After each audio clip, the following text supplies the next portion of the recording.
12 seconds left. They do. They roll across the blue line in center ice. 8 seconds. Hedman in his own blue line. Kucherov winds into the corner. Burns will track it down. 3 seconds. 2, 1. Sound the horn.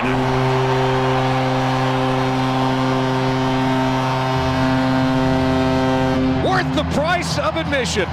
The Colorado Avalanche get a game-winning goal from Ross Colton against his former team as they beat the Tampa Bay Lightning for the first time in 3 tries by a final score of 3-2 and improve to 8-1-5 on the season, and they get to 21 points.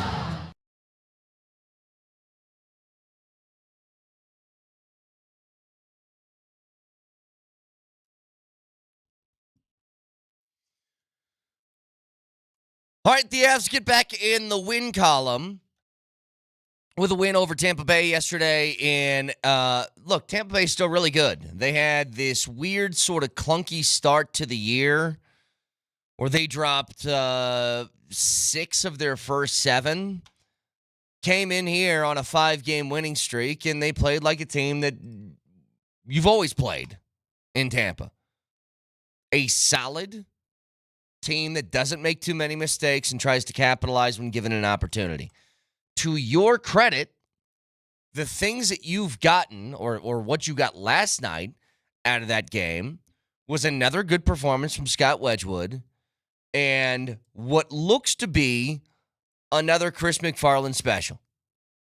I don't know if there's anybody in the NHL more adept in the category of find me guy with talent that is kind of been, I don't know if it's overlooked or given up on, and let's see if we can hone some of that talent in. Remember, Victor Olofsson in August signed a essentially $1.5 million deal as the same sort of contracts that he's given a guy like Val Nichushkin before, the same type of contract he's given guys like Jonathan Drouin. You have talent. I'm going to put you next to some pretty damn good players. Show me what you're made of. And Olofsson, yet again, after getting a hat trick a couple of games ago, throws in the first 2. And I'll give him this credit. Feels like he's totally changed the look and feel of your power play, which was the main concern for most Avs fans in the early portion of the season. He has been somebody with a left-handed shot on the opposite side of McKinnon that can just rifle one. In the same way that Mikko Rantanen used to do that on the power play unit. But when you get production from those kind of guys, it's complete season changers. One thing that we knew about Olofsson when he came in here is that guy's got a shot. He can rip it.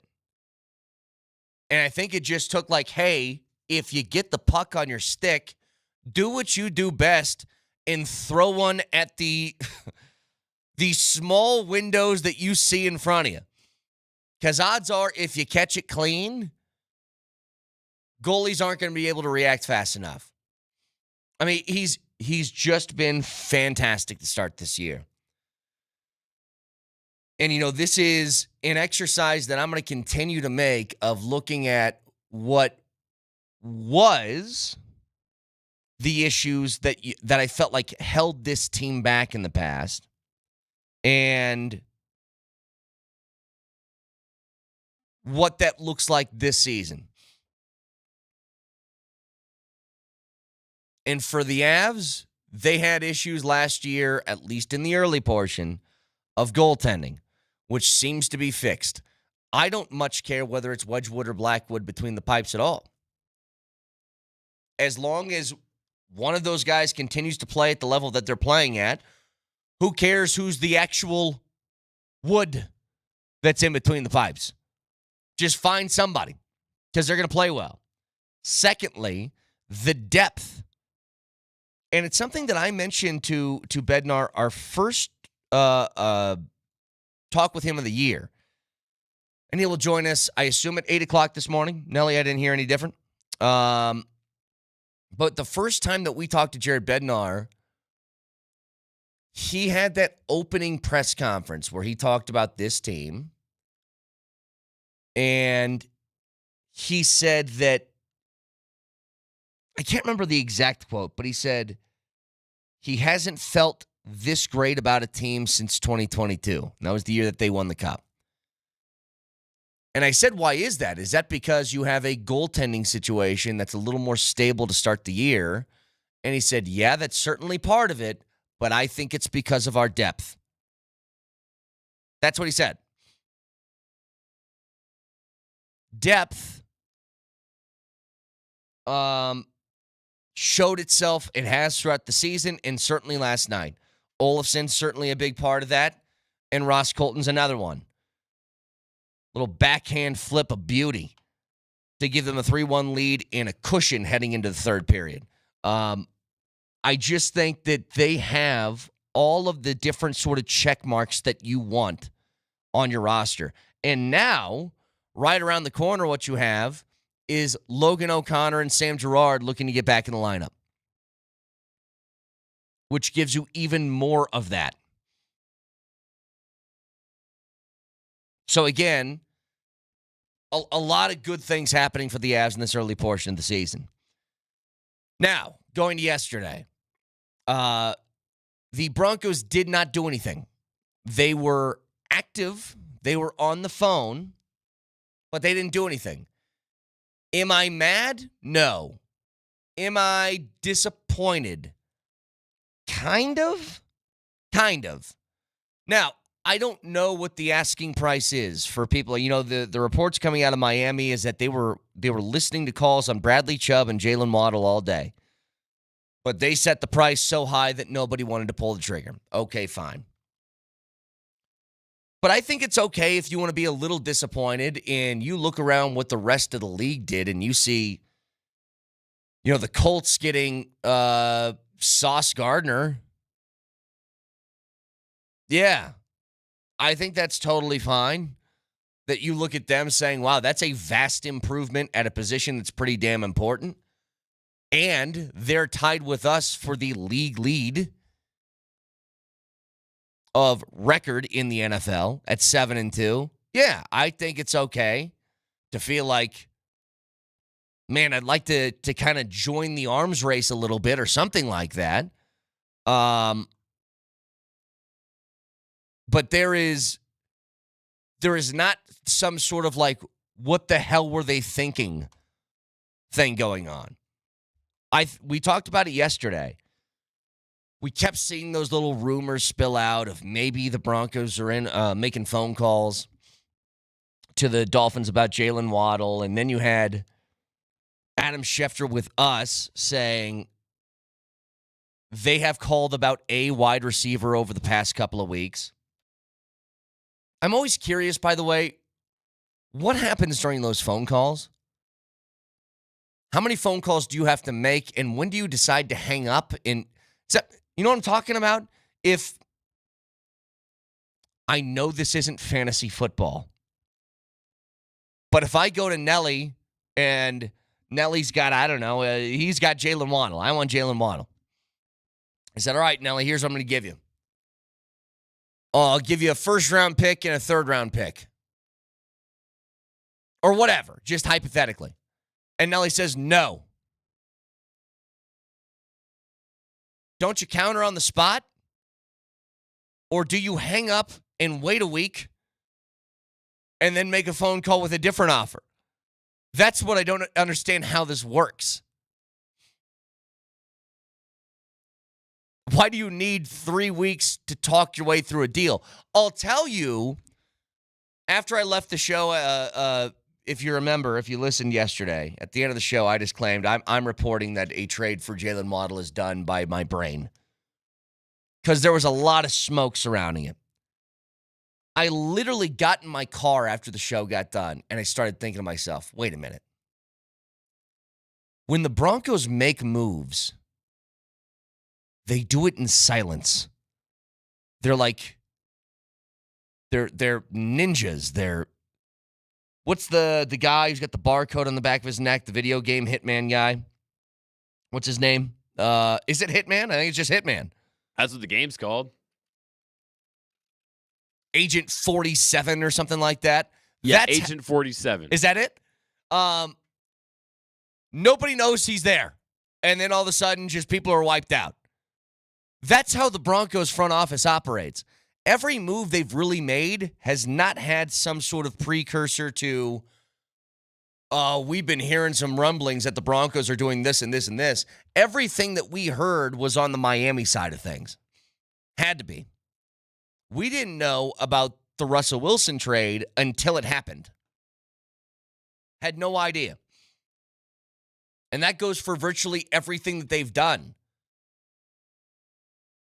Like, no news at all about a Garrett Bowles extension. Boom, Garrett Bowles is extended. The same thing with, like, Pat Surtain. They move in silence. They got a pretty tight-lipped organization over there. And I think everybody is terrified because if somebody finds out that you're a leak, I'm pretty sure Sean Payton waterboards you or something like that.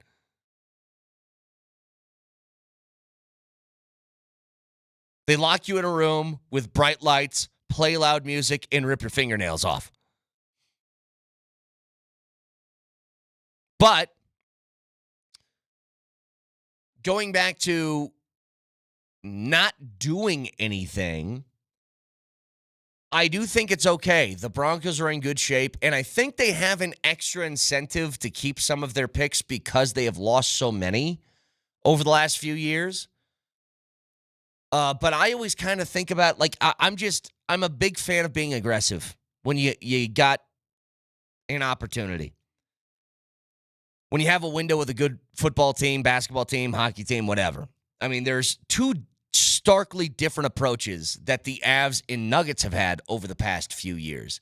Now, to be fair, the past couple of years, neither strategy has worked for either team, but I am way more of a fan of the way that the Avs were doing business, which is we see an opportunity with McKinnon and McCarr and all these other guys on the roster. I'm going to be ultra aggressive and damn the future. I want to win now. And that's just sort of my mindset towards things. The Nuggets took a different approach. They were all about keeping the core together and building for the long term. And then with this new group of Wallace and Tenzer, all of that changed overnight. Then it was go out, make the Cam Johnson trade, go out and get Valanciunas, bring in Tim Hardaway, bring Bruce Brown back. Boom, there you go. No more waiting on 23-year-olds to develop. Which, again, I think is a huge reason why the skepticism and kind of anger when you found out that Tenzer and Wallace were hired here left within a week.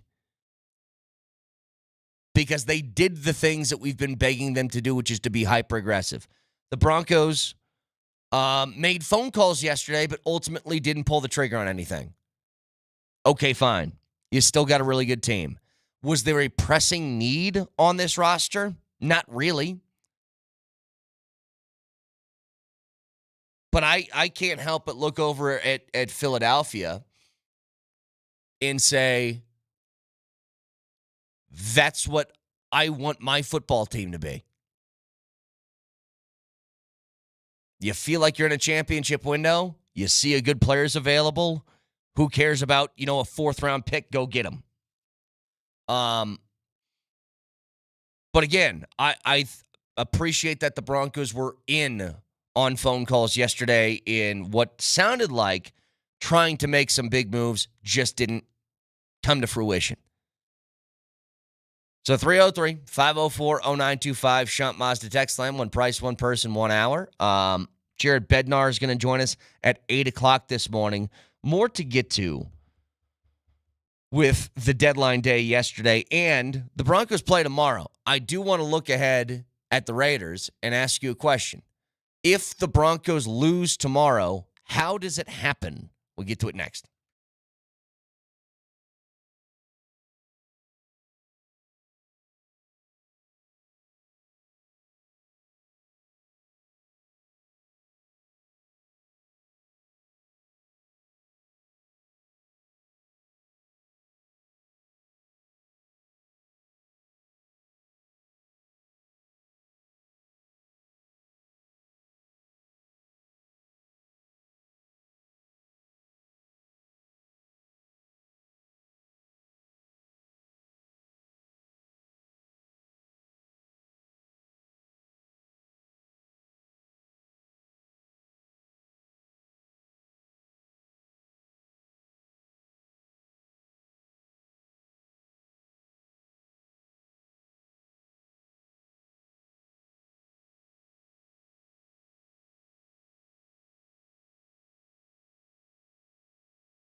I know the Broncos have. I think they've had some interest in a wide receiver, and I think that they might feel like they need one. I think I would say, like, I don't know. I kind of like to see these young guys grow. Pat Bryant and Marvin Mims and some of these other guys. Like, sometimes you get a veteran receiver and they become what Bill Parcells used to say, progress stoppers. And maybe I'm missing something, but that was an offense that looked great yesterday. You had Franklin making plays all over the field. Bryant got involved, made some plays. Like, a veteran, like, could you use another receiver? Sure. But sometimes it's best to let some of these young guys develop. You make calls. If there's something there, fine. But my point is, if they don't do anything, I'm okay with that. Like, that, sometimes that works out okay in the end. Adam Schefter with us over the past couple of weeks talking about what the Broncos might do. The Broncos didn't do anything. And again, I think that's okay.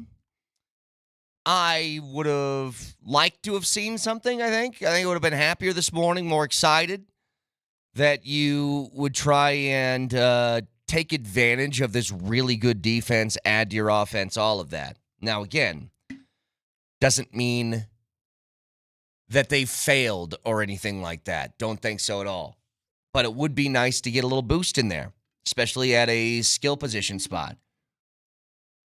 We spent a lot of yesterday trying to figure out what's at fault with the offense right now. Is it a talent thing? Is it a scheme thing? Is it a quarterback thing? What is it? And we still don't really have the answer yet. Now, that makes me a little bit nervous because we're halfway through the year, over halfway through it now. Adding somebody who could just give you another weapon on the outside is something I've been intrigued by. You can go back to our shows in the offseason, and I thought they needed maybe one more sort of veteran wide receiver presence on this team. Like, I was kind of in on the Cooper Kupp conversation. I just felt like it would have rounded out the room a little bit more. You have talented young wide receivers, but they're growing. And I think there's room for you to do that along with having a veteran guy that you need in crucial situations. There's been a couple of moments where maybe a guy drops a pass or maybe a guy runs the wrong route or whatever.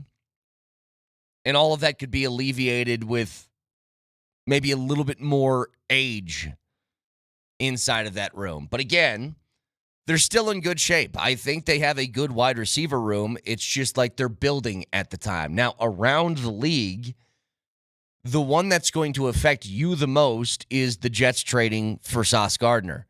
The Jets kind of do a lot of things well. They're 7-2. They've lost 2 games this year, both 7-point games to the Rams and the Steelers. But they have had games in which they've given up a handful of points. They gave up 28 to the Broncos in the game that they won, 27 to the Rams, 27 to the Cardinals, 24 to the Chargers, 27 to the Steelers. If there's some place they could use some help, they could use some help on the defensive side. And picking up one of the best cornerbacks in the NFL is really going to help them. Really going to help. They went for the home run move. Now, there's some yesterday that didn't quite make sense, and I'll get to that in a second, but another one I think is probably underrated, not going to affect your team as much, but I think the Seahawks are pretty good. And them adding Rashid Shaheed to that offense where they already have, their issue is that they're pretty stacked with making good plays, but I don't know how good their players are. Like on offense, they have Jackson Smith and Jigba, who is a star. They did go out and get Cooper Kupp, who is still pretty good. Their running back tandem between Charbonnet and Kenneth Walker is all right, and Sam Darnold has proven himself to be a good quarterback in this league. But I think they needed more weapons on that roster, and getting Shaheed for some, late round picks, your day 3, early day 3 picks, 4th and 5th, is really smart on their part. I also think the Jets did something brilliant yesterday. As much as we talked about, like, my mentality that I would like my teams to have when you are good and competing for championships is throw the future and caution to the wind. Go out and try and make some plays. Like, go out and try and take the home run swings at guys to get them on your roster. I feel the exact opposite when my team's bad. I think you should offload like crazy. And Quinnen Williams and Sauce Gardner are 2 really good players. But it's going to take a minute for the Jets to get that figured out. And now what they have is the total, is it 7 picks in rounds 1 and 2 over the next couple of years? They have 3 first-rounders 2 years from now. They have 2 this year.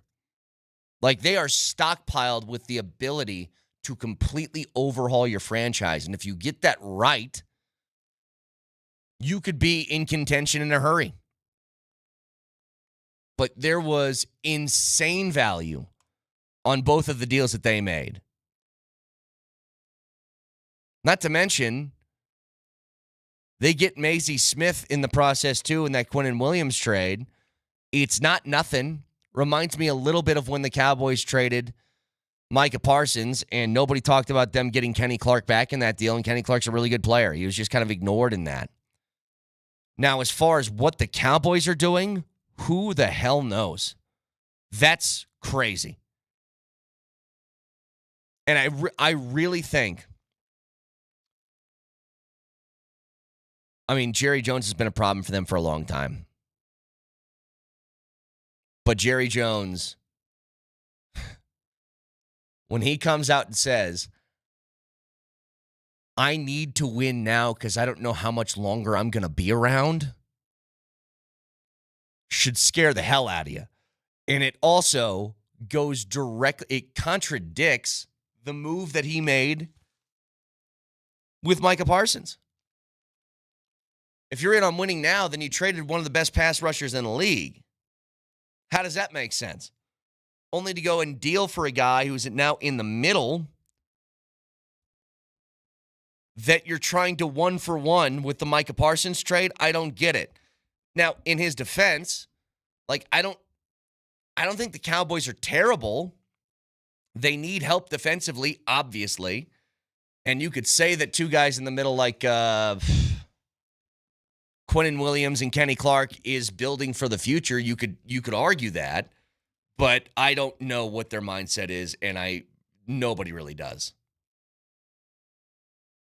So, just a brief overview of what a pretty crazy deadline looked like yesterday in the NFL. It's usually the least exciting one out of the 4 major sports here when you get around that deadline day, but there were big names moving, a ton of them. Jared Bednar is going to join us at 8 o'clock. Now, a lot more things that we can break down with the deadline stuff in just a few minutes. Dion was on a heater yesterday. What went into your decision to give Julian Lewis the nod this week? Common sense. Common sense. I agree. I think it is common sense that when you're pretty much out of bowl contention, you have a young quarterback, it's time to get him on the field and see what this guy can do so you can build. Common sense. Now, Dion throwing out all these different quotes yesterday from his press conference. Julian Lewis getting the start is the only thing that makes sense. It is common sense. On top of that, he discussed, I don't know if we have this, Nelly, why no players were made available. So Here's his reasoning for it. And it goes back to something he talks about a lot. Listen. With the changes in college football and players now being paid professionals, what in your mind qualifies as fair criticism for a player? It is. Everything's fair. Everything is fair that you guys do until it gets personal. Okay. It's okay to talk about the performance. It's okay to talk about me in every realm. But when it gets personal, that's when you're stepping across the lines. You can't step across that line because we don't. If we get personal with you, it's going to be a problem because you're going to get sensitive. We get sensitive in the part when you step across the line with the kids. So that's keep it football related, and we're good. I wish there were examples of what he would. I guess I know what he's saying. If he calls out somebody individually, then he looks like a jerk for calling somebody out individually. Deion basically said, I'm a man. I'm 58. Yeah. This is the weird place that we are in college sports right now. I've always had sort of this weird feeling towards being overly critical with college kids because they aren't professional, but now they're kind of professional. And so does that blur that line? If a kid gets drafted at 18, 19 years old and goes to the NBA, you're not allowed, but it's more acceptable to go after them. And again, personally is never something I've delved into. I don't like that aspect of what some media members do where they do get personal and they go with name calling and stuff like that. I think that's just stupid and lazy. Now, I don't know what examples he's saying here, but he goes on to say, I have a fatherly spirit. Okay, so second part of that is you said come after you. Yes, sir. As paid professionals, why don't you think players should speak for themselves in a situation like this? You can't. You know what, my man? That's a great question. Let me tell you why. I have a fatherly spirit. And I have an overseer spirit. I'm trying to shield my guys from certain things that may harm them. I know the temperature of the room. I know if they can't handle this at this time. Certain guys can, certain guys can't. I can't differentiate those guys and tell you can talk to them, but you can't talk to them. I don't want to do that.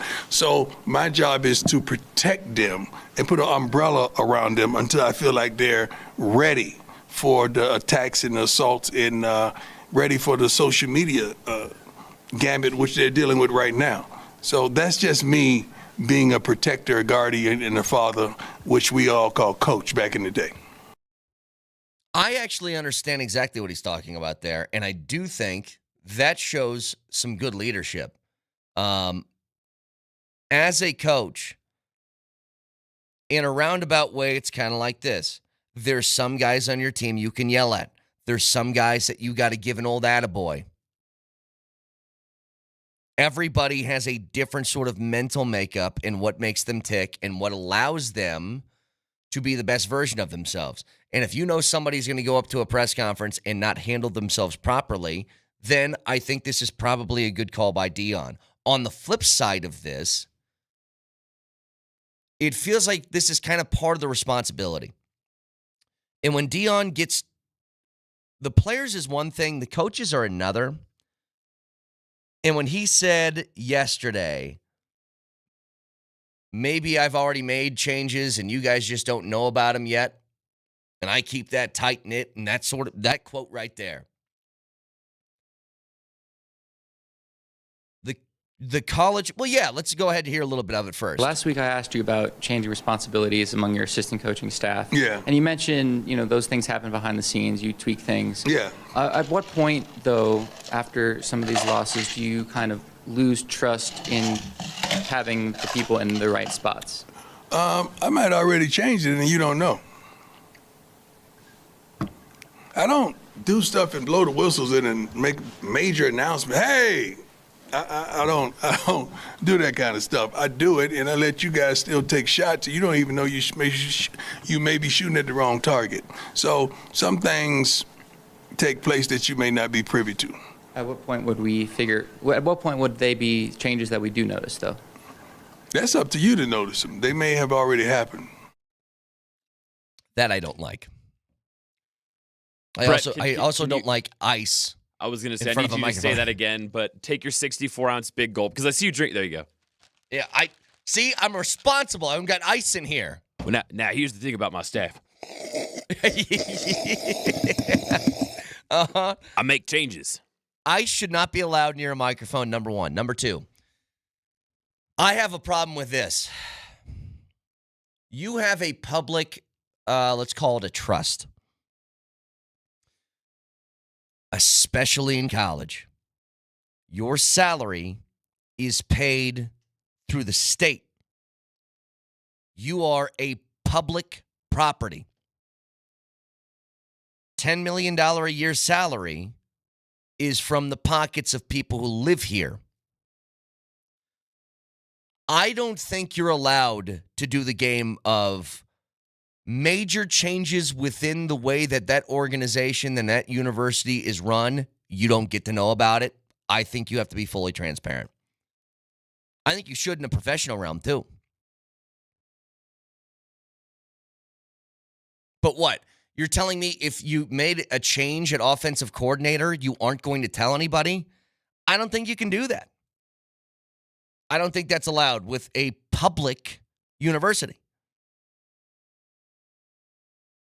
Because in a sense, the people who are sitting in the stands are the ones that are paying your salary, and they want to know why 110 points was given up over the last couple of weeks, and if you're going to make a change. And if your answer is maybe, maybe not, and you'll never know, nana, nana, boo-boo, I don't think that's right. I don't think it's the proper way you can handle these things. You have to be more transparent. Brett, I was trying to think about how I would characterize Deion's pressers these days. Yesterday, when I was hearing some of these cuts for the first time, and one word comes to mind, and I have another example that I'm going to use to back this up: filibustering. Yeah. When they ask Deion questions, he just filibusters. Yep. Football is your business, but health is way more important. At least it is to me. Football is not my business. Okay. Football is my passion, man. Football is like my lady. She's like my wife. Like, I love her. I do. So it's more than business to me. Business is the other stuff. That's business. This is my heart is in this. Do you feel, your health challenges has been as real as they get? Yeah, but that ain't got nothing to do with the win and loss column. You don't think so? No. I ain't playing. I wish the world I could. Especially corner right now. We're short. I wish I could go out there and play some corner right now. But no, but I got to do a better job in this whole thing. That's on me. So it has nothing to do with my health. Yeah. Look, that with the added charm really helps things too. And we'll get back to this in a little bit. 303-504-0925. We're broadcasting from the Backus and Shanker studios. Their passion is justice. NFL stock up, stock down next.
Do it every week following the NFL weekend. It is NFL Stock Up, Stock Down. We always start with the quarterbacks. Nelly, stock up. Yeah, I think it's Sam Darnold. I've just been really impressed. What he's been able to do in Seattle, I thought maybe you leave that Kevin O'Connell ether. And, man, do you think Kevin O'Connell knows a thing or two about ball? Do you know it was on his quarterback depth chart last year? Sam Darnold and Daniel Jones. Two guys having pretty good years this year elsewhere. But I was one of the people that I left him for dead. I was like, all right, Sam Darnold's not any good. He stinks. He's never going to get a chance again. And then he has this resurgent year last year. And I still say to myself, yeah, it feels a bit fluky. Don't know if that's just going to continue. He'll go somewhere else and it's not going to be the same. Signs with Seattle, and he just continues to produce. 16 touchdowns, 5 picks on the year. He's got a quarterback rating that's higher than what it was in Minnesota last season. And the Seahawks are a really damn good football team. He was almost perfect against the Commanders. He is 21-24 for 330 yards, 4 touchdowns, and a pick. The pick's the only thing that really held him back, but he played a damn near perfect game. Sam Darnold is he's becoming this new wave of quarterbacks that get second opportunities and find a way to really cash in on those. So he gets a stock up. Let's go stock down. I don't know what to do with Jordan Love. Jordan Love is a very uniquely gifted player with a whole bunch of traits that you want, with absolutely no consistency game to game. And I don't understand it. He has a game, a couple weeks ago against the Pittsburgh Steelers where he has 360 yards and 3 touchdowns, and he looks like he's unstoppable. And then he plays against the Panthers last week in Lambeau, not only loses the game, but only puts 13 points on the board. Like, they lost the game 16-13 against Carolina. And in that game, he turns the ball over. He can't find consistency within the pass game, and things are only going to get worse now with the Tucker Kraft injury, because it felt like if there was one really consistent piece within that offense week to week, it was that he was going to find Tucker Kraft, 7 or 8 times for 90 yards. And now that's kind of out the window. I just don't know what to do with him. Incredibly talented. Really, when he's on, like, the Packers could be a Super Bowl team. But he's just so hot and cold, there's nothing you can truly trust within him, and I think the Packers as a whole. Every team in the NFL right now has a weakness, and probably multiple weaknesses. And the Packers have this really good defense. They got a good pass rush. They have young, talented players surrounding him on offense, a really good running back. Their weakness right now is consistency within the quarterback thing. Because if they get that, they could make the argument for best team in the NFL. And if he's off, they can lose to anybody, including look, it's not Carolina from last year. They're a game above 500, but still not world beaters by any means. So he gets a stock down. Let's go non-quarterback stock up. Dowdle! Rico Dowdle has been awesome. He has been so good that he has unseated Chuba Hubbard, who had a 1,200-yard season last year for Carolina, Dowdle! As the starting running back there. If you want to look to why Carolina's having success, it's him. Remember, this is another guy that the Dallas Cowboys did not keep. The only year they really used Dowdle was last year, and he had an 1,100-yard season. They let him walk, and he gets to Carolina, gets an opportunity with Chuba Hubbard being a little bit banged up, and has not looked back since. This year, Rico Dowdle has had a 200-yard game, a 183-yard game, and this last week, a 130-yard game. He's been phenomenal. And Bryce Young is not the type of quarterback that is going to lead you to victory just through his passing game.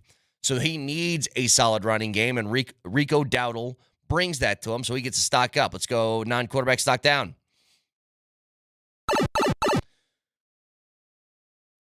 I'm still waiting for it. I still think it's there. I think it might be a circumstance of the team that he plays for, but you're going to face him tomorrow. Ashton Genty just hasn't been, and for a 6th overall pick at running back, hasn't had the pop that I think we were all kind of expecting, or at least I was expecting him to have in this league. Again, could be byproduct of playing for a bad offense with a quarterback who is leading the league in interceptions and a team that's constantly playing from behind. You know, there's a lot of different sort of ingredients in the cake as to why Ashton Genty might not be having the season that we all kind of expected him to. But bottom line is, he's had 100-yard game this season. He's, in the last 2 weeks, rushed for a combined total of 63 yards. They need more production out of that, especially with Geno Smith having a bit of a down year with all the turnovers that he's committing right now. And I don't think that's coming tomorrow. I don't think the magic sort of get-right game is going to happen in Denver. So he's in a little bit of trouble. Let's go NFL team stock up. Part of me wants to give this to the Panthers just for being over 500 and winning the game against the Packers in Lambeau. What's up, y'all? I got a question. You know what? I'm going to have to make it the Panthers now. They keep pounding against these Green Bay Come on. Yeah. Yeah. Also, if I had $150,000, $150,000. I want you to know exactly what I would do, y'all. What would you do?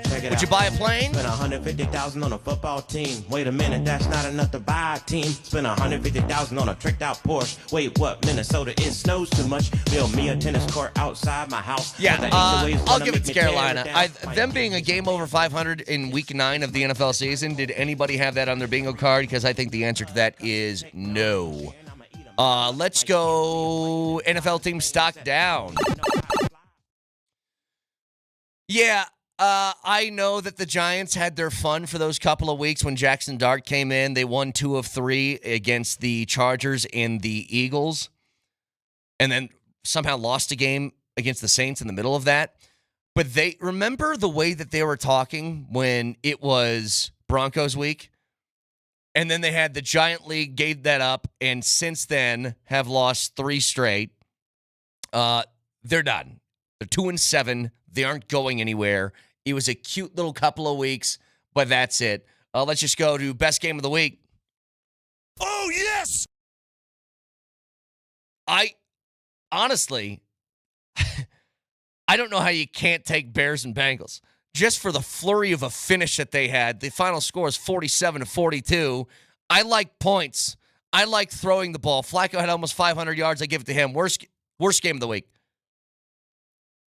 I can feel it down in my plums. Couple options. It's Ravens-Dolphins. Terrible game. The Ravens, who kicked the snot out of them on the scoreboard, didn't even look good either. So that is NFL stock up, stock down. Reminder to you guys that the Avs and Vitalant are teaming up together because November is Hockey Fights Cancer Month. Get yourself signed up through vitalant.org/hockeyfightscancer, and if you do so, you're automatically entered to win a signed Avs jersey. Donating blood is important. It is important for cancer patients. It's important for a number of different reasons. So get signed up, vitalant.org/hockeyfightscancer. Moser, Lombardi, and Kane next.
Kucherov winds into the corner. Burns will track it down. 3 seconds. 2, 1.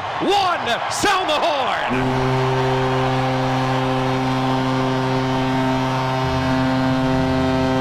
Worth the price of admission. The Colorado Avalanche get a game-winning goal from Ross Colton against his former team as they beat the Tampa Bay Lightning for the first time in 3 tries by a final score of 3-2 and improve to 8-1-5 on the season, and they get to 21 points.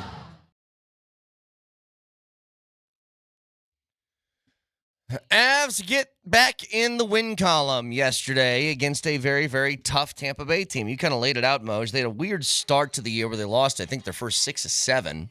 But then we're running a 5-game win streak into Denver yesterday. They had pulled a couple of points out of that as well. Yeah. I mean, Vasilevsky was not himself to start the year. Hell, the whole team wasn't. And then they're like, hey, we're the Tampa Bay Lightning. Figure it out. We go to the postseason every year big time. Figure it out, and they did. That was a good win last night. There's one thing in particular I'd like to discuss, which is the brilliance of one Chris McFarland and a superpower that he has. He has a superpower of finding the guy who's talented but hasn't had the production that people thought, giving him one last old kick at the can, and having that guy step up on a cheap contract and put up results. We saw it with Val initially. Then Jonathan Drouin. That was a Joe thing then.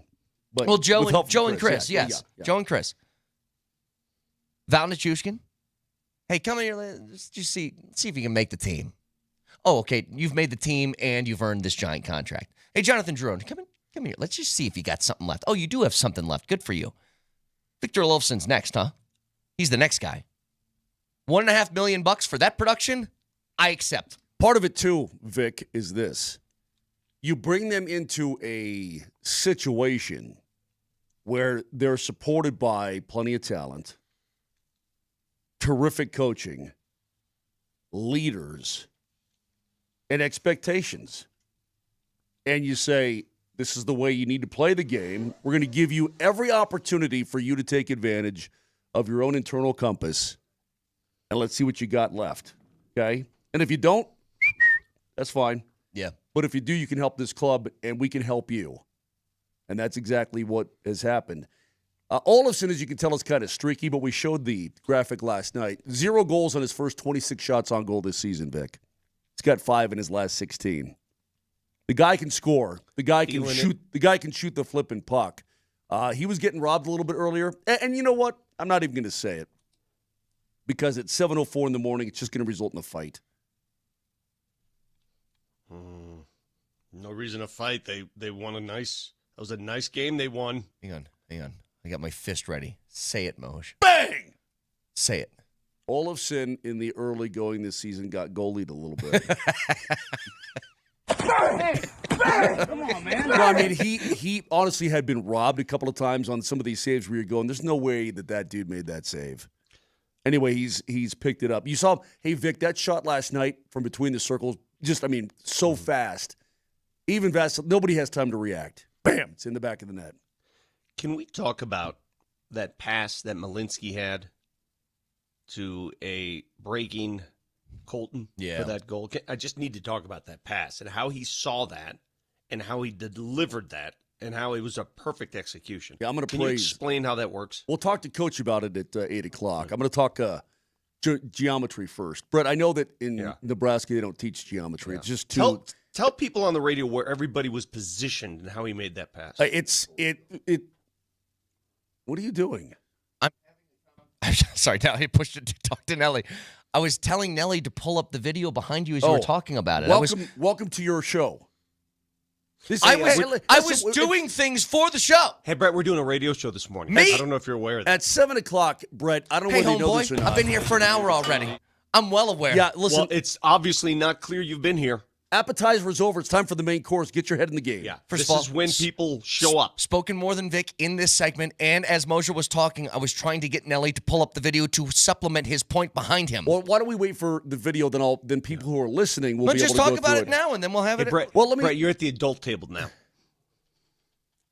I will not be lectured by Vic Lombardi for anything remotely being an argument of you're not paying attention to the show. I've got to agree with Brett on that. I'm not doing that. that today. I've got to agree with Brett. But the geometry aspect of it, I know you didn't learn any of that. By the way, I hated geometry in high school. Hated it. I don't know why. Just didn't like it. Didn't go well with me. But when guys, I'm always amazed at guys, maybe Malinsky's an excellent pool player. Guys who can see that shot and see those angles ahead of time. Because it's such a hard play to make because not only are you throwing it off the boards, but you're throwing it at a pace where your teammate has to skate perfectly into it, which is exactly what happened on the Colton goal. It was amazing. Not to mention the finish that Colton had on the play too. So this is what we're talking about here. The fact that Malinsky finds him at an angle like this. He's just in the circle in his own zone, off the boards, and Colton is flying up the ice. So Colton is exiting, okay? He's flying the zone already. And so for Malinsky to make that pass, and it allows Colton to get behind everybody, off the boards, to his stick, and it's not like a super bank Vic, it's more like a skip off the boards. It's amazing. Yeah. It really is amazing. No, it's like a tight spiral. It's not like a big old bomb. It's just, boom, here it is off the board. Yeah. Perfectly in stride. And listen, Vasilevsky is 6'4", 230 pounds, and his legs are as wide as 747. Okay, all right, yeah, okay, yep. There's a joke in there. That to me, that goal was just so beautiful. It encompassed some artistry, creativity. Gift of guile. We talked about it last night. Sam Malinsky, a self-proclaimed late bloomer. I had a chance to sit down with him on Media Day. Yeah, how old is he? 26, I want to say. Look it up, Vic. You're quick with a Google machine. I'm a late bloomer, too. How many of us are late bloomers? He's 27. 27. So Malinsky is a late bloomer. What qualifies as a late bloomer? Like, I didn't hit puberty till I was 32. Well, when he was... That's just short. No, I mean, 32 is when when it started happening. That's just bad genes. I don't know what to tell you. No, but he played college hockey, obviously, right, Brett? But even through all of his youth and everything else, he never set the world on fire with anything. Yeah. At all. Even through college, never really set the world on fire with anything. Like he was never the dude on a team he played for. No, never, ever, ever, ever. And as he got older and as he developed his game, he started to get better and better. Devon Taves is a late bloomer. You know how much time Devon Taves spent in the minor leagues? A lot. And playing for flipping Bridgeport, he played a lot in the minor leagues. Yeah. Late bloomer. But now Sam Malinsky's toolbox, dude, he's adding tools every single day. I mean, you got your wrenches, your crescent wrench, and you got, your screwdrivers and all that, but he's starting to throw in Sawzall. Well, I don't Sawzall, but yeah, he's starting to throw in little tools into his toolbox. Wait, is it a Sawzall or a Sawzall? Sawzall. It's Sawzall. It's Sawzall. Remember So it's not a Sawzall. Saw. No, it's Sawzall. The only L's in it are at the very end. Do you even know? No. How would your boy reporting the news say sauce? Tom Brokaw? Hi, I'm Tom Brokaw. Today, Vic uses Sawzall. He had his haul, a lot of Sawzall stuff, and he uses Sawzall. How would Jerry Jones pronounce it? Quinn Williams gives a real Sawzall on that defensive line. Hey, listen, can I chime in here? Listen, when I was the governor of Arkansas, the state troopers used to call me the human Sawzall. Anyway, hey, good talk. All right.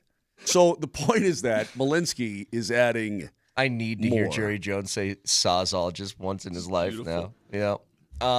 Speaking. Did I talk to Michael? Micah. Never gets old. Luca.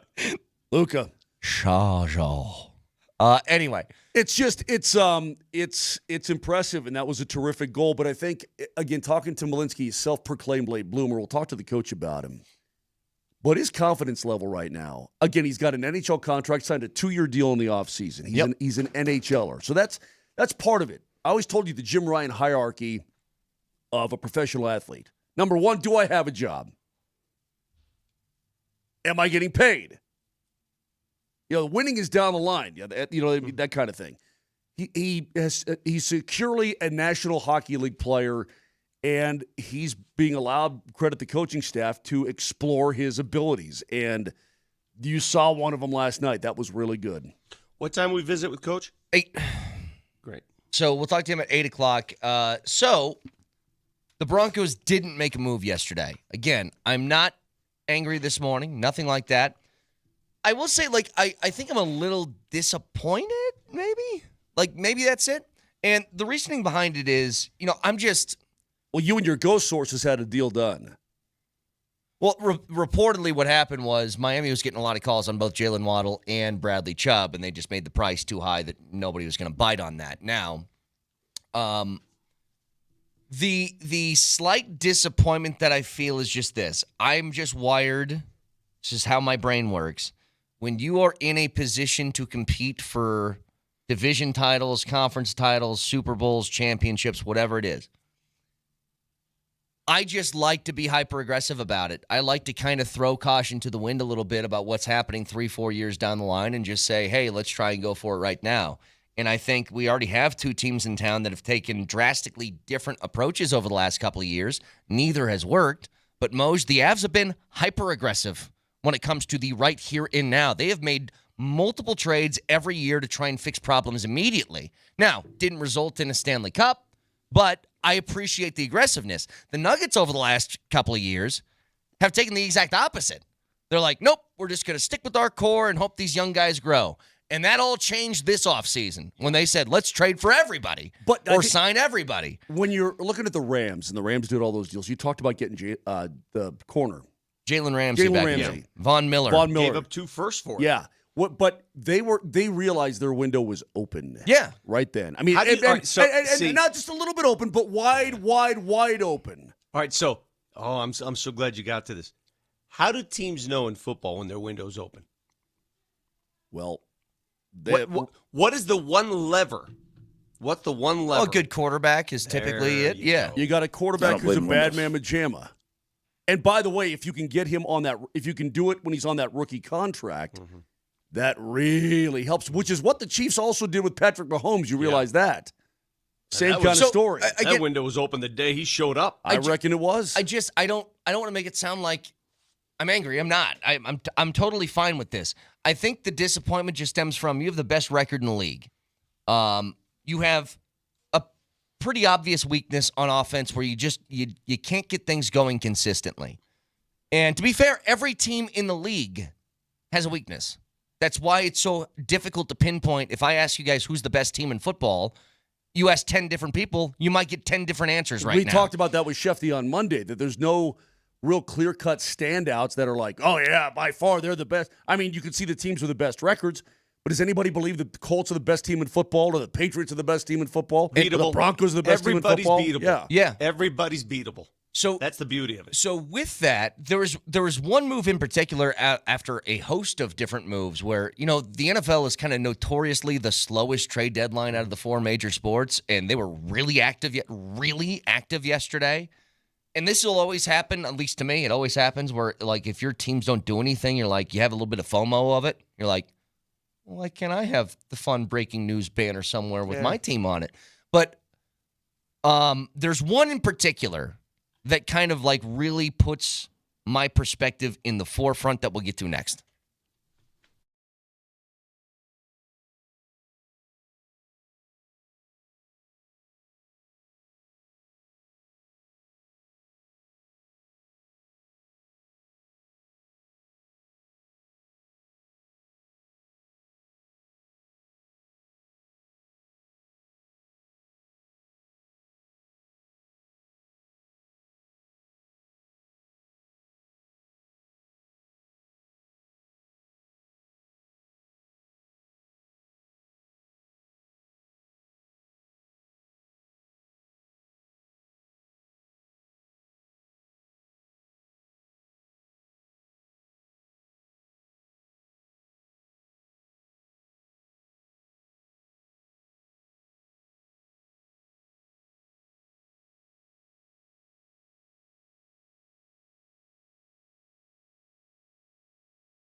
I know the Broncos have.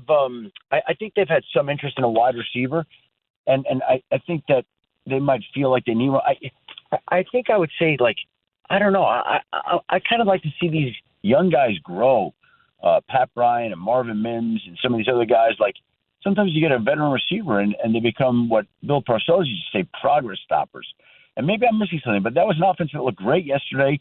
You had Franklin making plays all over the field.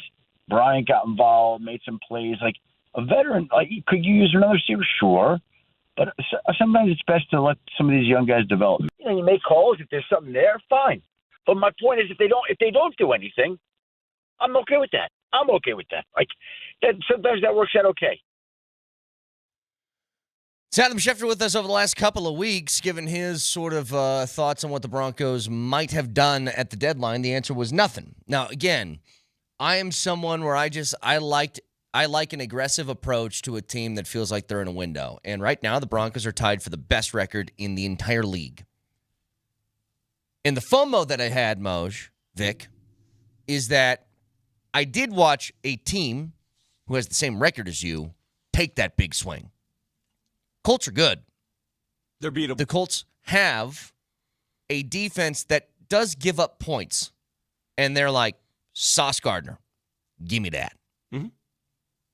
And so when I see a team like that make a big swing, I just feel a little bit left out. That's all. And I think that's okay. That's fine. I mean, you want the thrill of the moment. Yeah. I get it. Everybody wants to partake. Every trade deadline that comes around, every team in the league says, go get somebody. Go do it. It happens in every league and every team in every city. I get it. And it's disappointing if you don't. But I said it before yesterday's trade deadline. Mm-hmm. I'm perfectly happy standing pat. I said it before, and I'm perfectly happy today.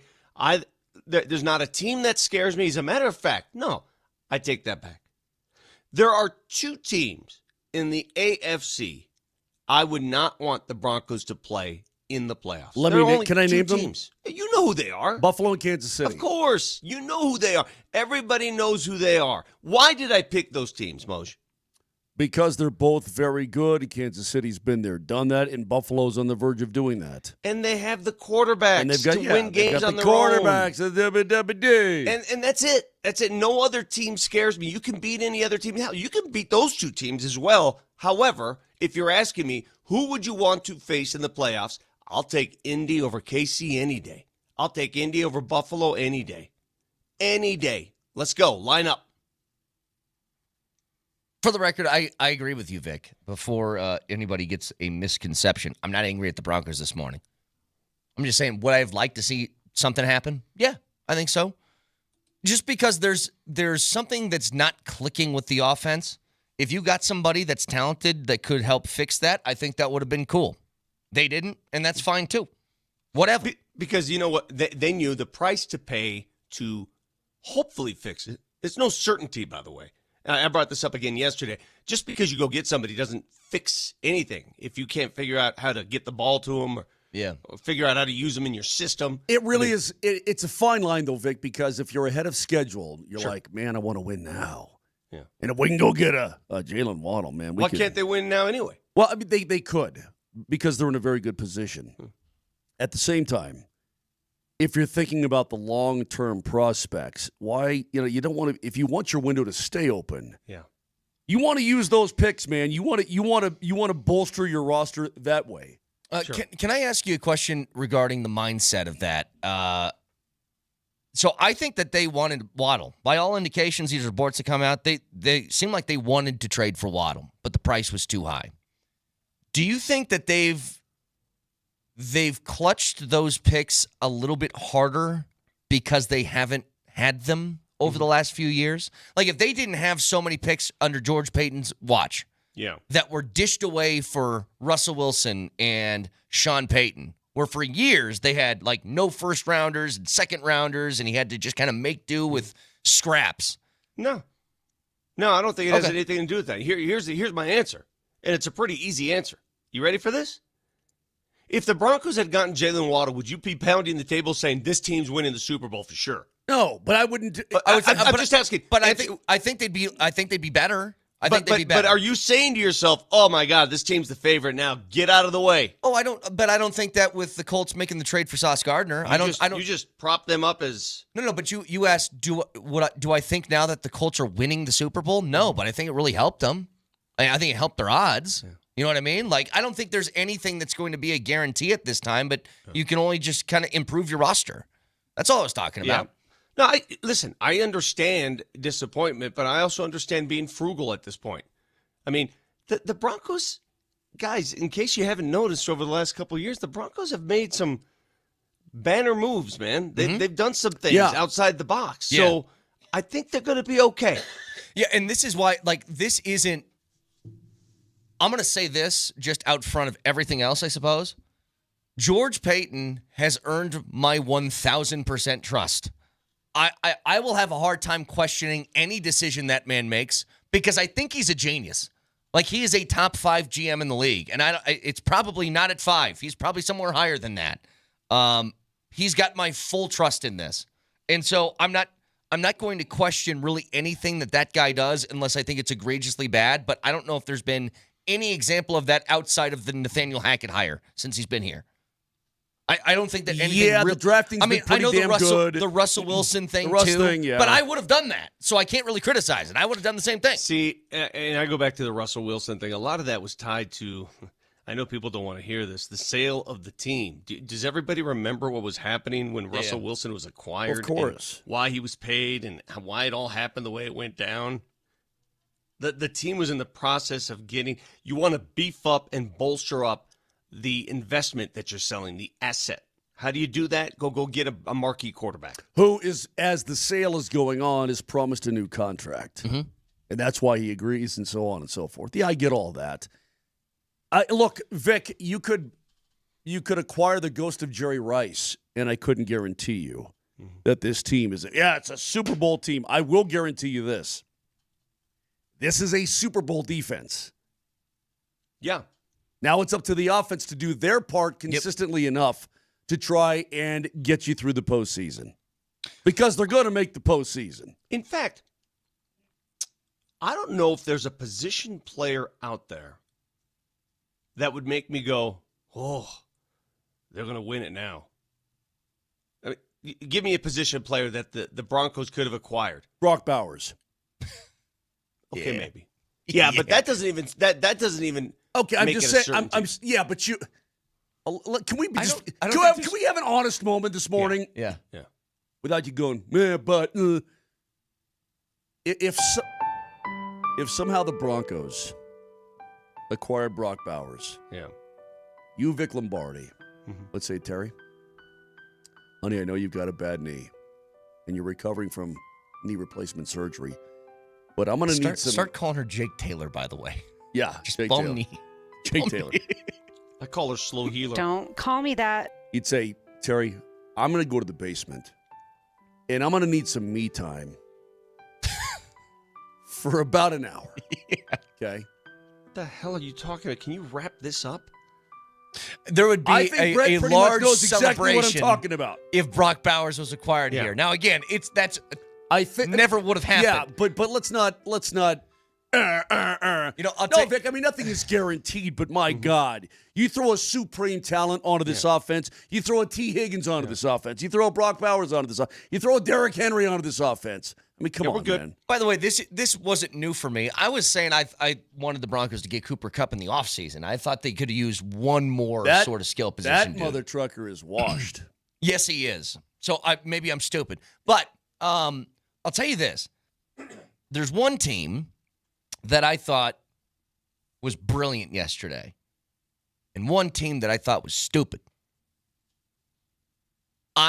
If I'm a Jets fan, I love everything that they just did yesterday. Do you know how many first-round picks they have over the next couple of years now? Do you see how whiny Breece Hall is, though? He's freaking. I would have traded him, too. Yeah, well, maybe, yeah. This is in the same way that if your team's good, I want you to get ultra aggressive in acquiring talent because I just want to go for it. If we're here, then let's do it. When you know your team's bad, and boy are the Jets bad, that's the level of aggressiveness I want for people to get out of my room. Like, this guy's good. We aren't going to be the next couple of years. Take him, please. Take him. And give me all the stuff back. Take my wife, please. I think it's really smart what the Jets did. And at the same time, somebody explained Jerry Jones to me. They trade Micah Parsons in the offseason. And they acquire those picks, and they're like, this is awesome. We're going to have a bunch of picks that we can use now. And then they trade those picks for Quinnen Williams, who's a very good player, don't get me wrong. But I don't know if Jerry Jones knows this. The Cowboys aren't that good.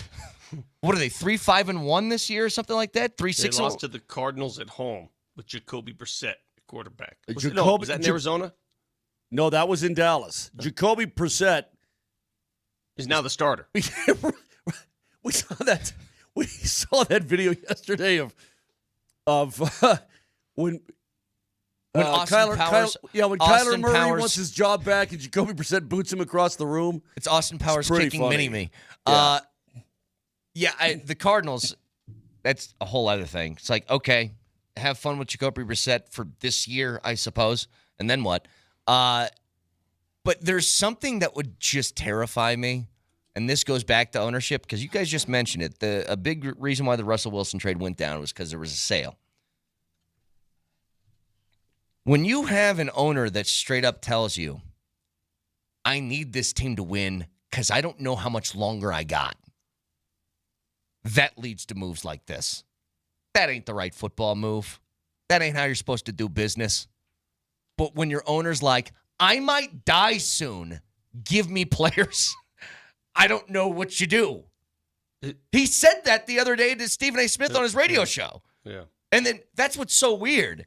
He does the whole thing with Micah Parsons in the offseason, does the picks thing, and then I almost feel like he made the trade to justify his comments to Stephen A.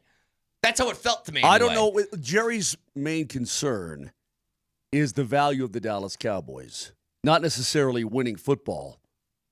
But these moves certainly make it look like he's at least trying to win, trying to do something.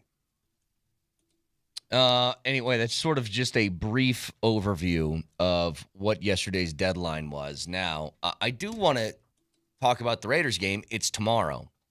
Oh, it is tomorrow. If the Raiders win, what does it look like? Because I got a tough time imagining that. Oh, I'll tell you what it looks like. Well, they traded the most exciting receiver yesterday, who wanted out anyway. Yeah. If the Raiders win this game, and they're not going to, but if they should happen to win this game, it means the Broncos have suffered something catastrophic. Like? Injury. I don't. Here's the thing, Brett. I thought Jackson Dart and the Giants actually did a pretty decent job. The Colts did. But I don't think this defense is exposable. I think that if you expose them one time or maybe a couple times during the course of a game, they put Vicks Flexol on whatever you exposed. Charge-all. Listen, I think that they have the ability to fix in real time, certainly at halftime, whatever it is you've been able to exploit. I think the defense has one big problem. They've won. Brock Bowers. No. That's the only problem they have. Just focusing on the Broncos, I think the defense has one big issue. Taking the ball away.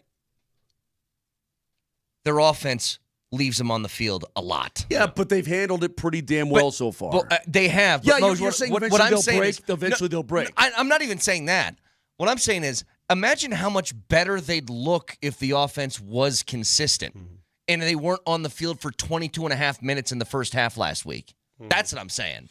Bottom line, they're facing a team tomorrow night that comes in with the 30th ranked offense in the National Football League, an offense which just rid itself of one of its key receivers. They basically have surrendered the season, okay? The white flag has been thrown. The Raiders are done. They're just, I don't know what they're doing. They're not good. They've been blown out of a lot of games. They've got a short week. They have to travel on a short week. They're going to do one thing, man. They're going to try to find Bowers. They're going to try to find Trey Tucker. They're going to do a lot of the same things that beats the Broncos on occasion out of the backfield, wheel routes, all that business. You just got to deal with that. Got to deal with it. That's the only way they'll lose this game is if there's just some monster turnover ratio. And by the way, they've turned it over, the Raiders, more than the Broncos. They're -5 on the year. The Broncos are -3. I mean, think about that. Yeah. The Broncos are -3, and yet they have the best record in the National Football League. It's crazy. Well, Geno Smith is... Geno, until he threw 4 touchdowns last week, had a touchdown-to-interception ratio of 7-11. It's 1 going to 1. into that It's game. 1-1 now. Which, you know what's funny? I think the biggest contrast that you can look at... completely insane. The biggest contrast you can look at in the difference between today's game to football 25 years ago or more is that number. Like, you look at John Elway and you look at Troy Aikman and you look at all these great quarterbacks from like the 80s and 90s, their touchdown-to-interception ratio is pretty close to 1-1. And now it's if you have a 1-to-1 TD to interception ratio, you're playing in Canada. That's because you know what I mean? Times have changed. No, in the I league, understand. Brad. I'm saying that's just the one number you can look at. Like, where's it changed the most? It's that. But I saw a text that said this. The Raiders game scares me a bit. I have no idea why. I heard Kreckman say that yesterday, too. That him and Lindahl are, for some reason, somehow a little bit spooked by the Raiders. Let me give you short week fear. No, because things happen on Thursday with the nights, Raiders. that's why. Raiders are short week, bro. Yeah, but Moshe, I'm not buying your crap today. All right, about just overlooking an opponent. Crap? So stop it. Just stop all it. I said was the Raiders have a short week too, and they. I stink. understand, but I mean, don't assume that you can't lose a game on a Thursday night against a division opponent. It can happen. I'm not going to hear your crap. I expect the Broncos to win. We all do. But don't give me this, it's over. Move on. That's not how sports works. If that's how you want sports to work, let's just go home right now. Well, it's not anything about what the Raiders are going to do to you. Like, I think this is all about the Broncos offense just keeping it together. Because here's why. Well, here's what they don't do. They don't do things to themselves, the Broncos offense. They may not do anything at all, but they don't do things to themselves in terms of turning the football over. The Raiders have not scored 30 points yet on the season. They have not scored 30 in a game. No doy. They have only scored over 23 times. No doy. They have scored less than 10 or less 3 times. Geno's got more picks than Trevor Lawrence has touchdown passes. They are not going to get in some sort of shootout, okay? The only way that this game, I see this being close and gives you an opportunity to lose is if you play an offensive game like you did against the Jets. If you do that, you play that way on offense, that's the way it's a game. But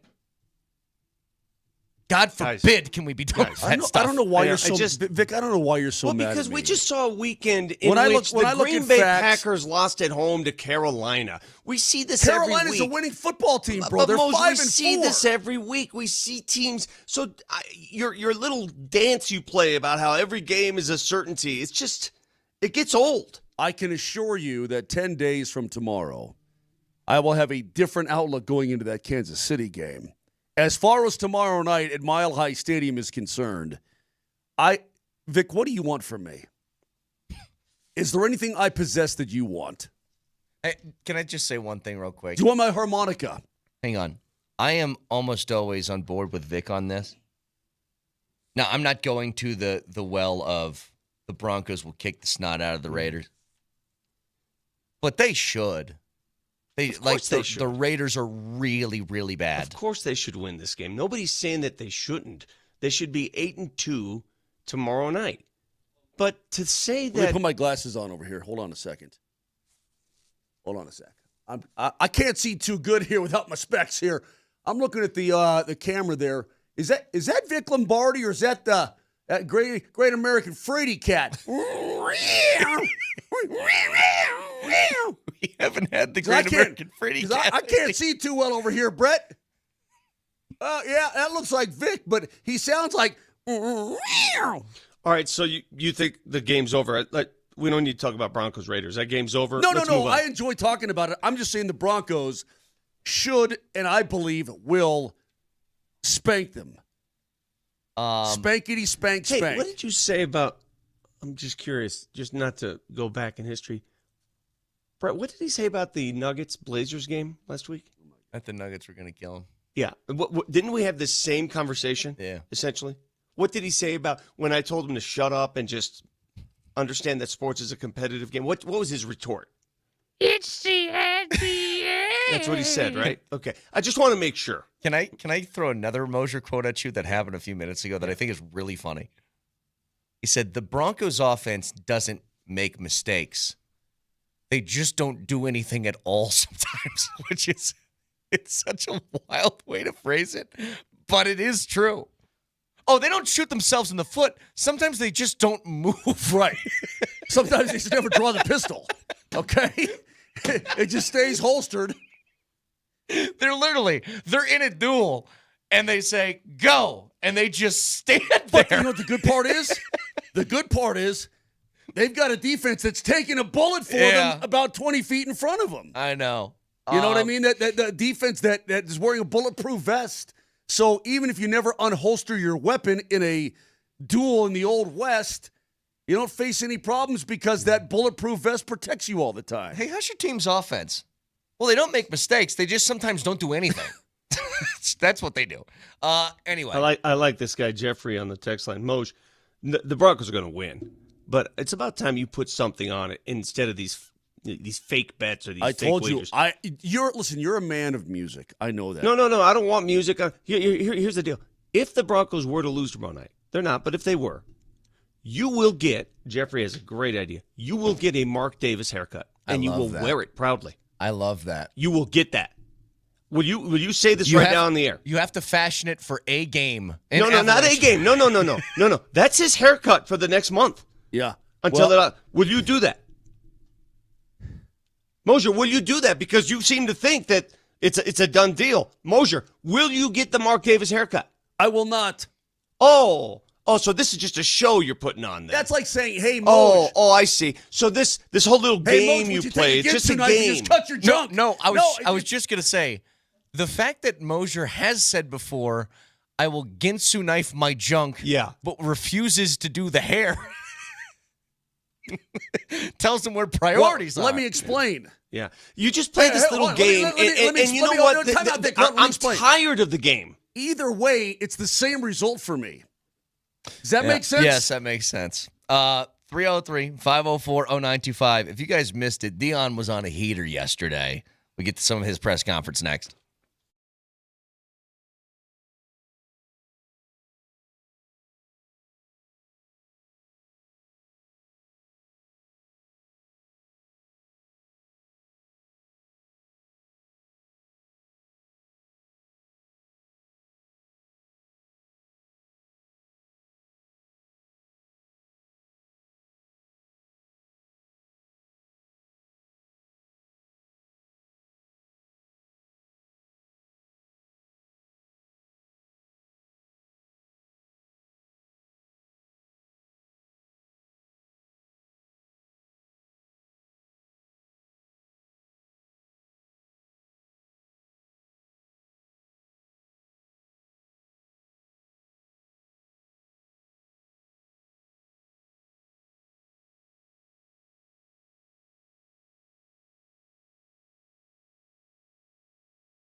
What went into your decision to give Julian Lewis the nod this week?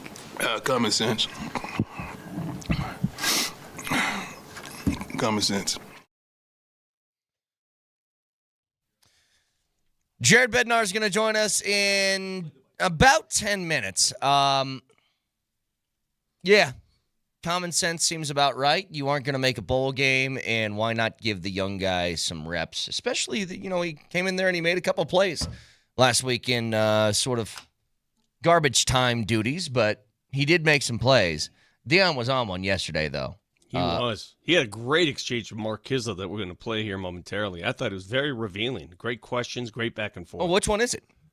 Well, I mean, you could start it from the top when he asks him about, the criticism waged toward the collegiate athlete. Moser will remember, we're old enough. You never really attacked a college athlete. You never said anything overly critical because they're amateur athletes, right? And there was a line that you drew. But they're no longer amateur athletes, right? So is it just like, hey man, if you're getting paid, I think all bets are off. Yeah. Are you lazy in the offseason? I don't care if you're 19 years old. If you're making $2 million a year, you're going to get criticized. Yeah. Well, criticism. There was always criticism for how people play, but I'm talking about just other stuff like, hey man, you doing your part in the offseason? Did you get fat? Stuff like that. Are you earning that paycheck now? Well, because now you're getting paid, so you're a professional athlete. And the exchange, I thought, was very profound, and I thought the question was a great one. And the way Prime responded, also very deep. I mean, let's listen. With the changes in college football Hold on a second. players what is now that? being that is Deion with a cup with ice in it, and he just for the first few seconds, it's a very loud. Ice makes a very loud appearance. Oh, okay, sorry about that. With the changes in college football and players now being paid professionals, what in your mind qualifies as fair criticism for a player? It is. Everything is fair. Everything is fair that you guys do until it gets personal. Okay. It's okay to talk about the performance. It's okay to talk about me in every realm. But when it gets personal, that's when you're stepping across the lines. You can't step across that line because we don't. If we get personal with you, it's going to be a problem because you're going to get sensitive. We get sensitive in the part when you step across the line with the kids. So that's keep it football related, and we're good. What constitutes personal? I don't know. I do think. Look, there's examples of getting personal, and I'm not a fan of how this goes. I think he still kind of holds a grudge towards some of the things that Sean Keeler said. What was that, a year ago? We've heard. Was it really a year ago? Wow. We've heard Jared Bednar. He was called the Ken doll that one postseason run, and then they won the Stanley Cup. But there's examples of it. Ironically enough, by Kiz. Yeah.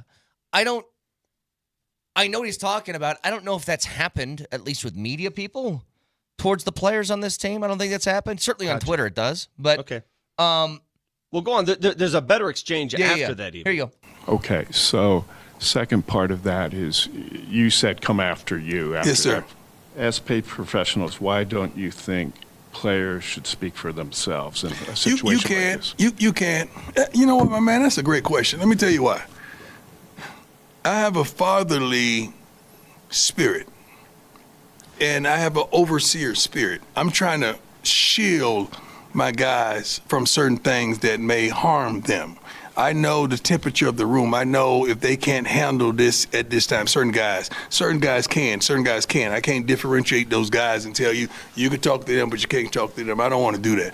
So my job is to protect them and put an umbrella around them until I feel like they're ready for the attacks and the assaults and ready for the social media gambit, which they're dealing with right now. So that's just me being a protector, a guardian, and a father, which we all call coach back in the day. All right. I love the principle that he's espousing there. I love it. All right. He's right. However, here's the deal. Once you get paid, all of that protection stuff, that goes away. It's fair game. Yeah. You're a paid professional, in my opinion. Once you take money, you're no longer protected. Am I wrong there? Or am I? But I do agree with him. It's a coach. A coach. I really appreciate a coach who's trying to, like, for example, this week he's taking it all. He's not making his coaches accessible. He's not making his players accessible. It's all on him. Good for him. Good for Prime. He's taking it all on. But someone says no, they're kids.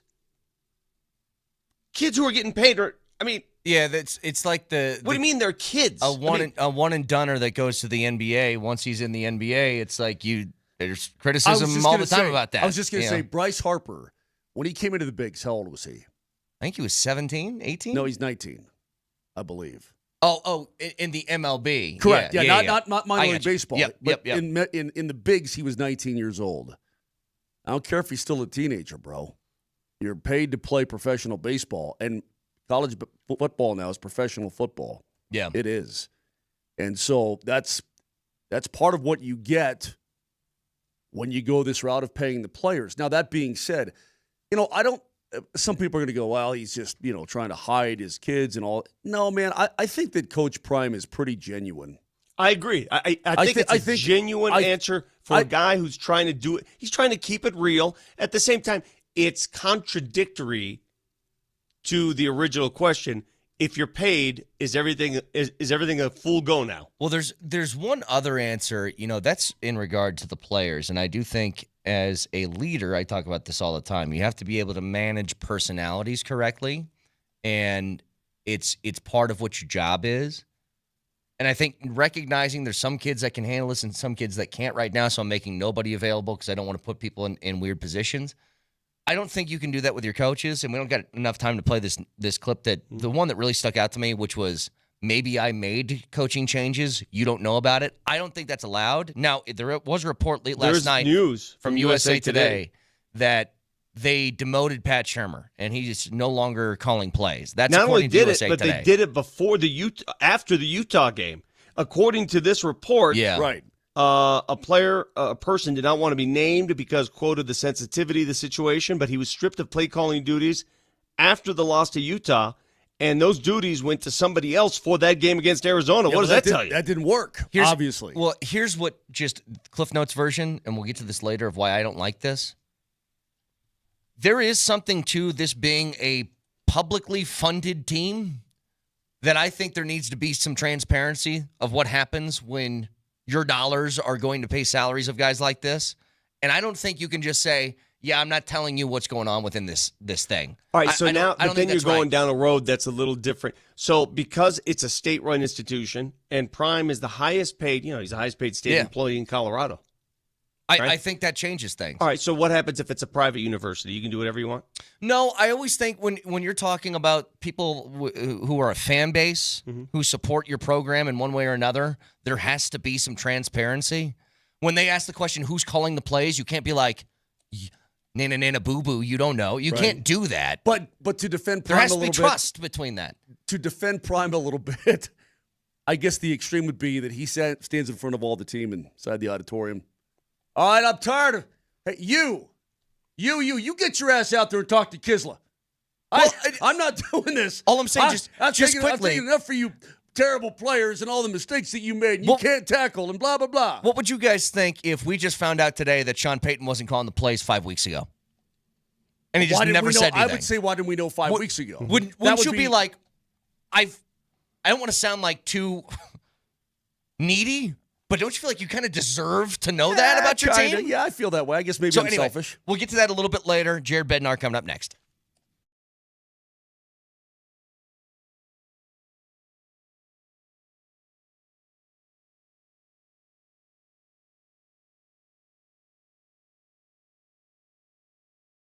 I talk all the time about Rocky Mountain Men's Clinic because they specialize in treating men's sexual and lifestyle health issues.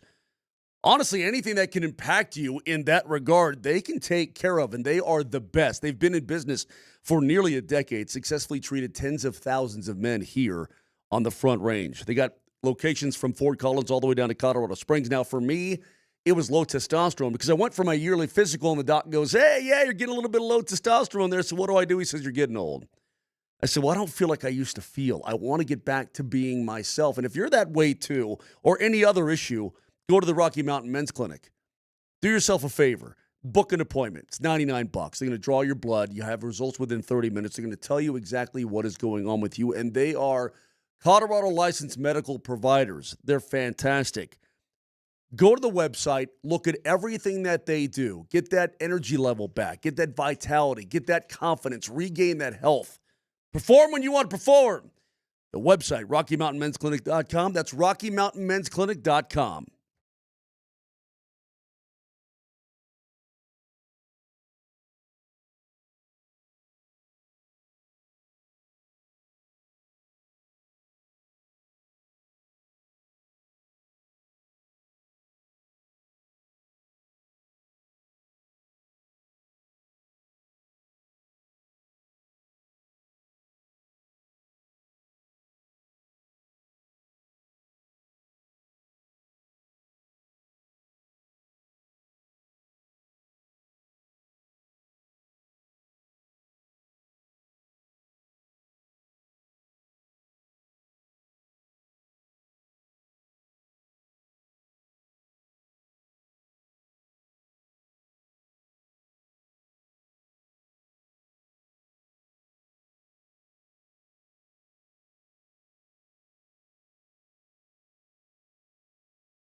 Send out to the Ramos Law Hotline. Car accident, you need Ramos Law. Medical doctor and attorney, RamosLaw.com. We're joined by the head coach of the Avs, as we are every Wednesday at 8 o'clock, Jared Bednar. Coach, congrats on the win last night. How you doing?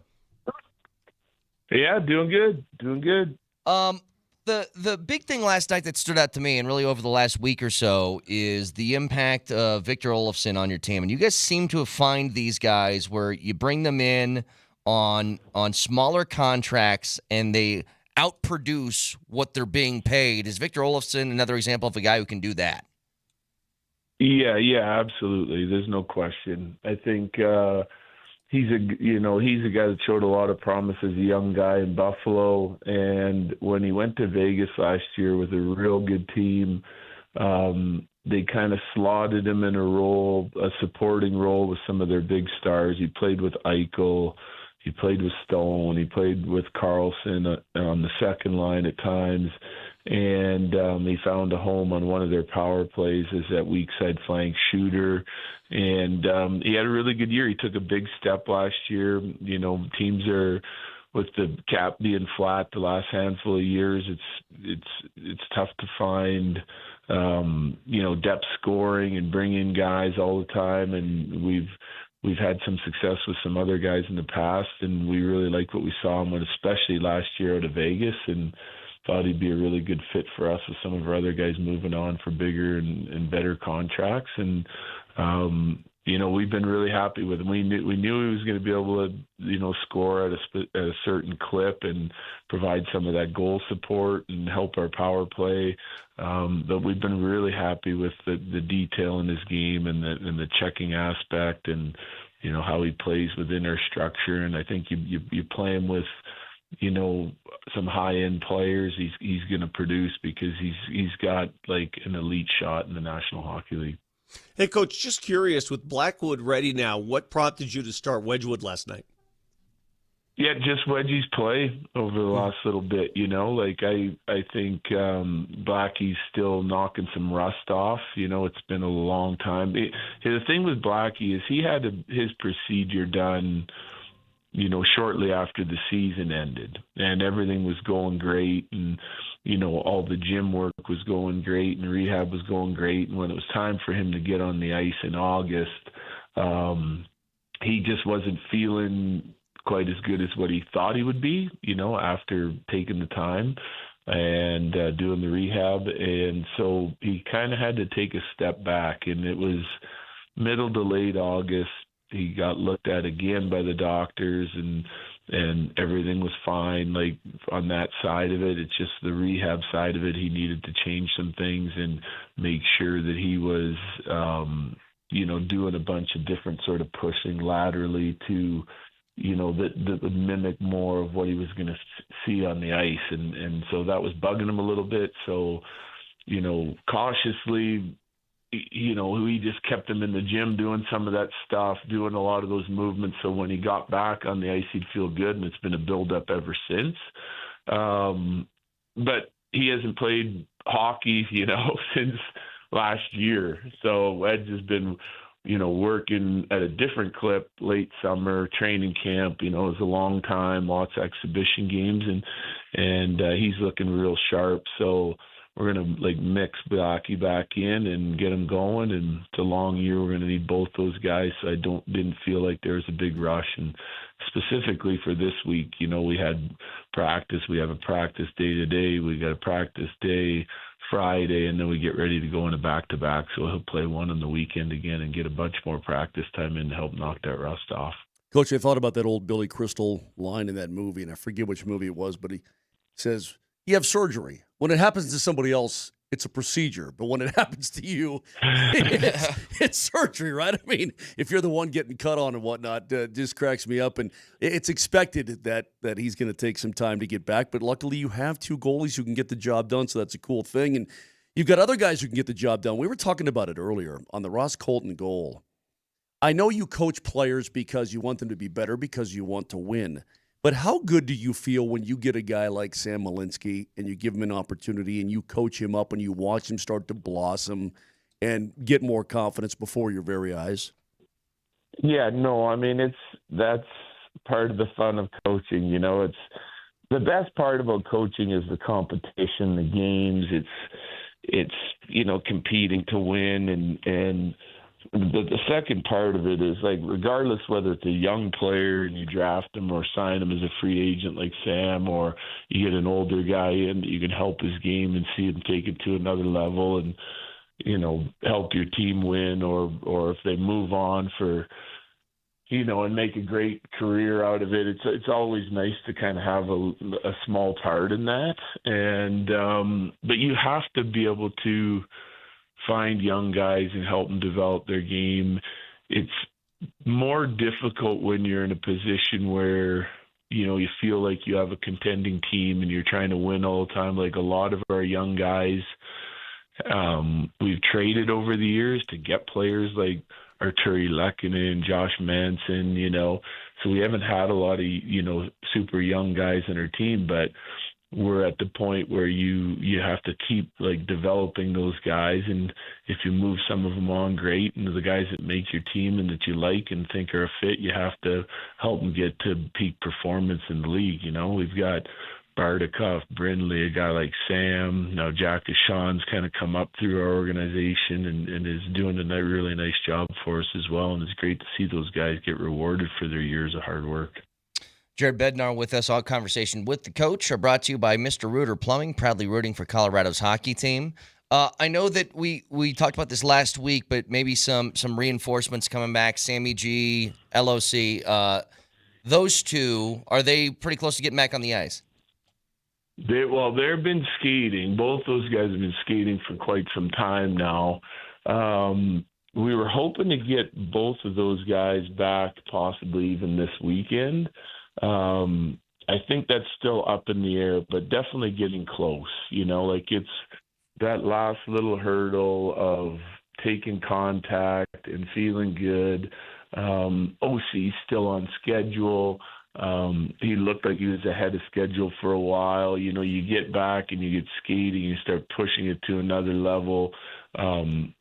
Things pop up like soreness and this and that, like normal things that you have to work through after some of these surgeries. Sam is on a timeline that should put him back, next week sometime, we're thinking. And there could be the same thing for Logan O'Connor, maybe next weekend, maybe this weekend, maybe in the middle of the week. It's just going to depend on exactly how they feel. You want them to come back feeling really good about where they're at, and there's no immediate rush. So trying to be cautious but still push these guys back, but it would be really nice to get obviously those guys. Kivi Ranta is going to miss a little bit more time. We'll see Brindley back in the lineup this weekend after that hit he took in Vegas. So we've had kind of 3-4 guys out all year, including Blackwood, and now we're starting to get a little more healthy, which is a real good sign.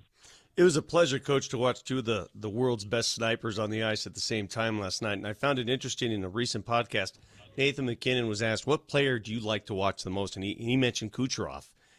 What do you see? What's the biggest, compare and contrast those two players from what you see? Oh, completely different. Completely different style.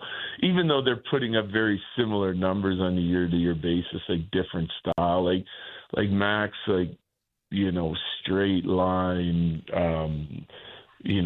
big, strong, bull in the china shop. He gets a lot of his chances from powering through people, playing with guys on his back, taking the puck into hard areas. And not that Kucherov doesn't, but Kucherov can slow the game down to his pace at all times. He's an elite passer, distributor of the puck. Thinks the game on a different level from almost everybody in the league for me. Just puts the puck in right areas for other guys to capitalize, and he scores a lot too because he's so nifty, but really slick hands and being able to pass through traffic, under, over, around guys all the time at his pace. I think it's a different game, but both really fun to watch. But I would say two totally different sort of styles when you look at a couple top guys in the league that put up similar numbers. I know you probably went to bed, so let me go through that final 3 minutes for you last night, okay? If they pull Vasilevsky and the Lightning come in winning 5 in a row and playing really good hockey like they can do, and in that entire span, Coach, in the 6-on-5, you allowed one shot on goal officially. That's crazy. 5 blocked shots. Guys were selling out. And that I know does your heart good. 3 of them, though, were blocked by Cale Makar, including the one late on the Kucherov one-timer. number one, how proud of you were that the compete level of your guys, and number two, how scared are you? Yeah, I don't want to barf, but how is 8? Yeah, well, like the thing is about Tampa, right? Elite power play.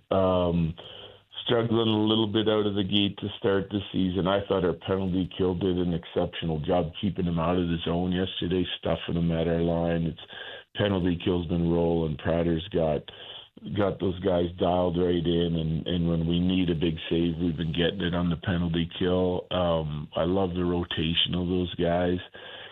The 5 versus 6 at the end, it's especially with Tampa, they're trying to get you to spread out a little bit, and then they are going to put it to the net. And a 6-on-5 would be if you're going to take care of their shooters up top and the way they kind of spread out in the zone, and you're making sure you're trying to keep those pucks off the net. Ultimately, they're going to have a 3-on-2 at the net front, and they are hard to handle down there. They got a lot of skill, come up with a lot of second chances and rebound pucks and score out of chaos at the net front. So they make it difficult on you. It's a relatively simple plan, but it's a repeatable plan, and they have a lot of success with it even this year already. So, but when you get a game on the line, you may have guys that have played really good games, or for us probably last night, lack some energy, and we're just grinding through like a long night against Tampa, and then they sacrifice at the right times like Kale did. I just think that's huge. It says a lot. It's something like as a coach that you have to identify. I think we got to show our guys at the end of the game to reinforce it, and because that 3 minutes, regardless of how you played the whole night, the game is on the line, and we want the 2 points. We don't want to be going to overtime or a shootout. So, I love what our guys did on that 6-on-5. The coaching staff was all sitting around talking about it at the end of the game. We were inside, protecting the house, battling for those rebounds. If it bounced out to them and they found their extra shooter, we were getting in those lanes and keeping it off our net. And if we needed a save, we got it. So I just thought all around great job by our fellas to finish the game. And Kale's okay? He is, yeah. Thank you. Praise 8-pound, 9-ounce baby. Coach, last thing for you. How often have you coached 2 brothers on the same team with Taylor McCarr playing in San Jose? I don't know if ever. Yeah, I don't know if ever. That was I think that was a real special night for their family. Taylor is a guy, he missed all the training camp for us, right? Because he had off-season surgery and was skating on his own, doing all the goalie work before and after our sessions, and spent a lot of time with Pop on the ice, doing skill work and getting his conditioning up. And we wanted to give him an exhibition game, so we gave him one at the end of the exhibition schedule against Dallas. Obviously, he was still knocking some rust off, but he went down to the Eagles and has played to his identity. He's a big, strong, hard skating, straight line player that adds a little skill and kind of plays. When he's playing to that identity, he can play in the National Hockey League, and he's a young player coming out of college. So we're excited about him, and he got off to a good start, as did Tristan Nielsen, who played last night. And with some of the injuries we have an opportunity to look at these guys, sort of reinforce that they're on the right track, that they're doing the right things with the Eagles. And if they keep doing that, then there's going to be some opportunity here for them. And it's always nice to see those guys come up back-to-back games, 2 guys playing their first NHL games, one a young guy out of college and one guy that's been grinding in the American League that we got out of the Vancouver system. So it was exciting to see Kale's family all up in the stands watching both of them play. And, he had a great game, so you go back and keep working on his game with the Eagles, and I'm sure we'll see him again in the near future. Did Kale make him polish his skates or something like that? I don't know if you guys caught it, but, in the warm-ups, the equipment guys had Taylor's jersey as and his nameplate was Makar, and they put a C in front of Kale. It's Donnie, Donnie did a great job. The Norris Trophy, one of the top players in the league had C Makar on the back of his jersey, and Taylor just had Makar. So Kale became the secondary Makar for that night. It was pretty funny. It was awesome, really awesome. Coach, well, congrats on the win last night. We'll talk to you next week. Always appreciate the time. Yeah, thank you guys. Take care. Head coach of the Avs, Jared Bednar, joins us every single week. And all conversations with the coach brought to you by Mr. Rooter Plumbing, proudly rooting for Colorado's hockey team. And that's got to be weird because, we know the difference between the two players. But at the end of the day, they're brothers, right? And so you don't treat your brother any differently. You always treat no matter what your brother does, no matter what he accomplishes, it's always going to be your brother. You treat him like your brother. I'd love to know their personal conversations away from the ice. Yeah, if my brother became president, do I still call him Dumb A or whatever I call him? Sure. You know what I mean? 100%. You aren't Mr. President to me. I bet Nolan would make you call him that, though. I bet he would. No. You were too drunk to get back up on a boat during my wedding. I've seen things from you. Hey, did you see when the new pope became pope, they interviewed his brother who lives in Florida? How's that relationship? Hey, bro, what up? I mean, you know what I'm saying? Hey, the Sox lost again. Hey, all right. Hey, it's a great time, though, as we're done with Coach, but to tell you about the big blood drive coming up here in November, Vitalant and the Avalanche are fighting cancer for Hockey Fights Cancer Month. During the month of November, schedule a blood donation at any Vitalant donation center or blood drive using the Colorado Avalanche virtual blood drive link. Everyone who donates will be entered to win an autographed Avs jersey. Go to vitalant.org/hockeyfightscancer for more information and to sign up. Yeah, my brother becomes a pope. He's not the pope to me. When we come back. You think you're closer to God than me? Yeah. Outside. When we return. That vote was rigged, by the way. You gotta have Riker tell you the story. His brother, Travis, is a great dude. Is he younger or older? He's younger. But you gotta have Riker tell you the story about the time that he and his brother got into a fight as adults. Like a fist fight? Oh, yeah. And his brother was a tough son of a gun in the ECHL. In fact, one of his best bouts was against the current head coach of the Caps, Spencer Carberry. Off the ice they got into a fight? Yeah, no, I think it was a wedding. Oh, that's awesome. So Travis goes, all right, enough. And he starts taking his rings off.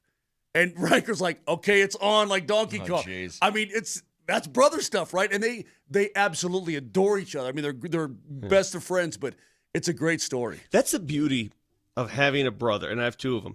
You could beat the crap out of each other both mentally and physically, and a day later, nothing ever happened. Yep. Exactly. I tell my wife that all the time. Can't you just be my brother?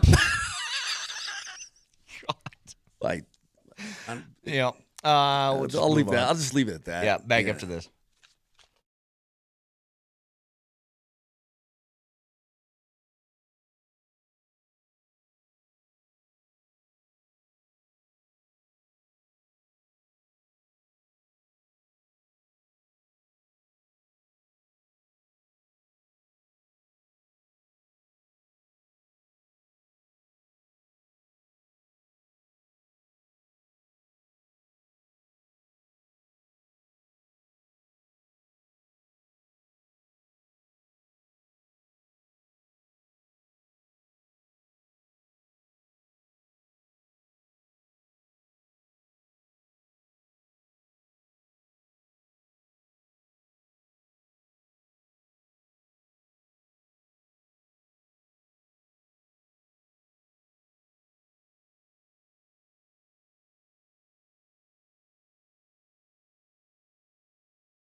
All right, if you missed the interview with Jared Bednar, we will have that up on the podcast shortly. iTunes, Spotify, Moser, Lombardi, and Kane. What do you got, Vic? First of all, we were talking about brotherly love, and I haven't spoken to Moj since this incident. It was a couple weeks ago.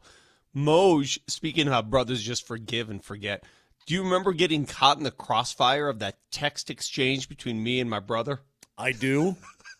I was the unlucky beneficiary of a little back and forth between What was those going two. through your mind? See, because Moser creeps into family DMs and text chains. Yeah. Like, I he don't does it think with I your was part of family, this right? one. I was somehow sucked in. I don't know how it happened, but eventually Was I'd it have to find- uncomfortable? Yeah, I'd have to find it. Eventually, I'm like, well, I think I said, like, what is my purpose here? Or something like that. Like I don't. Dude, we're throwing haymakers at each other. Big time. Haymakers. Big time. Like, Moj, I was saying. If I pulled it up, it'd make you blush. You. Nah, I don't think Yeah. Yes, it would. See some of the stuff me and my brother were saying about each other. Like, It's pretty end good. of days It's pretty type good. stuff. Yeah, it was pretty good. And I go back and he goes, you realize Moser is on this group text chain. I'm like, oh, well, he needs to listen to this. That's like, what's the guy's name from Bob Kravitz when he was still on the phone and Vic's Right, just screaming? kind of the same story. Yep. So, kind of getting back to this, the Broncos didn't make a move yesterday, and to just reiterate where I'm at with it, I'm fine. I am slightly disappointed just because it feels like you have the best record in the league. You have a very obvious weakness of offense is sputtering. Could you have done something to help? By all indications, they made the calls to Miami. They called them repeatedly, and Miami's asking price was just too high. And it wasn't just for Jalen Waddle. It was also George. for Bradley Chubb. Hey, George, what's up? Yeah. You want Waddle? Yeah, 8 firsts in 3 seconds. Yeah, and if it gets to a point where it's getting ridiculous, like Jalen Waddle's a good receiver. I wouldn't consider him like top end in the league where you have to do this and that and you must make this work. You know, kind of where the Colts were at with Sauce Gardner. That's an elite corner in the league. That's worth a high price. Jalen Waddle's not quite that. But again, what I will say is my mindset, I'm just wired in a way where if you're in contention, and make no mistake, the Broncos are, they have a Super Bowl level defense. And if they improve the offense, it could take them miles ahead of where people might think their season would end. And nothing happened. And again, that's fine. Continue to develop the young guys, and maybe this is just a matter of Bo Nix getting better and more comfortable within the offense as the year goes on, and maybe everything changes and you don't need to make some sort of acquisition like that. Well, that would be ideal. I mean, that would be the best case scenario. But we don't need it. But you know what? When I go back and look at it, I mean, to me, it's kind of 6 one way, half dozen the other. I don't think the problem with the offense has been that Pat Bryant and Troy Franklin can't catch the football. I don't worry about Cortland Sutton or Evan Ingram or whatever the case may be, and Marvin, of course, is hurt right now. I don't think that's the issue. It's just the whole thing's been clunky, period, end of story.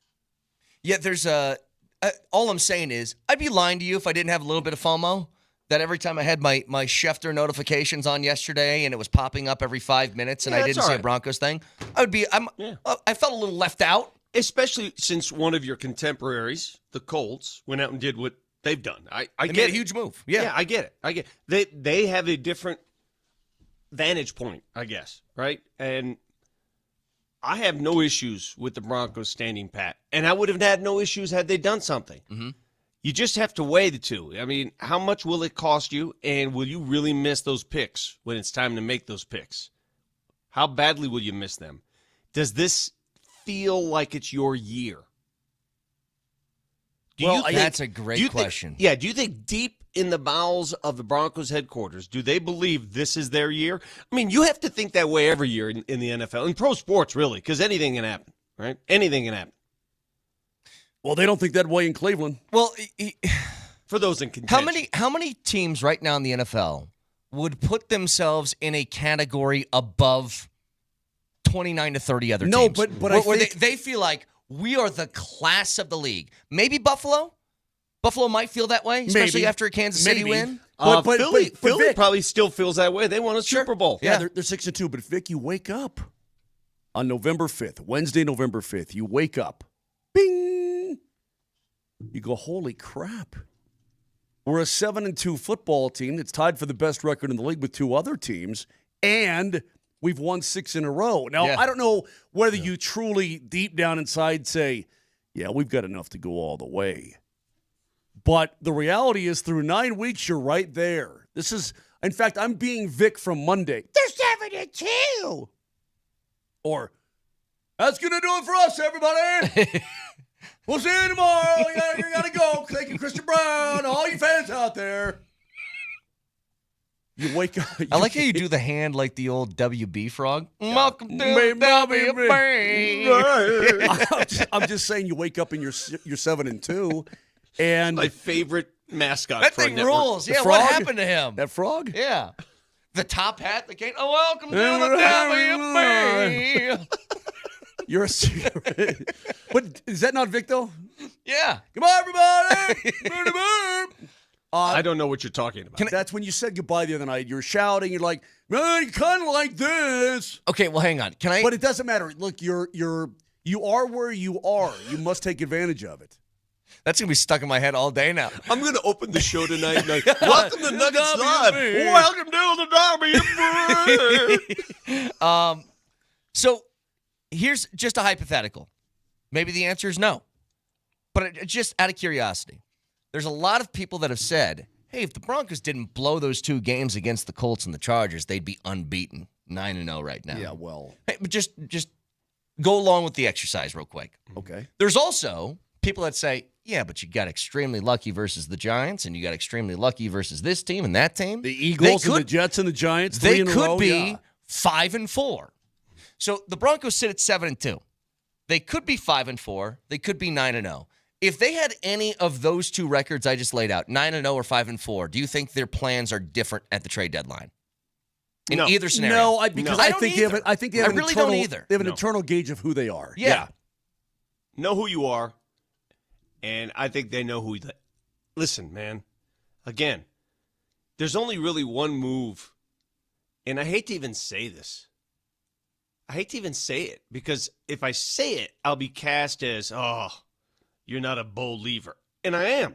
The only move they could have made is I'm never going to use that. I'm never going to use that term, that phrase. No, I'm not going. I'm with you. I'm a believer. I know. Somebody came up to me and said that the other day, and I was like, what are you talking about? I think the kid's developing perfectly. No. I think he's right on schedule. Right on schedule.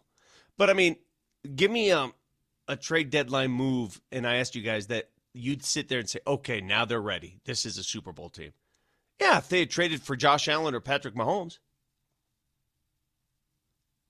Sure.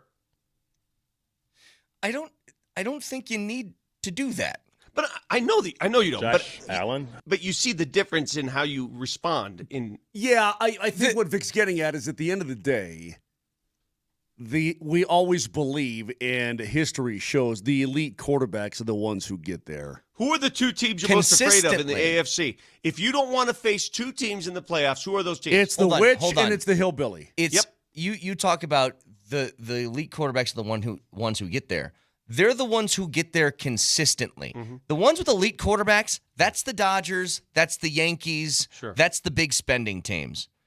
The Colts are looking at it like, we got Daniel Jones, who's having a good year. Yeah. He's not elite, but if I try and make a move, maybe we catch lightning in a bottle this year. Maybe. Seattle, who's got Sam Darnold. Daniel Jones, they're gonna have to pay Daniel Jones in Indy.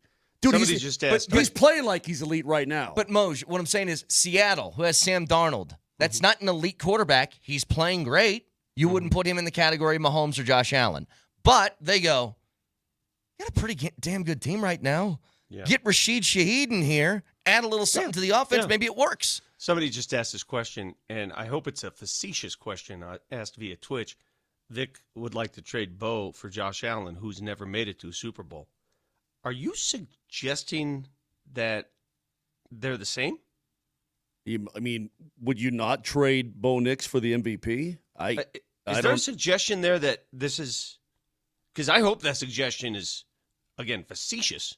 Bo Nix is a special. Well, you guys just don't know ball. Because by my calculations, Bo Nix has never made it to a Super Bowl, and neither has Josh Allen. They're the same. How many teams? One guy made it to a Super Bowl and lost in his rookie year. Which is exactly why I'd rather have Nick Foles over Josh Allen. How many teams would have traded for Dan Marino for the rest of his career? All I'm saying is they know the timeline they're on. They know they're aware, and the timeline may not be as fast as we all think. Let it cook a little bit. Let it ferment. They're going to be fine. He's going to be fine. He is learning on the job every week. Yeah, that's not what he wanted to cook. I'd like the learning to learn faster. Learn it up! am becoming increasingly impatient with this tutor. And I want that thing that they did to Neo in the Matrix. I know Kung Fu. I want it to happen that fast. See, this little game that we're playing, this applies to every team in the league. And I'm going to give you another example. You ready for this one? Sure. If I gave you the choice right now, not in 2 months, right now, Mark Moser, you get to open the playoffs on the road at Indy or at home against Kansas City. Which would you take? On the road at Indy all day. Brett, which one would you take? On the road at Indy. Although Why? I do want to see. No, before you finish, Yeah. why? What's the answer? Mahomes. That's it. Yeah. This isn't brain surgery, people. This is not hard. Yeah. I know they're in the NFC, so it's like they aren't going to open up a postseason game anywhere. But let's just hypothetically say that the Philadelphia Eagles are in the AFC. Mm-hmm. What if I gave you Indianapolis on the road to start or Jalen Hurts with the Broncos at home? I'll take the home game against Jalen Hurts. You know what? I that one's a little think weird, I think I would. I think I would as well because Hurts is not the same quarterback as Mahomes. Yeah, Hurts been to a couple Super be Bowls. as far away from that witch as I. Do you understand? I don't want to be in the same side of the room as that witch. Yeah, and I know the Raiders game is tomorrow night, and it is Raider week. But the game after Raider game is going to determine a lot of how I feel about these Broncos. That's what I was going to say. When you asked that question, what I was going to say was, I really want to see what the KC game looks like. Mm-hmm. Last year, I felt like they matched up pretty well with Kansas City. Well, they should have beaten them twice. Yeah. Well, they beat the B squad. They had them. And then they had them, yeah. I think that is going to be such a massive test for a couple of reasons. First of all, it's just how do you stack up against what's been the class of your division conference league for the last, 8 years. Mm-hmm. Secondly, they're going to get a bye with a whole bunch of time to try and game plan to keep your offense sputtering with that great defense. How do you respond? I think this is going to be not just a test for Bo Nix. This is going to be a test for me about Sean Payton. Can you dial up something against Spags' defense when they had a week to prepare for you? Can you do that? Because I think it is sort of a referendum on that, too. Let's be honest. What's the story of Pat Surtain? Because they're going to throw all those wideouts into the mix, and plus 87. It just makes me a little nervous. So a lot more to get to in just a little bit. Hold on. Somebody disagreed. KC at home? Are you kidding me? You guys don't know ball, bro. Shut them off. So you'd rather play KC at home right now? No, I'm not saying in a month. Over Indy on the road. I wouldn't because of that witch. And neither would these guys. So that's 3 people here. 3 is more than 1. I think it would be foolish to volunteer that you want Mahomes. Agreed. When Vic said a couple years ago, hey, bring on the Lakers, I want him. It's because he knew the Nuggets were a better basketball What year was team. that? 2023. I was You scared. guys absolutely did not do That's that. not- You you're- made you're fun re- of me you're- because I was the one who was saying I it. said bring him on. Oh no, Vic, I wanted no Vic. part of him until the What- Nuggets was beat it- him. was I it was last- scared of him. was it last year you said bring him on then? I can't have Who was it? Moser pretending as if I was not on an island by myself. You were not on an island begging by yourself. and hoping. You're not Castaway looking for Wilson. Nelly, it's too hard for you to go back and find. Moser, I'm telling you with 1,000% certainty, no question in my mind, because I was being tag teamed as far as an argument about, do you want the Lakers in the first round or not that year? And I said, yes, the Lakers stink. And both of you went, oh, Brett, you just don't know the history of these teams. You did You don't that know to ball, me. Brett. You did that to me. And I said, the Lakers aren't good. And what did you do? You swept them, just as I expected. I was not scared at all. You were just like Vic. I was Terrified. frightened. Hey, when we come back, I will reveal why it is very dangerous and sometimes unhealthy to do something before it's time. And that something is putting up Christmas lights. Next.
What happened, Vic? God sent me a message. And the message was very clear. You don't mess with... Stop this. Yes. You don't mess with tradition. You don't try to beat people to the punch on tradition. You just do what you're supposed to do on a timely manner. And you know how it goes. The Christmas lights don't go up until after Thanksgiving. That's just the way it works. But what happened is, I fell prey to peer pressure. At the tender age of 56, I still feel peer pressure. And my peers in the cul-de-sac started putting up Christmas lights last week when the temperature got up into the 70s and 80s. And I said to them, what the hell are you people doing? They go, well, it's a warm day. We're going to put the lights up. To which I responded, you'll never catch me doing that this early. Went inside. Wife yelled at me. I felt the pressure. And yesterday, I put up the lights. And God sent me a message.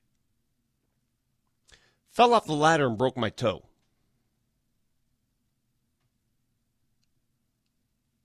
Now you got 2 gimps in the house? Well, I can still walk. I can still walk. I mean, it's, the little toe. It's a little toey. So that thing, by the way, is like busted for life now. You saw that, right? There's no fixing that toe. I broke the toe next to the pinky toe on my right foot when I was younger. It bends.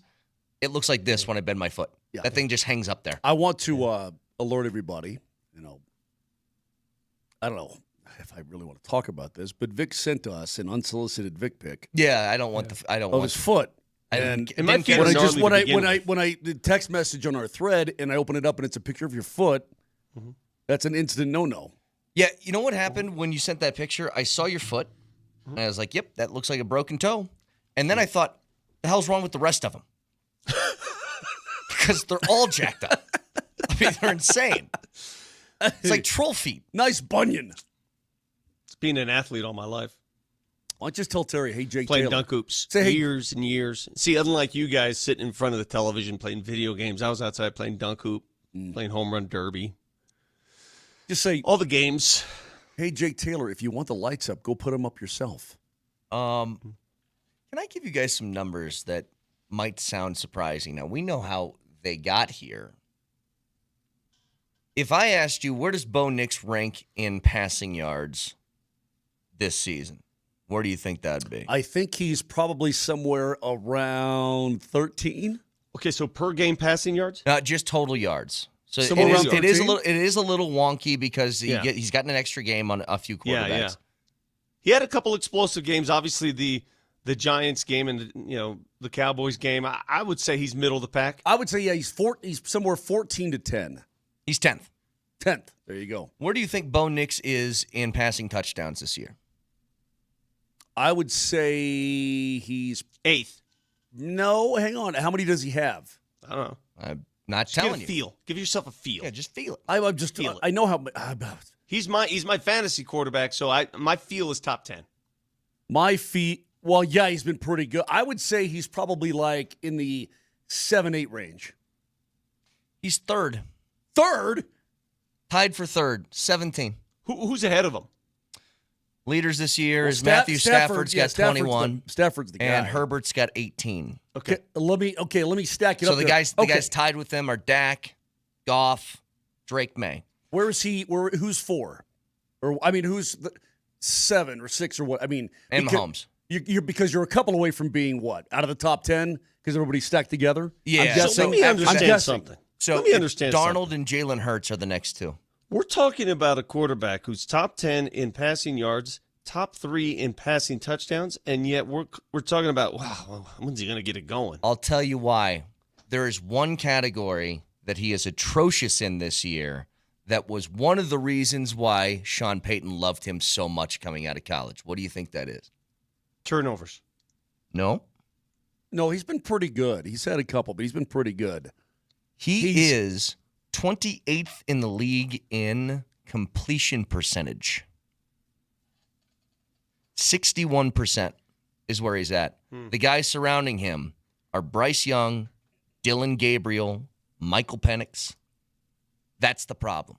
And that's why it looks so inconsistent. Yeah. If you go back to last year, you want to see the biggest contrast between what Bo Nix has done this year as opposed to last year. He was hovering around 66.5% last year in completion percentage. And the fact that he's doing that while also checking the ball down a lot is a problem. Because one last thing, just real quick, Vic, to prove this point. Do you know who the leader of the league is in completion percentage?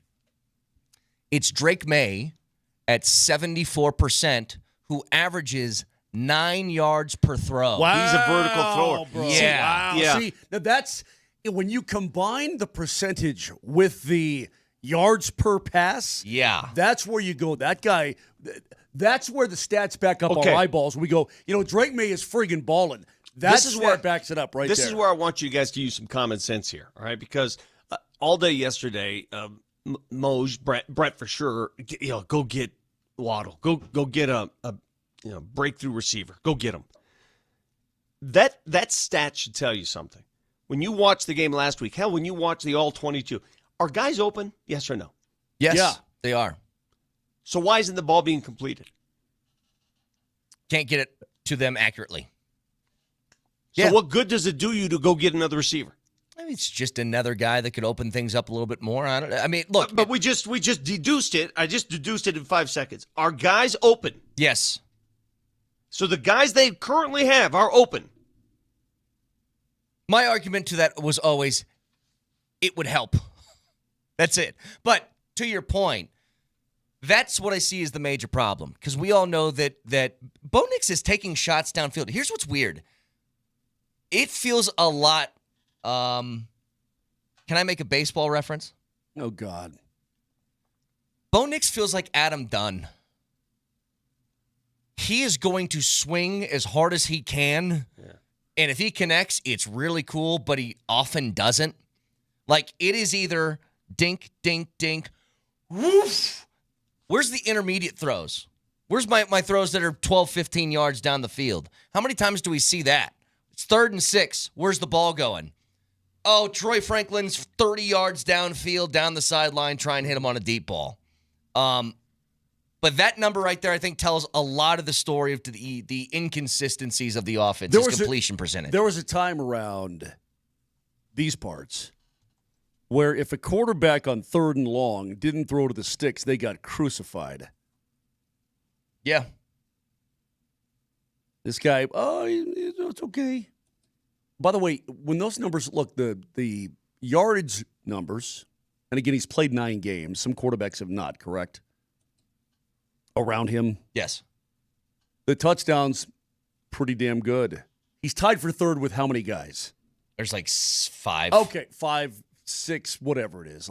He's tied with Prescott, Goff, Mahomes, May, Aaron Rodgers. Okay, so that's a total of 6 guys at 17, including Bo Nix. But it's that other stat. If I'm to believe that the stats are correct, at 28th in completion percentage, and also yards per pass, why is Peyton coming out all the time and saying, oh, he's great, he's been great, oh, he's been magnificent, or whatever he said, all these... Because he stands nothing to gain by being critical. No, I understand that, but you don't have to go over the top. It's been good. Could be better. The whole offense could be better. Yeah. And a texter brings up the point, we brought this up earlier in the week, I did anyway, that one area that the Broncos are bad at that doesn't help, and I think this kind of goes hand in hand. Vic, when a basketball team is struggling to shoot and then somebody gets wide open and misses another shot, it has to do with you guys not being in a rhythm before that because we know it's kind of contagious. Yes. So when Bo Nix is missing throws and then he puts a throw on the money, you get a drop. Sure. And the Broncos are 2nd in the league in drops too. Yeah. Got an assignment for the rest of the day for everybody who's still listening and has to go to work or something. I love this text from Kyle. It says, well, thanks, guys. People at work now think I've absolutely lost it because I got caught walking around singing, welcome to the WB. It stays with you, though, man. Yeah, it does. It So stays here's with the you. thing.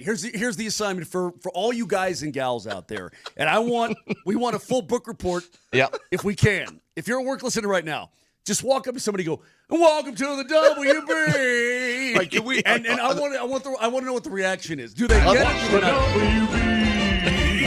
All right. So on the way to break, when we come back, I got to get into what Mad Dog Russo had to say, and it's funny. It's just hilarious. But can we, on the way to break, can we do it at the same time? That's not going to work. Yeah, you're probably going to be a little delayed from us. I don't care. Let's just, come on. Let's go. In 3, 2, 1.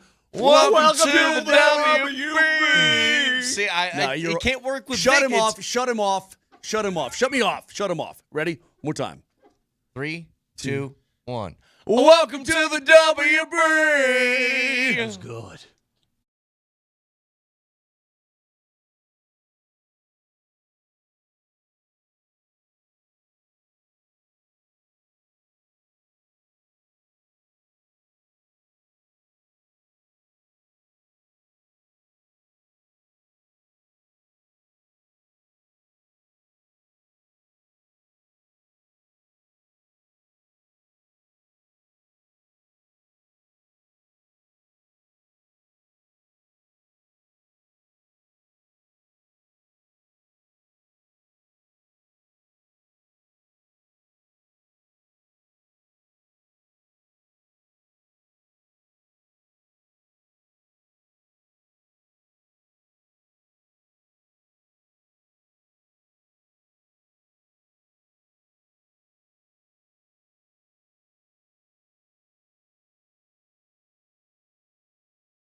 Vic, I have no idea what this is about. Neither does Moshe. When you talked about something Mad Dog did. So what is this? Oh, Nelly knows what it's about. Nelly knows exactly what it's about. And, he's got his XM radio show, and he goes off on certain things. I just thought this was the funniest thing ever because it was so random and ridiculous and unnecessary. So did you guys happen to watch I'm sure you did not, any of the Dodgers celebration? I did not. Hell no. I saw clips of it, but no. Kike Hernandez, by the way, is hilarious. He's unhinged. He's hilarious. But that's like saying, dude, did you play with that anthrax? You have fun playing with it? Why would I watch anything that has to do with the Los Angeles Dodgers, Vic? It's a ridiculous question. I want to vomit. I get it. I want to vomit. You probably shouldn't even answer the question. Apparently, Mad Dog watched it because he wasn't happy with the guy who hosted it, Joe Davis, who called the World Series. He was the lead play-by-play guy in the World Series. And Mad Dog has a problem with Joe Davis. Listen.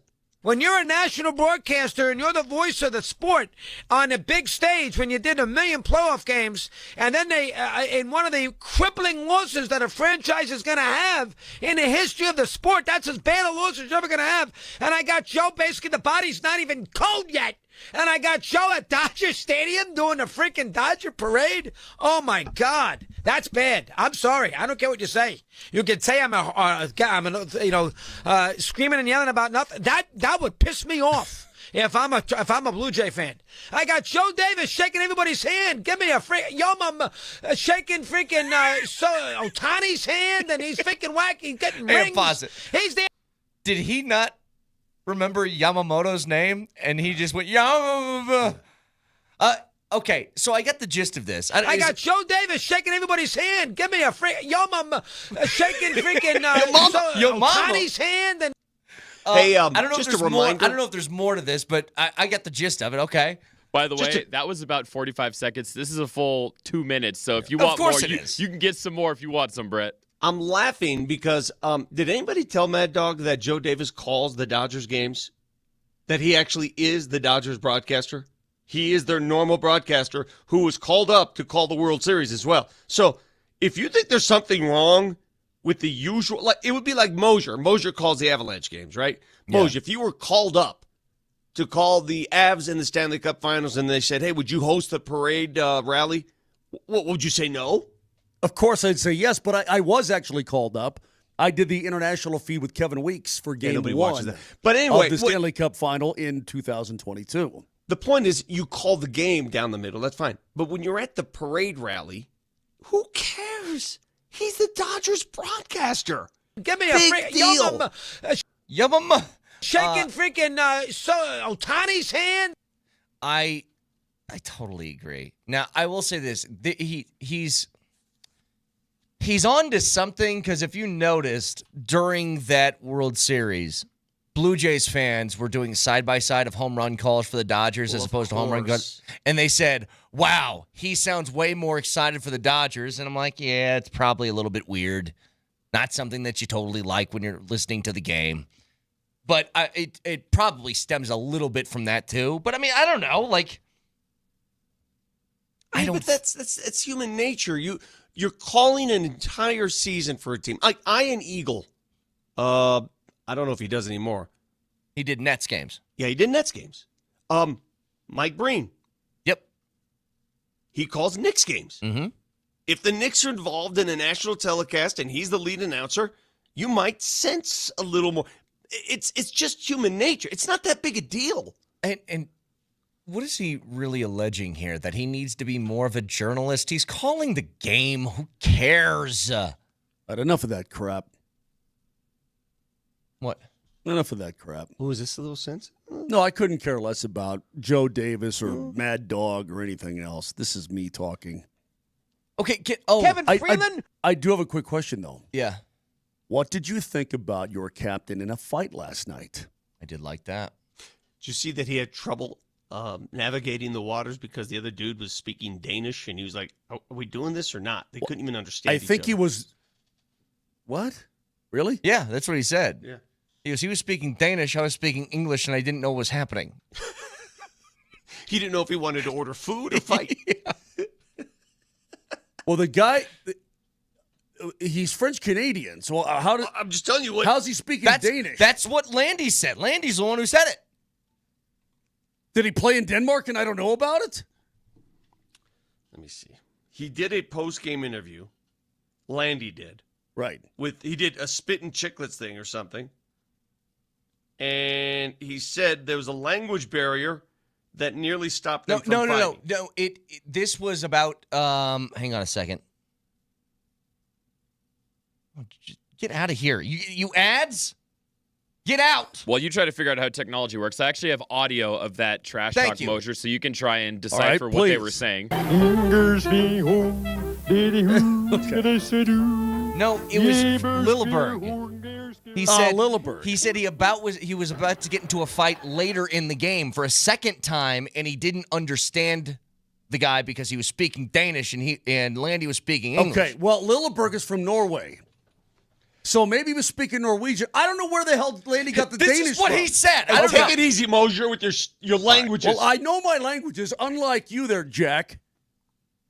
Bogdan, Big Don, Bagdon. Again, you can't say it to us. That is what Landeskog said. Your beef is with him, not with me. I'm a relayer of the information. Get the correct fight correctly, okay?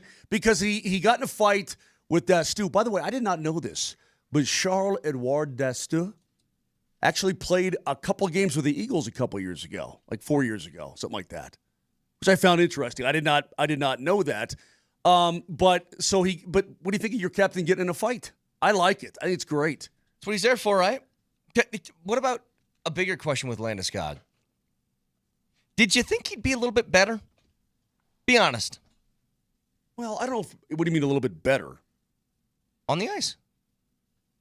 As a player. No, I thought that last year when you're coming into the postseason. By the way, how does he look physically to you? Like a man? Yeah. Does he skate like Gabe Landeskog skates? Yeah, looks like Does he go to the areas that Gabe Landeskog goes to? Yes. I think what you're going through right now, if you're Gabe Landeskog, last year in the postseason, you're on adrenaline. And you only played, a handful of games anyway, 5 games. But you're on adrenaline, right? I mean, everything is just like, ah! Now what it is, you are in the process of playing hockey and practicing every day, every other day, that sort of thing. And I think that right now it looks like the processing is just a tick off to me. It'll come. It just takes time. It's been, he was off the ice for 3 years, bro. I understand. It will come back. I'm not making some sort of accusation or blaspheming the captain. I'm just saying 4 points through 14 games. Did you expect more? That's all I'm getting at.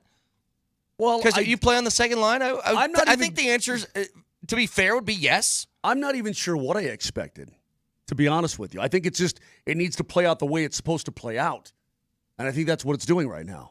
Okay. By the way, everybody's responding to the fight translation issue, and it was a guy that wanted to go at the end of the game, not the actual guy he fought. And see, you're both idiots. That's what he said, though. Well, I got around to it. Most, you didn't even know anything about it, so who's the real idiot? You're calling the game. Well, sorry, I was doing my own post-game stuff. Newsflash, we're telling the Avs broadcaster what happened during the game. Yeah, I don't know if you fell asleep at the end of the game. Let me explain some things to you. So it was a 6-on-5 for 3 minutes. Okay. Settle down just a little bit. I'm trying to find out who's from Denmark. That's on Bjorkstrand. He's from Denmark. See, I have the same issues. I want to fight Danish people all the time, but I just can't understand them, and then we can't get engaged. You know what, Vic? On the daily. One of my favorite movie lines of all time from Austin Powers is Old Man. Did you see that? It's great, yeah. There's 2 things in the world I hate. People who are intolerant of other people's cultures and the Dutch. And obviously the Dutch and the Danish are 2 different peoples, but that line just stuck with me forever. I think it's hysterical. Michael Caine's great. It is weird to think that's kind of how the world started. If you saw somebody that wasn't from your area, you're like, we're fighting. Hey, that's it. Who are you? Who are you? Me? I'm Scott. What's your name? Tony. What's your name? But it is well documented that on this show, we like the Dutch. Oh, it was amazing. I mean, it was such a strong race. We were all running so fast, multiple running in the 50s, so I knew I had to go out fast. So funny. Femke Bol. Reminds me of that Shane Gillis bit where he goes, the Civil War is basically just the North shooting racism out of the South.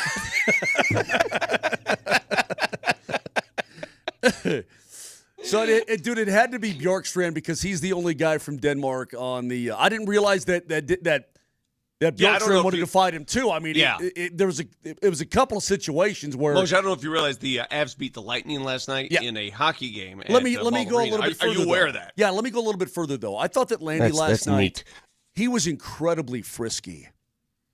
And I know we see him like he's taking these hard hits. He's getting knocked down at times and all this. He's laying licks on guys. And you're like, people, just think about it. The leg, it's holding up. He's fine, right? He was really frisky last night. I think it's coming. I really think it's coming. I can only imagine that exchange. Like, what does he say? I can't speak Danish, but it's like, what does he say? I'm not even sure what Danish sounds like. What? What'd you say? I mean, he's Kevin Hart. You want your ass kicked? he's Kevin Hart from 40-Year-Old Virgin. Look, first of all, you're throwing too many big words at me. I'm going to take them as disrespect. Watch your mouth. And help me with the sale. Nelly, what does a Danish person sound like? Well, here, you want to hear? I put a Danish fighting words into Google Translate. This is, do you want to go right now, pork chop, in Danish. Vil du med svinekotelet lige nu? What? What I said was... Vil du med svinekotelet lige nu? I don't know what that means, but it sounds bad.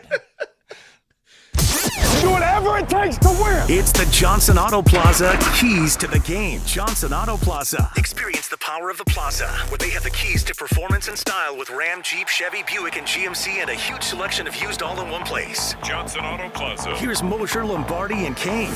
Game tonight, Nuggets in Heat, 7 o'clock. Vic, keys to the game. Moser, don't sleep on them Heats.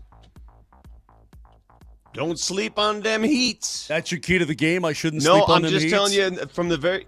They just got off the road and beat the L.A. Clippers in L.A. Don't sleep on them Heats. I'm telling you right now, this is not a gimme. I agree. They changed their style of play. Yeah. They're a much more wide-open attack now. Offense is the name of the game, and that's what they're trying to do. I think what the Nuggets need to do to win this game, clearly, do what they've done at home already in the 3 games they've won. They're 3-0 at home. Last year they started 1-2 at home. The last game got a little tough at the end there.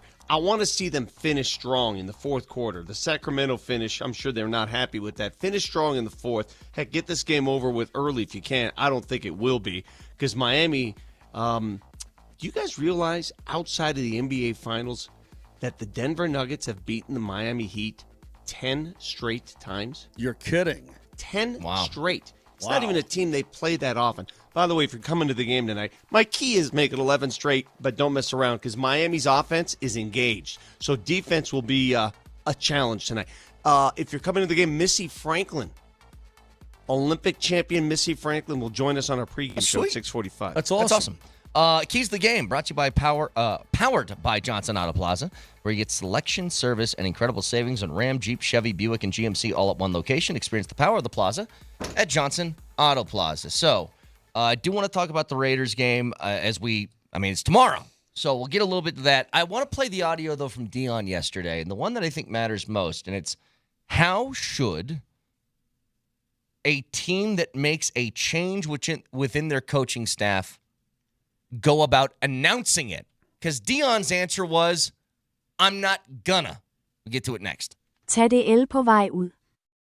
What?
Andy, it's Ace. I'm not quite sure if you're all the way back, because if you were, you might have fought Lilleberg there at the end. I'm just kind of curious. Yeah. What was that conversation about? What were you guys talking about when you guys were kind of going back and forth?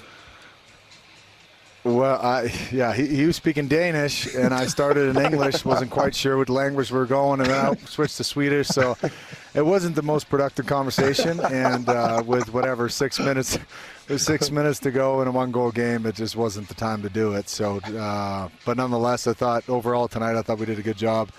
Managed the emotions throughout. I thought the pace picked up as the game. What? ¿Qué pasa? Hold on, let me get into my Google Translate. So that was to the TNT guys. See, I didn't hear that. We were doing our own thing. Do you think any of the NHL players will start to wear those things that they have at those world meetings? Those automatic translator earpiece things?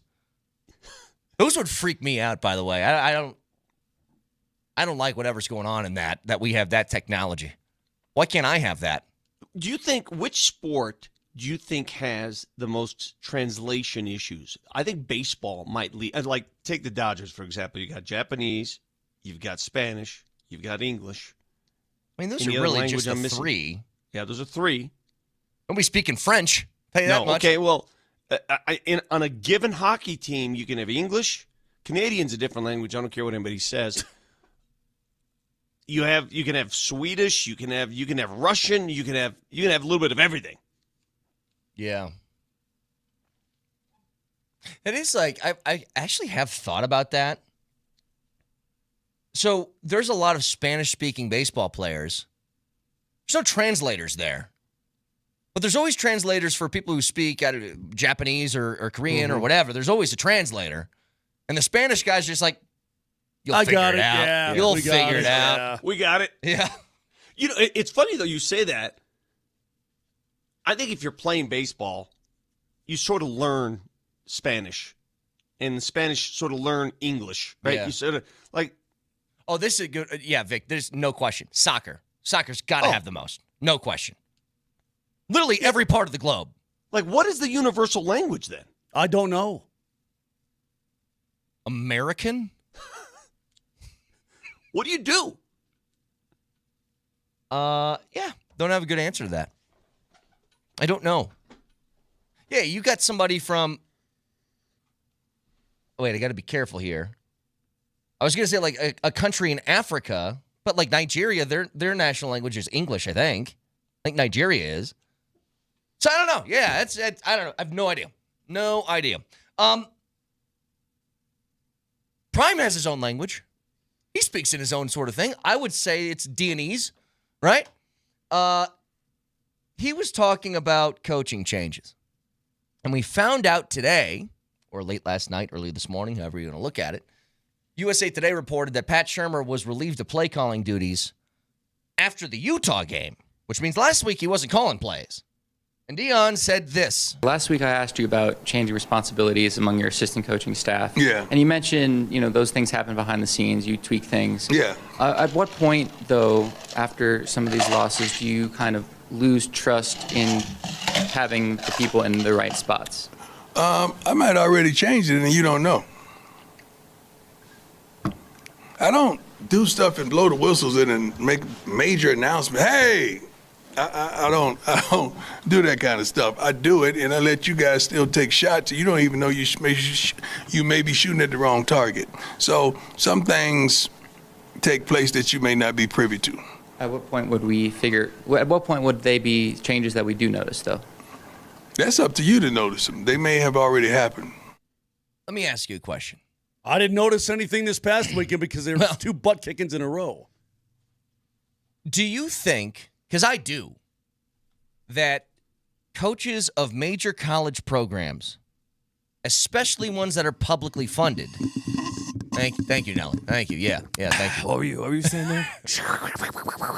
I think there should be an obligation for publicly funded universities that you need to announce things like this.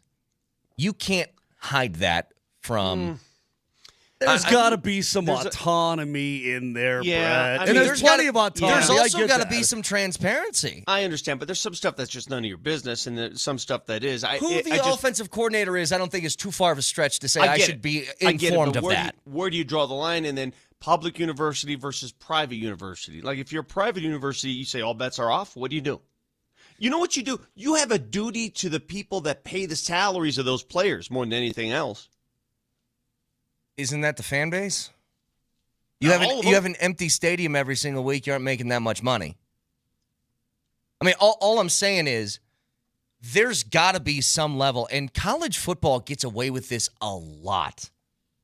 We're literally, look, man, where I'm from, I don't know if this ever happened when I was there, but they certainly could. Do you think that in a place like Lincoln, Nebraska, they could walk up to a media member who's maybe being a little harsh on the program and say that again, you're never allowed in again? Absolutely they could.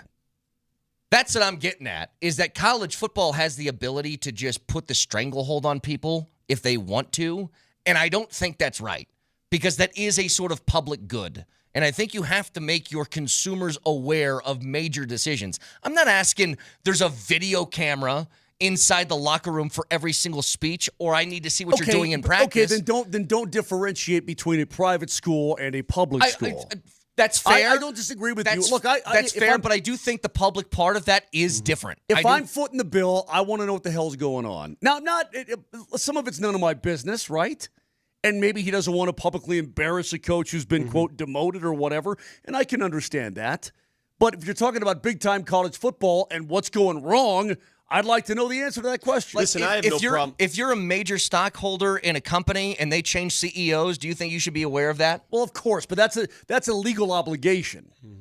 Well, I think it should be a legal obligation to tell me you changed offensive coordinators. No. I have no problem with the way Prime handles his team behind closed doors and practice. I really don't. I do have a problem with the team on the field and the way it's coached and the way the results. The results are what matter. I will tell you this. I want to apologize, perhaps, to all of the CU honks who I belittled and all of the CU folks last season when I ripped the folks in charge of retiring Shedeur Sanders' jersey just a month after the season. And I said, how ridiculous is this? I'm sorry. Maybe he did deserve a jersey retirement, considering now that he's not. I mean, this team looks nothing like what we saw. No, maybe he was that good. Maybe he deserved a retirement mid-career. Maybe he should be starting in Cleveland. I don't know. Somebody texted in earlier in the program and said, I thought he was bringing the Louis. Well, he did. And they played 2 years and went to the National Football League. I don't know what else to tell you. Got to go get more of those guys. Those guys don't grow on trees. I mean, it's hard to find players of that talent, including a Heisman Trophy winner. Yeah. No, I mean, it's pretty readily apparent how much of an impact two players had on that roster last year, right? That team won 9 games last season. Mm-hmm. And now they can't move the football forward. They went a half of football and they gave up, or they gained negative 18 yards. Back to your question you posed about, what responsibility does a coach have to the public? And here's the issue I've always had at CU under Prime. Prime has done some wonderful things, and I still respect whatever decisions he wants to make about his team. But you have 2 sets of rules up there. Prime has his own people handling his own PR and his own media responsibilities. He doesn't really deal with the University of Colorado's PR branch. He doesn't even, whatever. Everybody else in the program does. He comes with his own, Louis in that respect. He does his own thing. I also didn't totally want to get to this part because I think it's a minor aspect of it, but what happened in Baltimore a couple weeks ago with Lamar Jackson? Do you guys remember? He told the team to take all the ping pong tables and foosball tables out of the locker room. Well, that did happen, but also, he practiced. Talking about when he practiced, they made it seem like he was going to play, right? And remember, Moj, going into that game, I think they were playing against Chicago. I said, why are the Baltimore Ravens 6.5-point favorites against a team that's won 4 straight and Baltimore stinks? Because the implication was, looks like Lamar's going to play. The Ravens got in trouble. Why? Because implications. Yeah, he didn't play. They made it publicly seem like Lamar was going to play. People bet on the Ravens. They lost money with that assumption, and they said that's wrong. Do you think you can find a little bit of an area like that of you think the play caller's one guy and it's actually another? Could that be an argument? Again, it's a minor detail. You could have Sean Payton calling plays up there with the talent right now. I'm not sure it's going to matter. Here's what I don't like. And the lack of buy-in at this point from some of those players, it's disappointing. Here's what I think is, I don't know how to describe it. It's shallow. When coaches hide behind that, well, it's a competitive advantage. That's why it's not giving you that information, right? Like, oh, no, I don't want to share that information because it's a competitive advantage. You could say that about anything. Yeah. At some point, just be upfront and be fair. Coach Sanford, I remember earlier this season, we on Altitude TV broadcast a Valor game, and he was supposed to be mic'd up for the entire game. And I said to him, Coach, do you really want your plays being... you're going to be mic'd up. They're going to go out across the airwaves. Everybody's going to hear. That's going to hurt you. It's high school football. We all have the same plays. Yeah. You know, when these coaches, and Sean Payton does that a lot, doesn't talk about certain things because competitive advantage. They just get so hell-bent on that. It could be a blanket excuse for literally anything that they don't want to answer. Of course. Yeah. I'm not going to reveal this injury, competitive advantage. Well, hey, what's your sign? Are you a Gemini? Competitive advantage. Here's what's funny, though. Dion played that card with the quarterbacks all year. Who's starting this week? You'll find out, right? He did it all the time. And then this week... What went into your decision to give Julian Lewis the nod this week? Common sense. Common sense. That's no more enhanced audio, by the way. It's just every sniffle, everything. The microphones at CU pick up every. I can hear his heart beating. I can hear him think. Hey, whoa. There's another piece of audio that you guys got to hear. So Tucker Kraft is one of the better young tight ends in this league, and unfortunately, he tore his ACL last week. He's out for the season. Mm-hmm. So they went to his teammate, Romeo Doubs. You might know Romeo Doubs as the guy who looks like Kazoo on the football field because his helmet is 18 times bigger than anything else on his body. Doesn't he wear one of those things? The Guardian cap. Cappy, yeah. He was asked about losing Tucker Kraft for the season and what impact that has on the Packers and their offense, and he said this. I wouldn't wish that, just on one of our captains or even just your worst enemy. I don't wish that on any man, and Tucker is in a better place, but again, you just gotta. Next question, please. He tore his ACL. He's not dead. What? He didn't get hit by a bus. Oh my God! Hang on. If I without context just said, when Moj tore his Achilles, Vic. In that tone, somebody asked me, hey, what's going on with Moj? And I go, I wouldn't wish that on any man, not even my worst enemy. I wouldn't wish that on Osama bin Laden. But Mark Moser's in a better place right now. You'd just be like, well, is he dead? I respect him for having empathy for his teammate. But dude, that's a bit much. That's hysterical, though. No. I want a side by side, please. Somebody, I don't know if this happened, but if I know football coaches, I do know this happened. I want a side by side of him saying that, and then somebody asking Matt LaFleur, "How do you move on from Tucker Kraft?" And he goes, "Next man up." Yes, that's what it's gonna be. One guy is pretending his teammate died, and the other one's like, "Screw him, he's not on my roster right now." It's like Dayball. It's like Dayball going to the tent. Hey, Dart, you don't have a concussion. Let's go. Oh, I'm sorry. Tucker is in a better place. My apologies, doctors. Is his head off? Is it off? Get him back out there. I don't know that I've ever heard any person ever utter that phrase and not be referring to somebody who's passed. You talking about the late, great Tucker Kraft, Moj? Yes, exactly. He's in a better place. Well, that means, you know, my old dog, dark, man. like my old dog Jeff. God, I love that dog, man. A lot of people love that dog. He was a celebrity on his program. Good boy, but he got so bad at the end, right? You gotta take him in, and no, he's in a better place because he was in a lot of pain. Hey, what about Vic's toe? Oh, I love Vic like a brother. He was my confidant, my right-hand arm man. But Vic's now in a better place.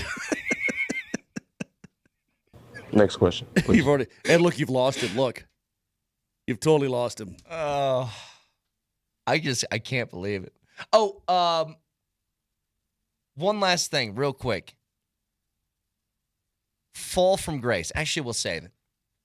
I don't know if I've seen quite an example totally like this. There's been maybe a couple. We've seen guys like Joel Embiid, really good players, take the league by storm, win MVPs, are looked at as like the face of the new generation of the sport, that injuries have just derailed his entire path to that. What about a guy who hasn't suffered an injury that's had the same fall because of his own doings? We'll get to it next.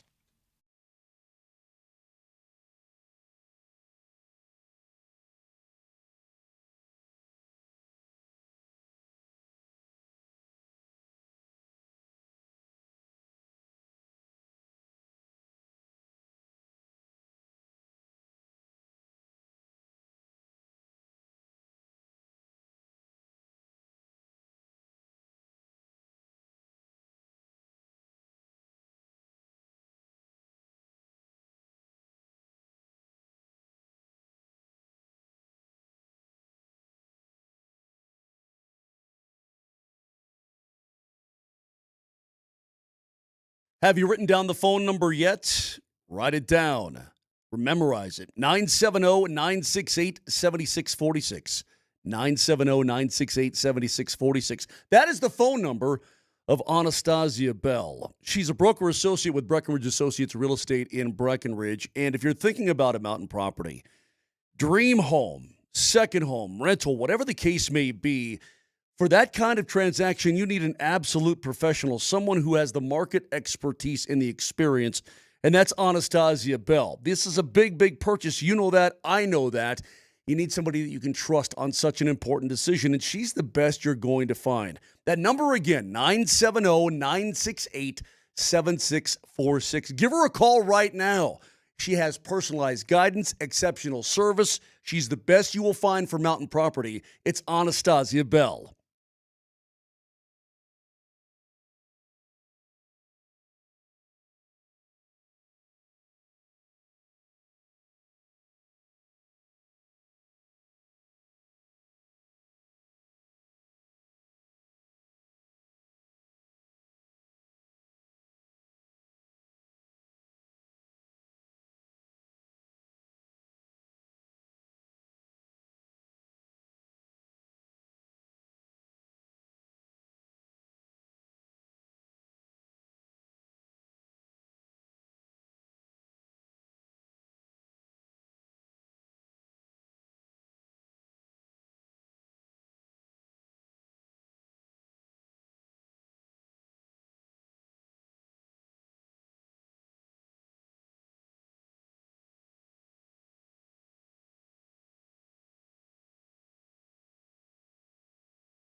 I'm going to sing it. I'm singing it. Nelly Crank. That's great. Nuggets Heat tonight at 7 o'clock. You can hear that right here, Altitude Sports Radio 92.5. One last little clip here. We've seen people fall from grace, and injury has taken away their ability to be great. And I think that's happened with Joel Embiid. It's happened to a number of different players throughout a number of different sports. Here's Mark Spears talking about Ja Morant. Talked to a couple GMs who told me, like last summer, every player on the Grizzlies was available for trade. That includes Ja and Jaren. Certainly curious to me that the Orlando Magic were able to make a trade with the Grizzlies. They got Desmond Bane, which made it apparent that they could have got Ja Morant and decided not to. 40 execs I talked to today said they really have no interest in trading for him. One said it was because it's a combo of contract and off-the-court issues. Another suggested that if Ja is traded, it'll probably be a problem star for a problem star. A couple of them also said that you need the right coaching staff to have such a mercurial star as him. And I asked one current NBA coach if he would like to coach Ja Morant, and he's not. And he said, I'm not sure I'd want to. How many times has that happened? Where a guy with immense talent is just shunned because of his personality, I suppose. Mercurial is the perfect word for Ja Morant. That is the perfect definition. And it's sad because, again, 2 short years ago, during the Nuggets championship season, that team was a threat. Yeah. That team was the threat. And they were young and talented. I mean, you think about that roster, because they had Ja, they had Bane, they had Jaren Jackson. Was Steven Adams on the Grizzlies at that time? I think he was. Might have been. Like, they were good. Luke Kennard hitting shots from the outside. They had, oh, God, there was somebody else that was a... I know, I'm missing somebody. But they were loaded. Yes. They were loaded. And it's... You know, the fear with the Nuggets years ago... Well, dude, think about it. Hold on, real quick, Brett. He's 26 years old. Very, very, very, very talented. And he's basketball poison now? Yeah. That's crazy. Poison. Who's another example of somebody like that? That just went off the deep end? That is immensely talented, but it wasn't injury that kind of derailed their career. It was... behavior, I suppose. Would you say Ryan Leaf? He Ryan went off Leaf, the deep but end. he wasn't good ever. He never reached that level of greatness. Like Ja did it early, quickly. Yeah, Ryan's a pretty squared away guy now. Good for him. I'm trying to think. A guy who was one of the best, or maybe a top 20, top 10 even player in the league, and then here's a good one. Gilbert Arenas. Yeah. Was Gilbert considered that good? He was an good. all-star. Gilbert was good. And then he got into gunplay. Oh, there you go. Antonio Brown. Boom. Nailed it. Oh, wow. Antonio Brown's perfect. That's a perfect. good one. Like that's actually the prime example, I think, of what you point to. The greatest, the most absurd video. Do you remember that game where he took his shoes off and started walking off the field? No, his shoes, he took his uniform off. I think he was shirtless. All he had on was his pants. Like he was having a breakdown during the game. Yes. In the end zone and then left. People are saying Johnny Manziel. I don't know how good Johnny Manziel was going to be anyway. I don't know either. He wasn't a Pro Bowler. He wasn't at that level. He was in college, but not at the pros. Yeah. People want to say Maurice Clarett. He was obviously a great college player. Not pros. Yeah.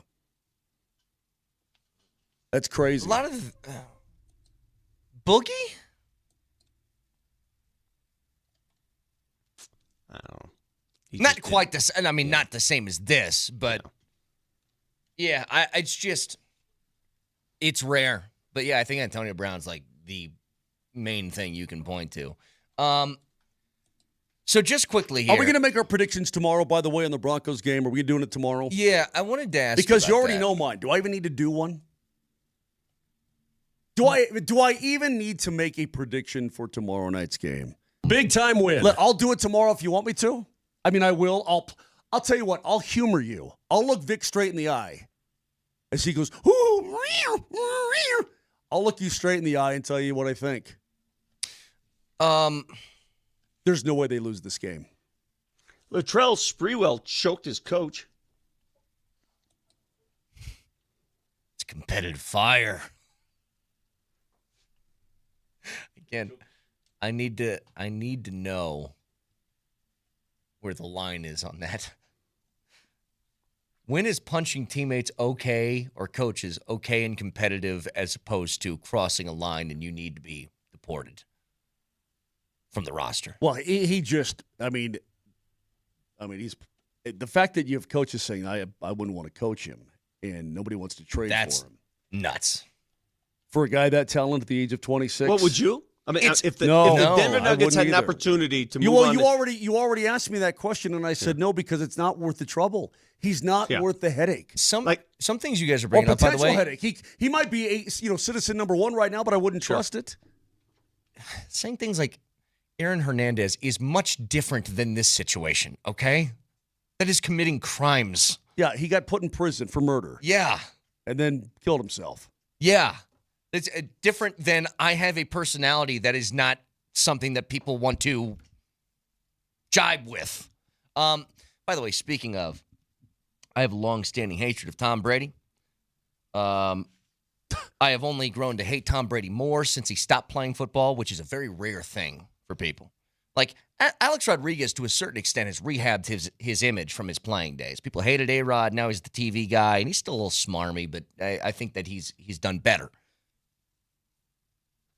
Mose, you know this about me. I don't like how Tom Brady has all the answers to everything that life has to offer, right? He always is just, if you just follow the way that I do it, you guys will be automatically successful. I don't like that tone that he has. What I really don't like is what I saw yesterday. He's out here cloning his dog. The dog that he has right now is from his first dog who passed, and they cloned it.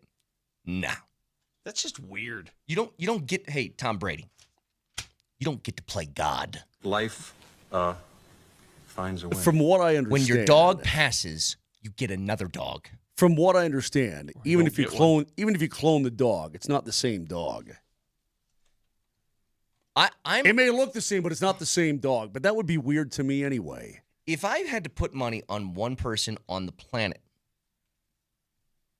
that would freeze himself cryogenically, it's him. He's next. Oh, I'd do that. Oh, he's the next Ted Williams. If I had the bread, he's gonna freeze himself. If I had the bread, I'd freeze myself. For what? What are we going to do with you? Well, in maybe 500 years, I can come back and get more buckets. I would at take 5:30 in the morning. I would take a fistful of hair dryers to wherever you're frozen and just heat that sucker up. I'd set a bonfire right outside there. Hey, look. Here's what I'm going to do. I'm going to tell my wife, look, my life insurance policy, use it to freeze me, okay? Mm-hmm. And maybe just my head, but maybe the whole thing. Mm-hmm. I need to come back, and I got to get my handicap back down to like 3. I know I can't go to eternity. Nah, man. I got to be able to come back, jump back in my body, soul comes back to your body, and then look, I figured. During my 500-year sleep, I figured out my swing. Okay, I went to heaven. I figured it out. You were thinking. I'm back in my body. I was thinking for 500 years, and now I'm ready to bomb it straight down the gut every time. 3 bills down the gut. If you guaranteed me, listen, this Second Life stuff. We've had conversations about mortality. When you get into your 70s, 80s, 90s, what's the point? Let's just go. Now, if you gave me the opportunity to come back at my peak athletic age was probably 42, elite athleticism, or 30, somewhere in there. Mm-hmm. Now, if you gave me peak athletic age time, then I'd think about it. What if they could turn back the clock? Hang on a second. Little Benjamin Button. Texture says, Tom Brady's dog. I wouldn't wish that on my worst enemy, but he's in a better place, right? Come on, man. Also, Texture says, Tom Brady is slowly becoming a Bond villain, and you are so right. So right. He's becoming a Kardashian, kind of. Hey, I looked it up. The audacity you have to spend the bread to clone your dog, you know how much that costs? Yeah. You want to clone a dog? How much do you think it costs? $1 bajillion. I wouldn't it's even insane. consider it. So I don't. 50 G's. Yeah. 50 G's to clone your dog, man. Dude, do you remember how mad I was when my kid's hamster passed and we had to pay $275 to get it? Oh, I told you I'd do it. Just, man, step on the $275. garbage. Ting. Use the garbage can lid as a backboard. Cha-ping. At the age of 12, she was run over in our driveway. Oh! Like that? Was she run over like that? Just say, sweetheart, what was the hamster's name? I don't know, but I mean, Watch, seriously, watch Daddy's jump shot with pebbles. Toby.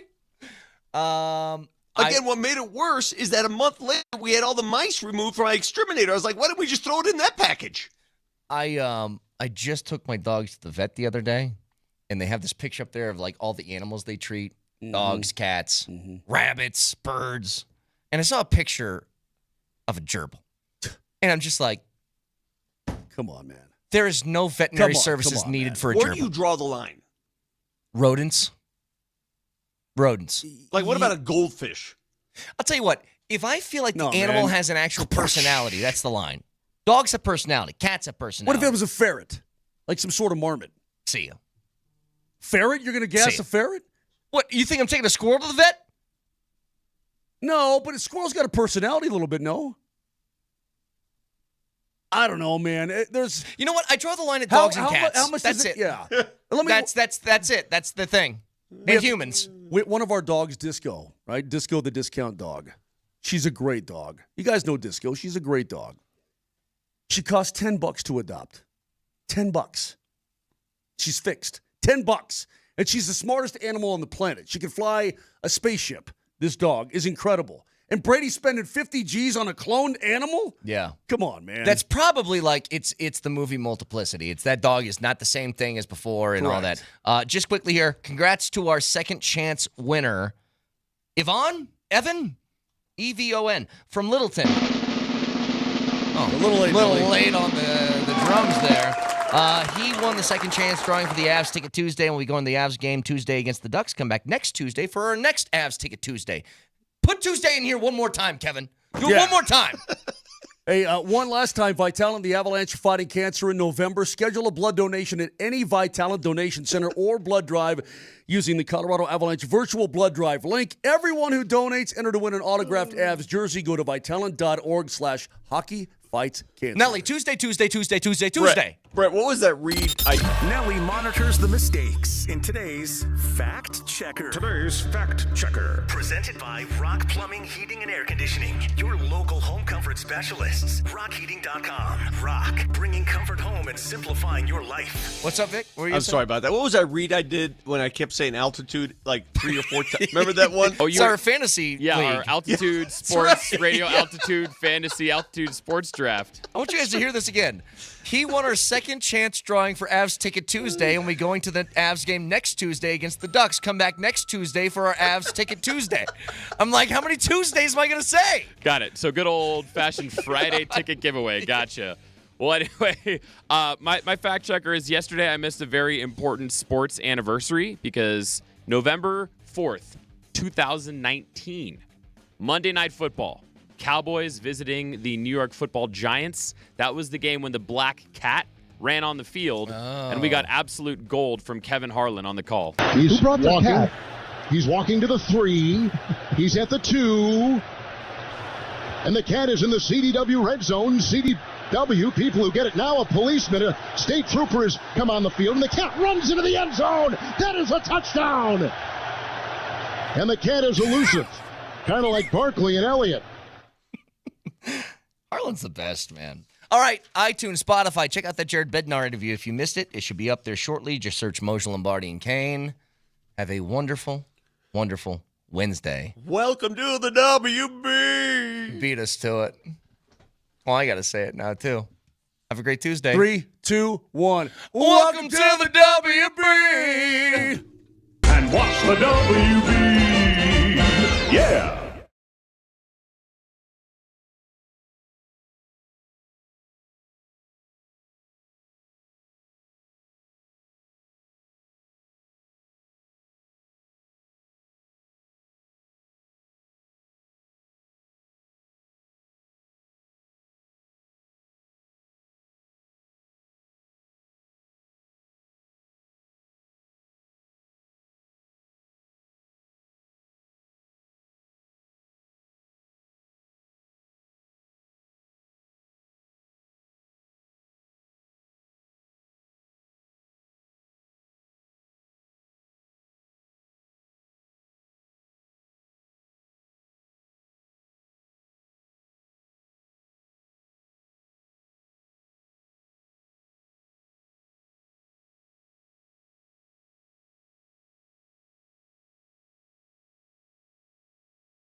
at will. Don't call it a comeback. I've been here for years. Welcome to the morning sprint. Yeah, Gabe Landeskog punching people. And getting you know what, my man? If my man Gabe would have scored a goal last night, it would have been my favorite statistical category. My favorite stat in any sport probably, is a Gordie Howe hat trick. You score a goal, you get an assist, you get in a fight. And that's what Gabe almost had last night as the Avs beat the Lightning 3-2. Victor Olofsson scores twice, and now your Colorado Avalanche have more points than any team in the NHL. The Avs sit atop the NHL mountain right now with 21 points. So the Avs are cooking. Welcome to the Morning Sprint. I'm Mark Bertinoli, filling in for Alex Ryan-Emmy. KJ Granderson is on the ones and twos, and the head coach, Mike Sanford, is here as well. What's up, Coach? Tomorrow's a NFL football game again. It's freaking me out. It's a one-day countdown. Yeah, it's freaking me out that it's just tomorrow night. Tomorrow night, Broncos are, hitting the field and going. It still doesn't feel right. I know it is right, but I keep reminding myself to talk about it on the airwaves so that all of us don't get caught off guard and say, "Oh, there's a Broncos game tonight?" It's weird. Yeah, we're like, whatever, we're 27 hours away or something. It almost feels like the short layoff from a road game in Houston on Sunday, and a mere 5 days later. Really, is it 4 days later? It's 4 days later. Yeah, basically 4 days. A mere 4 days later, you're playing a home game. It feels like the NBA or the NHL, does it not? Yes. Where you're like, oh, the next one's on Thursday. Yeah, oh, okay. yeah. You're just like you play a crazy shootout game that takes 3 hours, and then you're like, well, we're right back at it tomorrow in Vancouver, whatever it is. It's so wild because the NFL schedule makers really didn't do any favors for the Denver Broncos in this early part of the season with the non-bye following the trip to London. Yeah. I'm pretty sure didn't you have a Monday night football game against the Bengals followed by a road trip? Yeah. Did you have a road trip after that? Yeah, because isn't that where you went to Wait. So you hosted Cincinnati on Monday Night Football, and then you went to Philadelphia and took on the Eagles, and then you flew overseas to face the Jets. And the coolest thing about this, and where the credit needs to continue to go in the direction of this team and the players and Sean Payton, is there's been a great plan to be able to navigate what has been a really goofy beginning of the season. Mm-hmm. And you got a shot, barring, and I don't want to throw this out into the universe, but barring any type of wild, whatever could happen tomorrow night that would lead to a loss. I can't even really put the path for. I guess Geno Smith goes off. Actually, I got one for you. The one thing that scares me about tomorrow's game, the only thing that I think could cost the Broncos injuries. Because talk to me. It's such a, your body is banged up. That Houston Texans game, now you won it, man, but that was some nasty football between those two teams. But the Raiders also are dealing with not only injuries, but they lost Jacoby Myers. Yeah, right. They sent him to the free or whatever, just trade deadline. Mm-hmm. Where did he go? Jacksonville? Yes. Isn't that weird that they played him? No, for a fourth and a fifth, KJ. You remember what they got Jacoby for? It wasn't that much. Like they weren't giving up. Like where the Dolphins are like, we want 6 first-round picks for Waddle or something ridiculous like that, or whatever they're asking for Bradley Chubb. I will say this. I just talked about the Broncos. It's pretty remarkable that with some of the unevenness of the season and the scheduling of the season, the NFL not doing Sean Payton many favors. He has done an incredible job. But on the flip side of this now, the Jacksonville Jaguars and Raiders also just played a very physical, yes, and it went overtime, right? Overtime game where you got extended in that ball game, and now you're playing a game 4 days later on the road if you're the Raiders, which is not easy for them either. So these Thursday games not following a bye, it's unique. Yeah, I almost think that should be the case, but you know what? It is what it is. Is there an information overload when it comes to Sean Payton? Because Sean Payton is always like the more information he gets, the happier he is. But some of this information that he's getting is so niche. It is like, because remember when they did that trip overseas or whatever, and then they came back and they didn't have the week off, and he's like, I want a breakdown of all the teams that have traveled overseas and then come back and what their record was when they played that next week. But it wasn't a big sample size. You know what? It was only like 2 other teams that have done it. So I don't know if you don't have a big enough sample size, how much that information helps, or an information overload if you're just trying to sift through so much information you think it's helping you, and instead you should be getting ready for a game that's happening, on Thursday night. I don't know. How much information, how much stats do you want before you game plan for your next opponent? You want as much information as possible. The thing I'll say about Sean Payton, what is different about him than probably some head coaches, I'm not going to say all head coaches, is that he loves to get in front of the media and Sean-splain a lot of that information. Yeah, a lot of these guys do the same thing. Right. They just don't come out and say, see, here's the information I got, and here's what I think. I mean, you want to talk about the extreme opposite. Think about what's going on up in Boulder with Coach Prime. Right. We had no idea. He made a switch at offensive play caller, just didn't tell anybody. He made it 10 days ago. Yeah. More than that. Yeah. Listen, man, that is a weird situation. But Sean Payton, I appreciate it because I think the times that Sean Payton does give a little bit of an insight into kind of the why of some of the things he does. And he never gives up information that is like of the strategic variety with regards to how he's going to use his personnel, or we're going to attack this part of this defense, or it's always about just rest and recovery and schedules and circadian rhythms and sleep patterns and being in fall, spring forward, fall back, and how that all applies to the actual body clock that the Denver Broncos are in. He loves Sean-splaining all that. And you could say that it's annoying, or you could. I appreciate it as somebody that is now doing stuff on the media side, is that he is taking that extra time to spend with the media. And we can all say he's a jerk to them. There's callous and all that stuff, but he does take time. And he does explain things. Well, I mean, the NFL does require him to talk to us. Like, no, but I mean, you can give nothing. But you're right. He does have those long press conferences where talk for like 20 minutes. Yeah, and most coaches will talk for 5 and bounce. I mean, there's nothing. I mean, look at Bill Belichick's press conferences. Oh yeah. Did he give anybody anything at all? No. So really. He could go that route. I mean, and I guess if you're winning. It's all fair and fine and good, but when you don't win, then the question starts getting asked. Just like up in CU, where you're like, wait, you're doing what with who? Who's the OC now? Who's calling plays? Also, Coach Prime, even though he doesn't necessarily explain everything in great detail, he is giving of his time as well, which is frankly, I think a lot of people think that press conferences are just for the media. And it's like, oh, these media members get all butthurt if they don't get, the time, or they don't get the respect or whatever. Guys, the press conference that's for the fan bases, because that's the only opportunity that you get the mindset of the head coach. Right. There's not rallies that are being, with the entirety of the, there's not a pep rally that Coach Prime is leading on a weekly basis where he's speaking to the fan base. The time that you have a chance to speak to your constituents as a head football coach is in press conferences. How many of the 32 head coaches of the NFL do you think would still do a press conference if the NFL was like, all right, never mind, we're not going to require you guys to talk? Sean would definitely do it. Yeah. I think another Sean, our coworker at KSE here, Sean McVay. Yeah, Sean McVay. Yeah, he's a very outgoing dude. I think Kyle Shanahan would want nothing to do with the press conference. Yeah.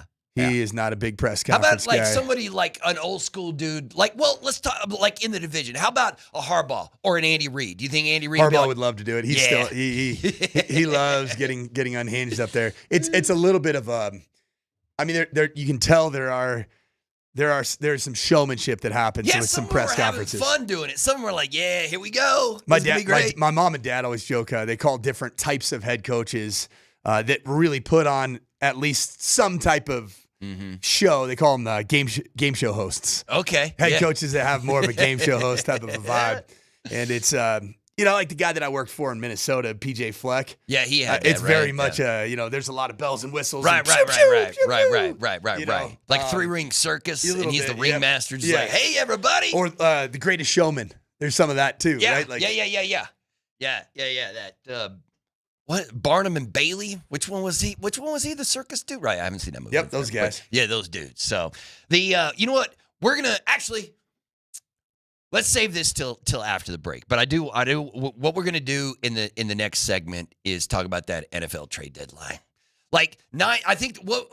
It was 9 total trades yesterday. Was at the end, but That Sauce trade, we never get trades like that in the NFL. And what the Jets did, what the Cowboys did, and what the Broncos didn't do. Because, I mean, we're going to get coach's response on what do you think that meant with the Broncos staying pat with where they are. And we'll get to all that coming up next as we roll on with the Morning Sprint.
turned into a quiet trade deadline for you guys specifically. Yeah, I mean, George and I each day talked about different things, and that's just how it turned out.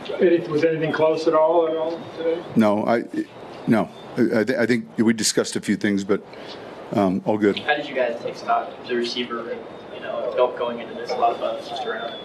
Yeah, I saw a lot of that. We've invested in, we like this group and where we're going. Sean Payton is happy with all his good. team. Yeah, he's good. I love when Sean Payton goes, all good. All good. It's all good. It's all good. Yeah. No, Sean is happy. No, the Broncos do absolutely nothing at the trade deadline. And so, Coach, I ask you this question. But I tried my hardest to get the Trey McBride rumors going. Yeah, that would have been awesome. We were getting it rolling. That was a morning sprint. That was a pie in the sky stuff. But still, I'm still on that. Pies in the sky are fun, though. Yeah.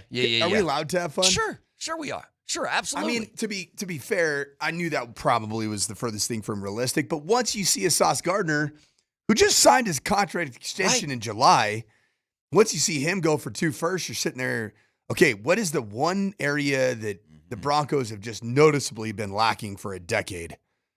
TE. Tight end, man. And it still doesn't seem like it's anywhere closer to being fixed. No, not really. Now, the problem is that you're playing against the team that's about the only thing they have figured out. Yeah, that's a question. We're going to get to that because that's a crazy one, too. When you have somebody that dominant at one position, but your cheeks at everything else, so much cheeks. How are you going to deal with it? But let me ask you this, Coach. So it did sound like the Broncos made a few calls and the price tags were way too high on a Jalen Waddle. So you don't add offensive talent to your team, and you certainly don't need to add defensive talent to one of the best defenses in the NFL. So let me ask you this.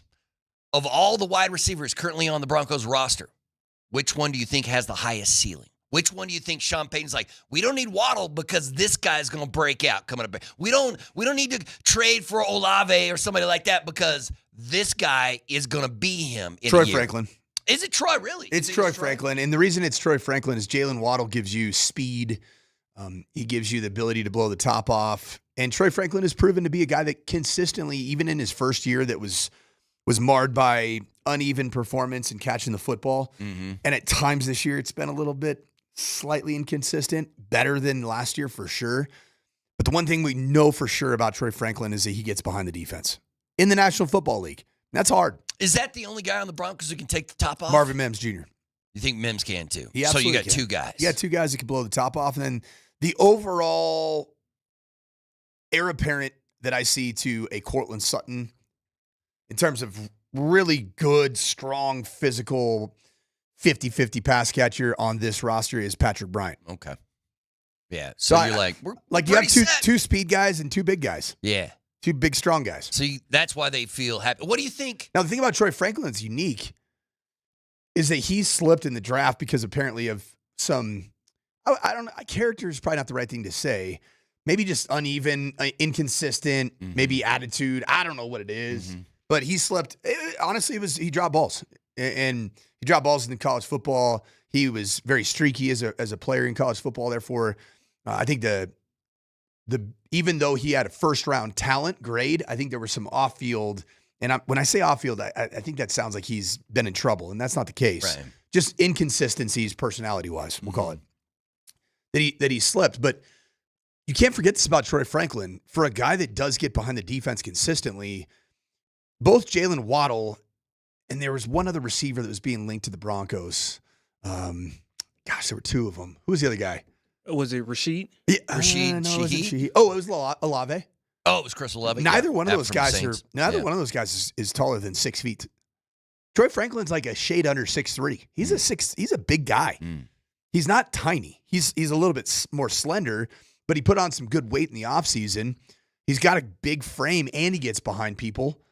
At times he is awkward catching the football. At times he looks like he is a dog, like he did on the 2-point conversion. It was critical in tying the game against the Texans. So I actually agree wholeheartedly with the Denver Broncos not going out and getting a receiver. I think it was a smart, prudent move for the Broncos. I think you could have upset the apple cart of a group that is I think it's constructed correctly. Okay. I just still think that your tight end room is not constructed the way a team that has a chance to win a Super Bowl is constructed. Well, I guess that's my question then. What's the message that the Broncos send by not making a deal, that they think that they are a Super Bowl team as currently constructed? Probably that nobody with one of those top 10, 12 tight ends was willing to move. Yeah. Because they are hard to find. It's Yeah. almost turned into like the quarterback position. Yeah. Where it's if you got one of those real dudes, you hold on to them. How often do big-time tight ends get moved anymore? Nah, right. It just doesn't happen. Like, name what? Kelsey's been held on to forever in the same location. How long has Kittle Dallas been in Goedert San Francisco? has been in Philadelphia forever. And I know he's not a top 3 guy, but he's a really good one. Do you think that the Lions will part ways with Sam Laporta anytime soon? No. Most likely, definitely not, right? No, they're so important. I mean, is it important enough that the Broncos wouldn't give up a first to get a Waddle or somebody like that because they're going to use that first on a tight end next season? I mean, in this upcoming draft, in the 2026 draft. Is that the one position of need that you're – I mean, the Broncos, we hope. Right now they're drafting like 29th. Yeah. 30th, They're going to have a 31st. late first-round pick. So the problem right now is that the tight end position has such a high premium on it for the very reason that I'm talking about. Right, we had that 2 they're go in only- the first 14. 14 last 2 year. in the first 14 right, picks. And they're both looking pretty good. Though, And then man. the year It before, looked Brock like- Bowers went, right? Yeah, and he looks even better than Tyler or Colston. Didn't But- Brock Bowers go 13th or 14th? Was that? Yeah, because the Broncos could have got him. They 12th? could have. Right. Because as the Broncos drafted Bo, and then the Raiders drafted Brock. Right, The very right next after him. pick. Yeah, the very next pick. And that's where I'd say franchise-altering players at the position of tight end are going between picks. We'll call them picks 8 through 15. Okay, and you're not going to have one of those. No, you're not going to have one of those, man. And it's proven to be really difficult. Even the Broncos this year to move up to get into that spot, even to get from say last year, which was pick 20, to get from 20 to 14 appeared to be impossible. Because how good would this team look right now with Tyler Warren? Oh, they look great, but I mean, Could you imagine? The text line is like, "What about T.J. Hawkinson? How good would they look with T.J. Hawkinson?" They would look great, but I'm guessing that the Vikings, who had a nice resurgent performance from J.J. McCarthy in a victory, they probably think they have a chance to compete. Yes, I'm sure that's exactly what they And think so is happening. why would they get rid of T.J. Hawkinson? Yeah, I mean, didn't they yeah, I get it. You shouldn't. They shouldn't, and they shouldn't. And if they did, it would have to be for some stupid amount of picks that you're not going to be able to pay. T.J. that. Hawkinson was he a Detroit Lion to begin with? That's what a lot of the text thread is. He's been in Minnesota since 2023, right? Was that? I think it was longer than that. Has it been, or was it 2023 when they paid him? Okay, here's T.J. Hawkinson. Yeah, let's see it. Let's see TJ's draft and all that stuff. Okay, so T.J. Hawkinson was drafted in the first round, 8th pick overall. Yeah, in 2019 by the Detroit Lions. Now the Detroit Lions were a dumpster fire. It was a bad franchise. They were losing a ton of football games, and I think they hit the reset button. But yeah, you're right. I mean, he was a trade deadline acquisition by the Vikings in 2022. Man, that's a great pickup. and then think about what he did as a Viking. He had in 10 games as a Viking in 2022 with Kirk Cousins as the quarterback. He played 7 in Detroit and then 10 in Minnesota, had 60 catches for 519. The next year, 86 or 95 catches for 960. Man. And then he's been a little bit banged up the last 2 years. You know how crazy the 2019 NFL draft is? There's 2 players that went in the top 3 that have been traded or will be traded. Because Quinnen Williams went number 3 overall in that draft, and Kyler Murray went number 1 overall in that draft. And Quinnen is now in Dallas, and Kyler ain't going to be in Arizona very long. That was a Daniel Jones draft. Daniel Jones went 6 in that bad boy. TJ went 8. Man, look at him just sitting there. Yeah, got to go find you an Iowa tight end, man. It's interesting because go get one of those guys. It doesn't quite add up why the Lions did move on from TJ Hawkinson, especially to a divisional foe. Oh, Coach, I forgot. The Broncos used a first-round pick on a tight end that year. Yeah, he was the wrong one. I forgot. You're right. It's Noah Fant, man. They picked Noah Fant. They got the wrong Iowa tight end. I forgot that was the year they drafted Noah Fant 20. Wow. Like somebody just said, why didn't you go after Zach Ertz? Dude, I love Zach Ertz. In fact, I drafted Zach Ertz on my fantasy football team.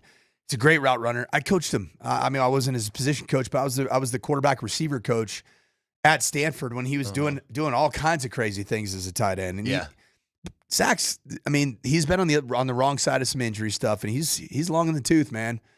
I don't know that he moves the needle that much over an Evan Ingram because he's not a inline blocking tight end. He is longer than Evan Ingram, but he's a bona fide receiver. Listen. Do you just keep your fingers crossed that Evan Ingram has some continued breakout games, I guess? Because, man, it just doesn't, even for Evan Ingram's career, the way that he's being utilized, it just doesn't seem like he is himself. I mean, he doesn't appear, he's a guy that had some seriously significant moments in his career. And it felt like Sean Payton was like, let's bring him in. I know exactly how to unlock his talent. I know exactly what why? to do. I don't know. It doesn't make full sense because look at his career. This is a guy that just 2 seasons ago had 114 catches for just shy of 1,000 yards. Yeah. Right now he's played in 8 games. He's got 26 catches for 215, man. Coach, I would say this. And one touchdown.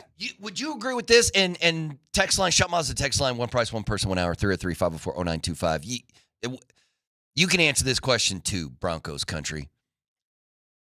Right now, for your Denver Broncos, would you rather have a top 5 wide receiver in this league or a top 5 tight end in this league? You could have a Justin Jefferson or Jamar Chase, or you could have a Brock Bowers or Trey McBride or George Kittle or Travis Kelce. Which one would benefit what Sean Payton wants to do most? Can I keep my exact same wide receiver room? Yeah, you can keep this room right here with Cortland and the crew. 100% the way Sean Payton operates, and this is the West Coast offense. You dink and dunk, you distribute the football. You don't necessarily target one guy like Megatron used to get targeted. It's not like this is the, or Julio Jones is the guy. If the Broncos had a Megatron, if they had one of the greatest wide receivers in the sport, do you think Sean Payton would I think it'd be more, but I still don't think it would go that way. Target him that much, right? Because that's not what the West Coast offense is predicated on. It's predicated on timing, progression reads, quarterback getting the ball out of their hands effectively. It's not, run, and then just shot plays to one guy. Yeah, just like we're forcing the ball to That's a little bit more of that Norv Turner system, that Marty Schottenheimer kind of Marty ball where you run it, and then you find one-on-one matchups with your one alpha receiver and you keep feeding him. I think it might be harder. I think it might be harder to find a top-end tight end than it is a top-end wide receiver right now. Wide receivers are getting paid like one of the top 3 positions in the NFL, and tight ends aren't. But you know what I mean? Like, I think it's harder to find. It's harder to find a top 5 tight end than it is a top 5 wide receiver. And so you're going to have to, the Broncos are going to have to draft one. None of these guys we're talking about none of these teams are going to give up these guys, right? There's no way you couldn't hold a gun to Mark Davis's head and he'll have him trade you Brock Bowers, man. That's the best player on the Raiders. That's the best player on that team. And will be for a while, right? We tried to convince Arizona that they should trade Trey McBride, but there's no way they're going to do that, man. There's no way they're going to do that. Kelsey's going to retire a Chief. Kittle's going to retire a Niner, man. There's no way. You're not getting one of those guys. How about Troy Franklin? Right now, if he were to continue on the same path that he's on right now, he would finish with a 70-catch, 727-yard, 8-touchdown season. Would you take that? Oh, yeah. Yeah. All right, let's talk about Courtland Sutton. I think he's had a unique season, but it goes to the fact that I don't know that Sean Payton himself is ever doubling down on wide receiver 1. And I think that Courtland Sutton's even proving that out. But Courtland Sutton right now is on track for a 72-catch, but 1,069-yard season with 8 touchdowns. Okay, I'd take that, right? Pretty nice, right? I mean, how many 1,000-yard seasons has Court had in his career? Do you think? Portland has had one. She's had 2 1,000 seasons, 1,000-yard receiving. It does feel like a couple of posing defenses through the first 9 weeks of the season have been like, let's take away Cortland. We're going to take away Cortland and see what Bo does with that. And it seemed, obviously the Broncos are 7-2, so it doesn't seem to have worked so well. The guy that seems to be slightly underused, and you could say that also some of it's injury base because right now he appears to be unavailable. Marvin Mims Jr. Is he unavailable for Thursday? We're going to check out the Ramos Law injury report, but he was, instead of DMP because of the concussion, he was limited, which means I think he cleared protocol, That right? means that he's probably, back in he's on his way to playing, which is good. Yeah. But right now, if you looked at the season and the projection of a Marvin Mims Jr., 42 total catches on the season after a 17-game season projection for just 442 and 2 touchdowns. Not great. Yeah.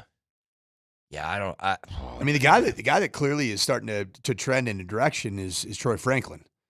And then, of course, Pat Bryant, who's, I think he picks up steam every week that he gets more playing time. I think he's becoming a player that's in good favor with Sean Payton. But he's projected to have 17 catches for 200 and 2 touchdowns.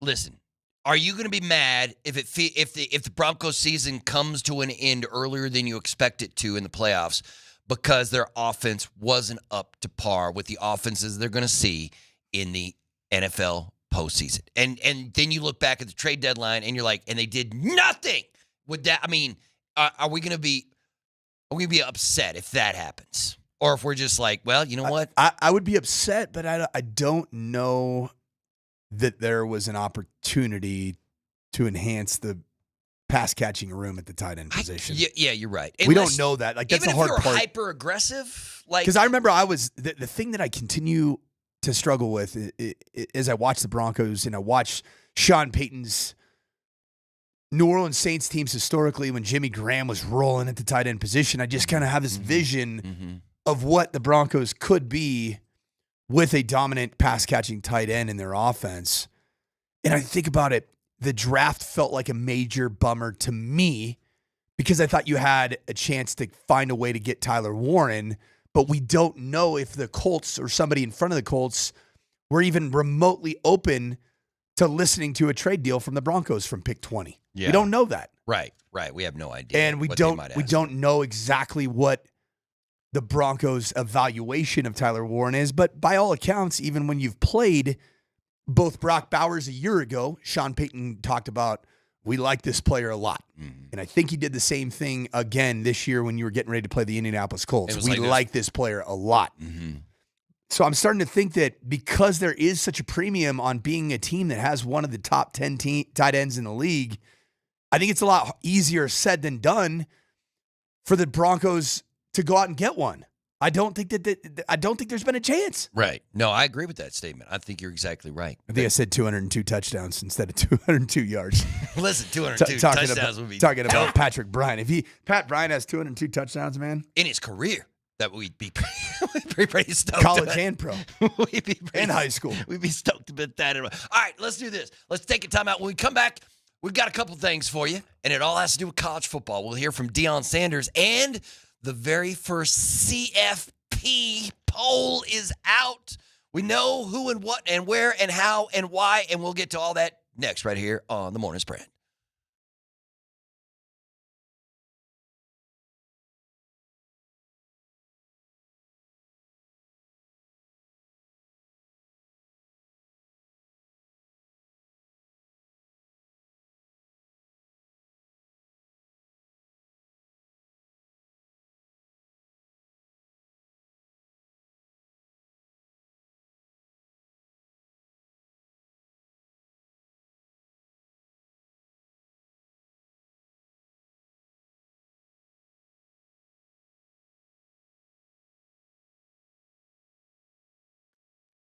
Well, somebody needs to check my head after that promo there, but it is ski season right around the corner in Loveland Ski Area. Well, it's a place for you. And so here's the deal.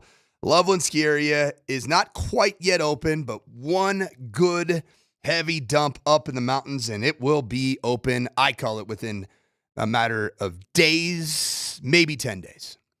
So here's what you got to do. You have got to get out right now and get your season pass, which offers so many perks, has so many different partners that you can utilize and get more days of powder in different locations. You can go to one of 30 partner resorts that a Loveland Ski Pass gets you, which does include a Monarch, Fun Spot, Purgatory, Silverton, Sunlight, Whitefish, and Schweitzer. You will also get access to free cat skiing. And I'll tell you what, watch those big cats go along the Continental Divide. Something to behold. Fresh snow, awesome views, looking down on I-70. You also get discounts on lift tickets for your friends. You'll get buddy passes, food, and rentals. The thing I love about Loveland is that it's real Colorado skiing, real value, and no crowd. So go to Loveland Ski Area, where it's all about getting laps in, not waiting in lift lines. So get your pass today at skiloveland.com.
Last week I asked you about changing responsibilities among your assistant coaching staff. Yeah. And you mentioned, those things happen behind the scenes. You tweak things. Yeah. At what point, though, after some of these losses, do you kind of lose trust in having the people in the right spots?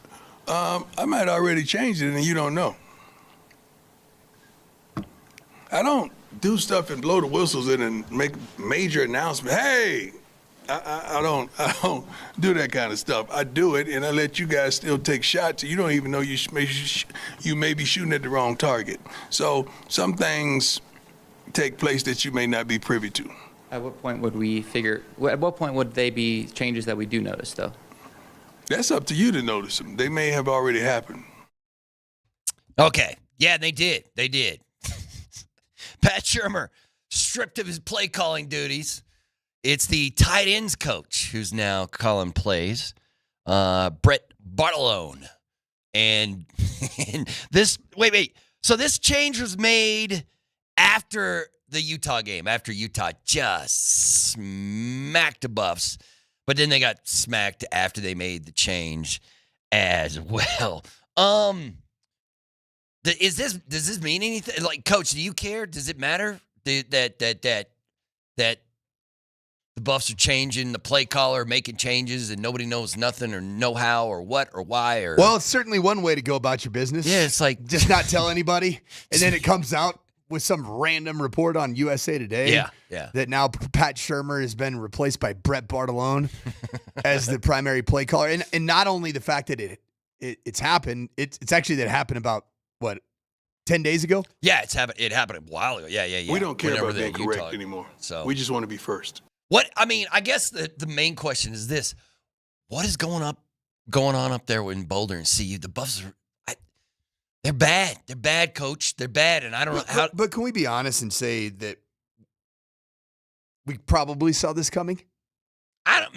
Maybe I was a little too sunny on the. Well, the whole upside. thing is if Shedeur Sanders and Travis Hunter was what everybody said they were, including their own head coach and the voting for the Heisman Trophy, it's a massive loss to the program when they're and gone. you watched how much production the two of them in particular provided.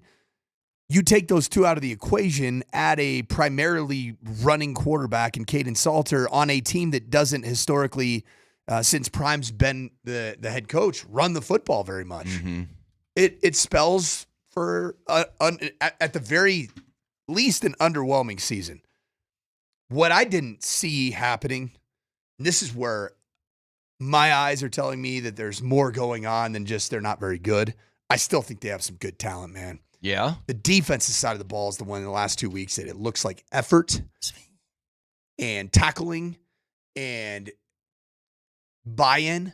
Yeah, I think that's the thing that's Defense freaking out looks fans wrong. the most. Is Defense like, looks very wrong. what's Like going on? I know the offense had its problems. Shedeur Sanders was going to be incredibly hard to replace. And frankly, you didn't replace him correctly, right? I mean, no, obviously Caden not. Salter, the right replacement, schematically, fit-wise, even just like clutch gene, rises in the big moments. He was the exact opposite of Shedeur in every way. Yeah. And he wasn't a great thrower of the football at any stretch of the season.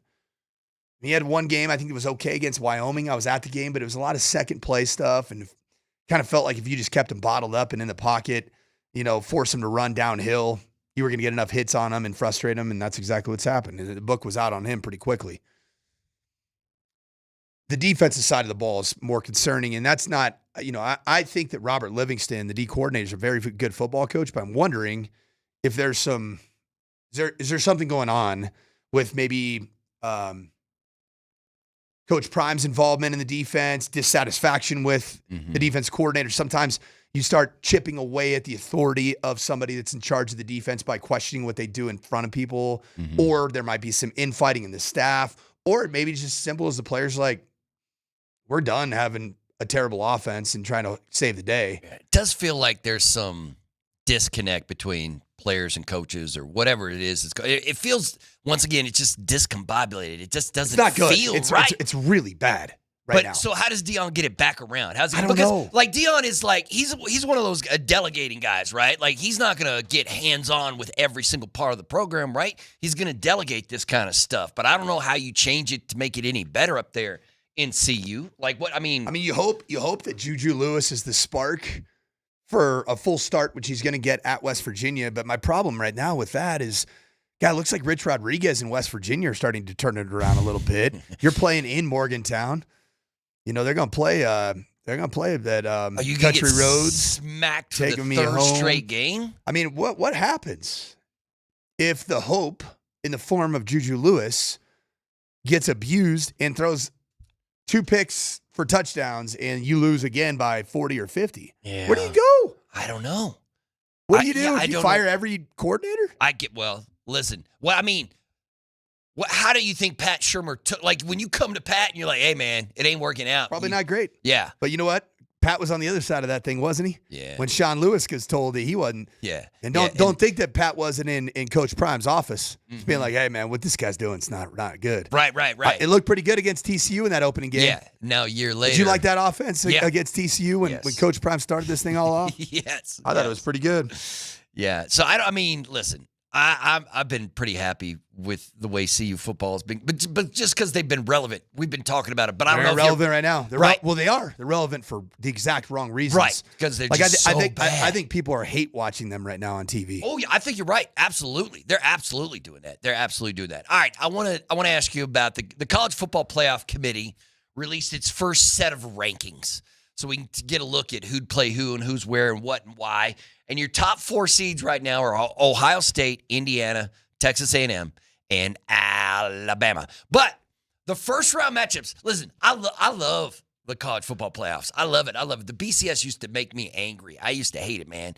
But you tell me, Coach, you like this playoff format? Because I'm looking at some of these first round matchups. If we did it tomorrow, if the playoffs started tomorrow, and some are pretty sexy. Some of these are pretty sexy, and also there's some of these where you're like, ooh, I don't. This ain't gonna hold. There's like, I mean, is Memphis gonna still be there at the end of the season?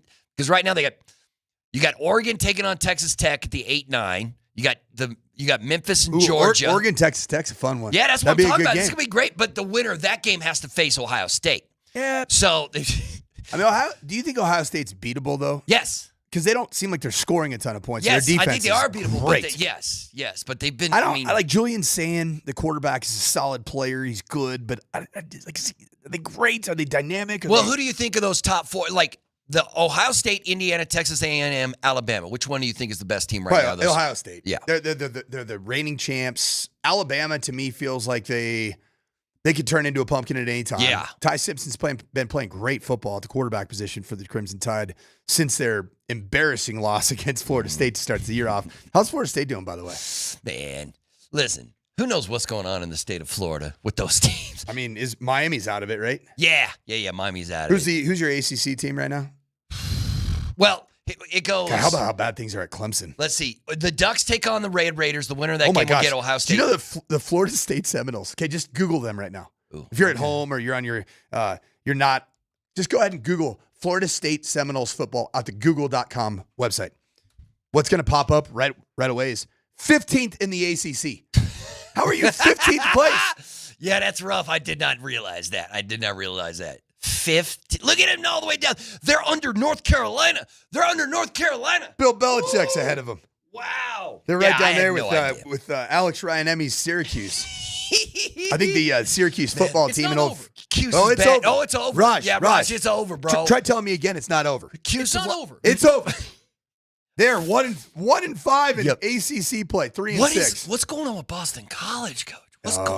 Bill O'Brien, man. Remember Bill O'Brien when he was the hottest coach in football? Yeah, you know what? He ain't the hottest coach in anything anymore. I feel like, man. I mean, is he going to hang on to that job? He's 0-5. He's 1-8 overall. Tell me about the top 6 teams in the ACC. You ready for it? Yeah, I'm looking at it. Virginia. Huh? 8-1. Georgia Tech. 8-1. Pittsburgh. 7-2. Louisville. 7-1.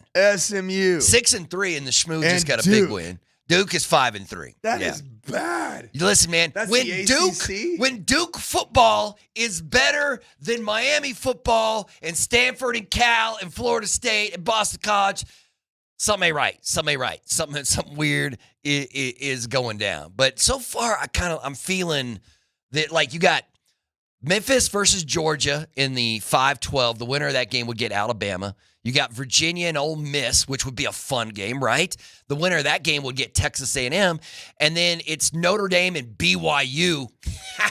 That'd be fun, man. The Catholics versus the Moes. Yeah, that would be a fun one. And the winner of that, though, Latter Day versus the Cats. I don't know if either Notre Dame or BYU would have anything for Indiana, because that's who the winner of that game would play. And Indiana is kind of a wagon right now. Indiana's playing good football. So, but yeah, that's what the. Okay, so let's talk about the Big 12 right now. Okay. BYU is 8-0. Texas Tech is 8-1, but 5-1 in conference. Who did Texas Tech lose to? That's true. Who did Texas Tech lose to in the Big 12?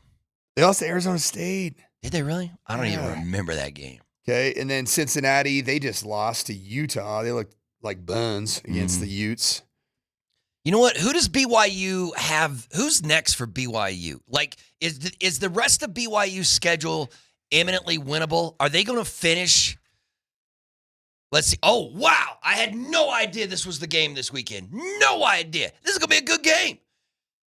You know who BYU is playing this weekend? They're playing Texas Tech in Lubbock. It's a big game. Oh, I had no idea. You know, about Amory's brother is the quarterback coach for the BYU Cougars. I think Texas Tech's going to roll your BYU Cougars, brother. Why?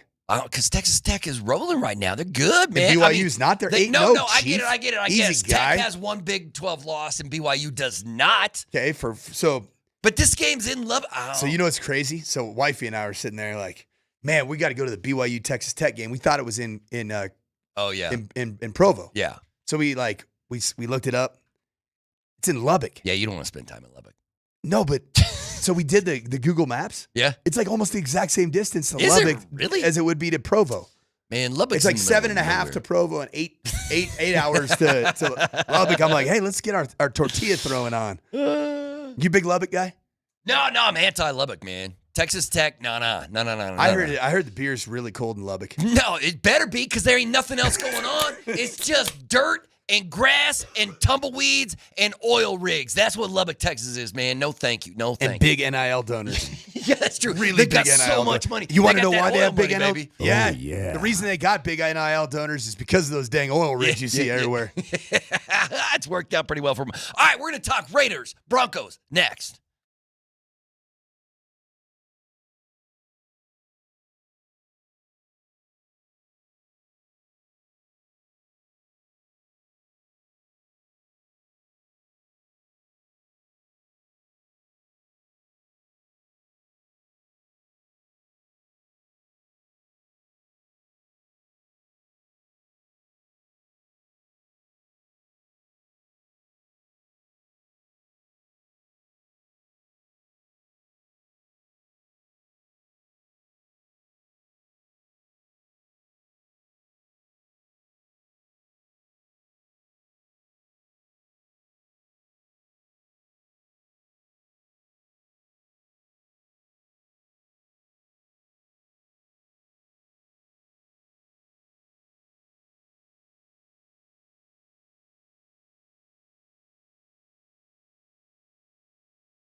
Welcome back to the morning sprint on his Wednesday. Is that Mike Shinoda laying down tracks? Little butterfly, little crazy town. Oh, is this? Oh, this is not Limp Bizkit? No. Or no. Yeah, no. you know what? Not Limp Bizkit. Mike Shinoda's Linkin Park. I just is this thought not of Linkin Park? No, this ain't Linkin Park. What? No, this is Crazy Town.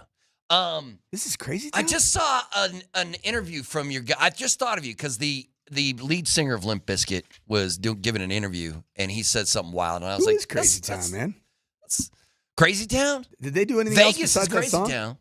Oh, you mean the actual band? I have no idea. This is one of those one-hit wonders, right? Am I right or am I wrong, Cage? This is a one-hit wonder, dudes? Crazy. They're from L.A., man. Yeah, they are. They pretty much, that's it. They got Just Butterfly. Butterfly, and that's it. They did themselves some Butterfly. That's all right, man. You can spend the next 30 years just doing your one song and buying a house and living life, right? I guess that's how. I have no idea. No idea how the music industry works whatsoever. Welcome back. Mark Bertoli, Mike Sanford, KJ Granderson. We're all coming to you live from the Baxter and Shanker Studios. Their passion is justice. What? Yeah, my man. Is he still with us? Yeah, he drug overdose. Okay. Yeah, not good. See, you got a jinx, man. June This is of like the 2024, third or fourth man. time you brought up some random person and it turns out they're dead. It's not my. I mean, I'll get somebody else to ask these questions, man. Back to football. Raiders and Broncos. Well, let's talk about the Pro Football Talk, powered by NBC. Okay, let's go. What you got? Let's talk about their Week 10 NFL power ratings. Okay. What are they? Let's just say that there's a store that sells literally everything. Everywhere in the United States and pretty much worldwide as well, that would be very happy if the top two teams face off. Oh, yeah. In the Super Bowl. Oh, yeah. Because the number one team right now in the latest PFT, Pro Football Talk, powered by NBC Sports Power Ranking, is the Los Angeles Rams, owned by our ownership group here. Yeah. Who have connections to which store? Walmart. The number 2 ranked team are the Denver Broncos that have some serious connections to a store known as Walmart. The Walmart Bowl is what you think we might get this awesome. In San Francisco, no less. You know what's wild too is that I was glazing the Rams before the season started. KJ, was I? You were? Were you glazing the I was glazing them in the first month of the season. Are Was you I, KJ? You were? Are you a believer in them right now? I am a believer in the Los Angeles 3 or 4 Rams. teams with a better record than the Rams right now, and then there's a slew of teams with the Rams are 6-2, as is the Buffalo Bills, the Seattle Seahawks, the Tampa Bay Buccaneers, and the Philadelphia Eagles. Now, the only 3 teams above the Rams in the standings are the Colts at 7-2, the Patriots at 7-2, and your Denver Broncos at 7-2. So the odds of the Broncos and the Rams meeting in San Francisco in 2026 in January, right? No, in February. My bad. Super Bowl's in February now, right? Is not outside the realm of possibility. Just you want to hear some crazy stats real quick? But I would be scared by that matchup, Coach. Okay. You want to hear some crazy stats? Stafford's a bad dude. You want to hear about Matthew Stafford? Yeah. First of all, yeah. I don't know what the betting odds currently are for Matthew Stafford as MVP. And you're obviously hedging. Probably pretty good. You're hedging your bets because of injuries. Yeah. Currently, Matthew Stafford is on track for a nearly 70% season. He's at 67.2. Yeah, that's dumb. 4,562 yards, 45 touchdowns to 4 interceptions. That's a crazy. The touchdown to interception ratio is stupid. It is stupid. If he throws 40 touches with only like 4 picks, that's dumb. But Stafford's great. I've always loved Matthew Stafford. And I mean, I don't know how many more years he's going to keep doing this, man. I mean, he's rolling up on 40 just like Aaron and the crew. But yeah. He's on 37. All right. You think he's got another year or two in him? 37. Yeah. Listen. He's right there. Okay, let's go through some more of these PFT power rankings. All right, yeah. So the top 2 are the Rams are number 1 and the Broncos are number 2. Who's number 3? Number 3 is a team you already played and had your one stupid leverage penalty away from beating, and that's the Indianapolis Colts. And you did it on the road. Are we full believers in them? Are we full believers in them? No. Because I've heard some people I'm believers in them that they're going to make the playoffs. Okay, yeah. I think they're going to fizzle out. Right. How many teams who started 7-2 have missed the playoffs? I think they're going to be like Daniel Jones' New York Giants run. Ooh. Where it looked kind of early on. You're like, but that's how he got paid. That's how he got paid, right? He had that one run. He'll get paid again. That's all you need to do, man. Just have 2 good seasons, and you're set for life and beyond. You have generational changing wealth. Okay, so number 4 is the Detroit Lions. Number 5 is a team you already beat on the road, the Philadelphia Eagles. 6, Packers, sliding a little bit sluggish this past week, and no Tucker Kraft going forward, one of the best tight ends in the game. 7, your Tampa Bay Buccaneers. 8, the upstart Seattle Seahawks and Sam Darnold, who has proven to not be a slouch. Yeah. And number 9 is the Patriots, which also is surprising to all of us.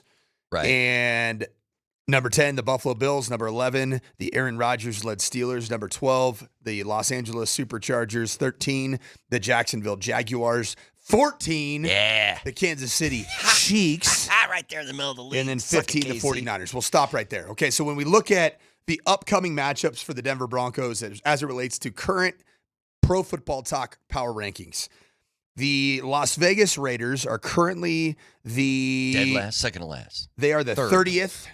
They are the 30th ranked team in the National Football League, which is the only team that you've played worse than them as it relates to this power ranking are the 32nd ranked Titans. Wow. Okay. Then you play the 14th power ranked Kansas City Chiefs at home, and the Washington Commanders, which looked to be such a challenging game, are currently number 27, below the Browns, the Giants, the Bengals, the Cowboys, the Cardinals. Right, and and they're gonna listen. That was gonna be a Sunday night football game for us. Then but you they're play gonna flex another that game thing, against right? the Raiders, who is by then will probably be competing for 32. Yeah, they're be looking 32nd. for their number 1 overall pick. Then you got the Packers, who are a bona fide. Yeah, that's gonna be a tough one. They're a Measuring top stick game. 5. You know what? Packers Your final are 4 6th. games of the Broncos' final 4 games of the regular season. Jaguars are 13th. Have some juice. Chiefs are 14th. Because it's going to be a Chargers playoff are opponent, 12th. playoff opponent. Well, we'll see. So where what does that Kansas tell City you? is. That if you want to be the AFC West champions, what's the most important stretch of the season to go 4-0 in? Well, if you go 4-0 in the final 4 games of the season, then you're going to win the division going away. Because I think you only need one. I think this stretch of 4 You games think coming this up. one is? You go 4-0 in this stretch. What's your record? Because you will. What's your have record? Won 6, 7, 8, 9. You'll have won 9 straight games. Is that where they would be at? Wait. No, they're you at would have 6, won 7, 10 straight games. Man. You're at so as of right now, you've won 6 straight contests and you have 7 wins. So you've really those 2 numbers equal a 6-7 scenario here. Then you win. You play against the 30th best team in the NFL twice in the next 4 weeks. Yeah, those should both be You've got dubs. the 14th best team, the Chiefs, at your building. And you only need one of those. You play them twice, but you only need one. One. And then the Washington Commanders, That's which a dub. Jaden Daniels' elbow ain't gonna be the wrong side of a 90-degree angle Mariota, anytime whoever, soon. ain't gonna beat you. And then you play the Raiders again, man. You are staring down the face of 11-2. That's dumb. That's 11-2. And then even if you split in the last 2 weeks, it doesn't matter. You're 13-4 Yeah, it going doesn't away, matter. man. Doesn't matter. Right. Dude, and you this win the is division. This is a golden opportunity for the Denver Broncos right here, right now, to secure 11 wins. And can you do it? You bet you can do it. Are you a better team right now than the Kansas City Chiefs? Yeah. You bet you're a better team right now than the Kansas City Chiefs. Do the Kansas City Chiefs appear to have a Denver Bronco problem? Yeah. Yeah, they do. Yeah.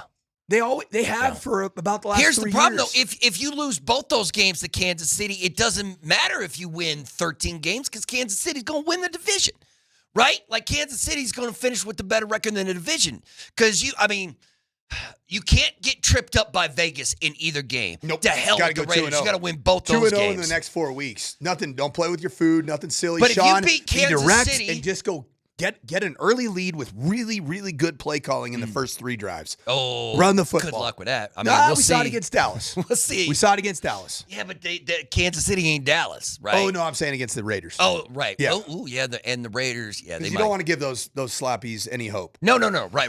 Right. Just bury him and be done with it. But yeah, you beat Kansas City twice, and then I don't even know if the final game of the season against LA means anything against the Chargers. You could already be like, we've clinched the division, we good. What if the Broncos end up 15-2? Jarrett Stidham, just like the Chiefs were last year, and See, that's why I compare him to Kansas City, because remember how many people were like, man, Kansas City got so lucky last year? It feels a little similar, doesn't it? Yeah, Because remember, Mahomes sucked last year. Yeah, he His did. numbers Yeah. were gross. Yeah. Everybody was trying to get rid of Mahomes on their fantasy team. Right. God, this is awful. And Like, now this year he's back to He's doing back to it. stupid, He's dumb putting up stuff. some numbers.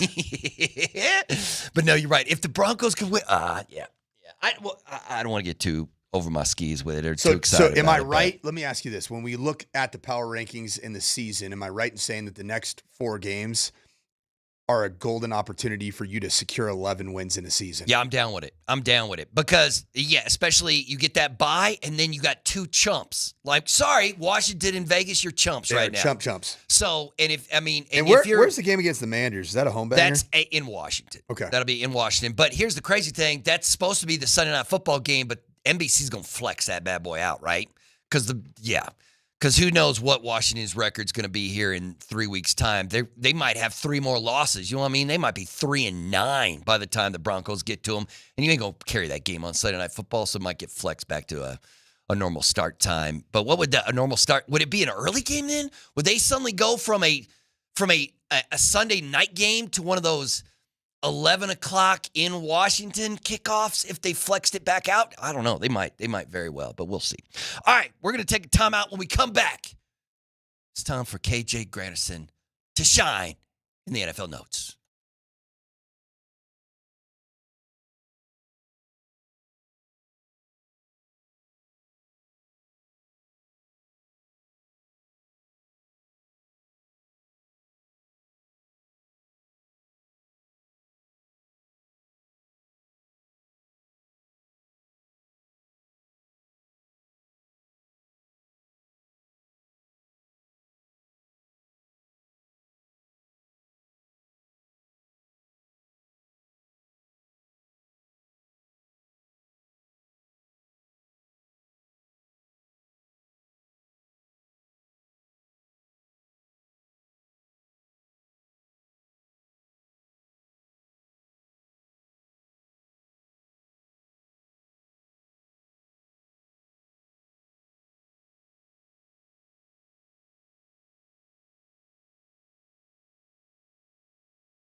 All right, yeah, it's time. You hear the music. You know what's up. Everybody knows what's up. It's time for KJ to shine. I thought this segment just was awarded a Nobel Peace Prize. No. It was an Academy Award. What? Yes. Oh, yes. Yes. And then KJ went up there, and I think Will Smith interrupted his acceptance speech, slapped him, and told him to keep my wife's name out your mouth. KJ, when's the last time you just slapped somebody for being silly? When's the last time you did that? Just slap somebody? I don't think ever, man. I don't think ever. Probably when I was a kid or something like that. That's the last time. Like as a grown up, never, man. People are gun crazy in this country, so I stay away from putting my hands on people. Don't bring a slap to a gunfight. I get what you're saying. All right, it's time for the NFL news and notes with KJ Gradis. Go ahead, do your thing. All right, well, we have a Burnham Yards update coming from the Broncos, and this morning they submitted a large development review application, and it was submitted to the city of Denver, and it is covering not only the stadium but the land around it so that they can continue to build other infrastructure around it. Obviously, we're talking about different apartment complexes. Mixed-use development. Mixed-use development is the simple way to put it, absolutely. And that location is slighted between West 8th Avenue and north of West 6th Avenue, and that entire little district right there is what they're submitting.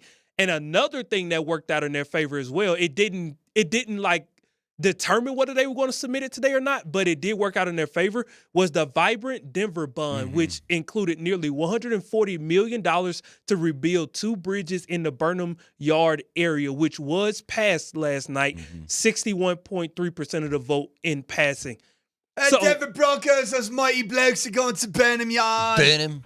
That's not bad. That's not bad. I can't wait for the pubs to come up in the Burnham Yard.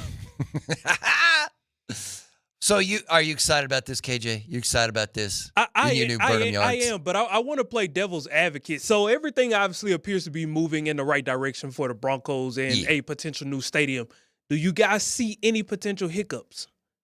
Is there anything you can think of? Because money solves all problems, and they got more money than Jesus. You know what I mean? Like there's not. There might. I'm sure it's construction. Not only that, it's massive, major construction. So there's going to be all kinds of weird bumps and dips in the road. It's part of the deal. But yeah, money solves all problems. I don't think they're going to just come over the top and just be like, bam, here we go.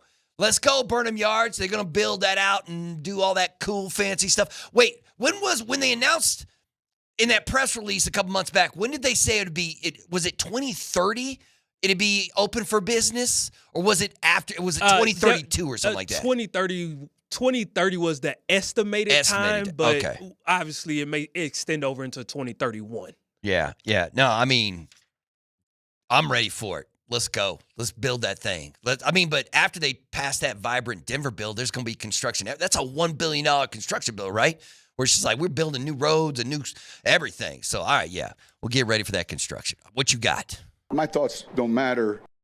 All right, let's talk about the injury report, which is powered by Ramos Law, the official injury law firm partner of the Denver Broncos. Let's start with the Broncos. Obviously, Nate Atkins, Will Lutz, and Pat Surtain, they did not practice yesterday, so we'll keep our eye on Will Lutz. They may be like a scheduled rest day for him. So who? You got his full government name, KJ. Say his full government name when you talk about Will Lutz.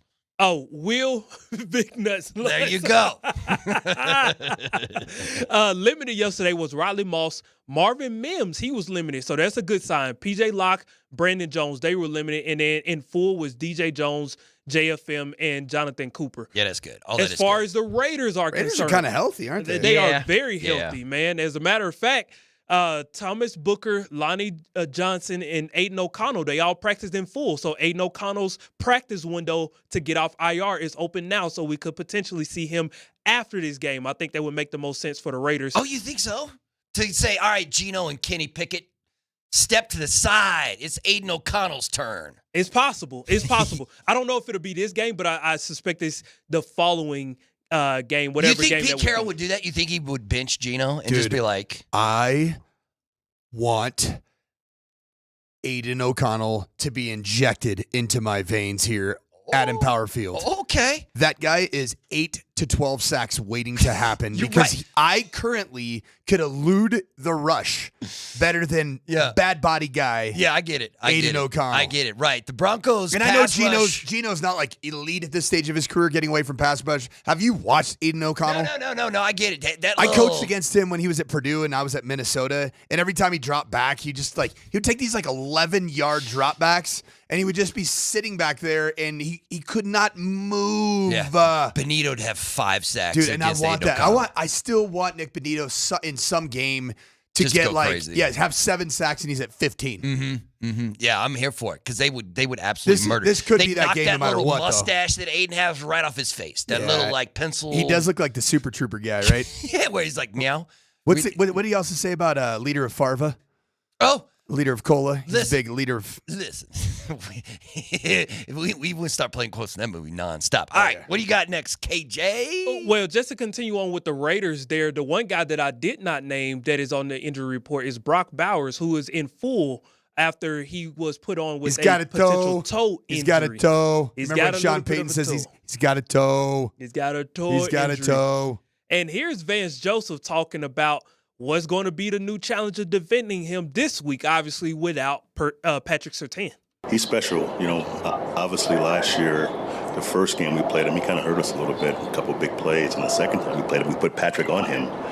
He's that kind of a player. Watching this year, his healthiest and best game was last week, unfortunately for us. He had a big game again. He has got the size and the speed of an NFL receiver, but the size of a tight end. So the toughest job with him is getting him tackled.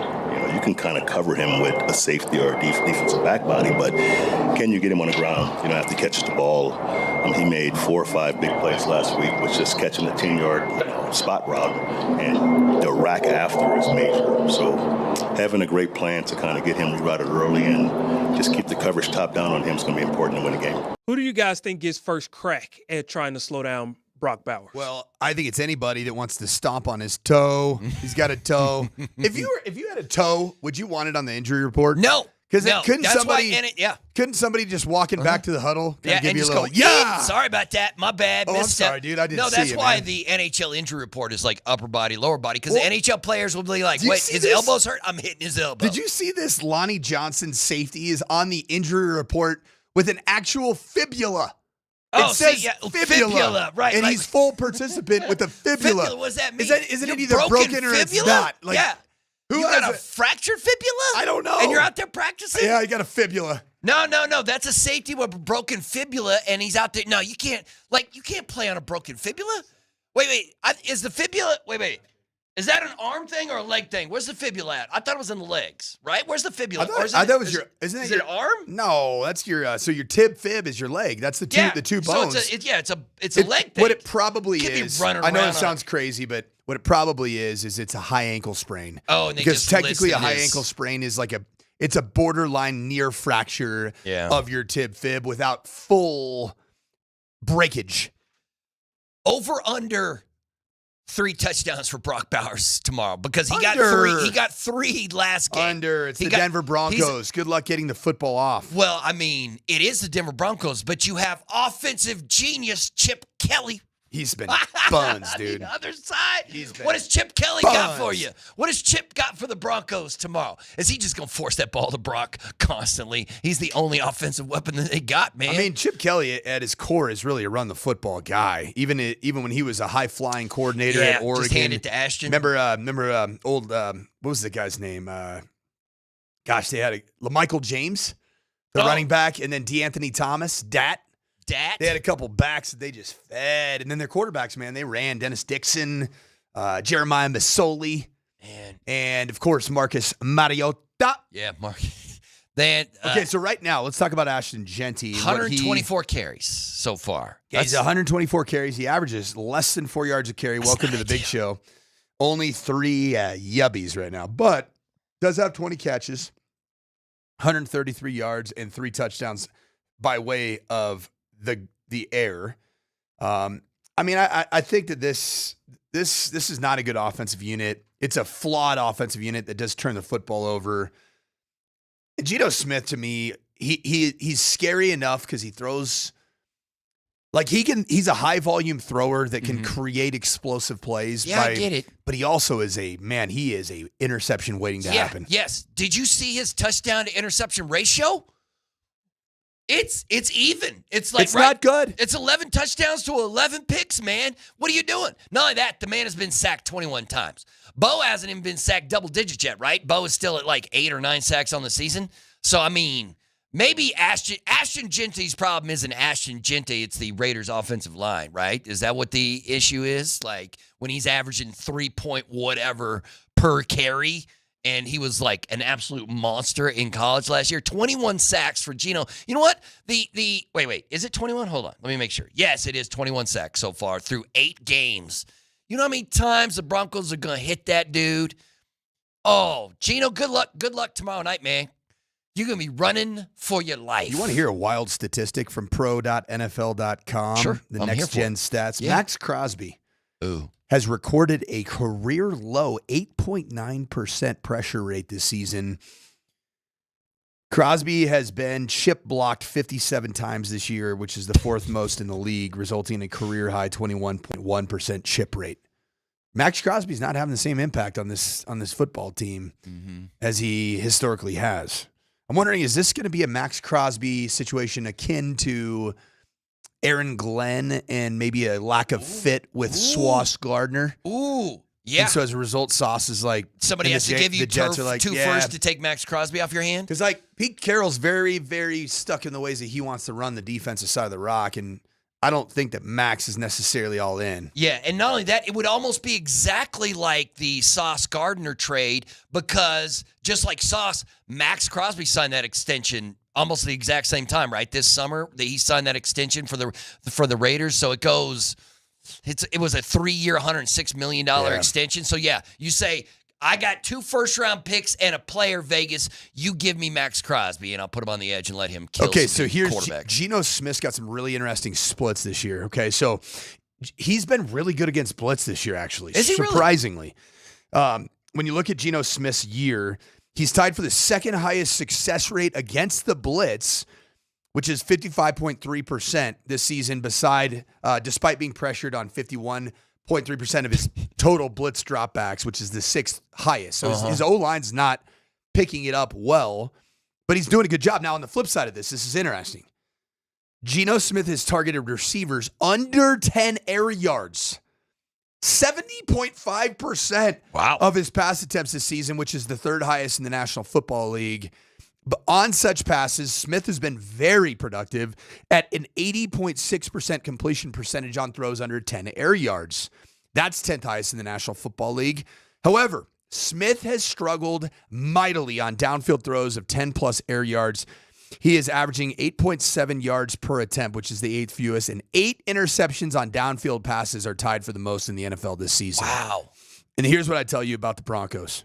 They have allowed a league-low 70.5 completion percentage on passes under 10 air yards. You know why?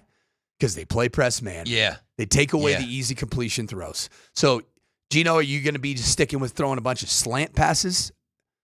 Is that going to be able to get you where you need to get? No, not against the Broncos. Because you're going to you want to force Geno to have to throw the ball down the field. Yeah, Get frustrated. Don't give him any of those easy zone answers against pressure. Play man pressure the whole game like you did against, I thought, very beautifully, even without Pat Surtain. Without Patrick, yeah. You did it a week ago, and I thought you did a tremendous job of doing that against a very capable Texans team with Nico Collins back in the lineup. Yeah, I guess, but if I'm Geno Smith, all I'm doing is dropping the ball off to Brock, too. I'm just like, I don't even know if I'm going through my progression tree. Who's covering Brock? Ooh, I don't know. Talanoa Hufanga. Listen. All right, I'm here with you. Give me some Hufanga and give me some Jade Barron. Okay. Yeah. Ooh, that's a good call, too. You're I like those two cats. Right, because you're not going to throw Riley on him like you did, like Vance was have talking those about two with guys Patrick. standing next to each other right over Brock Bowers the whole time and blitz one of them and have the other guy cover and change it up every time. Yeah, I like You like that? You like that? All right, KJ, Put what's that next? in your pipe and smoke it, KJ. Sorry Yeah, for you taking got a over toe. your... No, it's a toe. When's the last time you smoked a pipe, Wait, KJ? hold on. Wait, hold on. What was that, Sean? Yeah, he's got a toe. No, it's a toe. No, it's a toe. It's a toe. He's got, matter of fact, I bet he has 2 of them. What's up, KJ? What's next? Hey, real quick. Hey, Sean.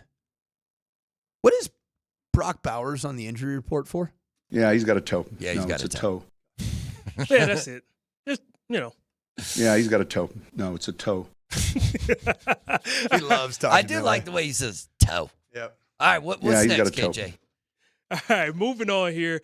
Let's move on to the NFC West, and let's talk about the team that we wanted the Broncos to trade with yesterday, the Arizona Cardinals, as they announced Jacoby Brissett will be the starting quarterback moving forward. Sources told ESPN's Adam Schefter that the Cardinals have talked to multiple foot doctors about Kyler Murray's foot injury, and the possible timetable still is anywhere between 4 to 8 weeks. And with that setback, he'd come back maybe November 30th against the Tampa Bay Buccaneers. So they're kind of dealing with a weird situation in the quarterback room. And I wanted to ask you guys, are we watching a similar situation there as we did with Geno Smith and Russell Wilson in Seattle? Oh, interesting. Well, the Cardinals are going to be bad enough that they're going to get a top 10 pick. Matter of fact, they're going to get a top 5 pick probably and draft them a quarterback. Or Kyler Murray got a toe. Does Kyler have a toe, Sean Payton? No, I think it's he a has. toe. He's got 2. Yeah, it's a toe. Yeah, he's no, got it's a a toe. toe. It's Okay. a toe. The No, it's a toe. That division is so stupid because you got the Seahawks and the Rams and the Niners, and then you took Arizona. Just like trash. Somebody's got to suck, right? As DMac says, you can't choose when you suck, man. Yeah. Arizona's going to have to go through their 3rd or 4th rebuild in the last 10 to 15 years. Jonathan Gannon, he didn't do the wise thing and just dump everybody on trade deadline day. That's the Aaron Glenn. Pat didn't move. Like there's no, you got to go find your quarterback because you no longer believe in Kyler. Remember we talked about the last time an actual legitimate tight end was dealt. It was T.J. Hawkinson, and it came from the school of Dan Campbell saying, and you know what Aaron Glenn did? He learned the same thing, man. Yeah. It just make them all look like it's their fault. Yeah, not it's their mine. fault. That's it. We got to get rid of him. How many years did Aaron Glenn add to his head coaching contract by just blowing the whole thing up this 2. year? To add 2 more. It's a 2. Like, yeah, it's a 2. No, it's a 2. It's a number 2. All right, KJ, what else you got? Yeah, he's got a toe. No, it's a toe. No, it's a toe. This segment is sponsored by Mountain High Appliance. We are Colorado's most complete appliance store, and locations in Denver, Louisville, Littleton, Colorado Springs, and Glenwood Springs. They can all help you out because they are the most complete local appliance store because they are Mountain High Appliance. Last story here is the update on the coaches in regards to Hall of Fame finalists. Former Broncos head coach Mike Shanahan and Dan Reeves, they made the cut down from 12 to 9 as coach semifinalists. The subcommittee will meet November 18th to discuss the 9 and eventually come up with one finalist. I feel good about their chances, only except there's one name, unlike the rest, that were also advanced in the 9 today as well. Bill Belichick, Tom Coughlin, Mike Holmgren, Chuck Knox, Buddy Parker, Marty Schottenheimer, and George Seifert. Do we think the Broncos head coaches have any chance, or is it pretty much Bill Belichick? Well, it's got to be Bill, right? It's got to be Bill. Like, you don't keep him out of it. That's a Hall of Fame coach. But in my opinion, so is Mike Shanahan. I mean, and once again, I put Reeves in there too. So, but I'm biased. I've lived here in Denver. So, I mean, Belichick's got to go in. Well, I guess what about the other question? Coughlin, would you want him in there too? Sure. All those guys. The other question I have to ask, and again, I know what the majority is going to say, but I do want to kind of play devil's advocate here. Does Bill Belichick have to be a first ballot Hall of Famer? Does he have to be? I mean, he is a first ballot Hall of Famer. You think he won't get the votes because he was an annoying head coach, or because of all the controversies that, like, maybe they're like, yeah, he won a lot, but he also cheated like a son doing it too. Exactly. I don't know, Coach. What do you think? I mean, where do you stand on, like, once again, I'd put all these dudes in the Hall of Fame. Shanahan's a Hall of Famer. Belichick's a Hall of Famer.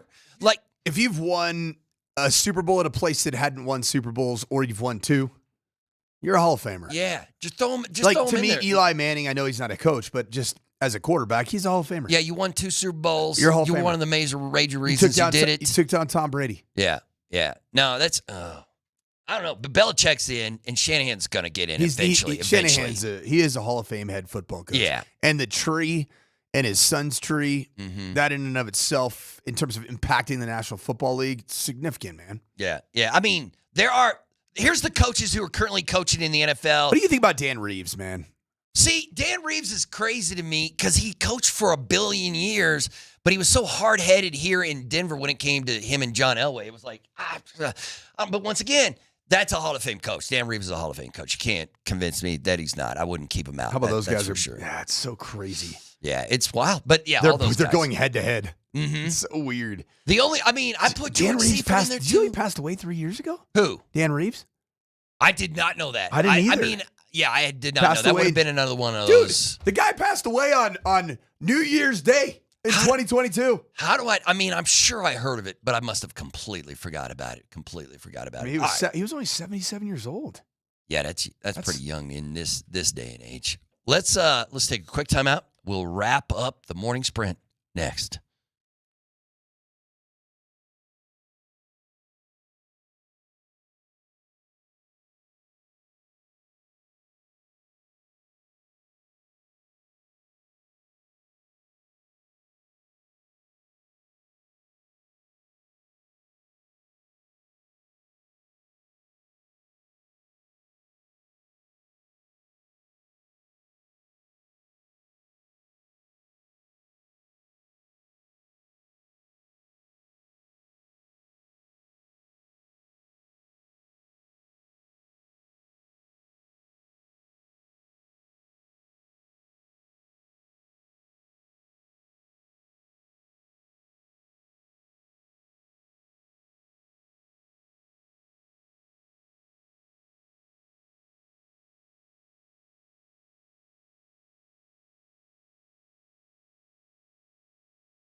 Last segment of the morning spread on this Wednesday. It's hump day. It is hump day. We got an NFL football game tomorrow. We got an NBA basketball game tonight. Hump day? Hump day. How long do camels live? What's the life span? How, you know what I mean? Like, how long? I'm just wondering if that camel from that commercial is still with us. You know what I mean? Because that's like 7, 8 years old now, but I don't know how long a camel lives. It was like 6 or 7 years ago. Let me look at like, how long does a camel live? Is it like dog years? Is it like, I don't even know how long horses live. Do horses live like 50 years? Or do they live like 12? Like, I got no idea. No clue. So that camel was AI. Oh, that was a fake camel. The hump day camel from the Geico commercial is not a real camel. I thought it was actually speaking good English with the hump day. So, yeah, how long does a camel live? The voice of the camel is actor Chris Sullivan. All right, Chris. Who is still alive. And so, yes, in a sense. Okay. The camel is still with us. Still with us. All right, I appreciate that. Did you think that camel in the hump day commercial was actually a speaking camel? I thought, like every once in a while you just get a speaking. I mean. Okay, it's like a kind of a parrot. Or you could teach him how to speak, right? Yes, there's some animals that you can teach how to speak. You would think that just baseline knowledge, knowing that camels can survive on very little water. Right. You would think that they have a really good life expectancy. I would think so, but I have no idea. Just like, I don't know, like thunder. 40 to 50 years. Damn. That's a long life. I was about to say, man, camels can go forever then. But that's why I was just wondering, like if how long the Broncos thunder has expected life expectancy. So there's 2 different types of camels, but speaking of one hump or 2 humps, is that what it is? Speaking of life expectancy being so dang good. Yeah. Brent Burns and the Avs, man. Yeah. How about that squad? Yeah. That was a big win last night. More points than anyone else in the NHL right now, man. The Avs are going to be a wagon. And all of that, they're still getting better, right? And the fact that they did it against a Lightning team that had won, was 5 straight? Yeah, they ended the 5-game winning streak. And they didn't have to go to overtime? No, although, listen. Which was close. It looked like it was close. Tampa scored to pull to within 1, and I was like, oh, here we go, baby. But you got 2 goals from Victor Olofsson. You got depth scoring now.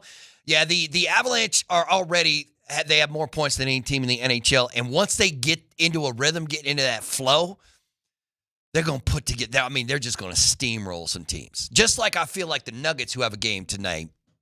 The Nuggets are not, because here's the problem in the NBA right now. The problem in the NBA right now is called the Oklahoma City Thunder.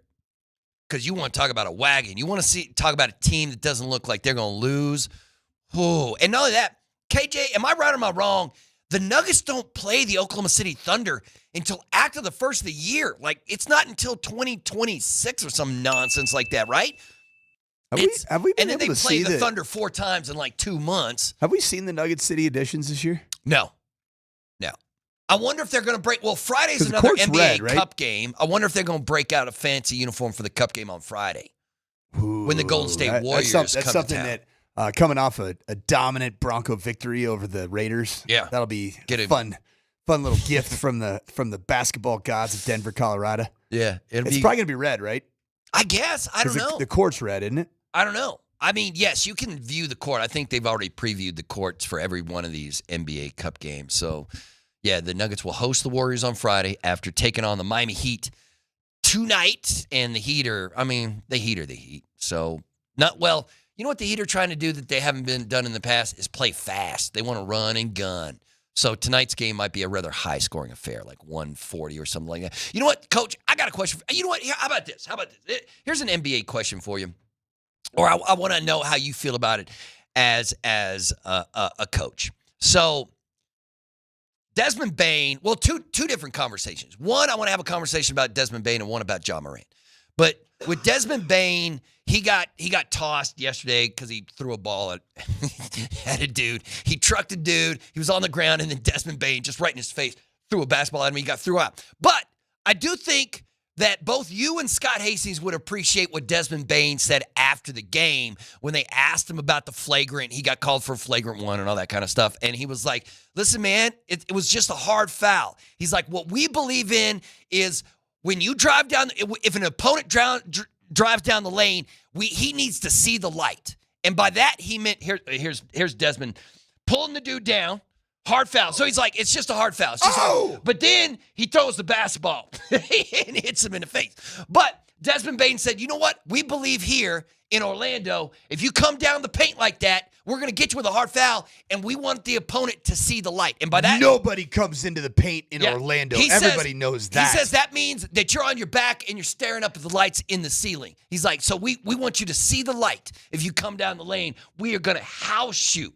And that is some bad boy, I'll tell you what, Scott Hastings, Detroit basketball. Is some serious 3-5 Orlando Magic heavy talk right there. I love it. So, and Desmond Bain from is the Orlando kind of Magic player, that are 10th in the Eastern Conference right now at 3-5. He's the kind of player that is going to do stuff like that. He's going to absolutely do stuff like that. But I imagine that that's like not. You need one or two players like that on your football team, right? You need a dude like that. But I've never been a big fan of making a great football play, physical football play, and then grabbing the football and smashing it on top of somebody. It's a bad look, man. It's honestly, it's disrespectful to the game, and Desmond Bain has proven time and time again that he's got some absolute tool in him. Yes, and he is disrespectful of his opponent and the game. So that brings me to the conversation about Ja Morant, because I want to know how you would handle that situation as a head coach.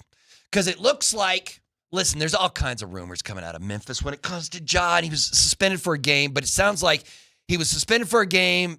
People are talking about he's lost his love for playing the game of basketball. But it also feels like the head coach there in Memphis did something that not a lot of head coaches would do. And that's what Ja Morant was being kind of petulant. And after a game, they basically set Ja the second half of the game because it felt like he quit. He quit on his own team. And then after the game in the locker room, the head coach called him out in front of the entire team. And then that led to the one-game suspension when Ja was, screaming back at the head coach and all that kind of stuff, like detrimental to the team, all that kind of nonsense. But how do you handle the most talented player on your team being petulant and petty and not a team player? And would you do what the coach did? Would you call him out in front of everyone, in front of his teammates about, listen, you got to get this right. You got to get your mind right. Or is that a conversation that you have to have in private? I think you have to have that in private. Yeah. Those types of discussions need to take place 1v1. I think they probably had those private discussions and it wasn't working. And so he was like, I'm going to go with the nuclear option. I'm calling him out in front of everybody. But do you think Ja cares at all? Even if it's in front of everybody? No. That's the problem when you can't deal with, and I'm not going to use the word crazy because I don't know him well enough, but you can't rationalize with somebody who's not rational. Okay. Yeah. Either in the public eye, or in the private eye. Right. And that's one thing I've learned through my different years of being in leadership. Man, it's really tough to lead those who don't want to be led. Right. At all. Right. Or that are going to be very checked out. Well, now how would you would you take a player on like that? Now, Ja Morant certainly hasn't been playing like he was 2 seasons ago. Raptors, huh? Wow. So Toronto might be thinking about trading for Ja. Maybe but once again, you're like, he's a problem child, but he's not a problem for me. If he comes here, I'm a great coach. I'll coach him up. We'll work on it. He'll be fine. But I don't know, man. There comes a point where you just have to say, Ja doesn't want to be here. We don't want him here. Then he's got to go, no matter what that trade offer is. But I don't even know if he would take on how much. I guess it's once again the question of how much crazy compared to talent or discontent compared to talent can you take on your team? Where's that balance? Ja's a very talented player. He hasn't been playing about like it this season, but he's very talented. So how do you measure somebody who could help your team like that compared to somebody who could disrupt your locker room the way Ja could? Ja Morant's not going to be long for the NBA. Wow.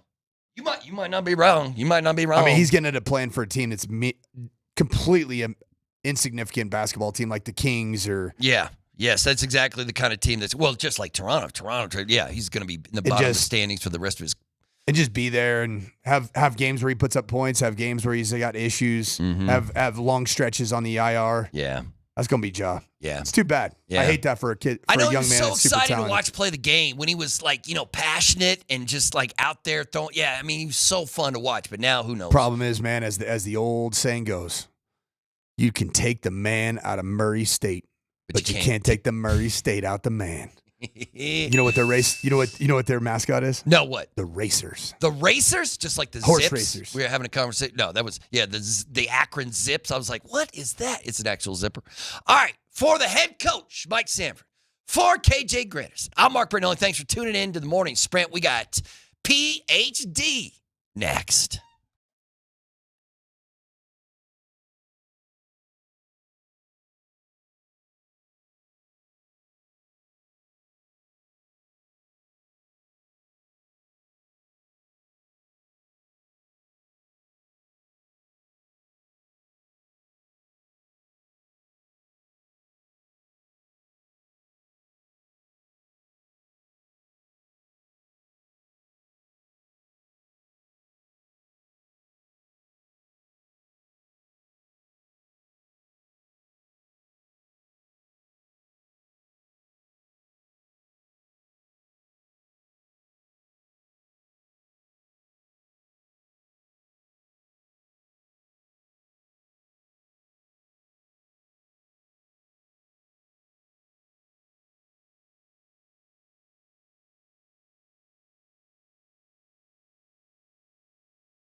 All right, we have so much to get into today. I got a neat little stat thing for you.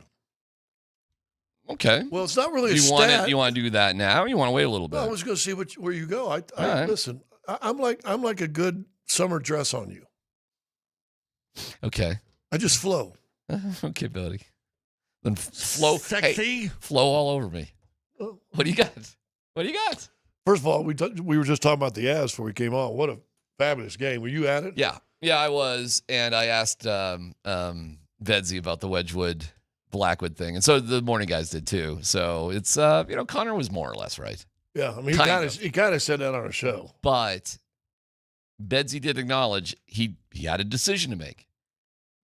All things were equal, and he picked Wedgwood over Blackwood. So I do think we have a little. Oh, see, I don't. I think we got a teeny. He said Blackwood's not ready. He hasn't been practicing. He's good. Bedsy said he could have played him. He said he had to have a conversation with him. Okay. Yeah. So well, he'll play next game. Bottom line we'll is see. He'll play this weekend for sure. They won a game. It was a really good game. They were down 1-0. They came back. Olofsson is really coming into his own. That guy is dangerous. Colton got a little bit lucky on a breakaway, but so often in hockey, you got to get lucky, Scott. They don't know where the puck's going. Colton admitted he has no idea. He said he blacked out during his breakaway. They don't know. They don't know, Scott. But go ahead. What are you going to say? Even the shot that they scored to make it 3-2, like banged off the post and went in. It banged off Vasilevsky. It went off. Yes. There's a lot of luck with hockey, Scott. What can I tell you? Yeah, there are times. Well, here's the interesting moment. I don't know if anybody's brought up. Okay. If they have, I apologize. I haven't listened to the program and had the old doctor and the old woo. Oh, yeah. You feeling clean? River. I am now. Whoa. It's a nice callback. Yep. Nice Chevy Chase callback right there. Was it Hutch or Hitch? Fletch. Yeah. Have you seen that movie, Dan? Fletch? I feel like I have, but I can't remember. Well, if you go back and find the Moon River song in Fletch. He's getting a physical, and all of a sudden. I got my physical today. Moon River. Doc, what do you do? Moon River. Using your whole fist.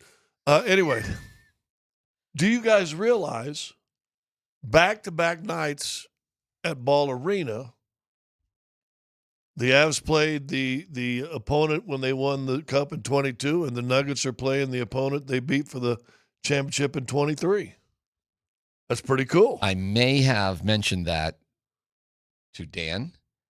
I may have mentioned it this morning on 9 News. Oh, you did go on 9. I may have mentioned it on a podcast. You're on 9 News? Yeah, I do. When they do the games, the Nuggets and Avs games on my 20. When they do the games, they have me and Raj on. Raj is he's doing 9 News on the morning show, right? And I got a nice little relationship there with Jordan and Corey and Erica. It's a fun little thing there. Yeah. So, anyways, yes. Corey has a good follow on Instagram. Corey is phenomenal. Jordan is great. Erica's awesome. I'm part of the little 9 News family. Yeah. Wow. Do you have a little pin? I should get a pin. Yeah. I hadn't even thought of that. I'll put it right on my forehead. Well, no, little 9 Newser. Yeah, I know. You need to get a pin. Yeah. Yeah, so I thought that was kind of an interesting. I realized that it's pretty cool. Last night when it's pretty cool. Yeah, I thought that was neat. Yeah, I do think it's really neat. What are the odds, right? I mean, it's a crazy thing. 2 Eastern Conference teams in back-to-back nights, and those are the 2 teams you most recently beat in championship. Most recently won Seriously, a championship. what are the odds of scheduling coming up like that? I think that's kind of cool. And I had a moment last night of watching the Avs and the Lightning, thinking of that, just thinking like, wow, it was yesterday. We were watching this in the Stanley Cup final, and I'll probably have that. And they both teams have played those teams other times, but it's hard not to think of those championships, especially at Ball Arena when that happens. So tonight will be a fun night too. You know, it's funny on 9 News. They asked me what my best memory of the championship series was against the Heat, and it really has nothing to do with basketball. My best memories are afterwards. Like everything afterwards in the locker room and the concourses, it was like this crazy amoeba of celebration that all of a sudden it's almost like we weren't really sure how to celebrate because we've never been close enough. It was kind of organic, like you kind of needed a pass here and there in the beginning, but after a while, It was kind of like we're all in this together. We're back there. And I know that's not a place that average fans could go, so I don't mean to be a snob here, but it was pretty special. All the Muggles went in there and got their picture taken with the trophy. Dude, it was great. As great as the basketball was, it wasn't that dramatic of a series because the Nuggets won relatively easily.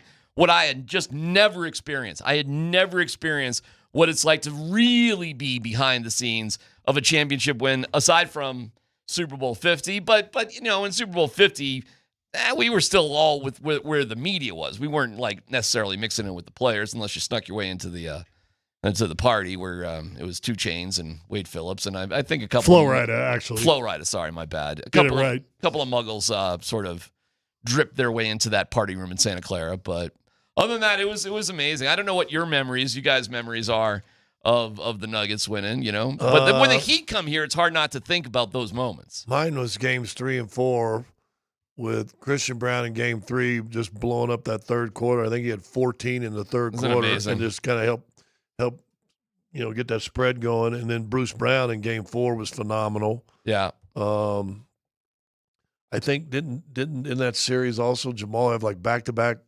No, he had like that's funny. 3 or 4 games in a row with double-doubles. Game 5 doesn't really stand out to you at home? No, because that just seemed like a foregone conclusion. That is a riot. That's pretty. That's pretty funny. But I'm with you. Game 5 to me was Kaz's little moment. When you win it, that'll always stick with me. And then going into the locker room, and I just kind of was like a wallflower. I did lean in on one picture that Katie and Bob Nikolai and somebody else were taking. Somebody had the trophy, but I didn't have any champagne and I didn't do any of that stuff. But you did at the parade. I broke a year of different non-drinking or 8 months of non-drinking for that parade. Parade was a different story for everybody. Yeah. And then went on the air. Well, whatever. You weren't the only one. Yeah. That was a hell of a day, by the way. Oh, that's right. You were there. That's right. It was me, you, and Dover. Take the money. Yeah, take the money and run. Yeah. You okay? I'm good. I'm totally fine. I got rear-ended on the way in. Second time Similar in. today. Did you have one today also? Well, I had a physical. Oh. Okay, that was good. I respect that. Okay, I got rear-ended on the way in. Funny. The young gal, she couldn't have been any sweeter. Get out of the car. So we're like, hey, let's go up into the parking lot. I pull up into the parking lot. I look at my bumper, and there's like a tiny little scratch. It's like nothing. So she's like practically in tears, and I'm just like, hey. I actually gave her a little hug. I'm like, hey. We're okay. Go on with your day. Really? Yeah. We're not exchanging information? And she gave me her phone number. She's like, hey, if that thing falls off in a week, call me. But I was like, hey, go on with your day. We're good to go. And she couldn't be any sweeter. She's like, this is going to come back to you tenfold. This is so amazing. I can't believe. You showed her a little grace. Yeah, I mean, listen. I mean, I really need to make her pay for a little scratch on the bumper, Tyler, I got a neck brace and crutches. Well, I thought about that. I mean, I could always use another payday for sure. Right. But yeah. No, it was no big deal. No big deal at all. And I was happy that she was so sweet. And I was happy to let her go on with her day. Oh, okay. How old do you think she was? Late 20s, something like that. You got her number, huh? I do have her number. Did her front bumper look bad? She had like a little tiny thing, but I don't think that's what Scott was talking about. Oh wow, really? Based on the tone of the conversation, because I got rear-ended. I'm just going down your path. No, well, good. I'm glad you showed a little grace to somebody today. That's pretty powerful. We'll get into some Broncos stuff and what they did or didn't do at the trade deadline again, and have an interesting take for you guys. See if you want to follow up on that. But we do have news out of CU. Now, Prime said this yesterday. Last week I asked you about changing responsibilities among your assistant coaching staff. Yeah. And you mentioned, those things happen behind the scenes. You tweak things. Yeah. At what point, though, after some of these losses, do you kind of lose trust in having the people in the right spots? I might already change it and you don't know. I don't do stuff and blow the whistles in and make major announcements. Hey, I don't do that kind of stuff. I do it and I let you guys still take shots. You don't even know you may be shooting at the wrong target. So some things take place that you may not be privy to. At what point would they be changes that we do notice, though? That's up to you to notice them. They may have already happened. Well, we know how to read the USA Today, and the report is that after the Utah game, Shermer lost and was stripped of his responsibilities, and they were handed over to the tight end coach, Brett Bartolone, who Mike Sanford knows personally and says is an awesome guy. So what do we think about this report, if true? Not confirmed, but the report is on a reliable source, apparently, that, not shockingly, does not want to reveal themselves because of how just the temperature is up there in Boulder. Well, but if we assume this is true, what's your reaction? Well, it would have been great if we had noticed the difference in the play calling. That would have been fantastic if there was some sudden improvement. Unfortunately, it felt like much of the same, so I don't blame any of the Muggles that did not notice a difference in the play calling. What are my thoughts on this? I guess my thoughts in the big picture is, and listen, I never revel in somebody losing their job, ever. Pat Shermer's still employed, so he's still getting a paycheck there. As was Sean Lewis. Was he? Mm-hmm. Okay, I don't remember that. He was demoted, not fired, Okay. and then terminated at the end of the year. Okay, all right. So it's not like he lost his job entirely, but I'll say I'm a little bit relieved because I think it's going to get better. I don't think it's going to get any better in the middle of the season, but I'm relieved because in the back of my mind, just the back of my gut, I had this gut feeling that Deion was going to dig his heels in with his guys. I just had this gut feeling that when we get to the end of the season, like, hey, don't be shocked if we got the same crew back next year. Mm-hmm. So I'm a little bit relieved that he's making moves, and I would assume this is going to be the first of many. And unfortunately for Livingston, he probably loses his job at the end of the year as well. My first thought is this: you should have done this before the season started last year. They were pretty good at the end of the year. I am not year. a good fan. I'm not a big fan of Pat Shermer. Not many people are. Okay, so let me just throw it there, just so I'm not treading on anywhere. That being said, last time I looked, you gave up 106 points in 2 games, and you're getting rid of your offensive coordinator? I gotcha. Yeah.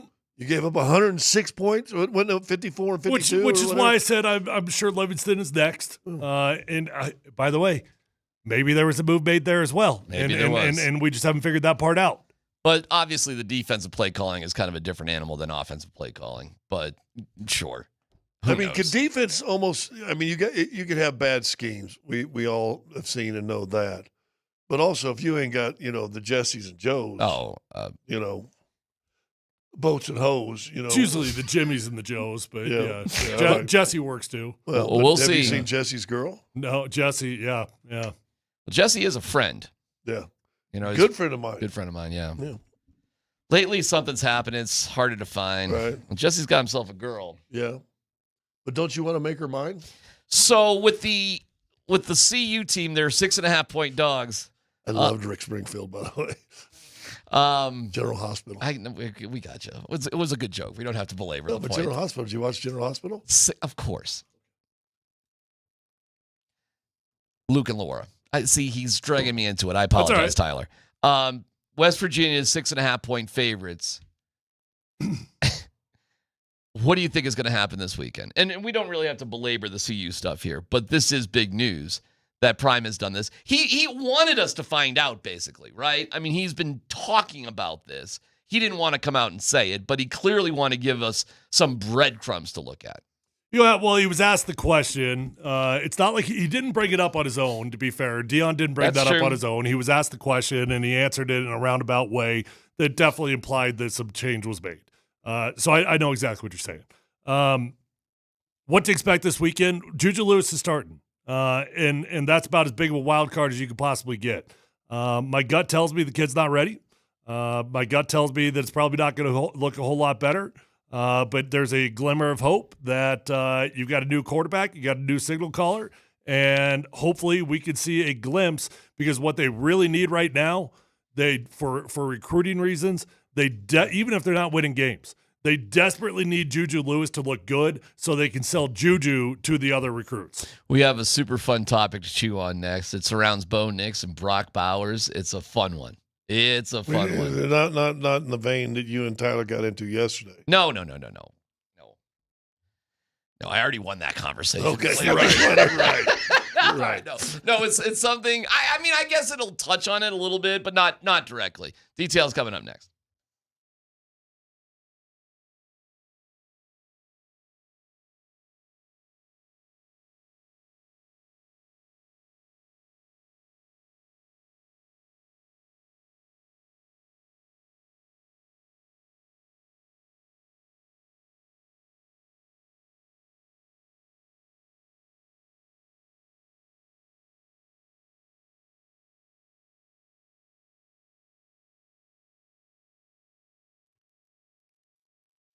Hey, what's going on? It's DMac for the Rocky Mountain Men's Clinic. The Rocky Mountain Men's Clinic, when dealing with the issue of erectile dysfunction, they're number one in the sun for you. No doubt about it. When ED becomes a problem, it's not just one time or two times. It's a lifetime that could be impacted. Well, at the Rocky Mountain Men's Clinic, they know life is worth living, and when the pills or herbals fail, they're there for you.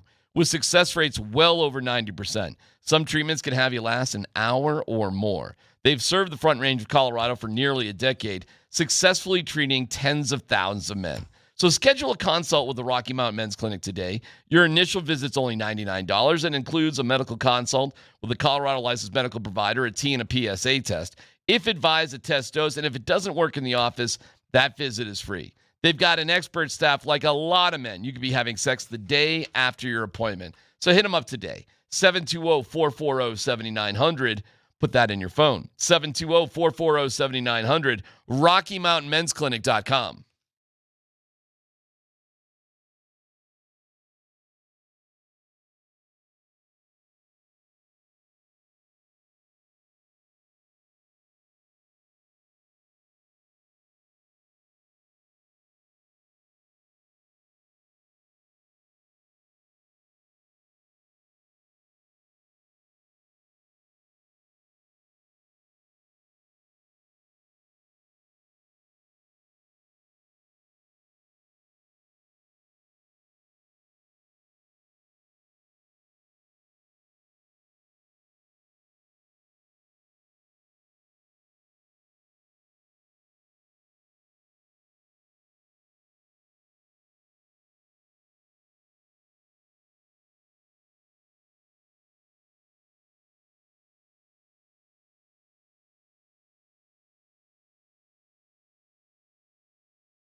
Well, it's great. I mean, obviously, if there's a need, you want to get it, but we feel like we got all the pieces, and so sometimes when something like that happens, it shakes things up, and we got something good going, and we just want to keep riding this wave and finding ways to win.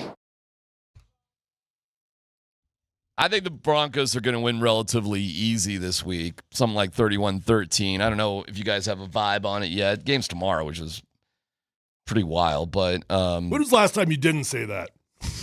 I think you've had him score 31 all but one game. Oh, no, sir. Last weekend, I knew who they were facing defensively. No. I think like the one game. I think that was like the only game you didn't have him scoring 30. Beating the Colts. We all had him losing to the Chargers, if you remember. But listen, we haven't been far off. No. I mean, they're on this crazy win streak that hasn't happened, Tyler, since, well, back in your day. And they're on the verge of setting all sorts of records. They've won in total 9 home games in a row if you stretch it back to last year. It's pretty awesome. I mean, we're about to, in my opinion, the Broncos win their 7th game in a row this year. And then we'll have the showdown with the Chiefs and we'll go from there. But, no, it's been a pretty awesome ride. So believing in the Broncos has not been a dumb idea. Dan asked, just real quick on the trade deadline, they didn't do anything. And it appears it was Waddle, who they were somewhat even just a pinch interested in. But, they just didn't want to give up what it would take, and nobody else did, so they stood pat. So before moving on to anything else, just on that, specifically about the Broncos not being more aggressive to go get Jalen Waddle. Yeah, I don't know what that means, right? Like not being more aggressive. What was the asking? Have we heard any rumors about the asking point? No. Okay. But you can imagine, once Sauce Gardner went for 2 first-rounders, I think, he was setting the market a little bit. Yeah, and I do think that Jalen Waddle, even though not on that team, that is as legit of a number 1 wide receiver as you could find. So what's the going rate for a number 1 wide receiver? Probably 2 firsts. Probably 2 firsts. Ooh. Yesterday it was probably 2 firsts. I'm glad we didn't do that. Sure, I would love to have Jalen Waddle on this team. And I don't even mind paying him. Matter of fact, if you look at his contract in comparison to what other wide receivers are making these days, it's really kind of manageable. So I would love to have him on the team, but if the going rate was 2 first-rounders, probably a non-starter. Yeah, I got to believe that Peyton won't trade away 2 firsts ever again in his career Maybe. here. I don't think that will ever happen.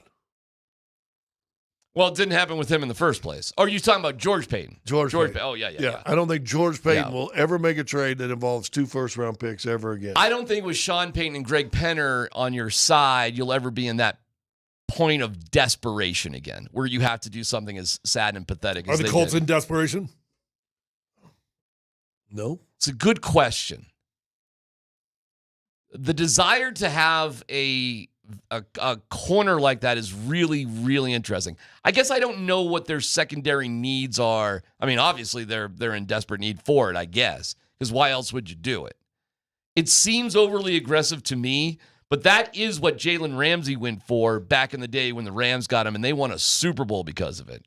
So I can't say there's not history that would reward you at an elite corner as your final piece of the puzzle. I mean, there's history behind it that says it's a good idea. Listen, if you're going to trade 2 firsts for a quarterback, you're expecting to get to the playoffs and be talked about all year long.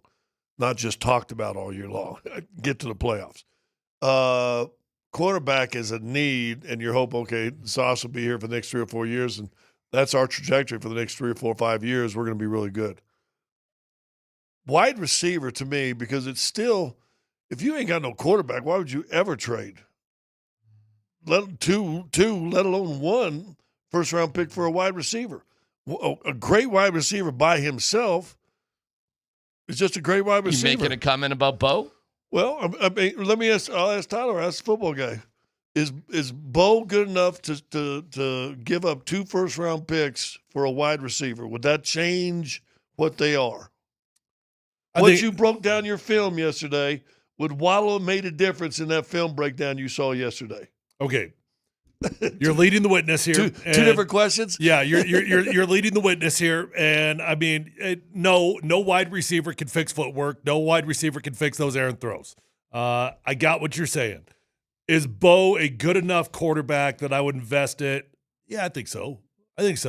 I mean, so 2 different questions. Yeah, it is 2 different questions. I mean, my expectation is Bo Nix is going to fix these problems. My expectation is that he is still on an appropriate rise for a second-year player. Is he there yet? No. But based off the evidence that I've still got hope that he can become somebody that would be worthy of that. Sure. Dan asked me earlier today, he goes, do you like Bo Nix? To me. As a quarterback. And I was like, you didn't ask me. Well, we're about to. It's going to be very exciting here. Yeah. My response was, he's all right. I love the pick. So you're a hobo. I love the pick. What day is it, Scott? No, hold on. What day of the week? I love the pick, and I love the plan. So at the end of the day, I guess as a quarterback, I love it. But then if you just ask me about him, if we take all that away and you just ask me about him as a quarterback, I'll tell you the trait to be able to have the courage to come back in the fourth quarter is rare. Now, the bigger question is, at the end of the day, will come in a couple years. Because at some point, because I love what they're doing now and the money they've had on a rookie contract. But do I love Bo for $70 million a year? And then you come down to the sticky wicket choice. Is it about the player or the coach? Because I love Sean Payton as a coach. But could they still be 7-2 right now if they had Jarrett Stidham and they had drafted Brock Bowers and they had fully committed to Jarrett Stidham? Tom Brady would say no. Was it about the quarterback or the coach? Well, it's about the quarterback to me. It's way more about Tom Brady than Bill Belichick, if you're asking me. Well, but so the answer you're asking with Bo, is it just float? Okay, you like Sean Payton better than you like Bo, so it's about the coach. Tom Brady over Belichick, you like Brady. Is it Mahomes or Reed? Different to me because Belichick wasn't like an offensive genius quarterback guy like Sean Payton, so it's different. But let me turn the question around. Mahomes, Reed. About the coach? Well, you ideally want Mahomes, Reed. You ideally want great quarterback, great coach. What about Carson Wentz, Nick Foles? That's a good one. Carson Wentz, Nick Foles. Yeah. Look what Nick Foles did when given the opportunity when they had to commit to him. But then how did but those are more appropriate comparables for our two guys. But how did Peterson and what's the quarterback for Jacksonville? Trevor Lawrence. How did Peterson and Lawrence work? Not great. Do you guys? It's about the Jessies and the Hoes. Do you guys like Bo Nix? As a quarterback. Okay. Yes. I mean, words are tough. Well, you were rear-ended today. Thank you. He is at an appropriate pace for a quarterback that I think is worthy of still investing your program around. Is that fair? Sure, of course. And I love the pick, so I'm there with you. The other follow-up question to that is, with Jarrett Stidham, what do you think the Broncos' record would be right now? 4-5. Wow. Well, you must love Bo Nix then. No, I don't think Stidham has the ability to score 33 points in the fourth quarter. Would he? Hold on. Would he have to? Yes. You sure? Yes. So Jarrett Stidham is Jarrett Stidham is also equally going to stink. So I get what you're saying, and I think there's a fair argument on both sides. I actually think Jarrett Stidham would have been more steady 1 through 3 periods or quarters 1 through 3, right? But then what happens in the fourth quarter? I don't know. I mean, I agree with you, Scott. I don't think Jarrett Stidham is leading you to 30-point comeback. 19-0 in Philadelphia, right. 33. Oh, I agree with you, but are you in that situation if he's their quarterback? I bet but you probably need 27 or 24. I don't think he's capable of that either. I bet they're 5-4. Something like that. Okay. Yeah, and I said 4-5. Didn't they? 4-5, 5-4, 4, somewhere in there. The math is always sticky. Well, it's 9, 4-5, or 5-4. It's a significant difference from 7 and 2. Well, it's not 4. It's 4-4-1. I think they're 4-4-1. That's even funnier. Right? That's a riot. That's fun. I think they're 4-4-1. Sure, why not? Throw a tie in there. Yeah. Why not? I think they're 7 and 2. Oh God. I think they're 7 and 2. I mean, it'll get my stinkum shirts back out. Are you kidding me? Yeah. Now I'm not upset with. Come on, man. This defense, I'm telling you. 23. Did the Nuggets win a championship if Valanciunas your center instead of Joker? Is that the comparison? That's about the difference. You think the difference with Bo Nix? Sorry, and Stidham is Jokic to Valanciunas? No, yeah. you got to do a different one. You're sure it's not like Cam Johnson to because Hardaway Bo Nix Jr.? ain't the best player in the NFL. No, I understand that, but I'm talking about a great player. Forget the greatest player in the world, but a great player, the Joker. Valanciunas is stiff. Is he a bad player? No. Pretty good. No, but the difference between Bo Nix and Stidham ain't even close to Joker. You're getting to forget the name. That's why you got to pick somebody else. No, because Valanciunas is pretty good, but he ain't going to carry the team like Joker can. Stidham's pretty good. He ain't going to carry the team like Bo can. Hold on a second. They're 4-5 at best. They might be 3-6. We might have traded half our team. We might have traded everybody at this. We'd have, listen, who was it? Jets have 8 first and second round picks over the next 2 years. Homeboy, you certainly don't sound like a hobo right now. Oh, I am. I like Bo. Oh, what do you mean I don't sound like him? Hobo. You love him. No, I'm a. You're the one that doesn't sound like a hobo. Actually, I would agree that Scott does sound like one. You're saying Jared Stidham can do everything that Bo can do. Yeah, that's lower than hobo, Joe. Dude, you have sunk below hobo. Hey, Dan, we got to come up with something lower than hobo. Hey, what time is it on Wednesday? Well, it's 12:30. I'm no longer worried about the day of the week. Yeah. I'm happy with Bo. Trust me. But in 2 years, you're going to have a big decision to make. But you think Stidham's as good as Bo? Here's what I think. I think if you have the right coach and an incredible defense, there's a lot of ways to win. Peyton Manning did not have good numbers in 2015. He did not. No. And it's the 50,000 yards before 2015 Sure. that he was pretty good. But thank goodness we had Brock Osweiler. How about what Bubby did when John went out? 6-0. I mean, there are ways to win in all sorts of different, if the team is set up the right way. It'll be fascinating to me. By the way, you still have Terrell Davis with Bubby Brister. Hell yeah. that keep going. They had 2,000 yards that year, I believe. So, I mean. That's right. You had a great offensive line. You had a great running game. The Broncos have the, 7th best rushing game in the league right now. Garrett Bowles, I saw Tyler with 300 pass rushing attempts, has the best protection rate in the NFL right now. We're talking about offensive line, and you certainly have the best defense in the NFL. Don't tell me there aren't some similarities between this Broncos team and those Broncos teams with Elway when they won Super Bowls. There are. Except Elway's teams never were that good defensively. Maybe even better. I mean, the years they won their 2 Super Bowls, they averaged 30 and 31 points a game. What are we discussing? Well, he's getting off that you challenged him on him. He's below a hobo right now. No, I'm actually not sure what we're discussing. The question He's in the slow-mo. The question is with Brock Bowers here and Bo Nix here and the struggles of the offense, where things are really going here and what your belief is in Bo Nix. That's really the question. Listen, I am not down on Bo. I'm with Tyler. He went back and looked at the film. I thought I saw it all year long, basically, a really questionable. And I keep giving you props. I hope you understand I keep propping you on this. Thanks, Tyler man. called this in preseason, his footwork. Yeah. We have now gone 9 weeks. Has it changed? There's been a couple games where it looked like it was stabilizing, but if you were just doing the law of averages, no. Yeah. So,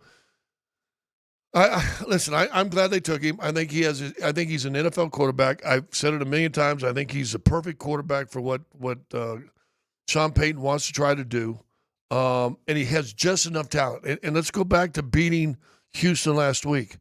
The 2 biggest plays in that final drive was Bo's legs, not Bo's arm. Mm-hmm.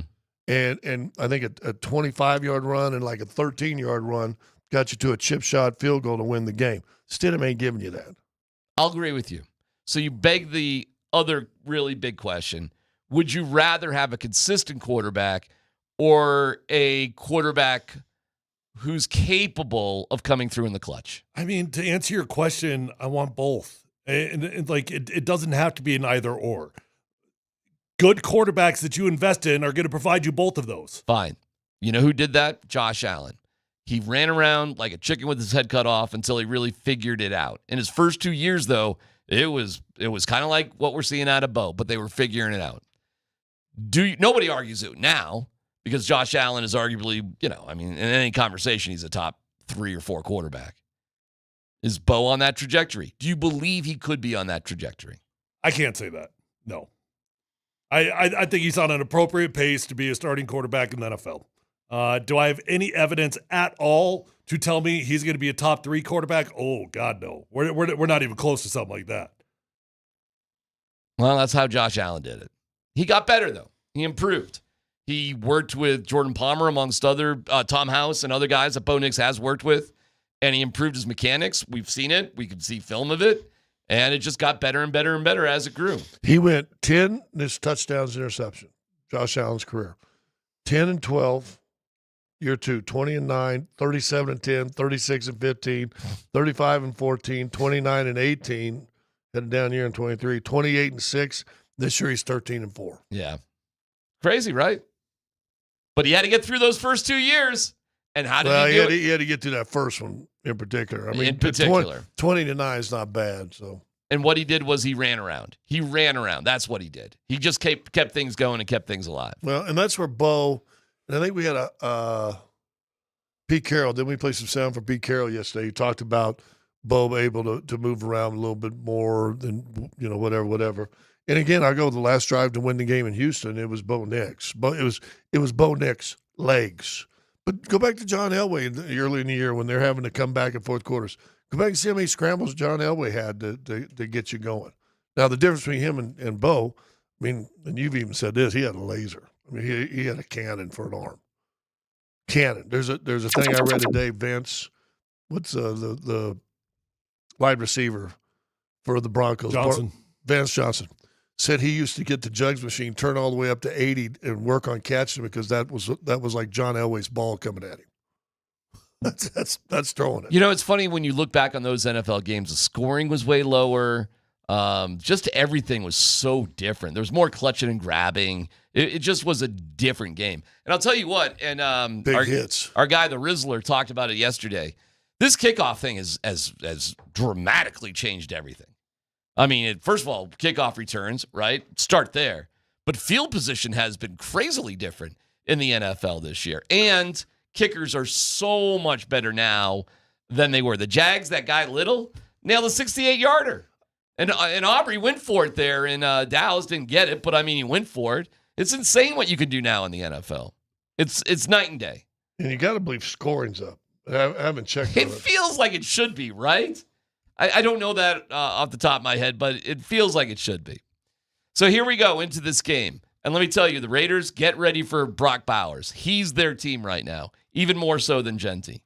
So it'll be a fun matchup. And I think the Broncos are going to work them and school them and hopefully get more consistency out of Bo. We'll hear from some of the coaches and from Bo Nix in a little bit.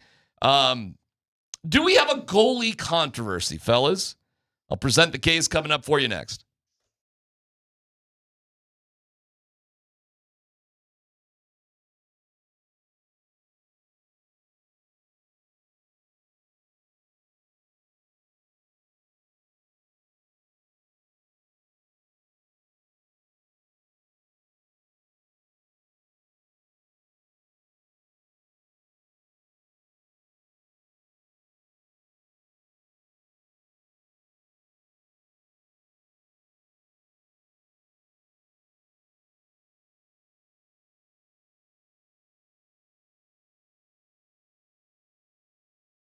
Hey, is it time for a new vehicle? If so, go to the best dealership in Colorado with the best prices, the best customer service, and the best inventory. It's my friends at Phil Long Ford. I've been a customer since my rookie year at Phil Long Ford. I think relationships matter. That's why I go back time and time again. Every time I need a new vehicle, I go to Phil Long Ford because I know these guys, I love these guys, I trust these guys. It's one-stop shopping when you go to Phil Long Ford. No reason to drive all over the state looking for a new vehicle. Whether you're looking for a new or pre-owned vehicle, it's already on the lot. They've got over 1,000 cars, trucks, vans, SUVs, electric vehicles, even commercial fleet vehicles on their lot right this minute. New or pre-owned, the vehicle of your dreams is at Phil Long Ford, and they've already got the best prices.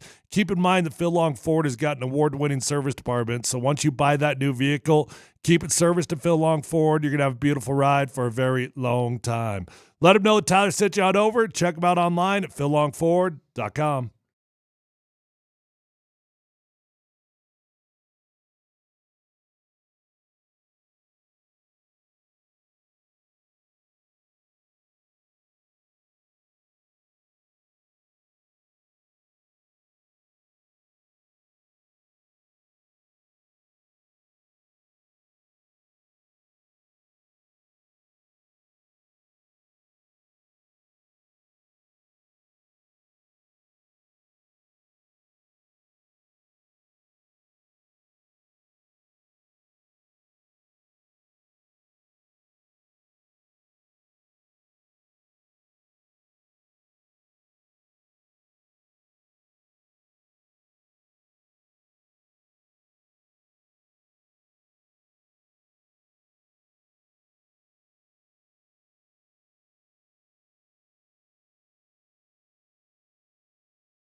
Avs have it. Malinsky shoots it ahead. Ross Colton in space. Colton, right side circle. Backhander. Scores!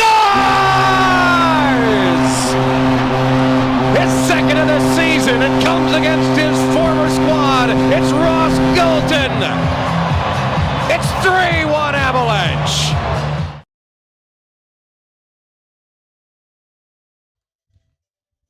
All right, explain to me what Connor McGahey said about our goalie situation, because I guess I'm still a little fuzzy. Maybe I should pay more attention when Connor's actually talking. I thought he said something of the sense that Blackwood still hadn't had a lot of practice 5-on-5 live action here because of the wonky schedule. Now you're going to get some practice time. Maybe you just wanted to see him, get in front of people and blah, blah, blah, and stuff like that. Yeah. I thought it was real similar to Bednar. All right, so we have two Bednar cuts. We have him after the game last night and with the boys in the morning. So let's let's just play. Yeah, good question, because I just talked with with Blackie about this morning. All right, but by the way, the question is, why Wedgwood instead of Blackwood? All right. Yeah, good question, because I just talked with Blackie about this morning. Like, he hasn't had a lot of practice. I could have easily went to Blackwood today, right? But Wedge has been playing good. He's I have a lot of confidence in his game right now. Team's playing well in front of him. So I want to see Blackie, look sharp in practice, make sure his focus is there. He's been lacking the, 5-on-5 type game-like situations because we haven't practiced a lot. Was hoping to get a bunch of practice in this week. We'll get some, and we'll get our guys some rest so we're fresh going into a back-to-back. And then we'll just evaluate his games and see how it goes. He's going to play a lot of hockey here yet. It's a long season, so I'm not in a rush, but he's also missed a lot, and I want to get him up to speed and playing. So there'll be a little bit of give and take there. Okay. So he's healthy enough to play. I could have played him. I thought about it. I had to have a conversation with him about it when I decided to go the other way. Guys, I get it. Blackwood's going to play.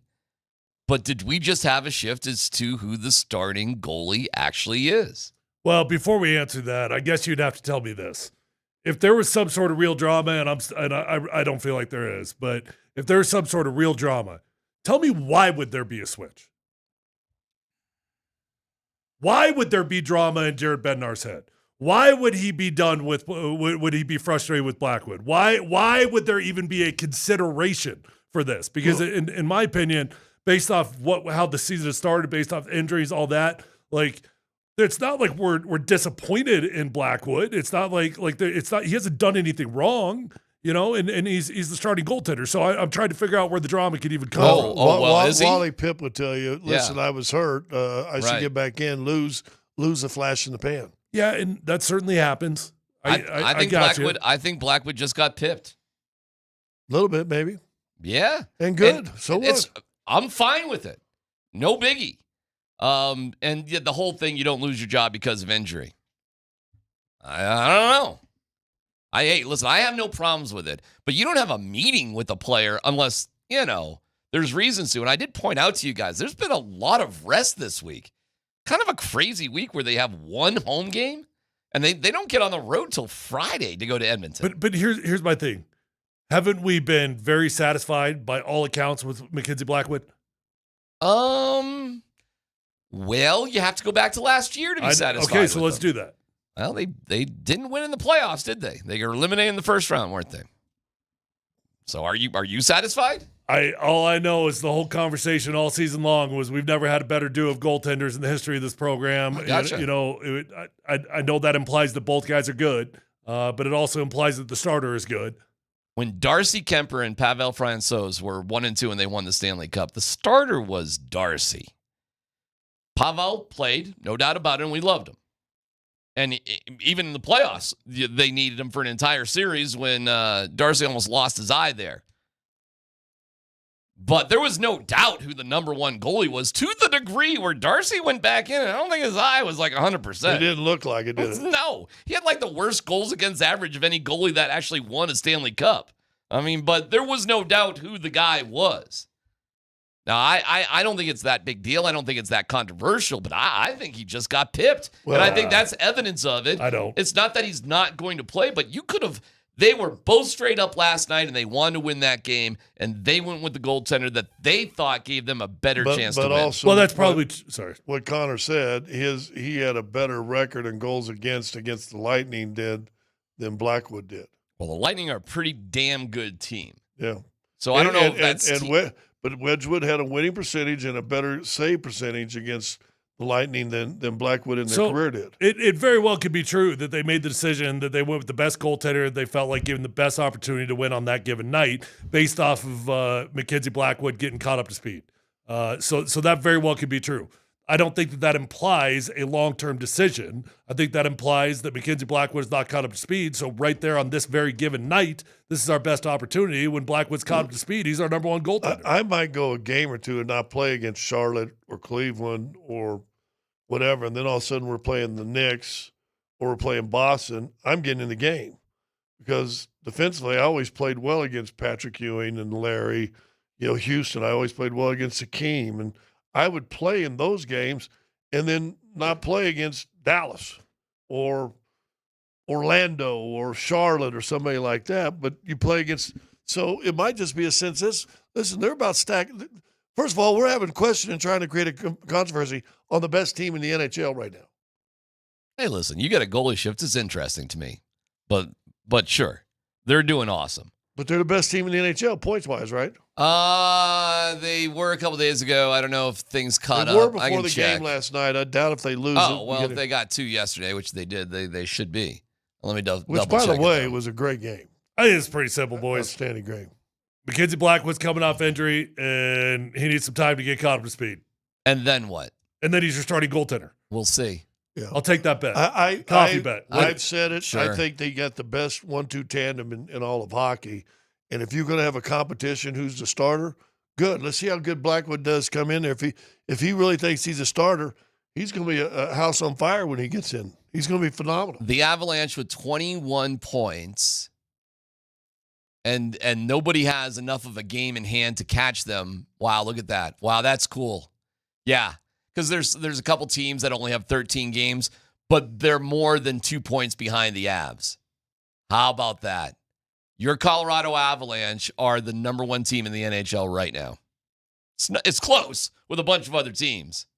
You see what I'm saying? Like, they've played 14. Those who have 13 that could possibly catch them are more than 2 points behind them. So by that metric, they are the best team in the NHL. Go now look on the far right side, the points differential, where they are compared to other teams.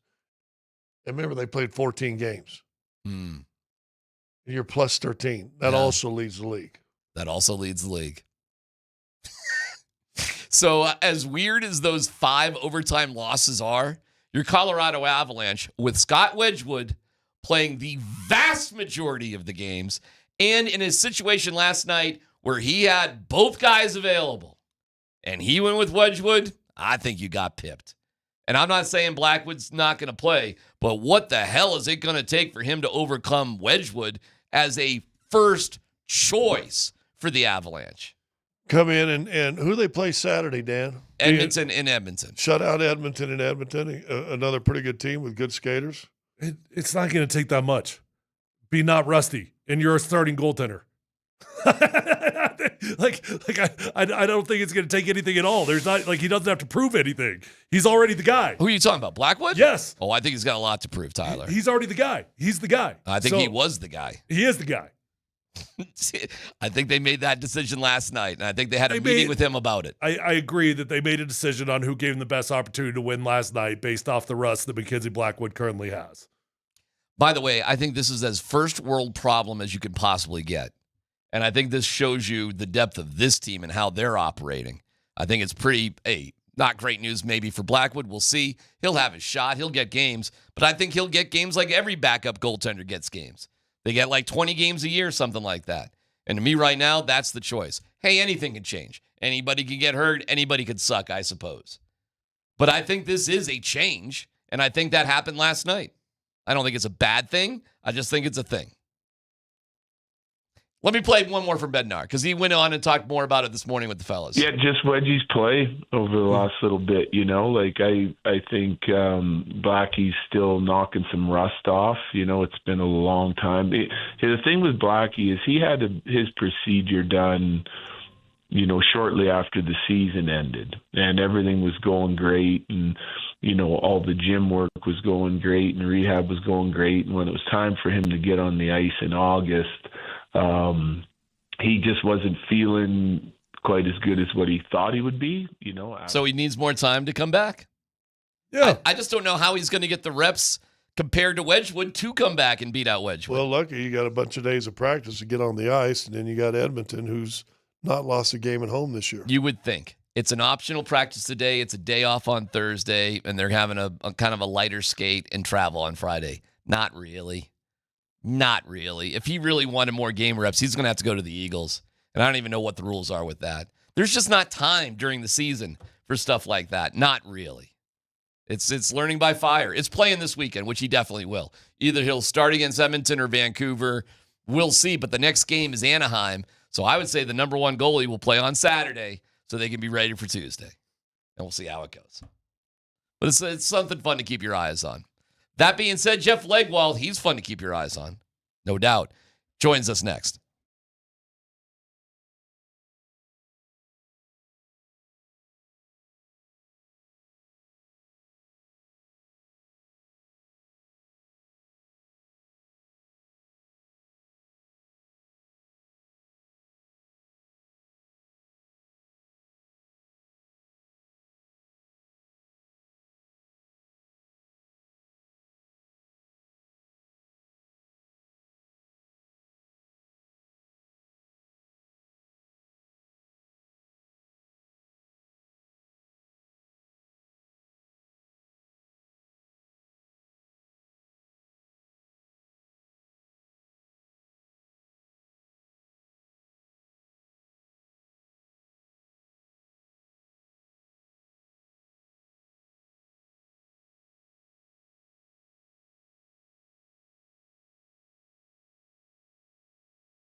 Was anything close at all today? No, I think we discussed a few things, but all good.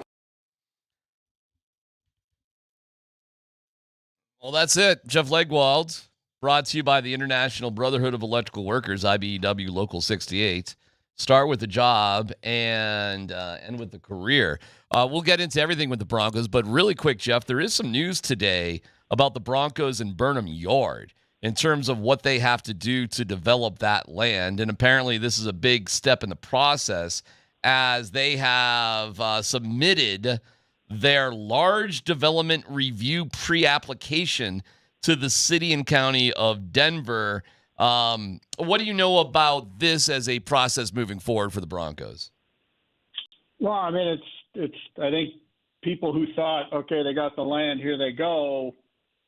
This stuff is always a long process of local ordinances, historical districts, long-standing neighborhoods. I think the Broncos are trying to keep it as transparent as possible in this world of the big business of stadiums. And I think this is all just getting the conversation started about what their plans are for this area beyond simply the stadium footprint and all of the groups and committees and people they're going to have to deal with along the way here. By the way, I should note, too, this is the second big thing in the last 12 hours. The Vibrant Denver bond that included $140 million to rebuild 2 bridges in the Burnham Yard area passed in wide sweeping margins so that it could be considered today. So just for, I don't want to spend too much time on it, Jeff, but just to let people know, things are moving forward.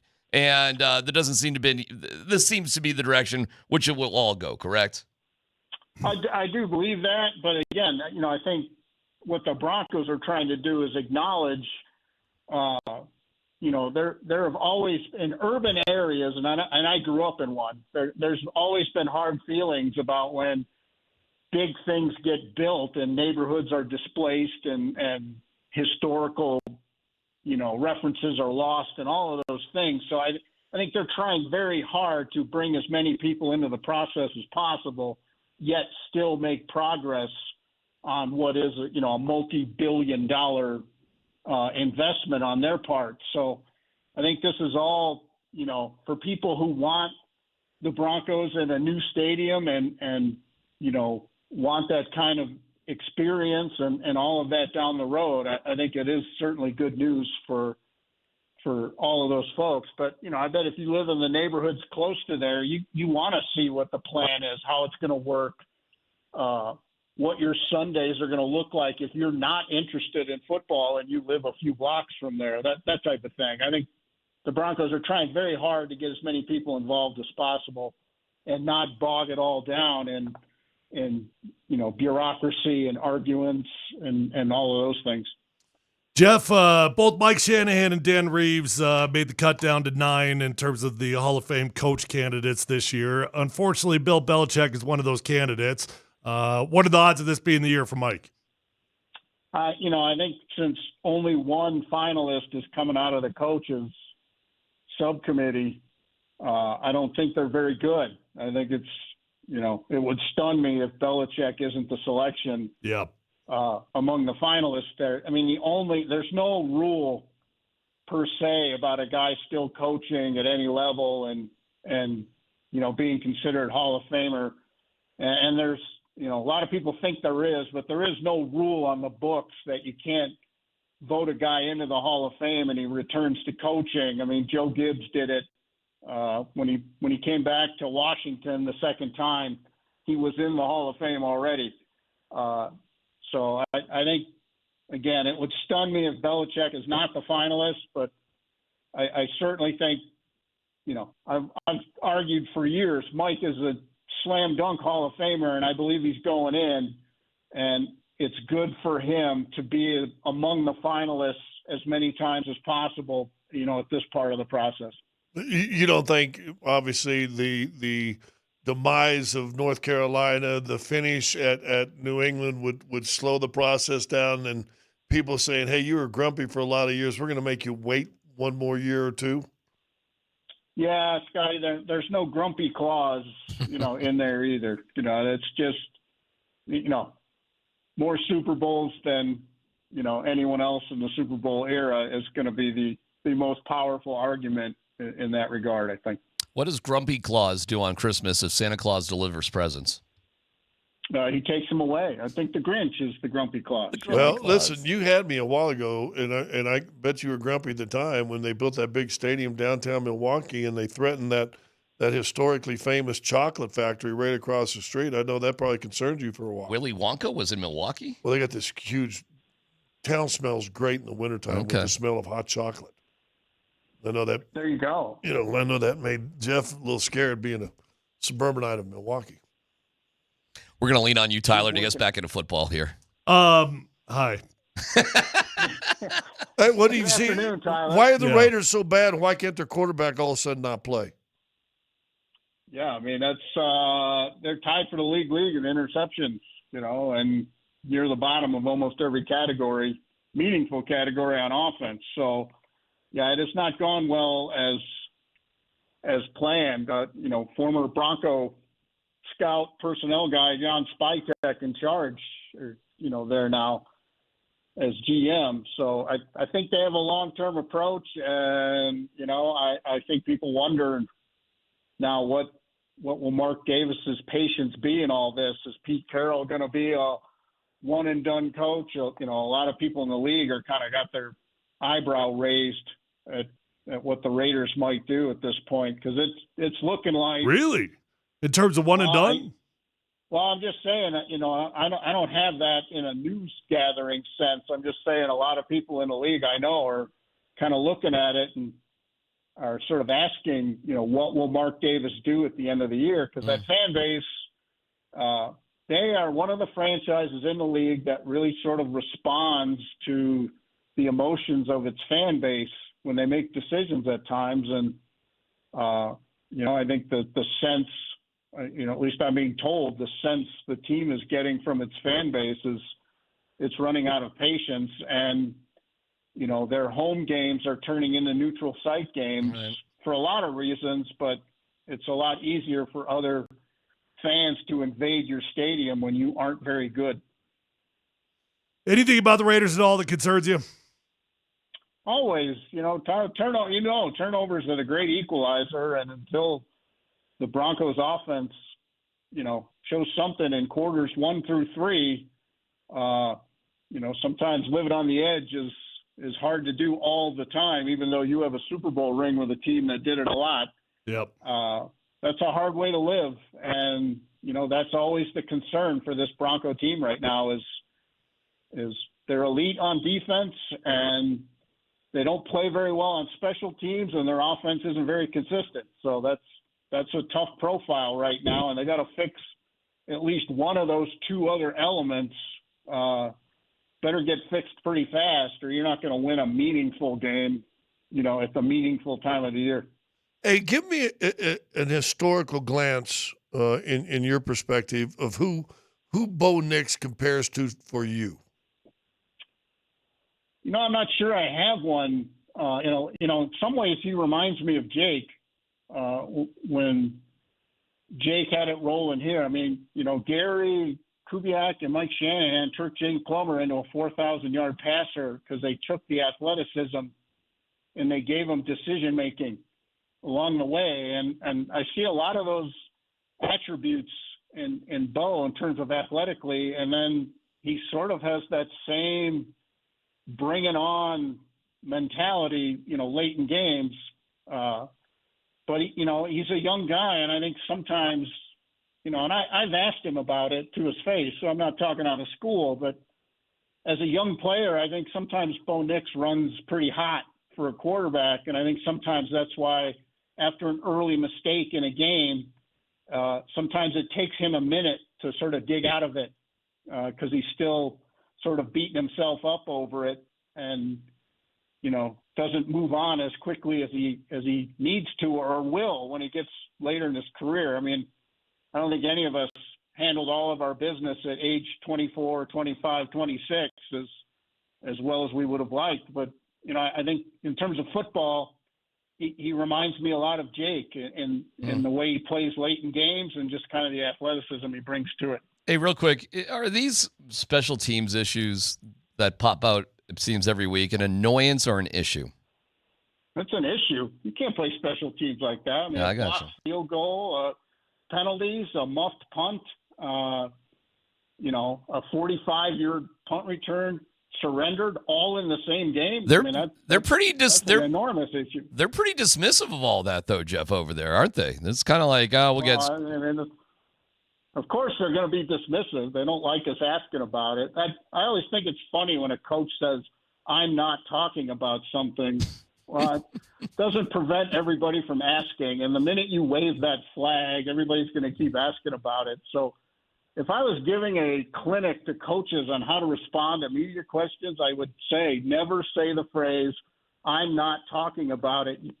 You can answer a question any way you want and deflect any way you want, but to say you're not going to talk about substitution issues or other issues in a unit you coordinate, well, there are lots of jobs in the yellow pages you can have, and no one's going to ask you a question. So, I would say that. That's fair. That's very fair. I think Prime should have heard that answer right there. Prime is. It's a sidetrack, and I know, and I've told coaches this too in the past, but my dad, no longer alive, but he always used to laugh when coaches would do that sort of thing because he was a teenager when he went to Normandy, so he always thought it was funny when coaches would act like a college athlete couldn't handle some questions from some sports writers. Yeah, that's the Prime stuff. Do you follow that stuff? Are you following the scene How stuff? old was your dad in Normandy? What's that? How old was your dad when he went to Normandy? He was about to turn 20. So 19. Wow. So when Prime doesn't let any coach, Yeah. I just think it's funny when any coach says, I'm shielding. Right. Well, how are you going to win a big game? Tell me that. How are you going to win the Super Bowl? How are you going to win the college football championship with the amount of pressure and attention that comes with that? Right. If you're going to shield people in November. Yeah, you're, hey, I'm from That's a great question. I'm from ralphierun.org. Oh, no. I got to protect you from him. I mean, what are we talking about here, Jeff? Seriously.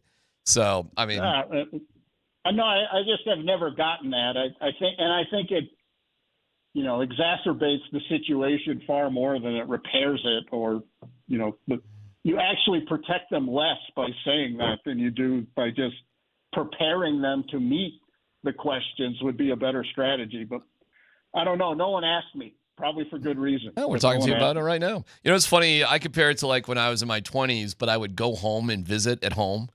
And I'm in my 20s. I got married when I was 25, but I would go home and I would feel, because of my parents, the way they are, I'd feel like a teenager all over again, like a kid. Stay out late. Yeah, I mean, just you feel awkward. You just feel like deferentially your parents. You don't feel like yourself. And to Jeff's point, how can you go accomplish things that take a sort of a grown-up mentality to do it when you're being treated like a little child? And I think that's the point you're making, Jeff, which I hadn't really thought of, but I think you're right. And I think that is the atmosphere up there, by the way.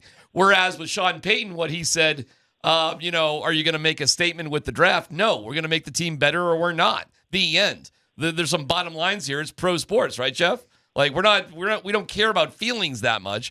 This team will be better or won't be, or we'll do what we think is best for the team. I mean, that's how a pro team approaches it.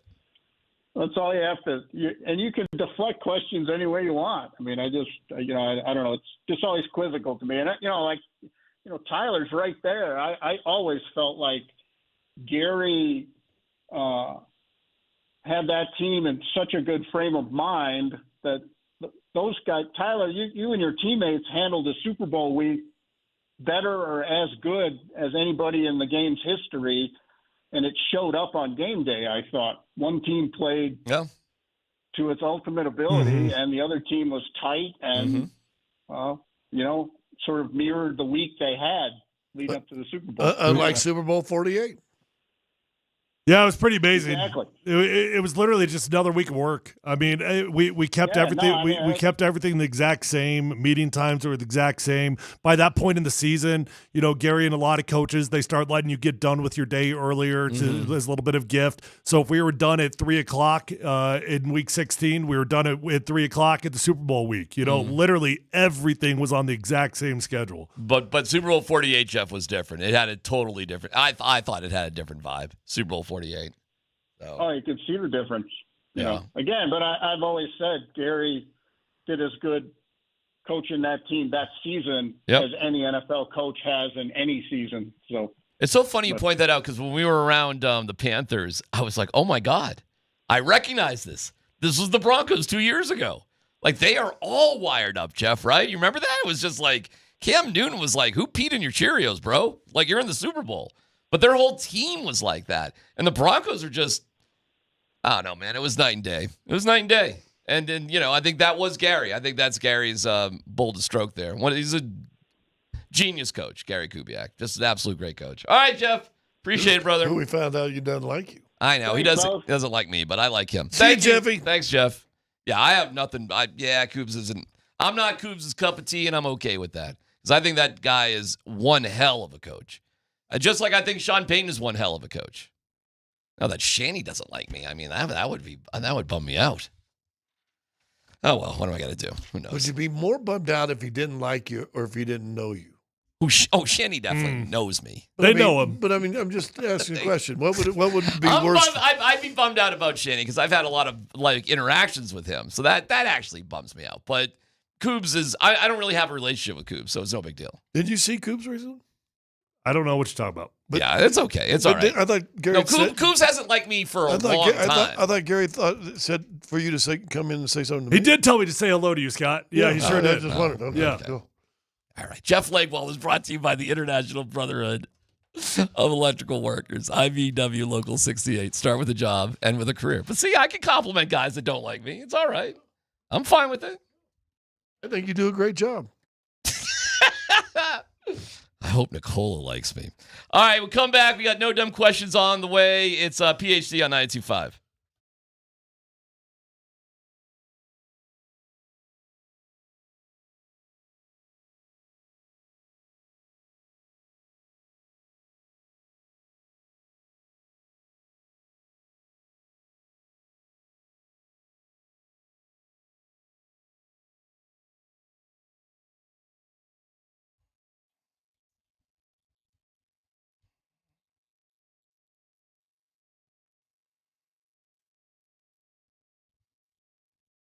Hey, it's DMac for the Rocky Mountain Men's Clinic. Low testosterone causes all sorts of issues: low sex drive, bad sleep patterns, unproductive workouts, decreased energy, brain fog, so much more.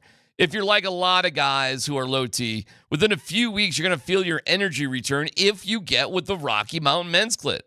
They are the experts in treating low testosterone and other men's sexual health conditions. Go to RockyMountainMen'sClinic.com and take the low T quiz on their website. 10 questions, yes or no, just takes a couple minutes, and you go from there. They'll draw your blood, have your result within 30 minutes. A Colorado licensed medical provider is going to review your results, discuss your options, and you'll make the decision together with their medical team. It's only $99. You get that consult, a T, and a PSA test. If you sign up for testosterone treatment the day of your appointment, the visit is free. Call them today at 720-440-7900. That's 720-440-7900. RockyMountainMen'sClinic.com.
Oh, God. All right. That's good for Jeff Legwold, huh? Jeff's opinion on it's interesting to hear about CU stuff from somebody who's just like so far away from it, like so detached from it. Is Dion but a sports guy, so he knows what's going on? No doubt about it. It's impossible to not hear about it. So, do you think Dion's kind of gone off the rails here? Like, is it kind of crazy what's going on? For the first time in his life, see what you think there, Ty. I think for the first time in life, he's failing. Yeah, that's interesting. I mean, at least, from a professional standpoint, has he ever not just dominated? No, not even in coaching. Probably from Little League all the way through. He had the best players. He had whatever. Jackson it was State, easy. he won Jackson State, he goes down there, dominates, comes to CU, has 2 great seasons out the gate, and all of a sudden things are hard. So, the situation is spiraling for sure. You gave up 100 points in 2 games, and that's going to create a lot of noise. What were the words that you just asked me? Like how did you phrase it? Because it was something similar to spiraling, but I don't know if Dion's losing it. I think he is managing a spiraling situation here. And any time you get in that situation, no matter what choices you make, people are going to get louder and louder. I've seen and been around for a minute and seen bad teams. It sucks. Everything about a bad team sucks. Covering a bad team sucks. I'm sure being on a bad team sucks. Can I just tell you, though, this year, like up until the last 2 weeks, and obviously the last 2 weeks, it makes this a bad team. I got you. It's a bad team. But up until the last 2 weeks, this was not a bad team. I got you. They beat a top 25 team in Iowa State just the week before that. Mm-hmm. They'd gone up against 3 other top 25 teams. It came down to the wire. They could have and probably should have won any of those 3 games. BYU, Georgia Tech, and Houston. Correct. Yeah. No. It wasn't Houston. It was BYU, Houston Georgia Tech, and TCU. Right. And all 3 of those games, they played very, very respectable football. If they just had quarterback play, they probably could have won all 3 of them. So I don't know what the heck spiraled at the bye week. Something in the bye week just went haywire. The guys went home. Dion went fishing, whatever. It was a vacation. It was a vacation. I heard people actually, when I was up there this weekend, mention that about Dion going fishing. Like if the coach is going fishing, why do I got to pay attention to whatever I'm doing? Yeah. I was like, wow. So he probably shouldn't have talked about it publicly, but almost all coaches get away for a day. They got something. I told you guys last week, I ran into my favorite head coach of all time in Vegas on my bye week, and at first I was terrified. I was like, oh my gosh, I'm going to be in trouble. And I was like, wait a second. He's sitting at the same blackjack table as I am at 2:30 in the morning. I can't be in trouble. He's here also.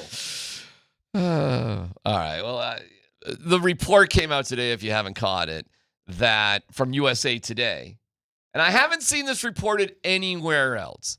It's this USA Today report, and everybody's sort of reporting off the report, for whatever that's worth, that Pat Shermer was stripped of his play calling duties after the Utah game, and it went to Brent Bartolone, who is the tight ends coach. That Mike Sanford knows and says is a great guy and is awesome and is not a nepotism sort of thing, like he's his own man. Well, apparently he sucks at play calling too, because that didn't look a whole lot different to me.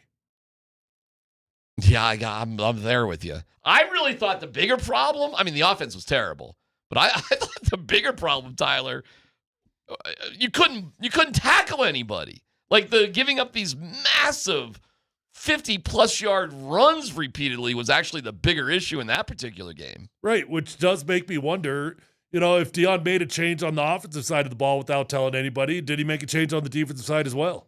Well, what could you do in terms – I understand an offensive play caller, but I'm literally asking, no dumb question.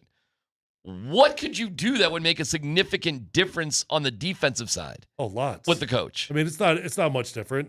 Granted, defense is more simplistic than offense. I'll give you that. But it's about being in the right coverages at the right time. It's about teaching your safeties and your defensive backs how to check into the right coverage. If you got the right situation, if you got the wrong call in and you got a blitz, whatever, how do we check out of this thing? It's all about matchups. It's all about getting in the right plays. It's about tendencies. It's about knowing what the personnel is going to be on 3rd and long. Should I go man? Should I go blitz? What should I do? All those things. It's just about getting in the right situation to cover the formations that are in front of you. Again, no dumb question here. But I understand a different play caller may see things differently on the offensive side. Is there somebody besides Livingston, for example, that would be like, no, I see this defense much different, and here's what I would do that's significantly better? To me, that drop-off is probably more significant, I'm guessing. Why? Because I think you'd have a lot of people involved with the offense that would understand the plays, whereas is the defensive line coach that guy? Is the cornerback coach that guy? I'm not trying to be rude or disrespectful, but this is it's a bit naive of how football goes. That's the only way I can say it. I mean, there's not a radical difference between an offense and a defense. Now the play calls. Now you might have a. All right, who's next then? After the defensive coordinator, who's next? I don't know the name, and it doesn't really matter what the position is. I don't know who's next on the staff. I said no dumb question. What position coach on the defense have become more head coaches in NFL history? Besides D coordinators, seems like there's more D line coaches become head coaches than any other position on the defense. So that would go to Warren Sapp, wouldn't it? Did you do that on purpose or are you being serious? That's awesome. Both. Okay. Well, Warren might not be the guy that I'm dreaming of. But I mean, he's your D-line coach. There's been a lot of head coaches that were D-line coaches. I feel like secondary coaches transition a lot to defensive coordinators. I think Warren's just sitting there knocking over pylons thinking about the next play.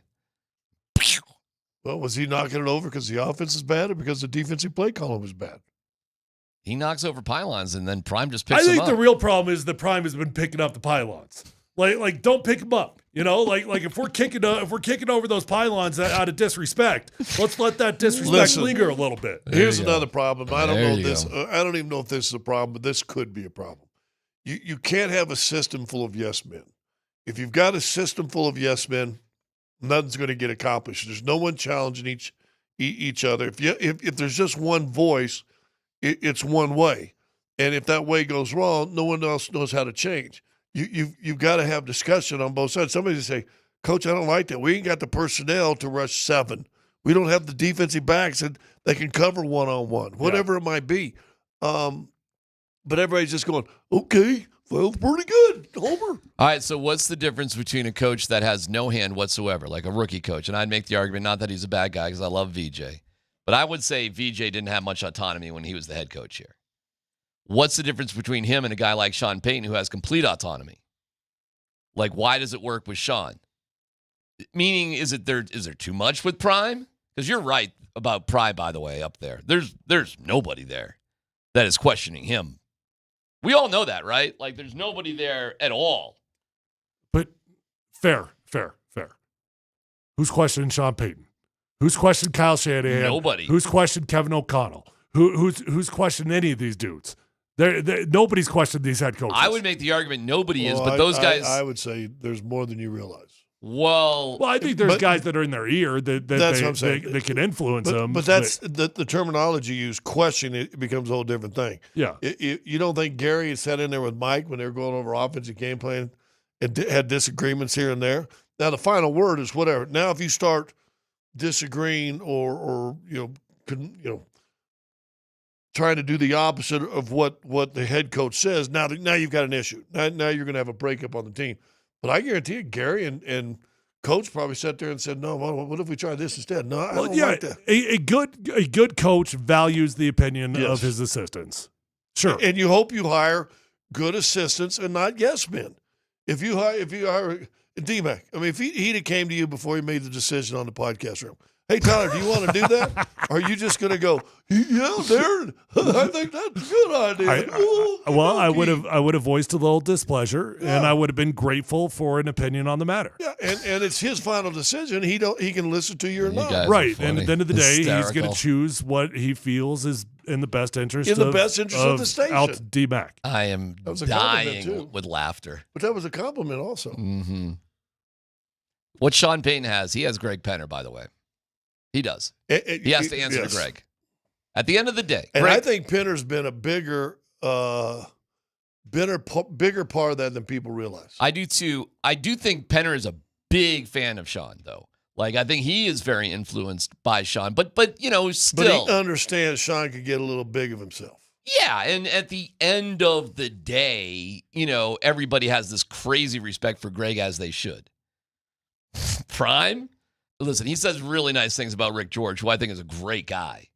And what Rick George has done for CU is, second to none. But do you think Prime really respects Rick George or cares about what Rick George has to say about, frankly, anything? Do you? I don't know. I don't know. My answer is I'm a hobo on that one. Okay. I mean, we're assuming a lot in that situation that I don't really know how to answer. I would hope that there is a respect there. If there isn't, then you've got a bigger trouble than you really realize. Because it's going to boil over into something nasty somewhere, somehow. Where do we think this is going, guys? This is such a bummer, by the way. I'm sorry to be a downer here, but it was a good talk. It was wild being there on Saturday and just sort of seeing the whole environment of it, man.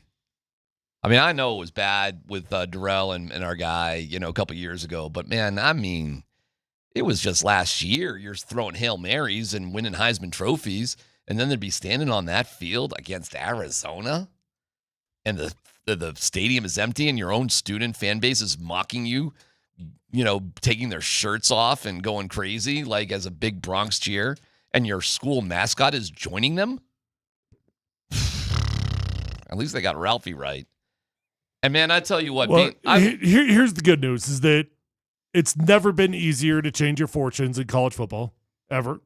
And even with the down year, Deion is still Deion. I'm gonna imagine he's still got influence over young kids. And you get the right quarterback to come here, or Juju Lewis turns into the right quarterback, and that's the best thing that could ever happen to Colorado. I don't even care if they win games over the next 3 games, but they need Julian Lewis to look good. All right, let me ask you this again, early tease for no dumb questions. You have to have respect for a coach, but if you're scared of a coach, can you really play free? Cortland Sutton talked about that yesterday, saying we got to play free when we're out there in periods, quarters 1 through 3. We got to be a little bit looser with that sort of thing. At the end of the day, Shadur Sanders and even Shiloh to a degree, and even Travis would have no problems, being themselves around Coach Prime. Are the other players like that? I doubt it. And I think that was kind of a nice benefit that Shadur was his own guy to a certain degree, right? Scott, I'd be curious your opinion on this, but almost every coach I've ever had, and definitely the ones that I loved. Now, Josh McDaniels was a different kind of that was a hatred, not necessarily a fear. It was like a hatred. But the best coaches I've ever had, I've had a healthy amount of fear of my coach. I will say this. After I got over my fear of a head coach, I became a better player. So, yeah, right? There's fear is a tricky word. Yeah. I guess respect's a better word. Yeah. Listen, I have a lot of respect for Mike Fratello. I've told you a story. I told him to F off in a game. But you knew when to shut up. Well, you knew when you could voice your opinion and when it was not appropriate to voice your opinion. I did before, but when I did that, I'll tell you what I did. When I did that, I gained respect in his eyes and I gained respect in my teammates' eyes because I was made fun of. I was always called the whipping boy. I was the guy who's going to get yelled at whether I played 1 second or 31 minutes. And finally one game I broke because I was playing good. And I just told him to F off. And then followed it up. They had to play the next day, had a double-double, and all of a sudden he goes, got a little mad at me, didn't you? And Fratello said this to me. I like that you stood up for yourself. Mm-hmm. So he was challenging me for that for a year and a half. Yeah. I didn't even realize. And after that moment, I was a different guy, man. I wasn't afraid of I respected coaches. I wasn't afraid of them. You know what's ironic in this? The person that would stand up to Sean actually the most is Bo Nix.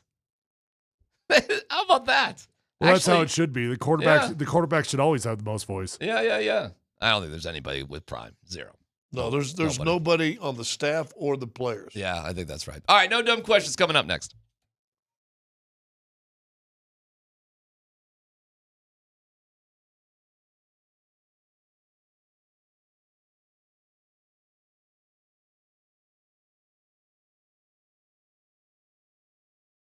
Hey, if you're out there struggling with hair loss, whether that's a bald spot, receding hairline, or thinning hair, call Advanced Hair Restoration today. The number's 720-459-HAIR. You're going to love your experience at Advanced Hair Restoration. They've already changed tens of thousands of lives, including mine. You deserve to be the next one. When you go to Advanced Hair, you're going to be in a calm and a relaxed environment with the best of the best. Nobody can offer anything like the Advanced FUE found at Advanced Hair. Dr. Tanya Pauls is legendary. The entire staff at Advanced Hair Restoration is the best of the best. So call Advanced Hair Restoration today. Guys, you can be comforted knowing that Advanced Hair guarantees your hair is going to grow for life. Lifetime guarantee with your own natural hair starting to regrow the very next day. So don't waste time. 720-459-HAIR. You're going to get 250 free hair grafts and $250 off, but that is a limited time offer. Or check out those before and after photos at advancedhair.com.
Polumbus, Hastings, and DMac present No Dumb Questions. This is your safe space. Safe place. I'm leaning into the segment. You're a smart guy. Send us your not dumb question now. Tweet it, text it, or Twitch it. It's No Dumb Questions on Altitude Sports Radio 92.5. I'll leave this off in a text, Twitch, YouTube, whatever you want. You can get a hold of us. No dumb questions. Just hashtag NDQ, and we'll get right to it. Do you guys hate the Raiders? I hate the Chiefs more. Yeah, I mean, I grew up around here. I get it. I know what it's supposed to be, but from real-world experience, I definitely hate the Chiefs more. Raiders. But Do you hate them? I mean, well, listen. When I started the Raider Hater group about 30 years ago. Oh, that's right. You got to give some backstory on that, though. Well, that is my great, whole thing. though. When I first started doing radio with Lowe's, I was a Kansas City Chiefs fan. Right. And my whole thing, though, because Dave's doing football, so I'm doing the show. I said, listen. And at the time, you had San Diego, Seattle, Denver, Kansas City, and Oakland. I said the one thing we can all agree on in the AFC West is everybody hates Oakland. Seattle hated Oakland, Kansas City hated Oakland, San Diego hated Oakland, Denver hated Oakland. I said, so we ought to all unite under the Raider Hater. Mm-hmm. So we did a whole thing, sold T-shirts for a couple of years and blah, blah, blah, stuff like that. Sold about 75,000 T-shirts. Wow. In 2 years. It was pretty good. So I've always had, I disliked him when I was a kid growing up, disliked him more and listen, I was under Shanahan a lot, so Shanahan really brought a lot of fuel to that fire of not liking the Raiders. And so I've always been more of a Raider hater. Plus, I got family that likes the Chiefs. I can't hate them. Do you know what the tired of them? Can you guys guess? And I wouldn't expect an exact number, but ish. 12. The Broncos' record against the Raiders career-wise, like lifetime. Ever? Yeah, ever. I would say Oakland has a better record. Ish in games. I would say 89-83. Oh, so close. Like slightly, like six-game difference. There was because Shanahan for 10 years never lost to him. Yeah. There have been some crazy stretches. I have no idea how many times they played him, so if you can help me with that. Sure. They have played each other 129 times. So some playoffs must be mixed in there. 129 times. 79-50. No. Well, 69-60 Oakland. I bet the okay. Broncos have won 60 to 65 of those. The Raiders are going to have a winning record. 55, 72, and 2. So the Raiders have... Okay, that was pretty close. Pretty close. 17 more games, which over like 60 years, I so suppose, they've won isn't the that 72. Bad. Oh, yeah. You could do it the other way. The Raiders are 72, 55, and 2 against the Broncos. I was looking from the Broncos side. Yeah. So we were underwater 17 games lifetime against the Raiders. Well, I think what if you did it by decades, though? It would be significantly different. Right. Yeah. It's been there are crazy stretches. Well, recently the Broncos did lose we had the losing streak against the Chiefs, but we also had this crazy 11-game losing streak against the Raiders, which was super annoying. Yeah. I would say 60s and 70s belong to the Raiders, 90s belong to the Broncos for sure. 80s probably split, if not more on the Broncos side. 2000s? You got to be pretty strongly in favor of the Broncos. Yeah, in 2000s. Although the last 5 years. Yeah. Until the Super Bowl, yeah. You probably don't hate anybody, right? I mean, you probably do hate the Chiefs if you're going to hate anybody. Oh, there you go. Dan's got it by every 10 years. There you go, Dan. Nice pickup right there. So 60s, this is the Broncos. 4-15-1. 70s, 5-14-1. Oh, my God. So for 20 years, 9-29-2. 80s, 9-10. 90s, 10-10. 2000s, 13-7. 2010, 12-8. And the 20s, 2-8. So more like it is in the 60s and 70s. Oh, we have right gone now. on a bad stretch. Man, I mean, How that about was what they that, were huh? firing their coaches. We're losing the interim coaches. Right. I'm surprised 9-9 I'm surprised they weren't better in the 90s, actually. Well, in the 80s, you went to 3 Super Bowls in the 80s. And you were underwater there. Just a game. In 90s, you won 2 Super Bowl. So in the 80s and 90s, you played in 5. Now, when was the Raiders? Didn't Raiders win one in 80? Oh, my God. 6 or 7? No, something I have like no that? idea. 88? Who knows? I was 2. My Raider Hater T-shirt 85. is so old that it falls into your station's demographic. Well, I don't know what you're talking about there, my friends. Well, thank you for listening. So if it's yours, you're in that demographic, dumbass. I don't like Vic Lombardi put points. He made a good point today. Vic Lombardi made a good point today. Bo's pass completion percentage is 61. Why do we need another wide receiver if he can't hit the ones we have, which we brought up earlier? Well, that was Scotty's point earlier. And I guess my answer to that would be no, like of course a wide receiver can't fix Bo Nix's footwork. Of course a wide receiver cannot help Bo Nix's mind stay calm in the pocket, all those things. But if you trust that Bo Nix is still a young quarterback, if you trust that Bo Nix is at an appropriate pace based off of his years of service, then you say, okay, well, let's just keep adding pieces to the puzzle here while Bo gets better.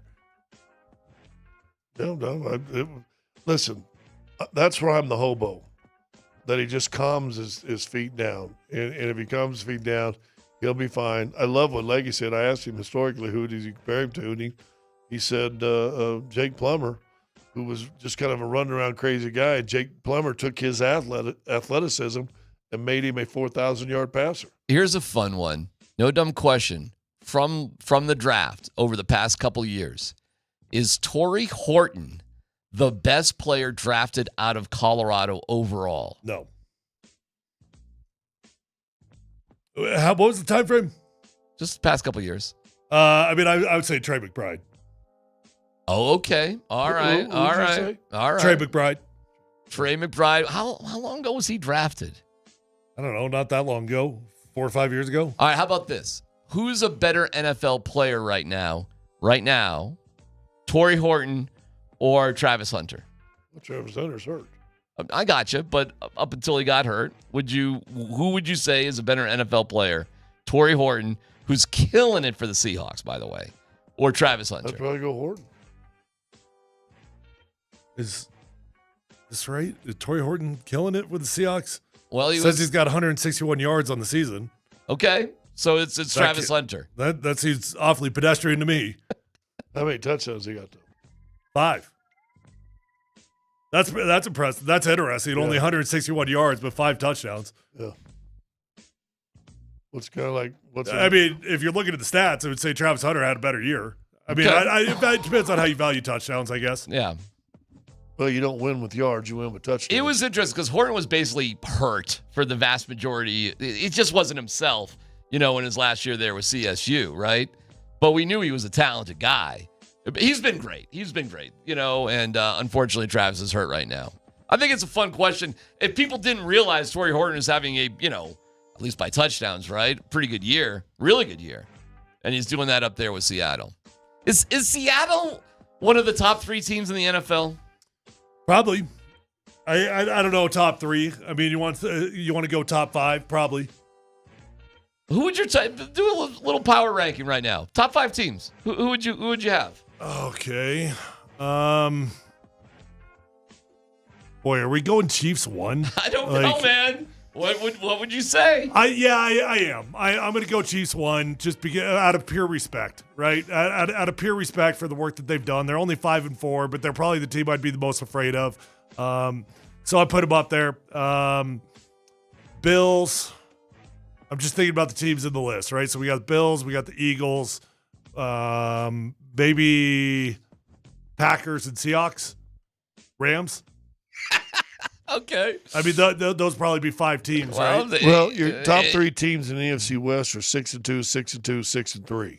I don't think you mentioned any of the teams that are actually 7-2, which is the Patriots, Colts, and the Broncos. So I don't consider the Patriots one of the best teams in the NFL. I think they're good. Mm-hmm. I think it's hard to argue against the Colts right now. And, I'm just too close to this thing with the Broncos right now. There's a lot of warts going on. Yeah, I know. And let me give you it's hard to put them there. 4 points against for New England against the Bills. Bills have scored 234 and given up 167. Okay, that's good. Patriots have scored 237, giving up 169. That's pretty good too. I mean, so maybe they're a little more. I will say this. Patriots are sneaky good. Yes. Can you believe the Patriots lost to the Raiders too? Well, week one. Week one, yes. Yeah. Anything happened week one. I will say this: Mike Vrabel. Will he ever be out of a coaching job ever now? I mean, he's a lifer. Is he the coach of the year right now? If we're doing some mid-season awards? No. Colts. Second. I think you got to look at it. Depends how the rest of the season plays out. Gosh, I can make an argument Kyle Shanahan should be the coach of the year. Yeah. But I would go New England, Seattle, Indy. You guys realize the Niners are 6-3 with the injuries that they've got? Which is amazing. Yeah, I'm wondering if the wheels are about to fall off that they won last week, vehicle. didn't they? No. No. Oh, last week? Wait a second. Hold on. Yeah, they beat the Giants. Yeah, my bad. Sorry. It was the week before. They lost to the Texans. Yeah, they couldn't score. Well, Texas defensively, Texas the best defensive team we played? Mm-hmm. Oh, yeah. Yeah, I don't even think that's close, is it? Big question of the day comes up next.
Big question of the day.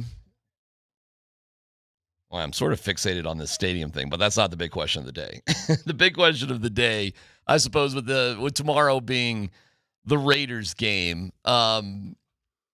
What's on? I don't know if I'm mentally prepared on a short week for this. I know. Tell me about it. I got to get a little rest and recovery in tonight and make sure I'm ready to rock and roll for game day. I know. It's kind of crazy. What's on the line here for this game for the Broncos? In a game that they are already favored to win by 9.5. Oh, talk to me. I mean, that's what's really on the line. You are on track for a special season. And you could still drop a couple games, right, and still have a special season.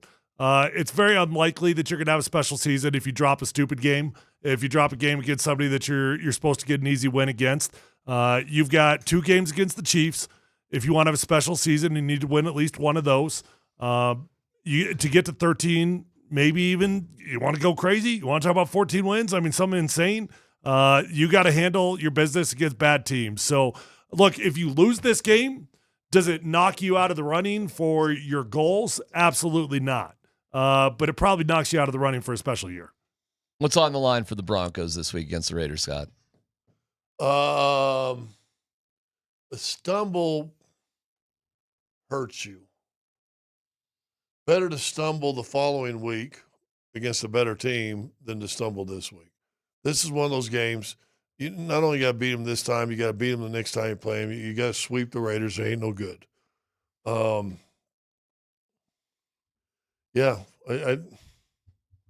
if you want to win 12, 13 games, you got to win both these games. Now you're at 9. Split with the Chiefs, you're at 10. Win your home game against the Chargers, you're at 11. And then you've got, what, Jacksonville? Washington. You know, there's 12, 13 if you can win those two. and a game or two. Do you think the Broncos, I hate to look ahead, but do you think they'll be favored against the Chiefs at home? No. I don't. If so, it'll be like 1 or 2. Something like that. I think they should be favored, though. They beat him here last time and should have beat him there. Of course, they beat him last time. They didn't play anybody. I wonder if they're I think this team's going to win 13 games.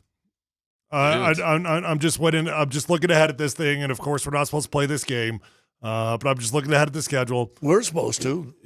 Coaches ain't. Sure. Yeah. There you go. Okay. All right. We're gonna get a win against the Raiders. 8. I think you split one of the games against the Chiefs. Pick 9. one. Okay. 9. You get a win against the Commanders. 10. No, well, hold on a second. You're sweeping the Raiders. No. That's 9 right Hold there. on, we're getting there. Why are you getting ahead of us? Oh, I thought you said. Go ahead. Sorry. Okay. So where you at? You're at 10? 10. Okay. You got the Raiders again. Winning again. You got the Packers. I'm just gonna call that an L. I mean, it could be a win. But it's at home, though. It could be a win. I'm just trying to. I think that'll be a good game. Okay, Jags win. Yeah, it should be. I think split that. Yeah. So, okay, fine. One of those two games. Yeah, one of those two. So now we're at 12. That's 12. Now we're at 12. I already said we're going to split against the Chiefs, so that's the next one, right?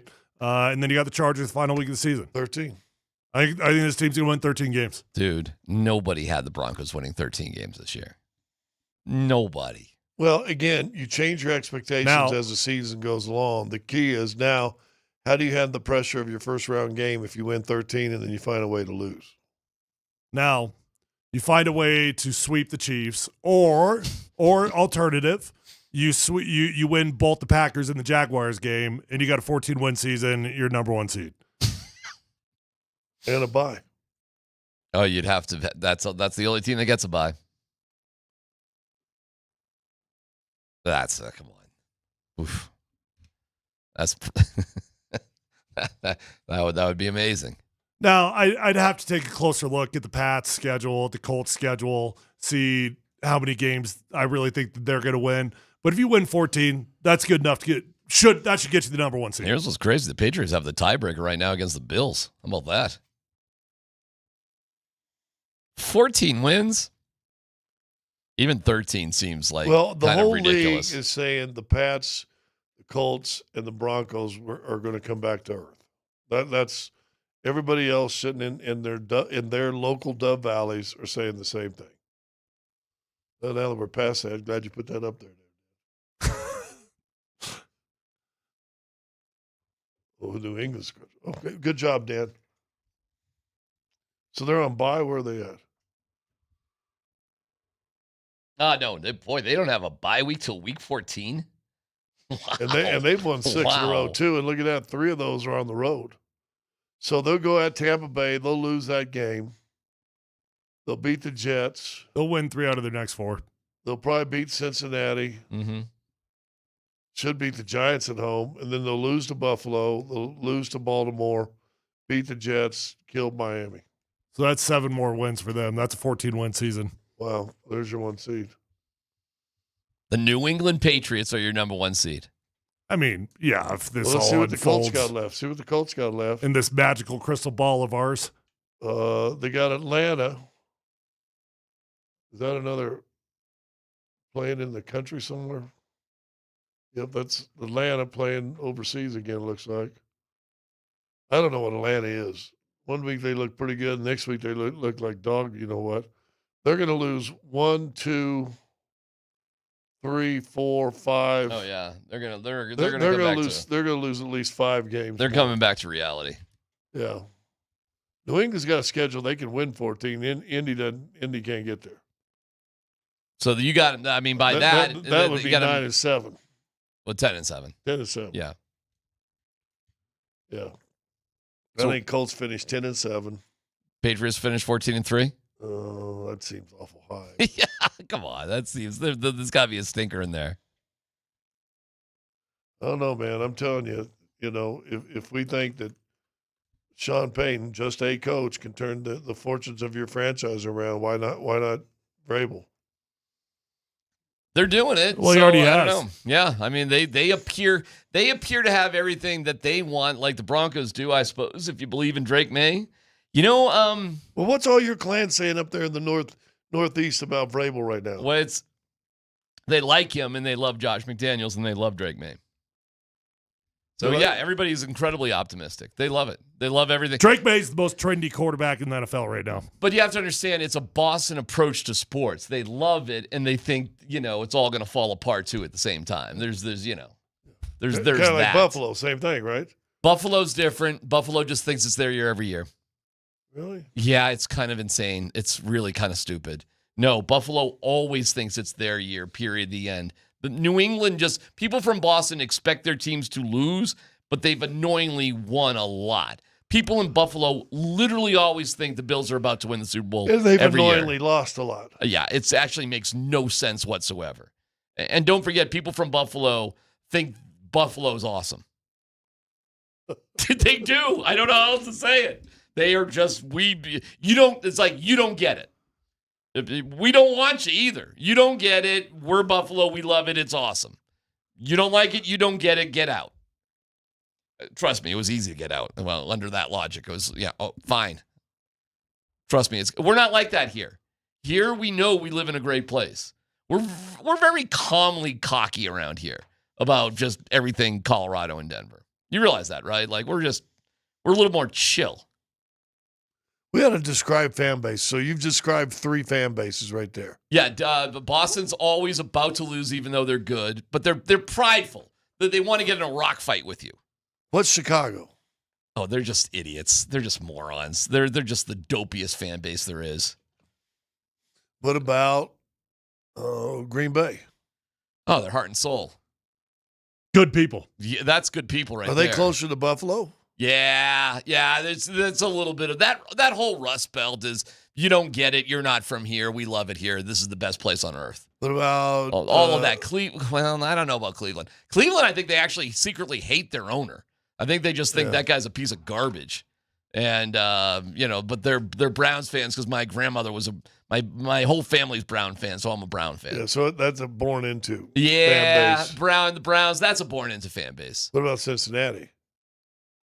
Do they even have fans in Cincinnati? I don't know what a Cincinnati fan is. That's a good They one. fill up. Yeah, I'm not sure what that is. Probably beleaguered. Are they like suburban Cleveland fans? They're born into it also, but they just have a nicer car. They drive to the game. I don't think the Cincinnati fans have that much pride in their team. I think the Browns fans who are there, like, they have pride. I do not think the Bengals fans have a ton of pride. All right, how about Tampa Bay? Oh, God, it's just, they're boat people. They don't even care. It's just something that goes on. If it's good, it's good. If it's not, it's not. Who gives a crap? What about I'm on my boat. What about Seattle? They're a great fan base. Well, Tyler would certainly. I think they're actually one of the better fan bases because I think they love their teams like nobody else, and I think they're very forgiving. I think they always hope for the best. I think that's actually one of the better fan bases in America. Tyler, would you agree with me on that? It's a phenomenal game day experience, man. Yeah, I mean, in my opinion, it's the single-handed greatest home field advantage in the NFL. When the Broncos played the Seahawks at 48, I don't even think it's particularly close. I've been to a lot of good environments. You might be right. But week in, week out, there's nothing like that Seattle stadium. Once they get out of the kingdom. Well, we were in New York City. You tell me what it felt like Broncos fan base-wise compared to Seahawks. Very arrogant. All right, but even before the game, they outnumbered Broncos fans like 4-1. Oh, easy. And like that John Fox was surprised how loud it was is just like, talk about having your head buried in the sand to like what was going on in New York City that week. We saw it in droves. We knew it. Yeah. And I'm not trying to rip on Broncos fans, and they were there, but it was not even close, Tyler, to the Seattle fans. It was, and they were loud. Yep. Like they're freaking into it. So I think the Seattle fan base, but I think Seattle fans are a bit entitled though. Yeah. It's like, what have you really done? You like that's true. Don't get me wrong. Like I love my time there. I'm very passionate. I mean, they are the 12s. It's insane how passionate they are. But you got one Super Bowl. You got one. I think they have to somehow justify how they live in 300 days of rain a year, and that's okay. Yeah. What about Rams fans? Oh,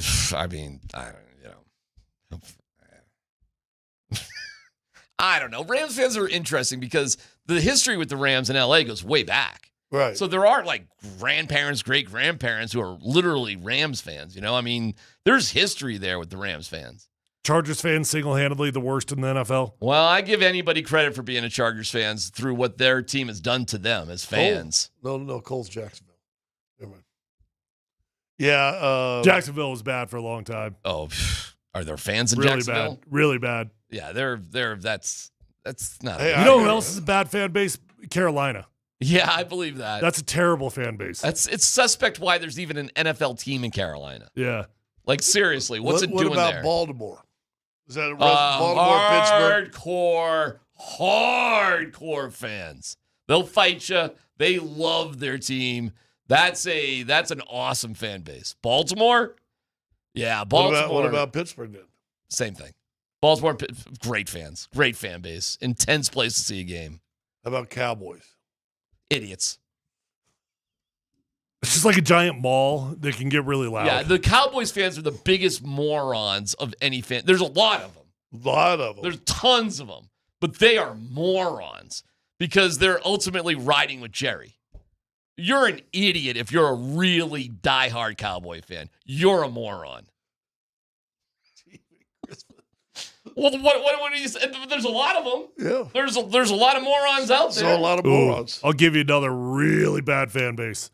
Atlanta Falcons. Terrible. Really bad. Probably the worst sports city in America. Well, worst professional sports. They love their college ball. Correct. Correct. Dude, they are college. Correct. That's the definition of a true college football town. Yeah. No doubt. And I'll even say this, high school too. Yeah. I mean, I had a buddy that was a golf pro in South Georgia. He said we had a little bitty town. And there was a private school. He said we had 10,000 people in the town. But you had a private school there that had a football stadium and a public school there that had a football stadium that held about 10,000 or more. Mm-hmm. He said both stadiums on a Friday night would be absolutely jam-packed. He said there ain't this many people in the same town. Have you guys ever been to the Georgia Tech campus? Yep. Oh, yeah. It's awesome. Like, really? I don't think it's awesome. Oh my God! I think right it's in the middle amazing. Yeah, I don't even feel like it feels like a campus. Wow! All right. Well, I was blown. It feels like a big metro state. Exactly. Well, but it's across the bridge there. It's right across from downtown Atlanta. Oh, yeah. I mean, are you just referring to the fact that you can see the stadium from the highway? I mean, I just think everything about the campus is pretty. My point is, It feels like ASU to me. Like, I think ASU is a terrible campus. it's not like ASU. Yes, it is. ASU is like New York's. ASU is very small. It's 1 square mile. It's like ASU's campus is like New York City. It's nothing but high rises all condensed in a very square. Georgia Tech's got a big sprawling lawns and old style buildings. That's when you get in the interior. And they have an unbelievable fraternity and sorority row. ASU doesn't have any fraternity or sorority houses at all. Zero. It's a bunch of high rises. ASU. It's different. All right, anyway, I don't know. I'm just saying, Atlanta's a great city. So right now, terrible pro base. Yeah. I'm surprised Georgia Tech's not better at everything. Yeah, Atlanta's a front runner town. If you're good, then they show up. Miami's a terrible pro city too, by the way. They suck as well. They're horrible fans there. Although for years when Marino was down there, it seemed like it was pretty good.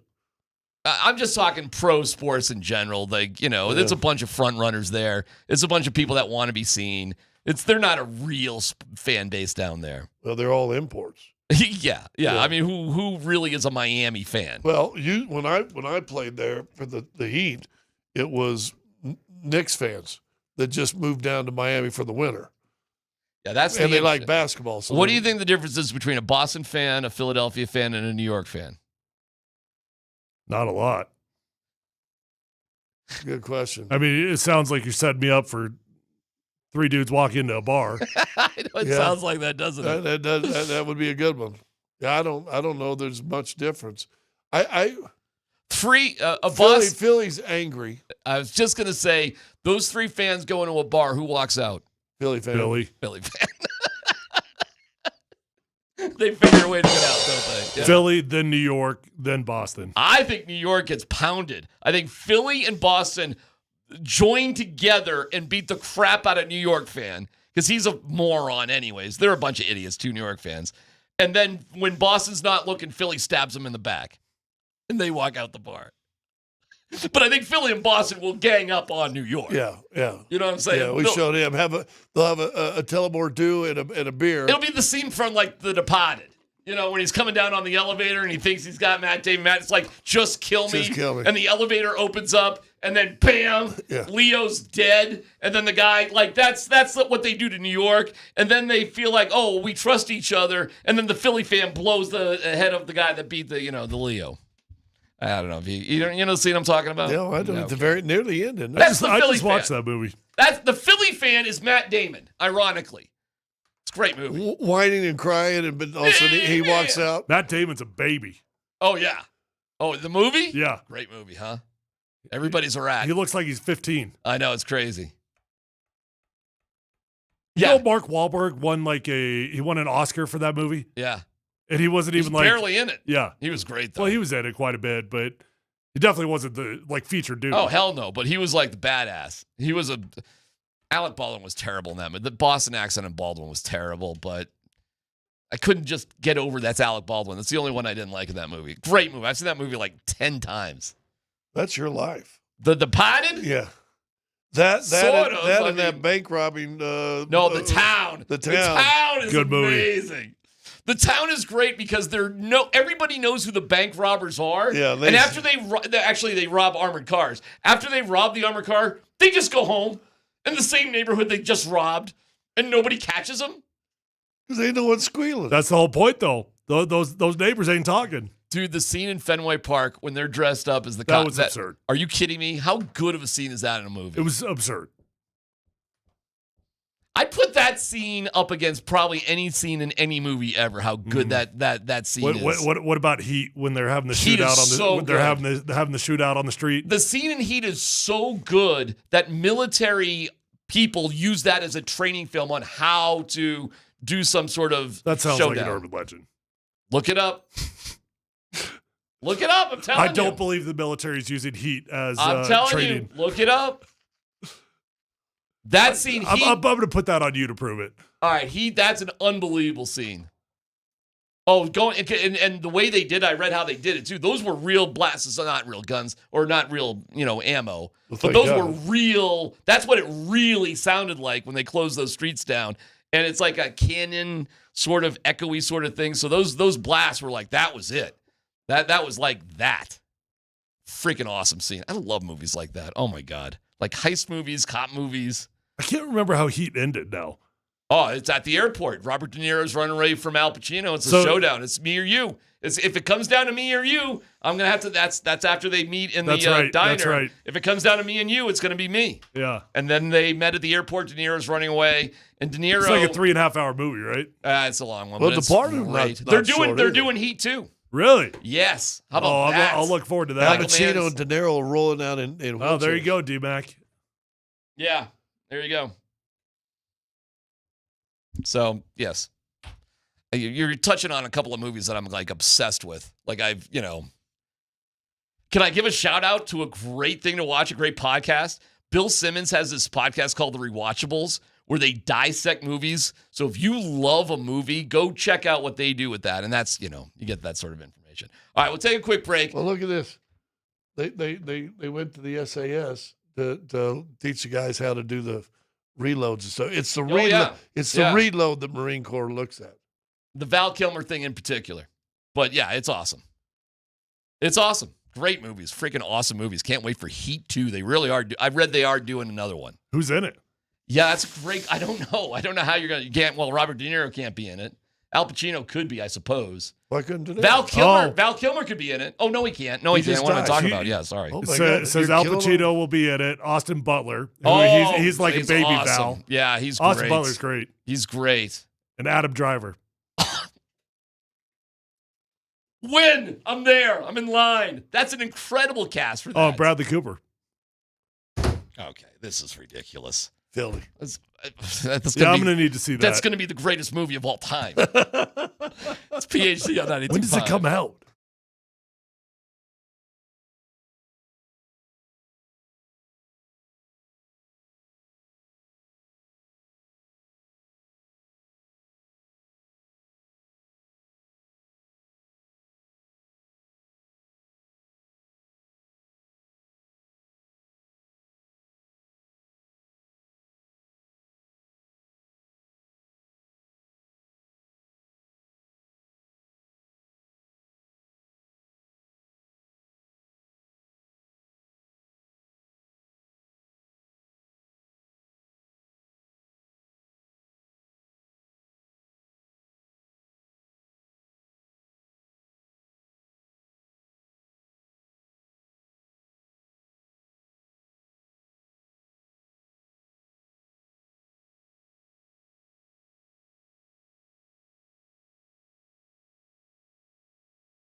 What's that one from, Dan? That was Gabe Landeskog on the TNT postgame show. Oh, from no the game kidding. last night. Who's he talking about? Lilberg. He was trying to fight Lilberg.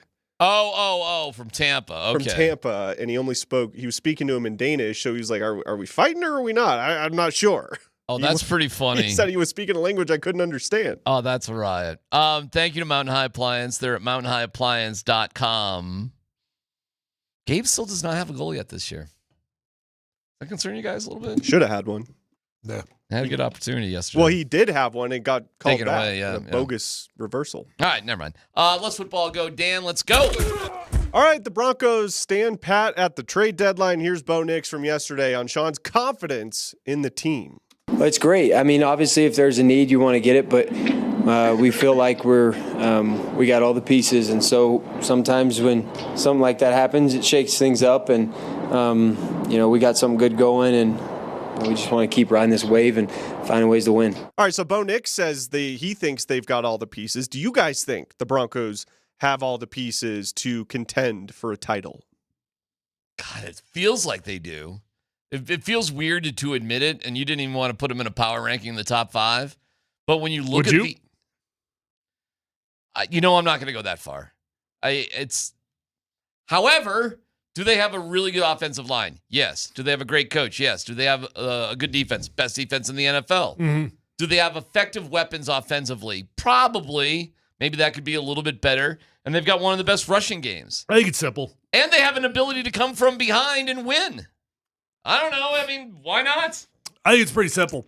If Bo Nix can find a way to play the whole game like he does in the fourth quarter, sure. If they can't, then no, they're missing the biggest piece in the game. What about their ability to come from behind? That's good because it's the confidence that your team's never out of it. But I mean, they're never, at this point after what they've gone through this year, they're never going to think they can't come back and win. But if they're 20% better in the first 3 quarters, they're never having to worry about going from behind. Well, okay, I'm with you. They play with fire long enough, buddy. What happens? You eventually get burned. And listen, the Chiefs are facing that. They won all those close games last year. How are they doing it? How are they doing in close games this year? They're getting burned by that fire. And then they got exposed in the Super Bowl. They did. They got their ass kicked in the Super Bowl, and, it kind of flamed out. I don't know, man. I don't know where it's going, but it's fun to watch. By the way, old school colors. They get 3 of them, so they're going old school on Thursday night against the Raiders. Nice. Well, and they have one more after that, too, so it's kind of cool. I'll look nice at night. Next story, Dan. All right, well, this kind of goes to what you guys were just talking about. Here's a one more cut from Bo Nix yesterday on what he thinks the team can do to get the offense rolling earlier on in games. I think, if we can find a way not to have to play the number 1 defense in the league, that might help. Hysterical.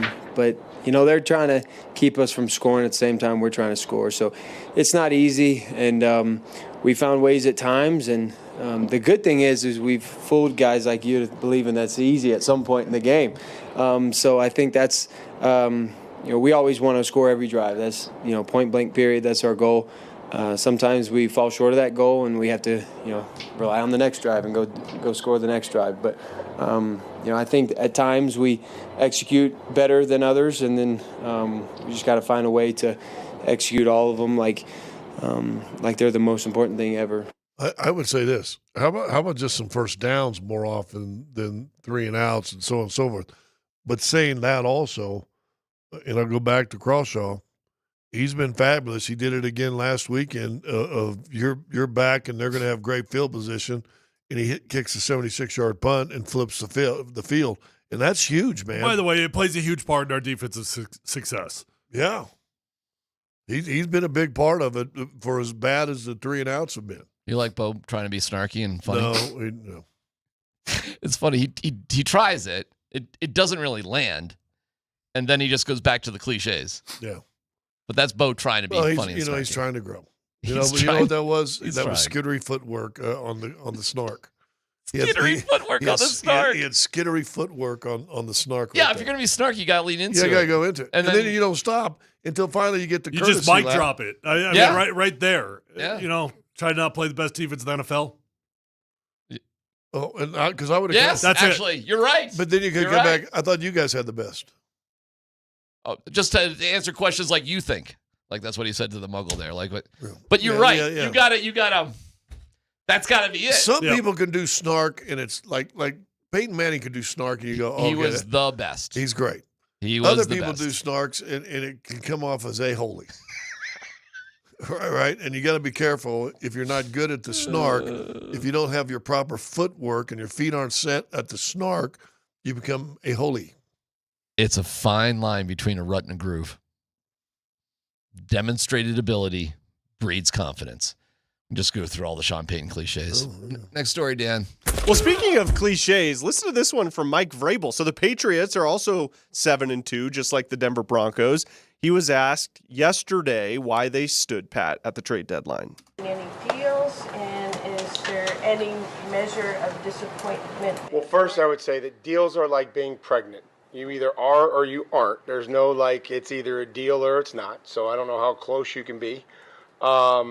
I know that everyone worked hard and that we investigated and looked in and made phone calls. And what do you make of Vrabel's comment It's ridiculous. It's like Ricky Bobby. If you're not first, you're last. And his dad was like, Ricky, you can come in second. You can come in third. I said that when I was high. Yeah, man. Like, Vrabel, what are you talking about? The deal's not even close to being pregnant. There's a lot of deals that almost happen. It's not like there's a lot of things that fall through are going to happen. It's not like being pregnant at all.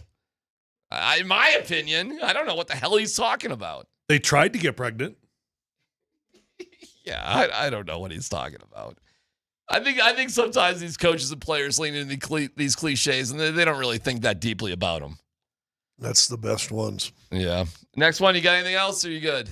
Well, Mike Kliss is, there is an update with the Broncos stadium, the process can you put that up there? of it. I'll put that here on the screen. But this marks the second major development for the Broncos' new stadium plans for Burnham Yard in the last 12 hours after the vibrant Denver bond featuring $140 million in road repairs around the site passed convincingly last night.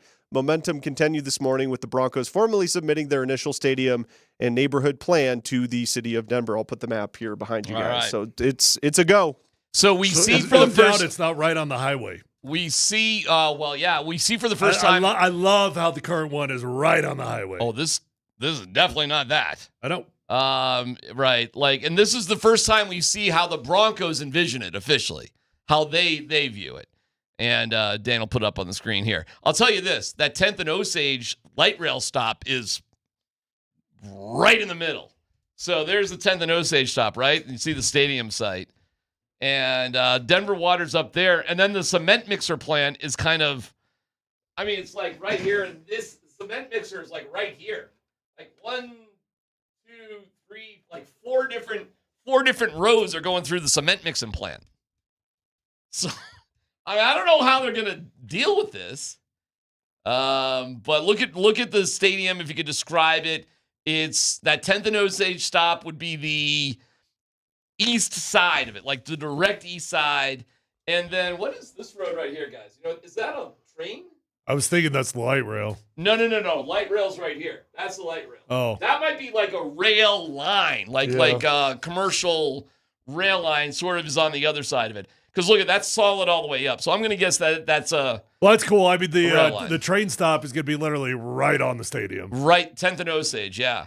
And then they're going to build bridges too. But look where I-20. I mean, I-25 is close. You know what I'm saying? It's close. You're going to be able to see it from the road, though. I think. Yeah. Because the way I-25 goes to the right, to the east.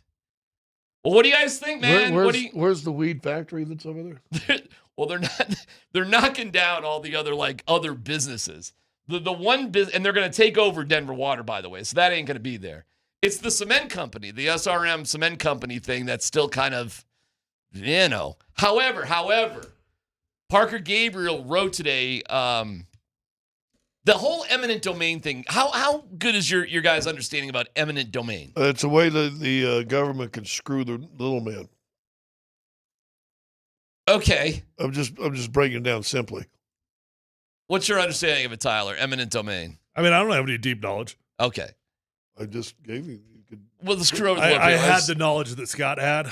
Okay. Feel free to file that. Yeah. Eminent domain Do you think eminent domain would apply if the stadium is here and cement's up here, but you got to build all this for the betterment of the community? Do you think eminent domain would apply to that situation? No, but I'm sure it will. I think what's going to happen is the cement factory's last big job in that area is going to be for the stadium, and then when when they're done, they're going to move it somewhere.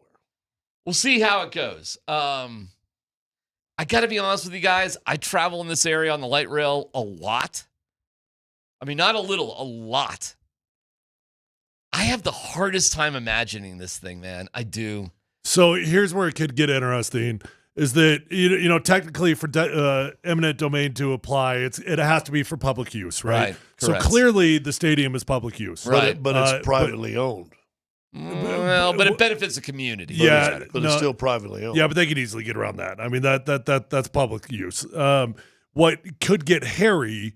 Is it restaurants? Is it a bowling alley? Is it, you know, what exactly is going to be on that spot? Right, because it's up there where the stadium's down there. It's not in the same place. Yeah. Again, what's going to happen Slightly north. is they're going to pay them $20 million for the site or whatever it's going to be. I think that's a drop in the bucket to this company. And you're going to provide all the cement for that thing out of that building right there. All right.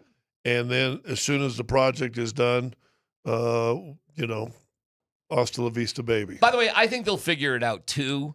It's just, you know, now you see exactly how the Broncos envision this. These are the plans they have submitted, so we get to see what they really, really think for the first time. What's that blue thing over there? Denver Water. And they're right here. Yeah. Denver Water, and they've already made agreements to buy that, and they figured that out. And when I say Denver Water, it's like big, huge office buildings for Denver Water. It's not like a pond. No, it's not like a plant or something like that. It's not like a pond. They're sucking it dry, you know, the water downtown Denver. Okay. It's really just kind of a very large office sort of thing. Okay. But yeah, I'm telling you that cement's up in the cement's going to make about $20 million for their plot or whatever it is, and then make another $75 to $100 million on providing all the cement. Guys, do you realize this? What we're looking at right here? This right here. Can you envision the Super Bowl here in 2032, 2033? That's going to be a Super Bowl site theoretically.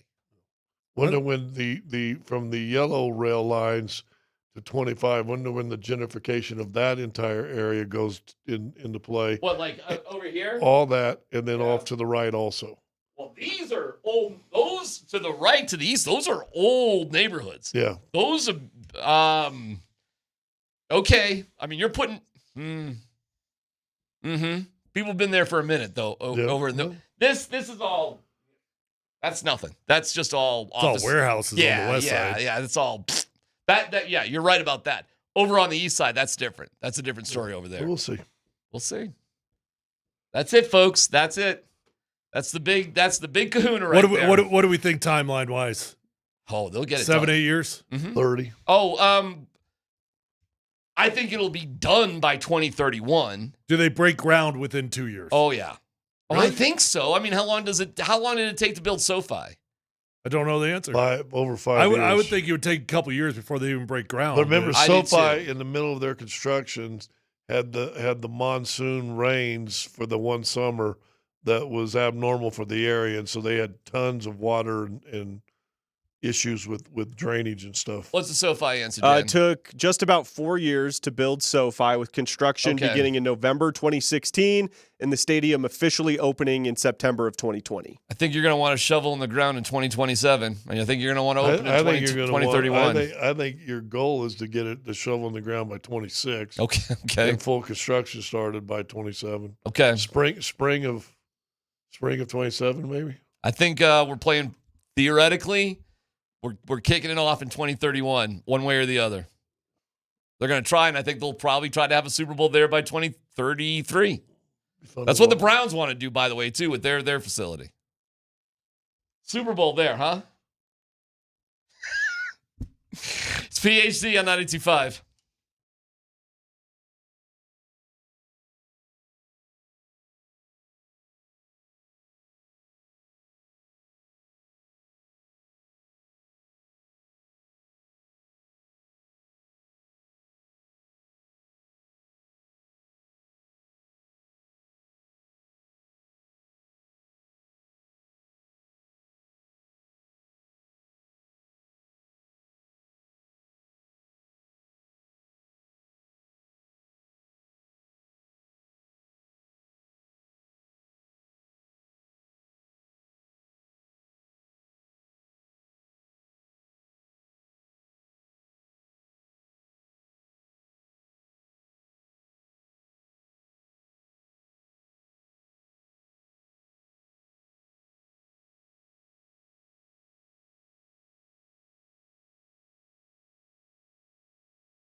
I just got a text.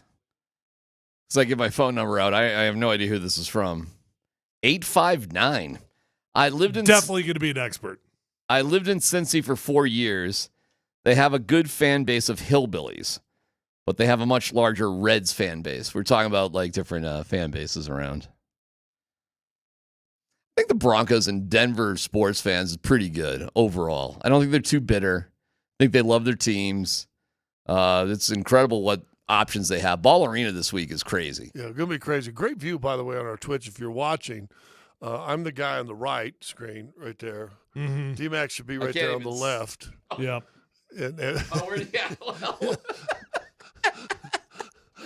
My mom says this is her favorite part of the entire show, by the way. The crosstalk. She loves it. Well, she's not watching on Twitch or anything, right? Or She loves YouTube it. What's that? She's not watching online. She's listening. No. She's my 79-year-old mother. She's on YouTube So watching. the first time she watched or the likes the best is the time of the show she can't see her son. Exactly.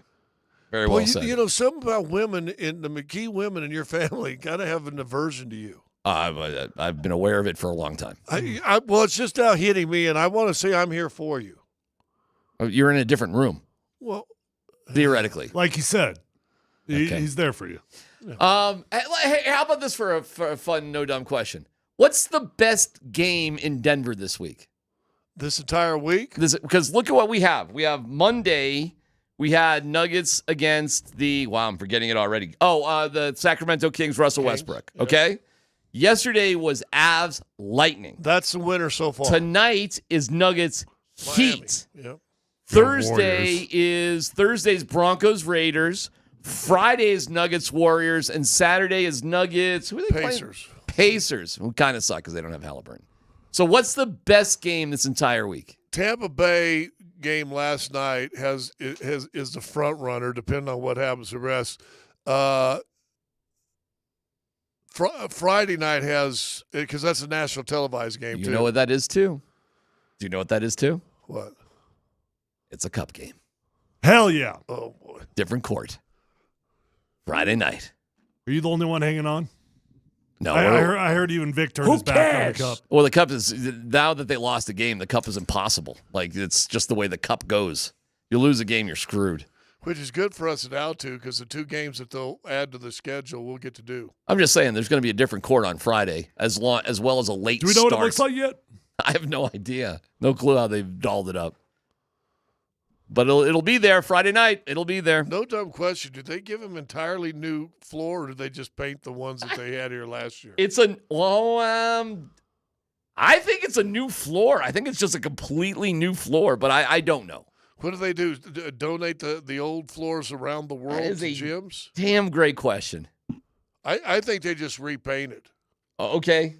I think it's a secondary floor that they just repaint. I'm not going to fight with you on it. We could ask tonight when we go down there and just be like, what's the deal? And you know what's kind of funny? In essence, although no one can really tell because of the way they don't set their board up and checker, but basically every floor nowadays is a parquet floor. Wait, last year was the yellow one, right?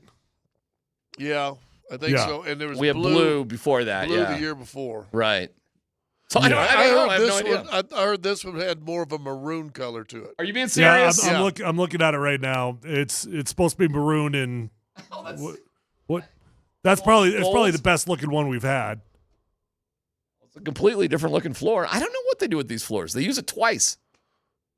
It's only 2 games. That's why I wonder if it's just a secondary floor. They put it out and repaint it to the pattern that they say. That would seem cost efficient. You're not going to spend $75,000 30 times every year. All right, you could only go to one game this entire week. What do you pick? Here in Denver. Broncos? Yeah. Friday. Yeah. Warriors, Friday. That's going to be awesome. Broncos. A Raider game. I mean, what are we doing? You got to go see the Raiders right now? I mean, if we were talking about the Warriors game in a couple months, you can talk me into it. 6 huge events in downtown Denver with 3 major sports teams. The best one is I'm going to have to go Broncos Raiders too. Yeah. Too early in the season. To be excited about Nikola Jokic and Steph Curry, No. generational talents Don't going head put to head. words in my mouth. You can only choose one. You only get to choose one. Okay. You're choosing Warriors. I'll Friday take the night. Nuggets game. Yeah, Nuggets game on Friday night. Yes. I would say, that, as I said, I would take the Friday game also. I will say, though, that game last night was a banger and a fun game. And Nate, you know this too, right? You got last night the Stanley Cup rematch in 22, and tonight the NBA rematch Finals in 23, rematch. right? Yeah. Scotty, what do you remember the most about that series? When you think back on, because it was a 5-game series, it wasn't like it was a classic, or like as an NBA Finals goes, but what do you remember the most about that series? I remember Game 3, Christian Brown going nuts and help spread that game open. Yep. And Game 4, Bruce Brown did the same thing. And I just remember those 2 games on the road of the others, if you will, right? Sure. Christian and Bruce going nuts. And then Friday, the Game 5, really, it was like it was just going to happen. And so my whole memory of Game 5 is really caused at the end of that game. Yeah, it's so good. No, you and Kaz were blubbering messes by the time that thing was all said and done. It was so good. Do you recall like very specific moments of that series? Because I don't. I really don't. Game 3, Scotty kind of buried the lead on Game 3, by the way. Jokic and Jamal were the first pair of teammates ever to have a triple-double in an NBA Finals game. Final, yep. So that was pretty damn big. Let's see. Didn't Murray go the first 4 games that series averaging a double-double? Oh, he was phenomenal in that series. Game 5 was just like a meat grinder of a basketball game. Yeah. To me, like Bruce Brown was the hero of Game 5. Mm-hmm. He played really well in his minutes. He closed that thing out. In fact, Malone really trusted him, as he trusted him all year. Huge minutes in Game 5. I mean, I remember the celebration clear as day. Right. I'll never forget that I moment. remember way more post-game things than in-game things. Yeah, because Game 5, it was such a party. Game 2... Actually, so the 2 things I remember about Game 2. Game 2 was, number 1, the Nuggets couldn't make a shot to save their life. It still had a chance at the end. It still had a chance at the end. And then I was filling in for Dan Tanner on In the Paint that day, and that's when I got that's when I got pranked by the Lebitard show. What? In the post game. Do you not know this story? No. Look, give it to us. Oh, it's so I'm filling in for Dan. How Dan wasn't at an NBA Finals in the paint, I'll never know. He probably took a vacation. He had to get his priorities straight. Exactly. So I'm filling in, and the Nuggets lost Game 2. Yeah. I probably took, 40, 50 calls that night. We're just ripping through one call after the other. Right. Second call I took of the night was a Heat fan. And it was a guy that got on. He said his name was Carl in Denver. Okay. And Carl in Denver gets on and he starts messing with me. And he's singing, he's playing Pitbull really loud in the background. He's yelling about Heat culture. He's just making up crazy crap. And I didn't think anything of it. In fact, that's, if you've ever heard the drop on our show, Cool Carl. That's Cool Carl. Exactly. That's where that came from. Okay. It was the second call I took that night. So again, I was on the air for another hour. I probably took 40 more calls. Didn't think anything of it. The next day, I'm at the grocery store and my phone starts blowing up because everyone is sending me this clip of Lebitard and his goons playing it on their show. Oh, gotcha. And laughing about the whole thing. Because it's 1-1 at that time and they're in it. Exactly. Gotcha. Plus, it was just, hey, look at us. We got on the Denver station and we hey, look at us. We bombed those guys. Do we have the whole call? We do. Springs. Can we hear it? Is that a crazy... Spring, pull up the entire Carl call. This was from the 2020, what was that, 2023 NBA Finals. I didn't realize a lot of these details. Yeah. I mean, I know the Cool Carl. Oh, dude, moment. I was walking my dog, and I'm listening to Nate, because I was like, I've never heard Nate do In the Paint. And this guy calls up, and I'm like, Great. That's the night it's going to be when Nate's on. It's also Nate hosted the only show after a loss that series. I did. Yeah, 4-1, and he got the loss. Exactly. Dan Tanner he picked the right night to DT miss. got the dub. I got the loss. But yeah, here we go. This is You the got it? entire Okay. call. This is a good example of what it sounds like when I host a post-game show. It's just like, let's go.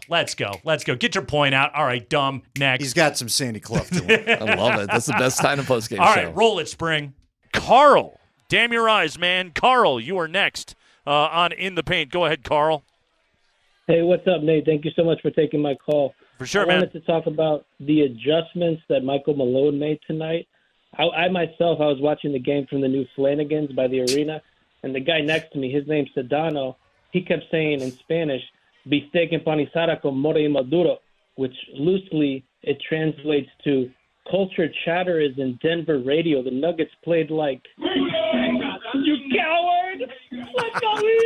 Cool, Carl. Thank you for the call. We And he goes, appreciate "Let's that. go, Heat." I don't understand anything that you said. What I love about it, because we got the cool Carl drop, and you hear that in the background, and that's it going. It's cool, Carl. Yeah, right there. It sounds like there's like a ding in the background, but that's guy screaming, "Let's go!" Heat." Exactly. And in perfect Sandy Clough form, he just goes, "Cool, Carl. I'm Cool. done." Yeah. I don't understand anything you said. I don't understand anything that you just said. And honestly, That's neither great. could I. Yeah. I was like, "What was that guy talking about?" And I totally forgot about it. Again, it was out of my head, and then the next day, Lebitard they were having a good laugh over it. Exactly. Oh, they put a lot of work into it. They're dropping names in there. They're having Spanish expressions in there. They got Flanagan's. right. He said that. I was like, "Where is Flanagan's?" Exactly. When he said that, I was just like, I know I'm older. I like and I Irish don't bars. go Where's downtown that? as Yeah, much you anymore. just assumed he was right. But I don't know Flanagan's. We're all old. It's Yeah. not like I know the hot spots. I think he name-checked George Sedano in He there. did. Yeah, he's talking to his buddy Sedano. It was good, yes. Did I would say about speaking of bars, I took so I've got 3 little brothers. In the middle of them, I was going to take this Nick, who you met, out for his 21st birthday. This is why Flanagan's went right over my head. I'm like, "Oh, we know all the spots. We'll start at the great spot to begin with. We're going to go to Wazoo's." We went down to Wazoo's. It was a furniture store. And I looked at him and I'm like, "You better call your friends. This is off to a bad night. I don't know where anything is anymore." It's KKSC FM HD1 Broomfield Denver Boulder. All right. Well, Yeah, there you somebody, go. by the way, is in our parking lot right now looking for the Bed Bath & Beyond, going, what the hell is this Yeah, place? what is? I can't get a Bronco koozie here. I need a shower rug. Yeah. What did you ever like? Did you ever get the foot massager? The little foot bubbler Ooh, thing? I'd like one of those. That's a Bath and Body Works. Yeah, the foot item. bath. That's a nice Huh? item. Uh-huh. Yeah. Really, y'all are really. This room's hot on the foot bath. Oh, I like a nice foot bath. I Yeah. didn't have time to get it. It turned into a radio station. It happened too quickly. I ran out of time. It only existed for 4 decades. Yeah, You didn't register at Bed Bath and Beyond for your wedding. I think that was an like old the school spot, drop. man. Do you ever get anything? We're all married or were at one time. Oh, I'm sorry. Who's he talking? Who's he talking to? Yeah. Wow. Well, the other divorce guy already walked out, so I mean, Hey, what's that costing Yeah. you, man? Yeah. Let's get real personal. Yeah. Did you have to give all the Bath and Body Works stuff back? Did you register anything just I got for the you? couch. But did you register for anything cool just for you? For my wedding? Yeah. God, no. I did don't know. a tent. I did Yeah. a tent and some sleeping bags. Oh, that's Got a 'em. good idea. Yeah, that's a great idea. I did go to. It's better than a damn piece of crystal that, but when do you even host anymore? I don't even know the last time we put out like a nice spread of. We go to my brother's for Thanksgiving every year. I don't even know the last time I put actual plates in place, man. It's on a dining room You table. registered for a tent? Yeah. That's a good idea. Did you get it? Yes. I just Yeah. literally said that. And 2 sleeping bags. Well, I can Uncle Tommy Cangelosi down in Houston. I can tell you this, Owns and a I rock was quarry. really disappointed it didn't come through. We went to Target, right? Mm-hmm. And, they give you the little gun and you walk around and it's like knives and towels or whatever. Sensible adult stuff. Exactly. I registered for a Lego Millennium Falcon. So that's a good idea. And yeah. and this is what sucks about it. Nobody bought it for me. Did somebody even try to chip in for you? I went to How Abby's, much was it at the time? I went to Abby's brother afterwards and I was like, what the hell, dude? You can't hook me up? Well, Yeah. hold on. Was that desire or snark? No, he really wanted No, it. I wanted it. You really wanted to Lego? Well, of course I want. Like, who doesn't? When you're in that situation, I was a grown adult. And Okay, you wanted a Lego Millennium Falcon. who doesn't? Lego Millennium Falcons are awesome. Now let me ask you this: what's the etiquette if you get invited to one of these wedding showers, right? And by the way, like, don't do the co-ed ones, please. Like I had to go to this one, the one I'm talking about. A bridal shower? Is that the new thing? No. I know they were doing that for the babies too. It's like, dude, we'll drop some diapers. No, I'm talking about the wedding shower, right? And so I got invited to this. A teammate of mine, you guys know him.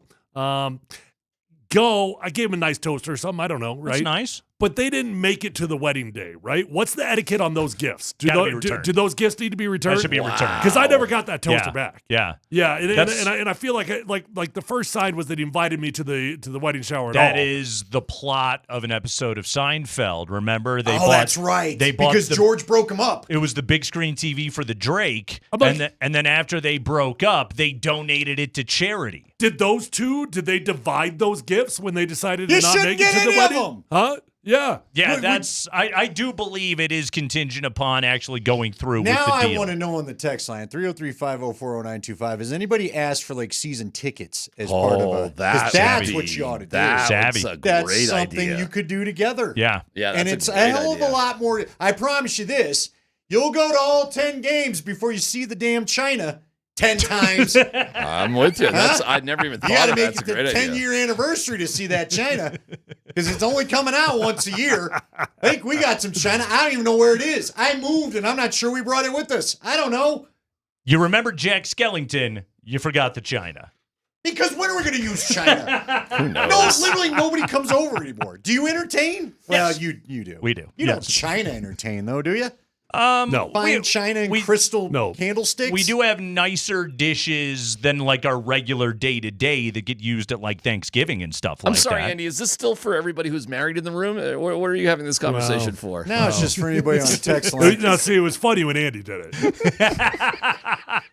Are you fine China? Are you fine China people? I think we got some somewhere. We never put it out, and we moved into a small place Seriously. so we never have to entertain. You and I are the older Savvy of the God. group here. How often are you even having people over? That's kind of the sad thing. It's I want annoying. to have people over, I but wanna I have have a boxer that freaks out, so I can't have anybody over. I want to have people over too, but I have a wife who freaks out. Same thing. Yeah. Like the house Yeah. is never good enough for anybody to ever come over. My wife is I know. My wife is the shyest person ever. There's like bathroom cleaning that has to happen. I'm like, I don't like you guys that much. I ain't cleaning the bathrooms. Sorry. There you go. I give it a quick once over. Yeah, but that's not good enough. What, the Have you bathroom? not dealt with the white glove treatment in order to see Abby's chill? I know my wife's cool. Yeah. Looking at the Broncos. I don't know what to say. His wife is cool. I met her. She is. She's about the most calm person going. She's super she cool. reads a book while this guy just is yelling at sports So you stuff every can night. just have people over anytime you want. Yeah. Yeah, I can't do Yeah. that. Yeah. So can I. Well, yeah, there you go. My His wife likes life me. is. Was there like a colony we all could have found? Or She likes me. She wants me to be happy. I know you hold hands. What? Deep into things. Yeah, it's really nice. It's kind of cool. My job before this show's over is to cause some kind of angst at some point. I don't know how I'm going to do it.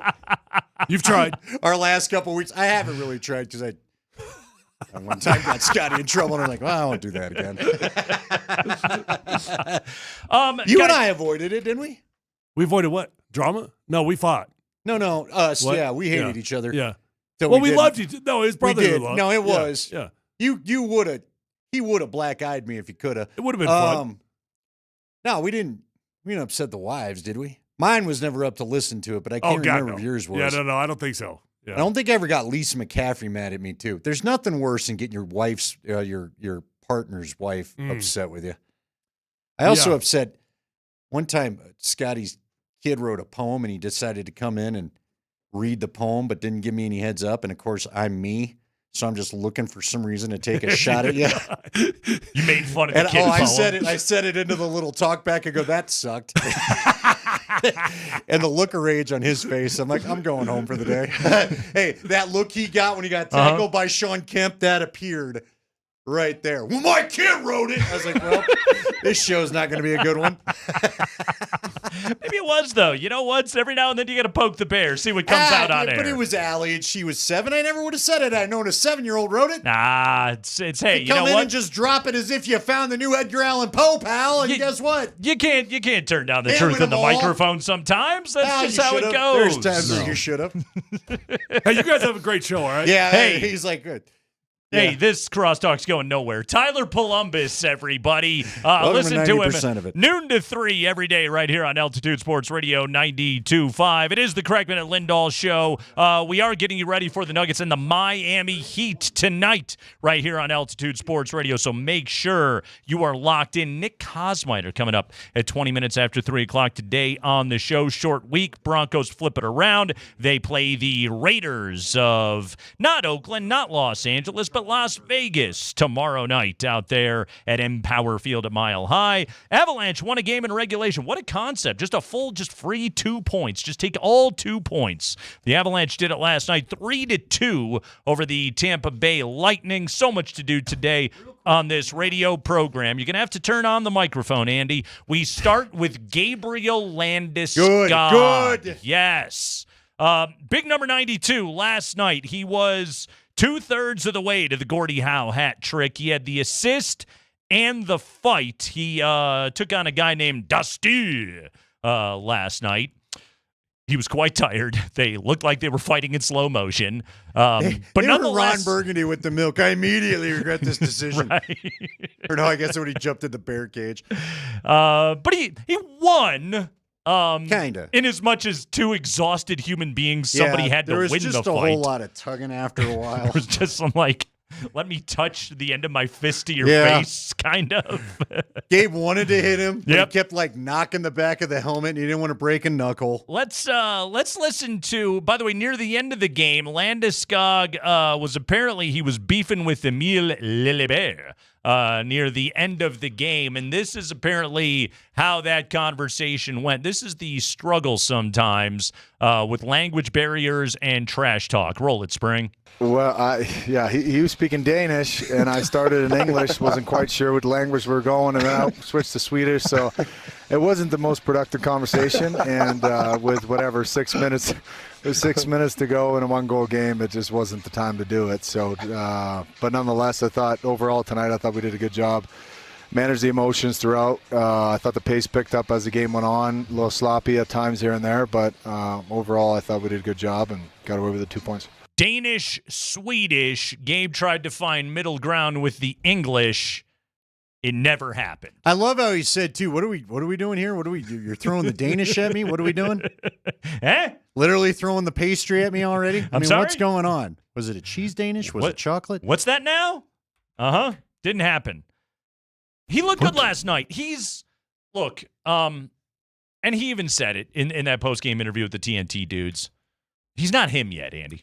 He's not. He's trying, but he is not the, just two-way stud that he has been his entire hockey life. Yes. And right now he's fighting his way through it, and it's leading to I think some good results in terms of his leadership, his captaincy, as George Karl would say, the teamness. Yeah, he's good for the room that he creates out there.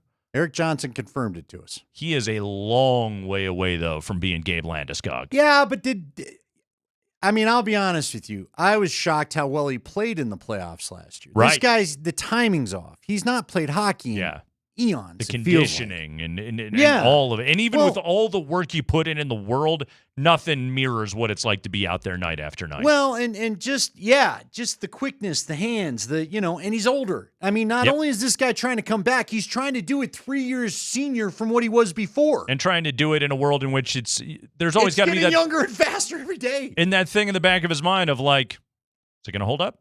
Yeah. Is it going to be all right? Or is it going to hurt? That was really why I was not psyched. And look, I get it. Utah had to do what they had to do. They're not out there for sentimental value. They're out there to win a game. Sure. But I was so mad when that guy challenged that goal. I was like, come on, man. How about we give you one back on the other side? Just leaves Gabe's goal alone. I know, right? Still has not scored a goal yet this year. Came close to the end of that game. By the way, did we get a word post-game, Spring? What did they say about Cale McCarr's hand? He's good. He's good to go. He got drilled in the hand at the end of that game. Yeah, it was. It looked painful. In fact, here's Jared Bednar. Okay. And Cale's okay? He is, yeah. All right. Well, that's it. I love our guy Bedsy. And Bedsy's more honest on that show than he is maybe some other coaches would be. He's still a hockey coach. So I'm still going to take a little of a we'll see. It's a little bit of an upper body We've had injury. a couple of updates be like, it's day to day, and then it becomes week to week. But his palm is hurting him a little bit. By the way, Vasilevsky, he's a witch. He's pretty good. Pretty good. That and Kucherov, man. That guy always figures out a way to score. Could you ever No, I couldn't. do the splits and then still get... Here's my thing. If I ever got down to the splits, I don't think I'm making... I'm not going to get one leg to work. Nick Kosmiter. We're talking to him about this Broncos-Raiders matchup. That's next on the Kreckman and Lindahl Show. What the hell is...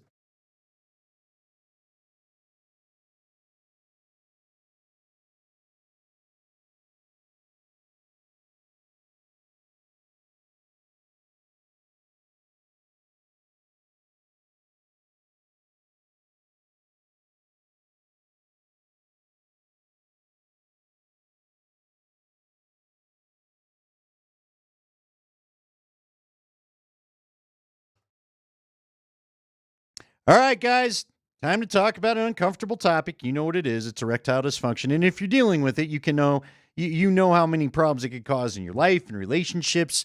If you're in a current relationship, it can cause you maybe to pull away from the one that you love. If you're not in a relationship and you'd like to get into one, it could also affect your confidence in doing that. So if you're dealing with the erectile dysfunction, there's no need to go on and suffer any longer. Go on to the Rocky Mountain Men's Clinic. Let them help you. They've got treatments that work when the pills and herbals fail. Treatments with success rates well over 90%, and some that'll even have you lasting an hour or more if that's what you're looking for. At the Rocky Mountain Men's Clinic, they've served the Front Range of Colorado for nearly a decade, and they've successfully treated tens of thousands of men. So if ED has been affecting your intimacy, it's time to make the last time it happened the last time that it happens. You schedule your consult with the Rocky Mountain Men's Clinic today. Do it today. Don't put it off. Your initial visit's only $99. It does include a medical consult with a Colorado licensed medical provider. You'll have a T and a PSA test. And if you're medically advised, you'll get a test dose. And if the test dose isn't working in the office, your visit's free. They have an expert staff. You're like a lot of guys. You could be ready for action the day after your appointment. They have 5 locations to serve you in Colorado, including Fort Collins and the Springs. They also have a great revamped location in Castle Rock that they'd love for you to check out. The number for all the clinics is 720-440-7900. You'll be prompted to just pick the one closest to you at that number, and they'll route you right to that clinic. Or just go to the RockyMountainMen'sClinic.com.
That's Andy. I'm Nate. This is the Kreckman and Lindahl Show. Broncos Raiders tomorrow night. Let's do this thing. I like a nice short week. Let's just play football. Eventful week in the NFL as well. Trade deadline, although the Broncos did nada. Joining us right now, a guy who had to write the Broncos did nothing story today for theathletic.com. It is our friend Nick Kosmider joining us on the Ramos Law Hotline. Car accident? You need Ramos Law, medical doctor and attorney. Visit ramoslaw.com. Nick, the Broncos did nothing at the trade deadline. Why did they do nothing? Should they have done something? Were they close to anything? Yeah, well, I got to write the I don't think the Broncos are going to do anything story, and the Broncos didn't do anything story. You know, I just, for a while, like, obviously the position that they are in at 7-2, you know, that is a position that suggests buyer. And you know, I was kind of having an interesting conversation with somebody in the locker room about a week ago, and it was this idea that, like, this player essentially told me, I can't imagine kind of having to come in midseason and learn this offense. Like, that in general is a difficult thing for players to do. And by and large, as much as some of these splashy acquisitions in terms of names can happen at the deadline, when you go back and you re-examine these things, a lot of times the impact with some of these offensive playmakers isn't quite necessarily what the fervor around those moves would suggest at the time. And I think with Peyton's offense, it's maybe even more pronounced in that direction of just like, this is going to take some time to have somebody come in here and learn this thing and be ready to go. So that all is to say that I thought it was going to take something pretty unique, you know, something that they felt like the value was just too good to pass up. They did explore some things among pass catchers at wide receiver, you know, but some of these asking prices that teams had for players that they ultimately held on to were just too much for the Broncos and others to really get involved in. And I think that's essentially how it happened. And, you know, the other part of this piece, Sean Payton said it yesterday, was like, we've invested in this group of pass catchers, particularly at wide receiver. Like, they have used a, you know, second, third, or fourth round pick on a receiver in each of the last 3 seasons. And those guys, you know, Marvin Mims, Troy Franklin, Pat Bryant, they're all becoming, you know, increasingly important parts of this offensive puzzle. And I think they just kind of want to keep looking at that and keep trying to develop those guys. Kind of to that point, Seattle getting Rashid Shaheed and coupling him with you know, a Kubiak offense who had him last year in New Orleans. You add him to that team. That's kind of a crazy team, too. Like, Jackson Smith-Njigba is like over 900 yards, and I don't think anyone else even has 300 receiving yards. Cooper Kupp is banged up. Like, yeah, our dude Torrey Horton's a touchdown machine. But, like, that profile of move where you bring in somebody that, like, it's just plug and play directly into the system, Nick, isn't that kind of like what it has to be to have a real kind of splashy impact immediately?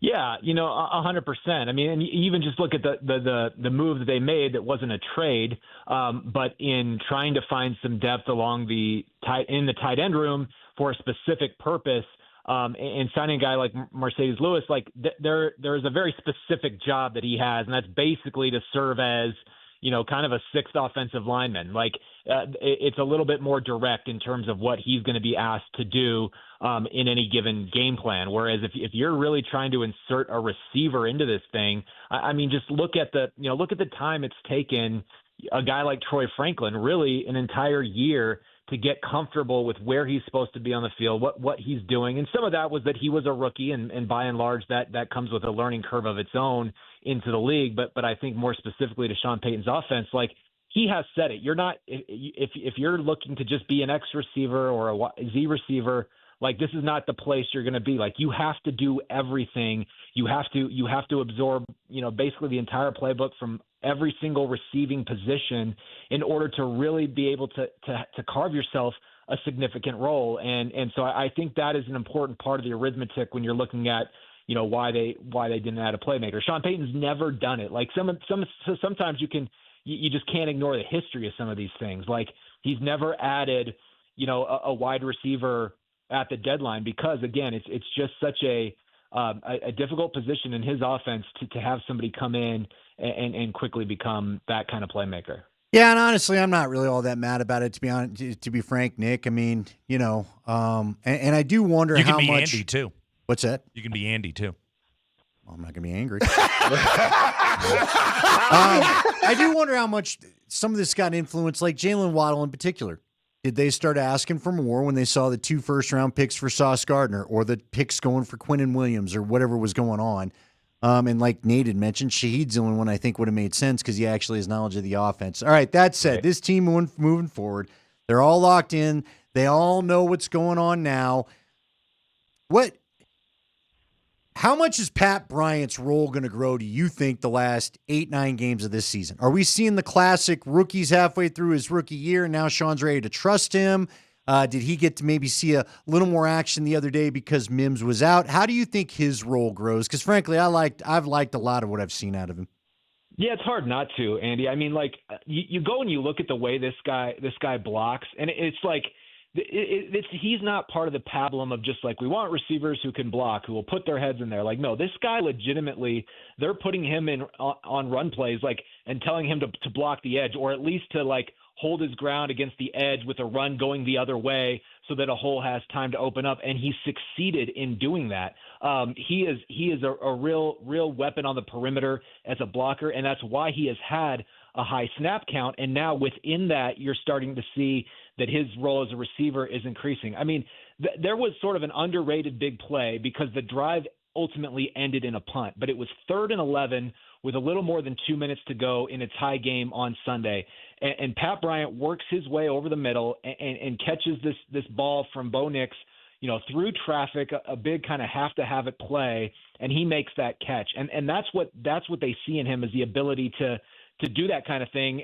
The Broncos got a first down and moved them closer to midfield. They ultimately had a punt, but then they flipped the field position so that when they got the ball back from Houston after a 3 and out, they were in a good position for Bo Nix to make one big play with his legs, and boom, you're in field position for a game-winning kick. Like, those are the kind of like under-the-radar plays that Pat Bryant has made all year, and I think that is only going to increase his role because it's a trust thing, right? Like, we talk about this a lot with Sean Payton, like building that trust with a player takes time, but when Pat Bryant is able to do what he's doing in the run game, and then being able to disguise or difference between run and pass is a big thing that they're trying to do. I think that is only going to increase his opportunities to make the kind of impact plays that we've seen over the last couple weeks. Nick, along those lines, were you surprised that Denver didn't lean more into the designed run game with Bo Nix last Sunday against Houston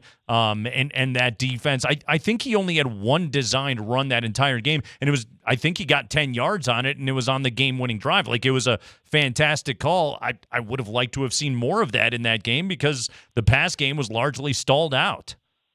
Yeah, absolutely. I think that's something that they need to continue to add, and I would add to that. This is actually something that I was talking with somebody about today. Is just like his, even if it's not designed run, like his awareness of the opportunity to scramble, or even if it's more of a designed, kind of an undesigned design run, if that makes sense, of just saying like, hey, this is an opportunity if we get this look where if you don't have your thing right away, like, let's see what we have in terms of the ability to just cut it up the field. Because I just think it puts a lot of pressure on defenses to then have to account resources for him if he is able early in games to do a couple of those. He did not have a scramble in that game until the 25-yard run. It was almost as if he had legitimately been saving it for that one moment.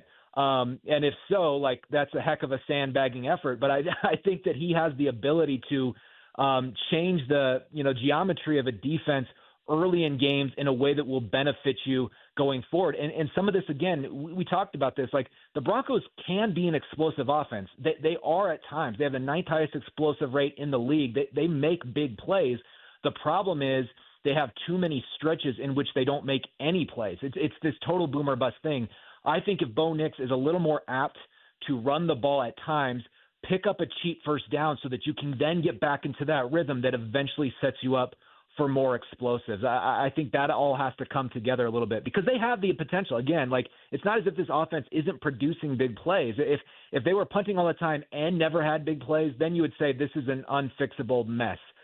but it's in there. It's just a matter of avoiding the lulls that have plagued them at times. And again, I just think that Bo, as a runner, has the ability to kind of be part of that solution.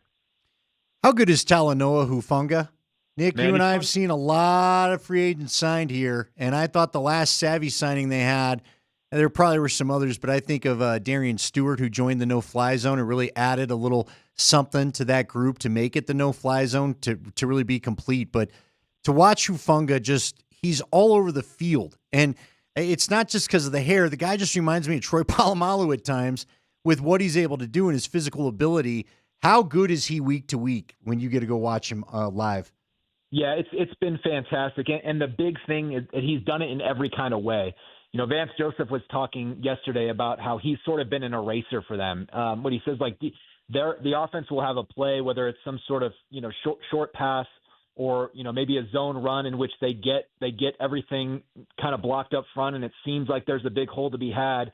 And then Hufanga is able to just read it, cut back against the grain, and, turn what could be an explosive run into only like a 4-yard gain. Like, that's something that we've seen from him, quite a bit. And when you look at a team that has goal line stands twice, Dre Greenlaw and Talanoa Hufanga were a big part of that first one, which Houston legitimately failed 3 times in a row from its own one. Like, that is hard to do. And I think the way that those two guys fly around, particularly Hufanga, like, this was a guy who was becoming one of the best players at that position in the league, then dealt with the injuries thing, and that made the free agency bet on him kind of a risky one. But the upside was that if he's healthy, he's still young enough to where he is on this upward trajectory as a player, and I think the Broncos are benefiting from that right now. Nick Kosmider, TheAthletic.com, covering the Broncos and the NFL. Nick, last year we saw Brock Bowers, particularly in Denver's first matchup against the Raiders, have a massive impact in that game, including a 57-yard touchdown. 3 touchdowns last week against Jacksonville. He looks to be healthy and producing at his best rate of the entire season. In a week and in another week without Patrick Surtain, how do the Broncos handle him? Well, they handle him by committing whatever resources necessary. I mean, the Raiders just traded away the guy who led them in catches and was tied with Bowers for the league or for the team lead in yardage and also had 4 touchdowns. That's, of course, Jacoby Myers. So they don't have their top wide receiver anymore. Like, you know who their target is. You know who the guy is for them. To be able that you have to really create your game plan around, and that's Brock Bowers. So, there's no mystery as to what the Raiders are going to want to try to do. They're going to want to get him, moved around the field. And what we saw in that second matchup last year, to your point, Nate, is that they deployed Pat Surtain on Bowers quite a bit. Like, that's the kind of the respect level. When you're putting the DPOY on your tight end, like that's saying something to the respect that they have. So, you might see like Riley Moss. I think Jahdae Barron is going to be a guy that probably has a lot of run on him, and we've seen the rookie kind of grow a little bit here over the last couple weeks. So they're going to, I think, try to give him different looks, match up in different ways. But yeah, he's obviously the number one target that you have to account for, because if you can get him bottled up, you can get to Geno Smith. His decision making this year has not been good. They're dealing with all kinds of problems up front. This should be a game where you dominate the trenches on both sides, and that gives you the opportunity to get after Geno Smith, force turnovers. Those things are all paramount. And covering up Bowers in a way that at least somewhat limits, kind of the open looks that he has, that'll go a long way toward disrupting Geno Smith on Thursday night. Yeah, I guess like Trey Tucker will probably be, I suppose, their number 2 target in that game, or maybe it'll just be Genty. I don't know. This Pete Carroll, Chip Kelly thing's a bit of a mess. By the way, one more real quickly here, Nick, speaking of Bronco problems, special teams, they announced today, once again, that Marvin Mims is going to be out due to concussion. Is it still Michael Bandy's job back there to run under punts and hopefully not give them back to the opponent? Yeah, I'm guessing it will, because if they were going to make a change in that game, like they still sent him out there for I believe 3 returns after the muffed one. It might have even been 4. So a lot of punts in that game, Nick. A lot of punts. If you were a fan of the old booting the ball, that was your game right there. That was your jam. I mean, how about Jeremy Crawshaw with a 76-yard punt? to kind of flip the field a little bit in his own right. He did well, but only to have Tommy yeah. Townsend answer with a 73-yarder. It was silliness. Right. So I think that I think that Vandy will be back there, especially because on a short week you don't necessarily have a lot of time to like rework things. And I think with the teaching points would be like, do not get caught in between, like whether to catch it or let it go.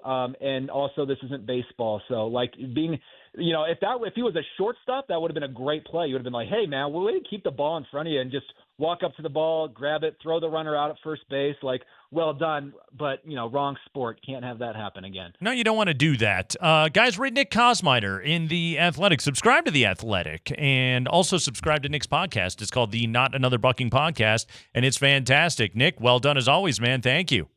All right, fellas. Take care. Thursday night football this week. The Broncos and the Raiders. The who? Tomorrow the Broncos! night. Thank you. And do we got to get Berman? The Raiders. Do we got to do that? We don't. Get the whole really matchup. You don't want. You know what? What about a little back? Again, I'm good. They still give him the 3-minute thing, by the way. Really? He still gets that gig on Monday night. You see him at halftime. I don't.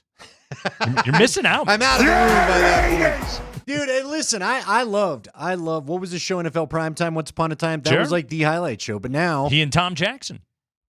Sports is, we don't need to go, man. It's just changed so much. That, frankly, back. See again, just you sound like a chicken. That's a really long one. Did you know that Samuel L. Jackson once voiced an open for Monday Night Football for these two and talked about the blood feud and the hate and and his Samuel L. Jackson Pulp Fiction kind of way? It's pretty cool. There's not a paying gig that guy doesn't take. He did this one well. Good. It was better than him trying to be a chef. I don't know that I buy Samuel L. Jackson as a chef. Was it as good as him being on a plane and having issues with I don't know about the snakes. The amount of snakes that were on said plane. I didn't catch that one.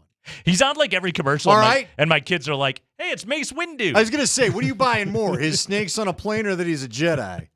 I bought that he was a Jedi, but I thought he needs to be like Han Solo. But I thought he should have held his own a little bit better against the Emperor and his broken hip. He should have brought his Pulp Fiction gun, and then the Emperor wouldn't have stood a chance. What about the wallet? Well, he could have had that too. See, that would have been cool. Drinking a Coke while he shoots the Emperor. We'll check in with the Raiders. Our friend Adam Hill of the Las Vegas Review-Journal. He'll join us coming up today here at 4 o'clock. So we'll find out what is going on with that mess out there in Vegas. We'll check in on them. It's the Kreckman and Lindahl Show. It's a Wednesday afternoon ahead of Thursday night football. Andy, speaking of the Broncos at the trade deadline, I saw something interesting today in which they essentially echoed your sentiments from yesterday with an additional caveat. I want to share that with you next.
Yes, we are one day away from Broncos and Raiders, and we are 1 day clear of the NFL trade deadline. Broncos did nothing. They did nothing at the NFL trade deadline. In fact, a whole bunch of really good teams didn't do anything. Hold on. Are we going to hear George? Nothing. Nothing. The Colts took their big swing to go and get Sauce Gardner. The Jets racked up a whole bunch of draft picks, but largely everyone else in the AFC kind of stood pat. Ravens didn't do anything. Chargers, they got a tackle. The Jags got Jacoby Meyer, I suppose. And the Ravens got Draymond Jones. Not nothing, but come on. Nothing. Kind of nothing-ish. Boy, remember, he was a big deal for the Broncos and was kind of a priority free agent. Went to Seattle. Yeah. Now he's on his third team. And now he's just bouncing. But the Chiefs, Bills, Patriots, Broncos all did nothing. Nothing. I read this today in The Ringer, Andy. Stephen Ruiz talking about both the Patriots and the Broncos doing nothing. And he wrote this. He says, the inactivity from New England and Denver makes some sense. Both teams still bringing along young quarterbacks who have yet to hit their respective primes. It's still too early in the process to mortgage the future. Adding, the Broncos reportedly called Miami about Jalen Waddle, but Sean Payton told reporters the team decided it was content with its current group of pass catchers, and that was probably the prudent decision. While Waddle would have added some juice to the Broncos' passing game, getting receivers open downfield has not been a big issue for Denver. They're getting open. Bo Nix just can't consistently connect on those passes. The Patriots, meanwhile, had been linked to A.J. Brown, but they didn't get that done. This is much along the lines of what you kind of said yesterday. My pushback on this being, when are you going to ever have arguably the greatest pass rush in the history of the sport ever again? Well, they are all signed except for JFM. Yeah. So in theory, you could try to run it back next year. Mm-hmm. But again, I just think, and we did, we got into this discussion yesterday, but I think it's still prudent. It takes a minute, and Nick said it there. It takes a minute for everybody to get on the same page when it's receiver and a quarterback. Yeah. And again, I like what he said there. Receivers have been open. Guys Bo has worked with, and they still aren't hitting the passes. Matter of fact, Pat McAfee said on his show yesterday, he believes Denver is a true power now in the AFC, but they're going to have to start hitting some of these deep ball shots for that to really come to fruition. And so if nobody was getting open, if Bo couldn't take a shot because guys were covered, then I think we'd have a different conversation and I'd get more into your side of the car. Yeah. I feel like Sean is scheming guys open. They just gotta find a way to hit the plays. He's scheming it up. The plays are there. They're not connecting on them because of Captain Happy Feet. And if you calm down, like again, like the Dallas game, he had a couple great throws because his feet were quiet. Right. When his feet are quiet, he hits throws. When he gets sped up, yeah. And that was something else that who talked to us about that yesterday? Was it Chad Brown? It just was funny. You talk about speeding a guy up, and yet it's Bo that speeds himself up when he just could be a little more calm. He likes to go fast. Yeah, it's also there's a significant difference between Dallas's secondary. Sure. And Houston's no, secondary. Fair enough. Well, but it's also the pass rush. You know what I mean? Sure. Dallas's pass rush sucked too, Yeah. so he kept his feet quiet. He wasn't worried about where's my escape hatch. Right. But then again in Houston against some of the Giants, some of the better pass rushes, you can almost feel him deciding, all right, here's my look and here's I'm going to run if I need to. Here's some numbers on the Denver defense, by the way. Broncos lead the NFL with 40 sacks. Number 2 is Detroit. They have 12 fewer sacks than the Broncos do. Think about that. They lead it by 12 right now, and we're in week 10. That's nuts. The single-season record is 72 sacks, held by the 1984 Chicago Bears, Andy. Not 85. Not the 85 Bears. The famous one. Yes. The 84. It was the season prior to that. Richard Dent had 17.5 sacks that year.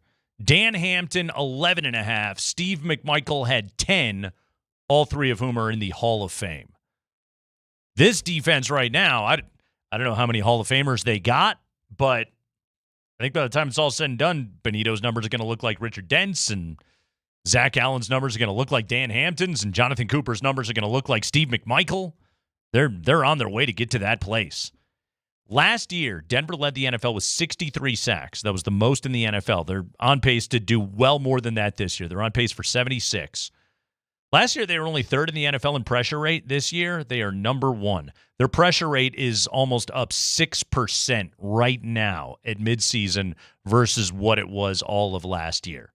So this pass rush, which is dominant, and it's funny. One of my takes coming into the year, and feel free to play it back, was the Broncos will not have 63 sacks again. Well, I guess I was technically right because they're on pace for 76. They're going to do better. Yeah. They're even better than what we thought they were going to be. Yeah, it's amazing. And it didn't slow down last week without Surtain out there. And I will say this, again, with what you're working with, to your concern about will it be good this time next year, it's a fair point to wonder because you and I saw basically, I feel like the no-fly zone dominance of that defense, and I'm just going to call it that because that's a nickname we all remember, they got about a season and a half out of it, maybe even a season and 3/4. And then by the time they couldn't stop Tom Brady, despite holding him to 150 yards, everyone got mad. Nobody liked each other anymore. Right. And that derailed the season. Let's be honest about it. But I do feel like there's a chance for them to hold up at least one more year of this window. And then maybe that's where you do some things. Now, I didn't read the A.J. Brown apart again. He said the Broncos wanted A.J. Brown. New England did. Oh, New England. Yeah. Kind of coupling New England and Denver, a couple of teams with second-year ascending quarterbacks. See, the other thing I think the Broncos the other reason why I think they're wise is you do have to be careful of the contract you bring in here. Because I don't think we're there yet. But again, if Bo keeps leading you, however it looks, to wins and championships possibly or whatever, you're going to have to pay him. So you got to be careful about some of the contracts. You've controlled your payroll to this point. Right. You bring in a contract, and it was fascinating. I heard a little on ESPN this morning on Get Up. Peter Schrager was talking about the reason why the Jets were able to make the Sauce Gardner trade. They backloaded the contract. Yeah. So now Indy not only gave up the 2 first-rounders, they've got a majority of that contract to deal with. The Broncos have to be careful about doing something like that as well. Yeah, and Indy's in that sticky spot, too, of like, they got to make a decision on Daniel Jones after this year. Is he your guy? And is it like, can you get him to a Sam Darnold kind of contract like the one Seattle got with Darnold? You're going to need to. Or they are. Dude, New York already did this with him. Or remember, you go throwing him $55 million. You can't do that. No, right? you can't. He's got to. I mean, look, quarterbacks are just more expensive. It's like living in Cherry Hills, no matter what the property size is. But that guy's got to be a 35 mil, maybe 40 mil guy. Okay. Yeah. I mean, again, he already got to be that guy with the Giants in Daboll's first year, and how'd it work out? Right. Daboll's coaching for his life right now. Right. Exactly.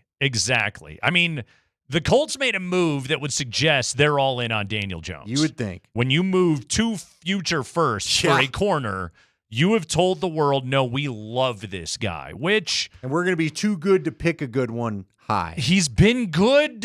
Yeah, but he was good. He got 2 good years in New York, too. It's now, also. This feels different because his passing's better. It's also 9 games.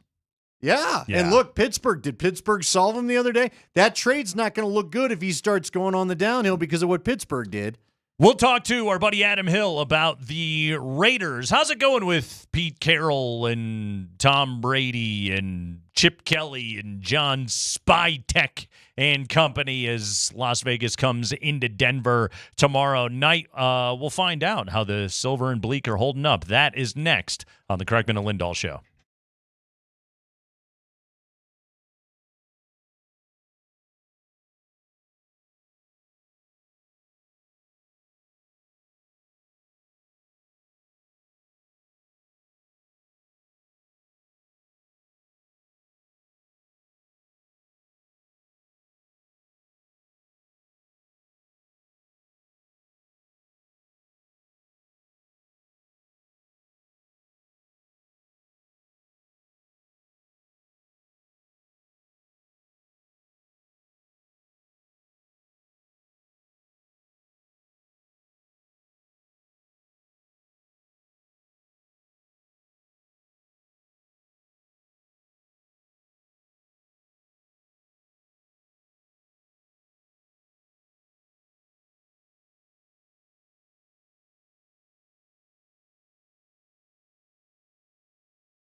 Broncos Raiders tomorrow night. The rivalry renewed on Thursday Night Football. Raiders come to town 2-6. Lost back-to-back games, got blown out by Kansas City, lost a nail-biter to the Jags last week. Brock Bowers showed up. They trade Jacoby Myers yesterday, and now they come into town to play the Broncos. Joining us right now, he's on his way to Denver to cover this game for the Las Vegas Review-Journal. Our old pal Adam Hill joins us on the Ramos Law Hotline. Car accident, you need Ramos Law. Medical doctor and attorney, visit ramoslaw.com. Adam, how you doing, man? I'm good, and I feel like you pretty much summed up the season, so I guess we're good here. You don't need me? We're done. No, we need to know why this is all happening, because Tom Brady takes over when he's not cloning his dog. He's apparently paying attention to what's going on with the Raiders. They hire 187-year-old Pete Carroll to be their coach. He, for whatever reason, ends up with Chip Kelly as his offensive coordinator. John Spytek takes Ashton Genty in the first round. Like, there was optimism for this Raider team. Adam, where did it all go wrong? First of all, you just slipped in there that Tom Brady cloned his dog. I think that requires more discussion and more talk. Like, we can do the entire segment on that if you want to. Colossal biosciences. We did yesterday, Adam. Trust me. I also don't believe it. You know what's funny? Adam, it's so funny you said that. I saw a couple tweets. As a matter of fact, I saw a headline on one website today that said, allegedly cloned his dog. Well, apparently he works for the company that does the cloning. Yeah, he's right? like a brand ambassador. Well, so wouldn't it make sense to make everybody think that you actually did clone your dog? He just bought a new dog. You know what? Quite honestly, I kind of hope that's what happened, Adam. Well, why do you want?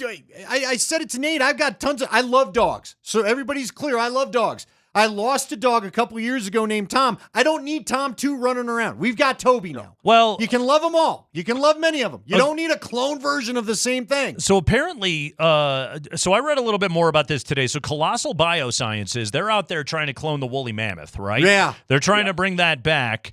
Thanks to the Utah and the Colorado, we're just going to have a live one on site like Bevo. So they acquired this company called Viagen. We were talking about this Which yesterday. Sounds like it's competing with Next Gen and Jurassic Park. Viagen.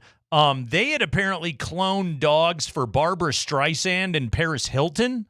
So this is like the new celebrity craze is just get a new version of your old dog. Babs didn't tell anybody. Yeah, I think they're just telling you that they clone it, and they just give you a new dog, and they're just like, yeah, sure, it's the same one. My dog, like you, Eddie, I lost a dog a couple years ago. That was a fantastic dog. I would love to clone that one. My dog now sucks. Nobody wants to clone this dog. It's a disaster. But wasn't Kramer freaked out about cloning? During one of the Seinfeld episode, I feel like he was skeptical about whether they had cloned the sheep. I think he was on to something. It's the same sheep. It's the same sheep. I think that's what we're dealing with. I don't believe this. I don't believe it for 1 second. First of all, I'll just get that out of the way. You also said Pete Carroll's 187. I think he just turned 188 last week, so he's moved on. But that's the issue, right? I mean, I think Pete Carroll thought he was jumping in, and he thought, like, hey, this is what I do. I just fix teams and make them good. He said consistently through the offseason, it's what I do. I win 10 games. And if you go back and look, he, going back to his USC days, he's averaged like 10 wins a season over the last 23 years. And he just kind of thought, hey, look, I win games. That's what I do. He didn't realize what an absolute mess of a situation he was getting into. It's not good. And, I criticized this approach throughout the entire offseason, and fans hated me, and now they're coming back, some of them, and saying, hey, maybe you were right. But, they've tried to do this before where, you try to rebuild while trying to compete, and it just doesn't make any sense. There's no direction. So, when the offseason is coming up and Pete Carroll's like, well, we don't really have a middle linebacker. Well, let's go get, a 32-year-old middle linebacker who's pretty good, and he's been fine, and Landon Roberts, he's fine. But, what does that do for your future? He's not necessarily helping you compete for, a playoff berth right now, but he's also not building anything for the future. You're taking reps away from young linebackers. Last week, they go sign Tyler Lockett. Why? It doesn't make sense. I guess, Pete Carroll just doesn't want to lose, and he wants to, his whole thing, compete all the time. Well, at some point, you have to make a decision. You've got to either be the Jets, and do what they're doing, or you've got to be able to compete. And this team is somewhere in the middle of that, and it's why it's been a disaster. Yeah, but Adam, you kind of laid it out there. You got an 88 or 87 or 82, whatever, however old he is. The coach wants 74. to win now. He didn't come back here to build something, right? Now, I did say this, Adam. I was a fan of the move as much as anybody in Denver can be for someone in Vegas, because I thought that Pete Carroll would have the John Fox effect, is what Nate and I called it, because we saw this after Josh McDaniels, ironically enough. They went to John Fox, and John Fox calmed the ship to the point where Peyton Manning wanted to actually come here. And so that was a good thing. And I thought Pete would do the same. But so I guess I'll get to a question. What's going on with Ashton Genty? I was expecting splashy headlines all week long, and I feel like I don't hear about him enough. Is he having a good season and it's just not going noticed because they're not winning? What is going on with the Rook? Well, I don't know if you know this, but the way to fix a running game is not to fix the scheme or the offensive line. It's just to draft a good running back. I mean, that's what you do, right? Yeah. Who needs guys to block better? Right. And, it doesn't help the fact that Armand Bembu has been fantastic every time I've seen him play, who's picked right after Ashton Genty. Like, Ashton Genty is spectacular. I mean, there's no question about it. Here in Vegas, we had to watch him, beat UNLV a couple times in conference championship games. I think UNLV played them like 5 times, and Ashton Genty went for like 900 yards every single game. We know how good he is. We know how well he can play. And you see it in flashes here with the Raiders. Multiple things are happening. One, the offensive line hasn't been great, so there's not a whole lot of holes. The scheme isn't great, so it doesn't really help in any significant way for him to get going. They've been falling behind, so they abandoned the run. Like last week, I'm thinking he had like 11 carries for like 44 yards at one point, like late in the first half, and I think he finished with 13 for 43. Like that's less. He went backwards somehow in that spot. And, through the first 5 weeks of the season, he actually had more yards after contact than he had total yards. It was one of the most amazing stats I had ever seen through 5 weeks of the season. Like, it was crazy. He was getting, contacted minus 1.7 yards behind the line of scrimmage on the average carry. It was just crazy. He's doing what he can. But my critique of the move was you can't just draft a running back when you don't have anything else in place. Like, the running back is the last piece of the puzzle. It's not the first piece, and you're seeing that right now. I mean, his numbers are fine. Chip Kelly pointed out yesterday in response to the criticism, he said, hey, isn't he leading rookie running backs in yards and carries? Like, okay, fine. But that's not what you expect when you draft a running back in the top 10. It's just not. Like, there was more was expected. They thought they'd get more. He's been great, but he's not the problem. Adam Hill, Las Vegas Review-Journal. We're previewing Broncos Raiders tomorrow night. So last week, Geno throws 4 touchdown passes against Jacksonville a week after doing essentially nothing against the Chiefs. Brock Bowers has his best game of the season last week. Have they found something there, Adam? Yes, Brock Bowers is awesome. Yeah. They found that. That's what they found. And he was hurt. He played 3 quarters of week 1. And was very, very good, put up big numbers, and he got hurt in that game. He tried to play through it the next couple of weeks and just wasn't anything like himself. He looked slow and awkward and just injured. He tried to gut it out, and then they shut him down for a few weeks, and certainly seemed to work. I mean, he looked healthy. He looked great. They can keep throwing to him. The problem is now you trade Jacoby Myers. There's no other real threats in the passing game, so it's going to be a lot of attention on Brock Bowers, I would imagine. It's going to be incumbent on some of the younger receivers to try to step up and make plays and be the man. And I guess Tyler Lockett, I suppose, for whatever reason. And by the way, I really have enjoyed getting to know Tyler Lockett the last week. I've talked to him like 3 times, but I just don't understand bringing in a 33-year-old when you're trying to rebuild. It doesn't make sense to me. That's why I keep mentioning him. But yeah, I mean, look, Brock doesn't have a lot of help. I think that's the bottom line. So I think there's going to be a lot of defensive attention on him. But even when there is, he's awesome. I mean, the catch he had in the end zone last week was preposterous. I still don't know how he caught that ball. And I asked him, and he said, I don't know, just caught it. Like that's just who he is. He's phenomenal, but he can't be alone. I think at some point you're gonna have to find other avenues to try to move the ball, because it's really just Brock Bowers and hoping that there's holes for Ashton Genty right now. All right, I'm really gonna pull a 180 on you, but I'm fascinated. Listen, the Chauncey Billups story breaks, right? And sure. We're getting all the intel on X-ray tables, Google glasses, card counters going back to Albanian Bruce. Yeah, Albanian Bruce. Bro, you're in Vegas. When you read that story, did it blow your mind, or were you like, I've heard of some of this before? Well, first of all, don't lump us into all this crazy illegal stuff that's going on in other places.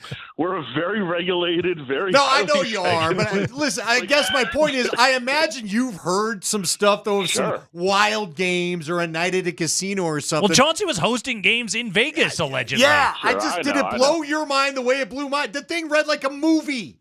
Of course, I'm obsessed with the story, just like anybody else is. I think it's great. It's hilarious. I also, by the way, I'm a little sad because many times on like road trips when I've been out, like, hanging out at night, looking for stuff to do, I'm like, where are these card games at? Like, I just want to find like a card game somewhere that's not at a casino. Just point me in the right direction, and I can never find them. All of a sudden, I know they're going on, but I probably shouldn't be going to them because I was going to say it's a good thing you didn't end up in one of Chauncey's games, Adam. If Albanian Bruce is there, you probably don't want in. Hey, you don't need to lose your shirt like that. Just go to Hooters or something. I don't know. As somebody who grew up in Vegas, I would say if I walked in and I was like, "Hey, how you doing? I'm Adam," and they're like, "I'm Albanian Bruce," I'd be like, "I'm out, bro." Yeah, I'm not playing here. I know better than this. If you have a first name in a city or a country, just don't play with that person. I think that's a the new rule. guy rule right there. But Tennessee Pete, now I'm gone. Yeah, I'm out. I think this story is incredible. I think it's awesome. I'm also fascinated. I have a friend who moved to Portland a while ago, and I've been trying to talk him into going to a game. He went to his first NBA game, went to see Portland, and then the next day the coach gets arrested, and he was like, "This is how this works." I'm like, "No, I think that's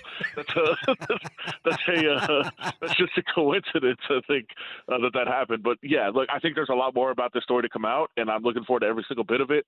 And hopefully the FBI continues to watch Pablo Torre's podcast and then find out how to investigate things. Seriously, it really reminds me of when the Astros sign stealing scandal went down, and it was Reddit that essentially solved that entire crime. Like Pablo Torre's kind of doing the work of for the FBI right now.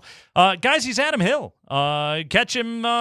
He's there on ESPN 1100 in Las Vegas. Read him in the Las Vegas Review Journal, LVRJ.com.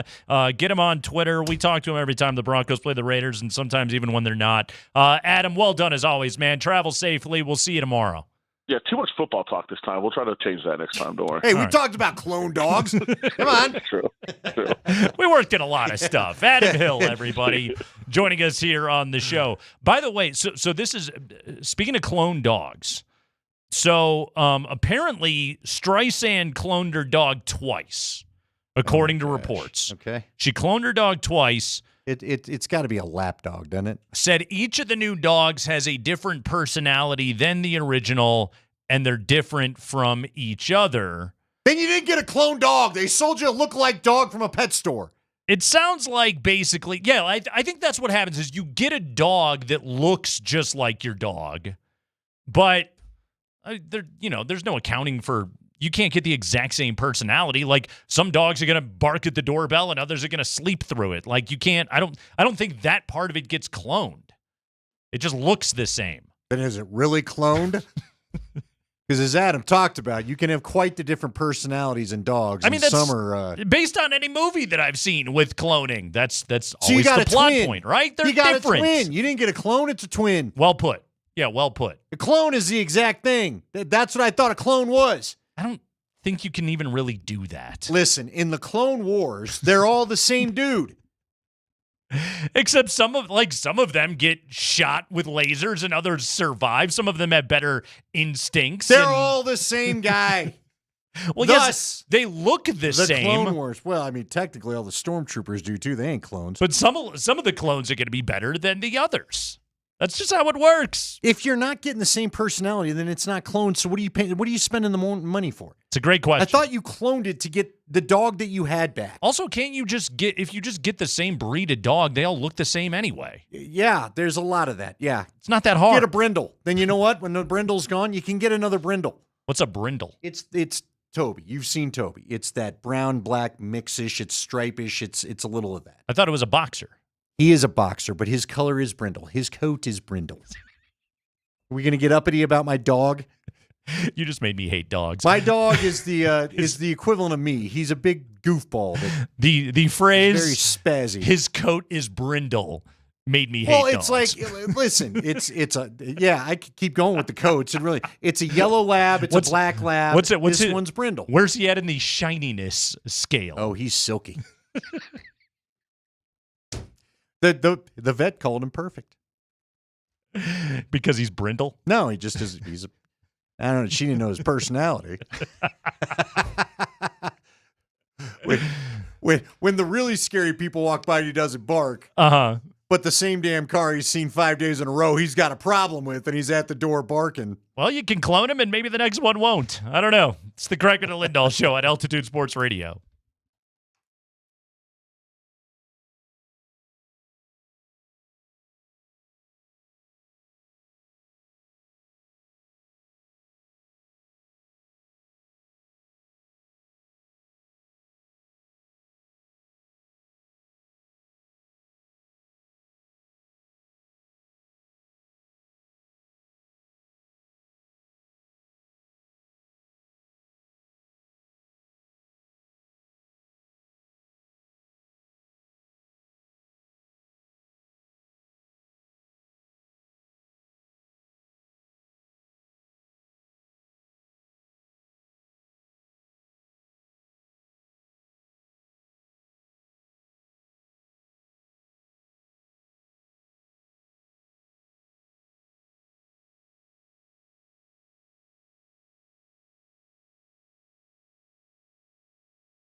Broncos injury report powered by Ramos Law, the official injury law firm partner of the Denver Broncos. Nothing terribly stunning in here, Andy. Marvin Mims not going to be back for the Broncos. We talked to Kosmiter earlier in the show, and he said it's probably going to be Michael Bandy again, which, to Bandy's credit, first off, he muffed a punt and they still won the game.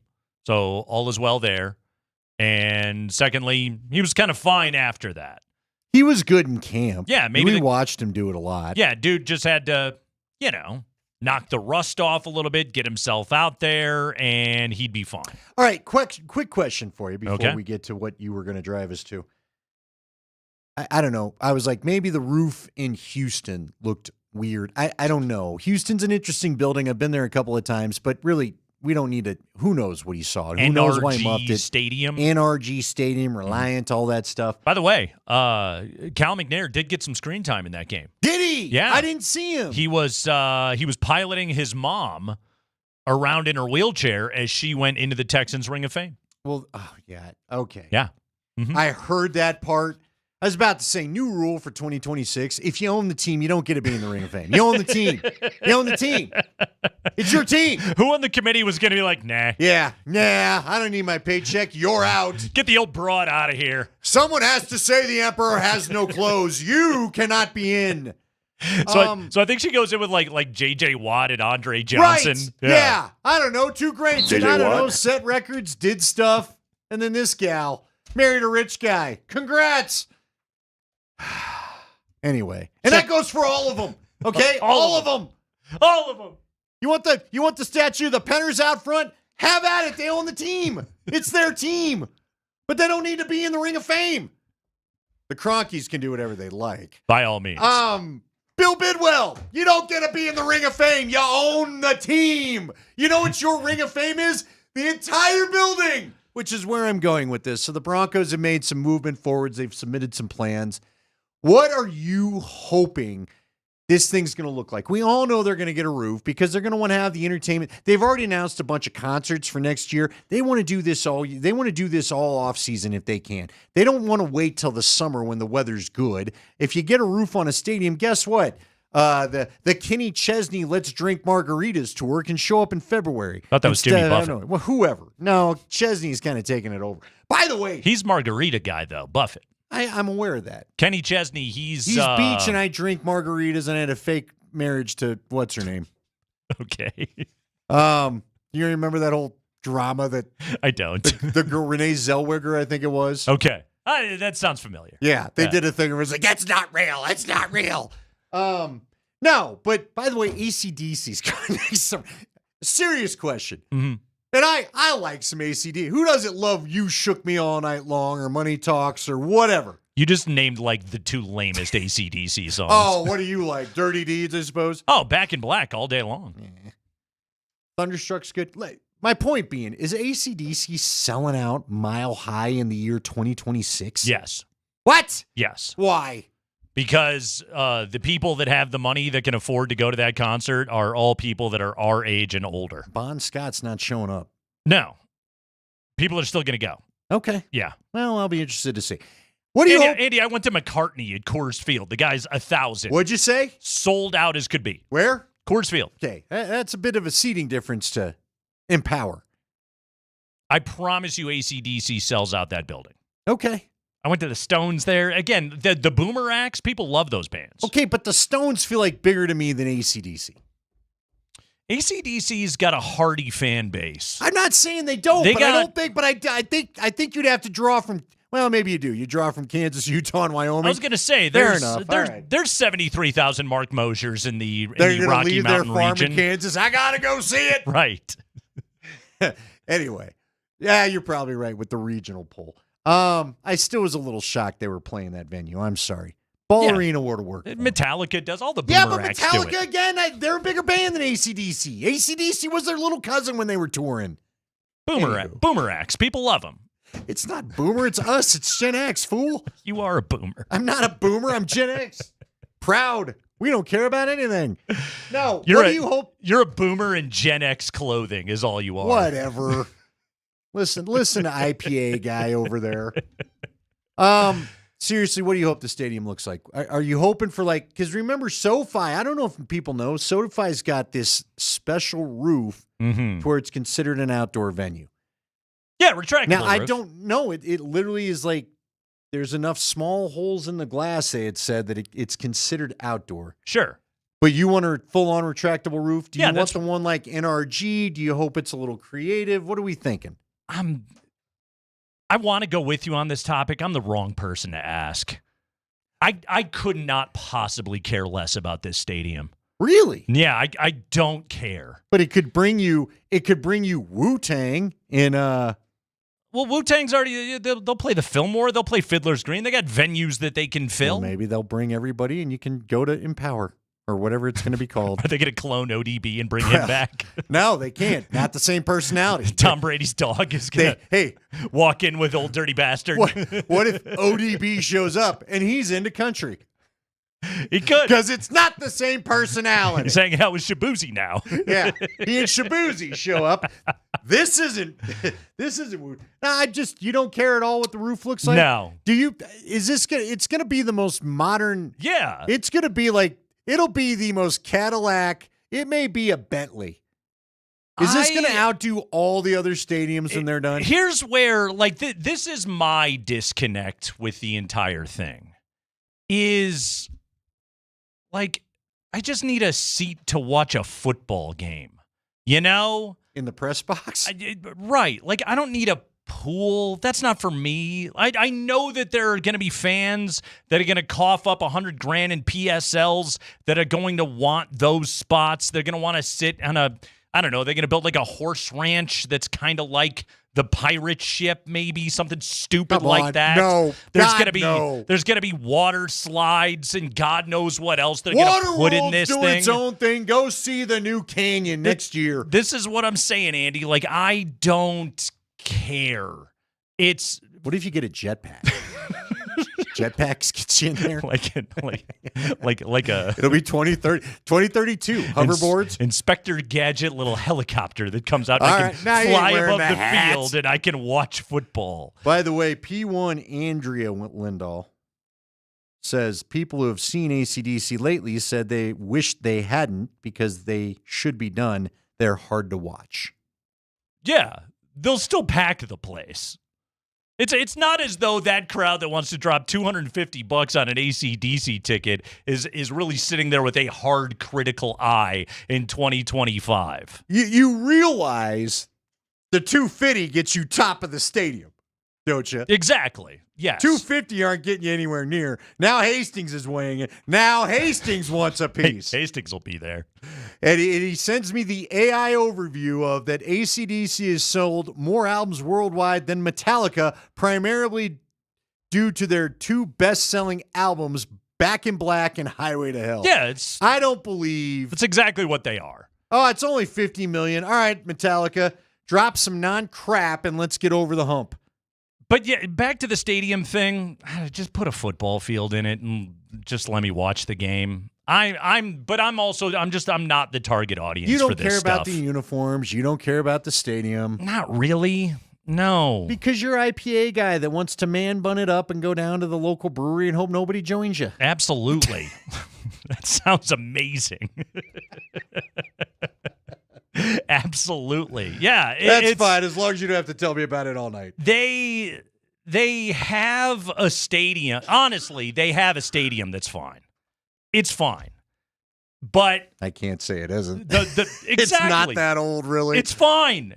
But the Penners, you're not getting a Super Bowl here with it. They dropped their $4.6 billion and they want something that is built in their own imprint.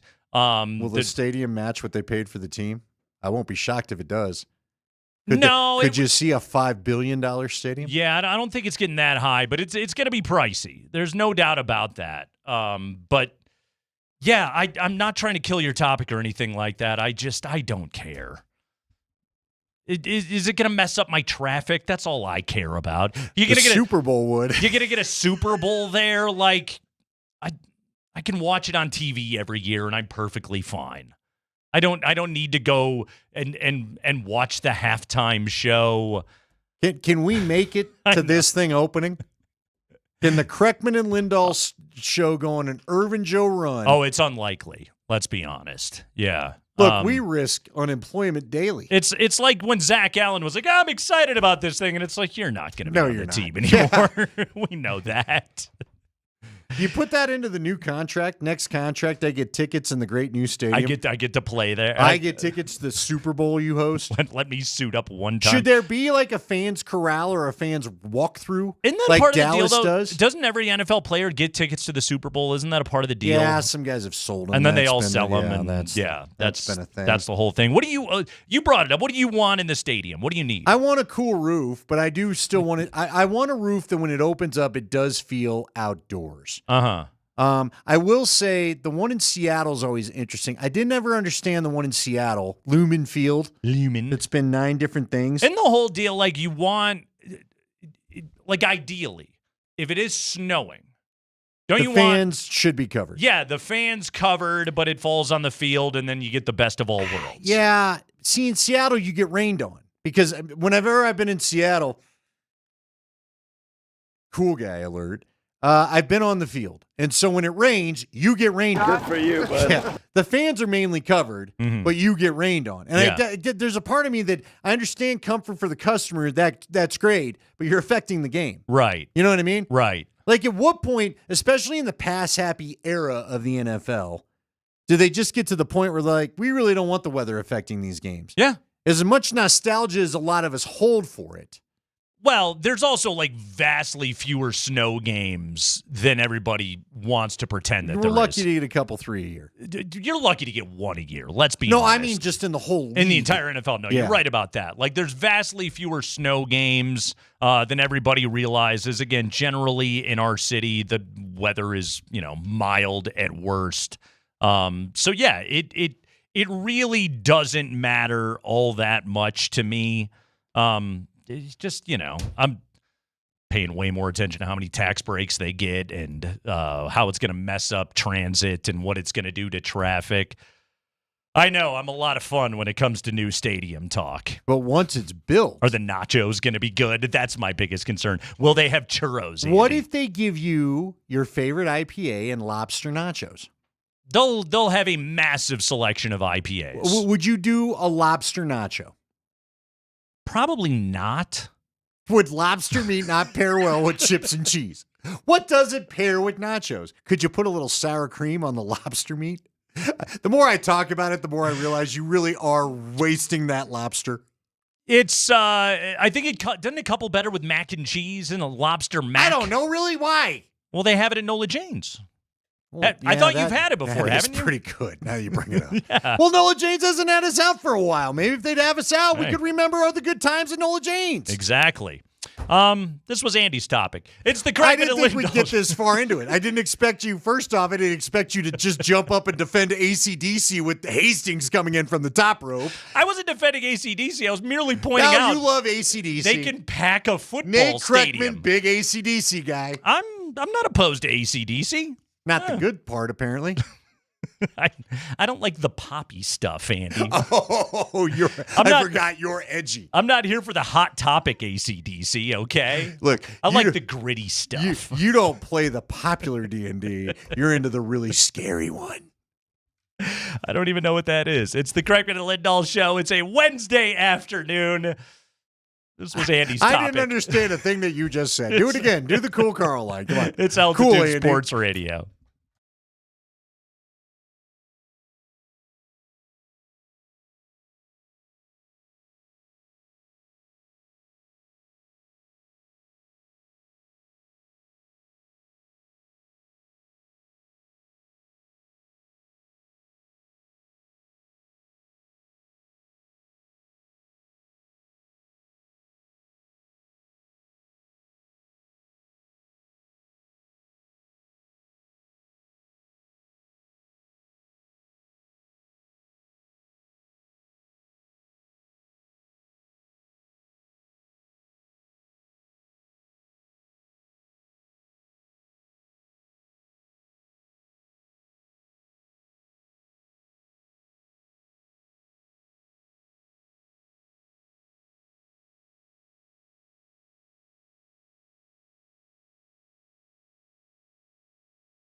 Kreckman and Lindahl.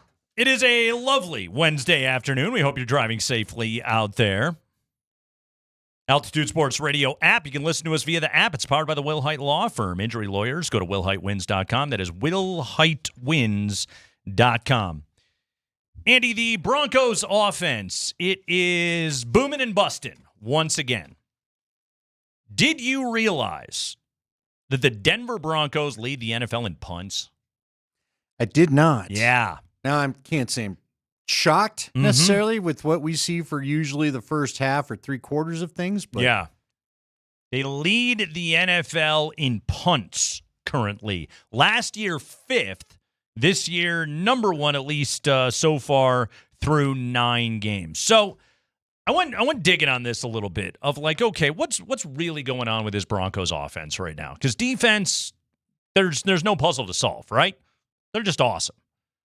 Even without Surtain, they're fantastic. And the pass rush is going to hold up now. Kansas City is a different kind of challenge than Geno and the Raiders, but even Kansas City's having some struggles in trying to get their – if they don't get their line fixed, right, it could be a long night or a long afternoon for them in a couple weeks. So in terms of some of the metrics on this offense and kind of what they are right now, how did they get to this place? Because, like, it's not what I would call a bad offense, and yet it leads the NFL in punts. It's a boom or bust offense. I think through 9 games, and you can draw pretty definitive conclusions about what a football team is through 9 games, right? I would say, you're well past the halfway point. Yeah, it's beyond just little trends now. Right. It feels like an identity. So the Broncos are, I'm going to give you a couple of nerd stats really quick. You cut off stadium talk for nerd stats? I did. I'm going to go back to the roof. Give me some new... We're joining your neighbor. Give me... kind of more roof talk for me? I have no idea. We needed to come back so much with The Roof is on Fire or whatever that song is by Bloodhound Gang. Anyway, give me your stats. Talk to me. Tell me how great this defense is. Defense, awesome, we know. Offense, not so much. By EPA per play, the Broncos are 13th in the NFL. That's really good. Expected points added per play. That's really good. However, they're only 26th in success rate. Now, let me kind of break down to you what that means, where those are different. So, success rate is you're down to down. Are you staying ahead of the chains? Broncos aren't always very good at that, right? Not in the first 3 quarters. But they seem to be money in the 4th. EPA generally, but even then, like, it converted to 3rd and 7. They converted to 3rd and 11. Probably have some 4th downs in there if we go back earlier in the year. But also, like, then you start getting into the EPA stuff, and you can hit explosives and you can juice those numbers. And that's what the Broncos are doing right now. Kosmider gave it to us earlier. The Broncos are 9th highest in explosive play rate. And they're getting them in both the run and the pass game here so far. It's just the down-to-down kind of continues to suck on this team. So they're very good at – you look up at the end of the game and you're just like, well, you got points. What's there to complain about? But again, on a down-to-down basis, they're not very good. They tend to find themselves in a lot of those 3rd and long situations, and that's leading them to have one of the highest 3-and-out rates in the entire NFL. Now, again, fortunately, your defense bails you out, and I would also say the schedule has been pretty kind to you in recent weeks. The likes of the Bengals and the Giants and the Jets and the Cowboys and that terrible defense. And Davis Mills. Houston and Davis Mills has all worked out for you, but this could get a little bit tougher against better teams. So this offense right now, and this really, this mirrors what they were a year ago, Andy. And so the big question there is just is this what Bo Nix is as an NFL quarterback?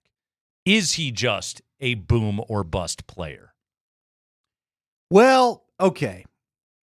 I know many people that wonder aloud, has he reached his ceiling? And that's kind of someone saying the same thing what you said there, right there.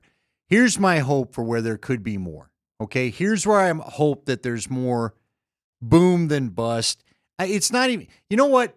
The opposite to me of boom or bust is consistency. Sure. Where I hope there's more consistency, because Moose Johnson kind of suggested it. The quiet feet, he throws real well. Really, the Dallas game, with the quiet feet all game because their pass rush sucks. He had his best game consistently delivering plays throughout the entirety of the game. Yeah. Again, I really hesitate to bring up this name because people run away with it the wrong way. On both sides of the coin of how you feel about Bo, but I'm going to say it. I think of a Josh Allen. I think we can even think of a Sam Darnold as two guys. Allen. Thank you. That have smoothed their game out. Okay. Different quarterbacks. Let's be clear. Yeah. All right. Now Sam Darnold's got a hell of an arm, but Josh Allen had the best arm in the class and he shows it on a weekly basis. But he's also got to a place where he's consistent, where he got more accurate, where he can now quarterback from the pocket where the first couple of years he wasn't. Yeah. I'm not looking for Bo. I don't think Bo is Josh Allen arm strength wise, but he doesn't need to be. He's shown time and time again when the feet are quiet and he's in the proper rhythm and he throws on time, everything's fine. And if we can get him more to the place where he's throwing on time, not rushing. And again, Sean hinted at this at a cut after the game earlier in the week where he said he basically sometimes comes off of guys too soon when he should stay with it a little longer because it will open up. Yeah. So, and I think that leads to some of the spastic nature we talk about. If you coach that out of him, yes, I think there's more to the player than we see right now.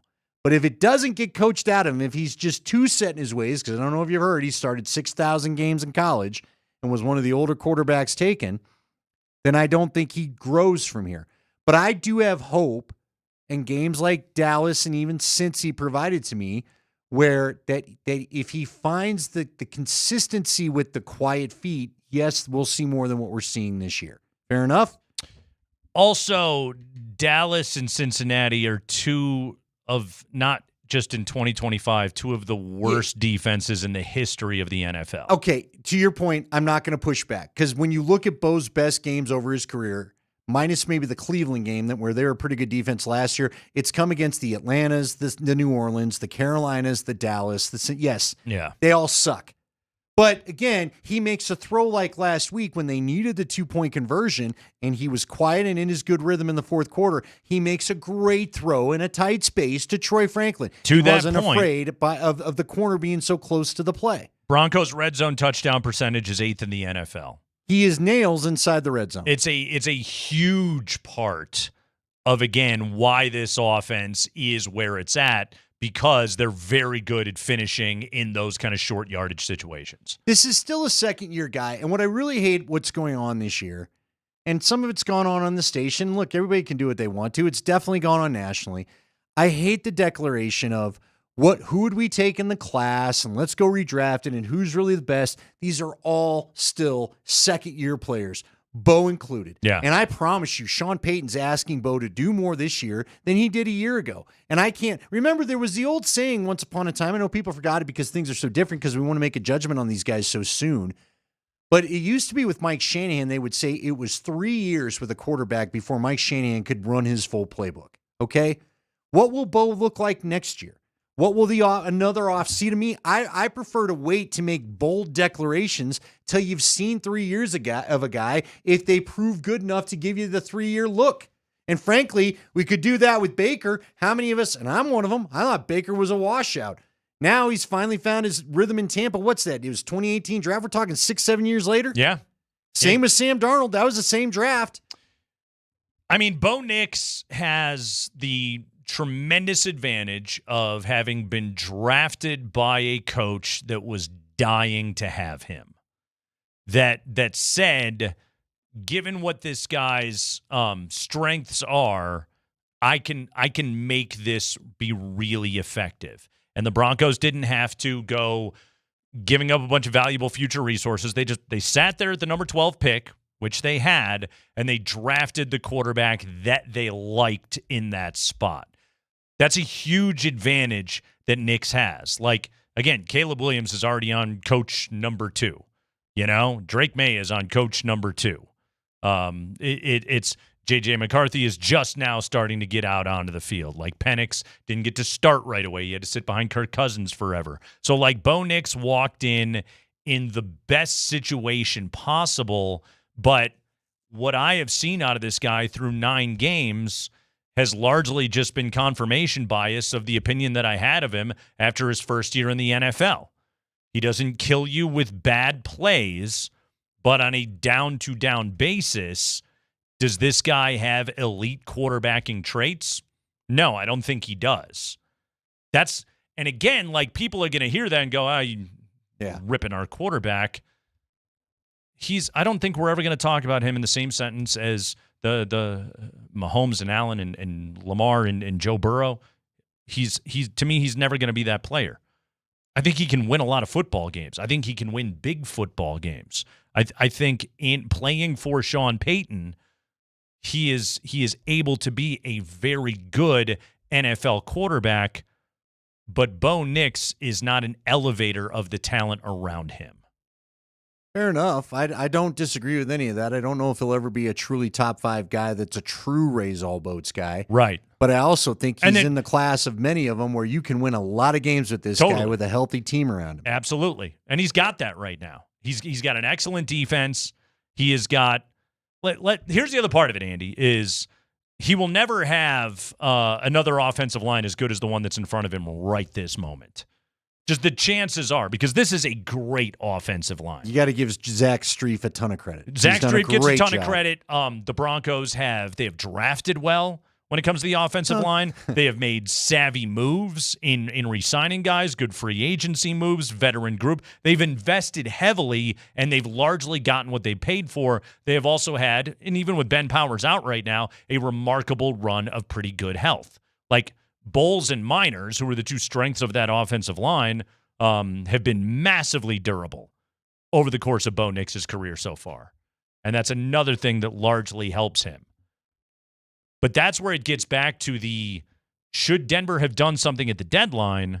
Well, when you kind of look at what Bo is, that would suggest, no, they shouldn't, because we have to keep building this thing up around him through the draft and continue to put resources around him on the offensive side of the football. RJ Harvey has worked out really well so far. Pat Bryant has worked out really well so far in adding them to this offense. Like, Harvey's he's probably is he the top receiving rookie running back in his class? I'd imagine he is. I don't know who else would be. Either him or Genty. I'm not going to tell you I've been keeping up with it, but yeah. Yeah. And how good would a nice first-round pick on a tight end look one of these years? Exactly. That might not be the worst idea in the world. Or you could just bring back 77-year-old Mercedes Warren, Lewis. Maybe, you know? We've got the 5 biggest stories of the day from around the NFL coming up here in just a moment. It is post-trade deadline. Plus, we got injury news galore from around the league ahead of Broncos Raiders tomorrow night on Altitude Sports Radio 92.5.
5 o'clock, we do the 5 biggest stories of the day from around the NFL. Mark Springer, what's happening in that league today? What a league it is. Let's first look at the Broncos injury report. It is powered by Ramos Law, the official injury law firm partner of the Denver Broncos. Here's who's out for Denver tomorrow night as they host the Raiders. Pat Surtain and Nate Atkins are, as expected, out. Marvin Mims Jr. is out once again with a concussion. He was limited in practice the last couple days. Listed as limited over the last couple of days. They didn't really practice this week. You don't on a week like this. I think they walked through, I think would be the term, yesterday. But Marvin Mims still not going to go, so the fact that at least he was listed as limited for the last couple of days, Andy, means hopefully he's back for Kansas City in time. P.J. Locke gets the questionable designation on him. Other than that, all those defensive injuries that you saw pop up on the injury report earlier this week, Cooper, Franklin Myers, DJ Jones, Brandon Jones, etc., those guys are all good to go, and they're going to go out and kick the ever-living crap out of the Los Angeles, Las Vegas Raiders here in this matchup tomorrow night. As for the Raiders, Andy, let's dive into their injury report a little bit. Brock Bowers has a toe, but he is fine. Their backup quarterback, Aiden O'Connell, is listed as out. Everyone else is pretty good to go for the Raiders. They traded Jacoby Myers this week. They have Tyler Lockett now. Oh, boy. Yeah, right. Brock Bowers had a really good game last week. I thought you were waiting for some sounder with Lockett. We don't have one. No, we don't. Brock Bowers was good last week. Geno is a competent NFL quarterback. He threw 4 tutties. Or fat guy tutties. Ashton Genty is good. He just doesn't get the ball all that much. We talked to Adam Hill, by the way, earlier in the show, and he was bringing up that Chip Kelly was kind of fielding questions about, like, why don't you give the ball to Ashton Genty more? And Chip Kelly just got real defensive and did the embattled coordinator thing. He was just like, this isn't fantasy football. This is real football. It's like, I'm sorry, what other weapons do you have right now? Yeah, you like to run the ball in both. I don't know where you're coming from. I mean, Chip Kelly, again, that's what's funny about it. You're a modern NFL offensive coordinator through and through, and your best weapon looks to be a running back with your quarterback right now, and you don't use him. It's funny because, and Adam brought up this point about Genty, about, like, you don't get a running back to fix your run game, which he's absolutely right about that. Like, that team had too many holes. In a world where teams would have held their water a little bit more, and they weren't going to on Genty because his last year at Boise was just too insanely good, and his yards after contact number were just too insanely good. But, like, a team like Denver drafting an Ashton Genty, still gives me the chef's tinglies. kiss, Yeah. Like, the Chargers taking Omari and Miller where they did made all the sense in the world. Now all their offensive linemen got hurt, but, like, so did he. Yeah, but that's a team where it's like that's the spot where you take that guy where you can actually plug him in and get something out of him. Genty was, again, it was splashy pick, but that team is just too far away. Yeah, and if they could find themselves, first off, you got to get a quarterback, I guess. If they could just fix the offensive line. And look, here's the problem. We talked about it. You went with Pete Carroll. Why did you do that? He wants to win now. He's not here for 10 years down the road. Everyone else said no. That was the other problem true. You kept having. That's true. But look, they've got some good pieces, but you got to get an O-line. I credit Sean Payton for this. He went to work on both lines when he got here. Yeah. This is a Sean Payton physical team. I kind of gave you a snarky little comment yesterday, and I think some of it still stands, but it's kind of funny how Denver, they'll face a team like Philadelphia or like Dallas, and it looks like a pretty good win, and then those teams go and lose to bad competition the next week like the Giants and the Cardinals. But I also think Denver, because of the line work that Sean Payton did and what they put together, they wear you out. They are not a fun team to play. They are physical, they are big, and I think you see the effects in these teams suck the next week. No, the record of teams, We did it a couple of weeks ago, actually. One team had won the week after they played Denver. That was it. Like, that's all it's been the entire season so far. And I think that's also a part of the fourth quarter magic that the Broncos keep having is, to that point, an offensive line that I think just wears down opponents. And it just gets tough to play against those guys after a while. And it starts you start to see the holes open up. What is it? What is it going to take? Because I'm a Denver native, and I know we're running the promo that everybody hates the Raiders, and that's fine. God, I nothing the Raiders right now. You know me. Since Yeah, you and I got together, my spice has been for the KC Chiefs. Our coworkers on that promo are trying too hard. Nobody hates the Raiders right now. Nobody cares about the Raiders. You couldn't be more irrelevant. They're a right terrible team. They play in Las Vegas. There's like more opposing fans go. They're kind of the Chargers' little brother all of a sudden. the Chiefs and the Chargers matter so much more than the Raiders do. Yeah. And I thought Carroll would work to change that. Yeah. And look, you and I will eat these words come 10 o'clock tomorrow night possibly, but I don't think so. No. It's, again, the Raiders have to get good again. Like, but they need some mystique. They need some chutzpah. They got nothing. They have nothing. They got Tom Brady as their assistant owner getting them in trouble because he's sitting in the owner's box and is not supposed to be going and meeting with people for his real job. Yeah. What? It's also like the mystique of the. Here's the other thing though about that, like the mystique of the Raiders, that thing that you just talked about right there. It barely exists anymore because they're now into their third city in Las Vegas. They don't have a local fan base. Like we talked to Adam Hill before. I have a lot of friends that live in Vegas, and they will tell you nobody's from there. And even if you are from there, you were a fan of somebody else because what connection did you ever have to the Raiders? So, like, locals, in addition to it being a tourist destination, your home stadium, you have no home field advantage. It doesn't exist for you because, like, when the Broncos play there later this year, it's going to be 40,000 Broncos fans. It's the road trip to take. Exactly. People love going to Las Vegas. It's an awful lot of fun. They have no... Who's the player on that team that you hate? Max Crosby, I guess? I suppose. He's just been there for a while. Sure. He's also like a, former fourth-round pick that's turned into a great NFL player. Seems, by all accounts, to be great in the community. What do you hate about Max Crosby? Again, you're trying too hard. If you think you need to drum up the I hate the Raiders thing, you hate the laundry. What else do you hate about the Raiders? Nothing. There's nothing to hate about them. They're an irrelevant NFL franchise. Go ahead, Spring. High five. I hate Tom Brady's clone dog. There you go. Junie. But again, Tom Brady's still a Patriot to me. I'm sorry, Tom Brady never wore the uniform. Is he going to be at this game tomorrow night, by the way? I don't know. Handsome Tom. I mean, I'm assuming he's missed every other Raiders game because he has a broadcasting he doesn't gig. have Thursday production meetings. Right. Can he show up to this? Because wasn't he at the Monday night game listening Yes. I assume he can be at this game. Do they find him in the stadium? What if he's sitting with the Penners? Ooh. Owner to owner. No way, man. He's got his He got his right? earbuds in, getting real judgmental of everything Chip Kelly is doing out there. That's the other weird thing about that team. The Spy Tech never wanted Carroll, who never wanted Chip Kelly. If you want to win in the NFL, you have to put everybody on the same page. Yeah, they got to all want to get along and do the same thing. Exactly. And like, that's one thing that I will say for Sean Payton is Darren Rizzi's having a terrible year as the Broncos special teams coordinator, right? Yes. And yet Sean is just like, nope. No, he's not. This is my guy, and I am with him through and through. And that is better than, like what Dion's doing right now. Well, those are his guys. Yeah. He's just going to have to get new guys. Yeah, well, probably. Talk about that later, too. By the way, the tight ends coach was calling plays. He sure was.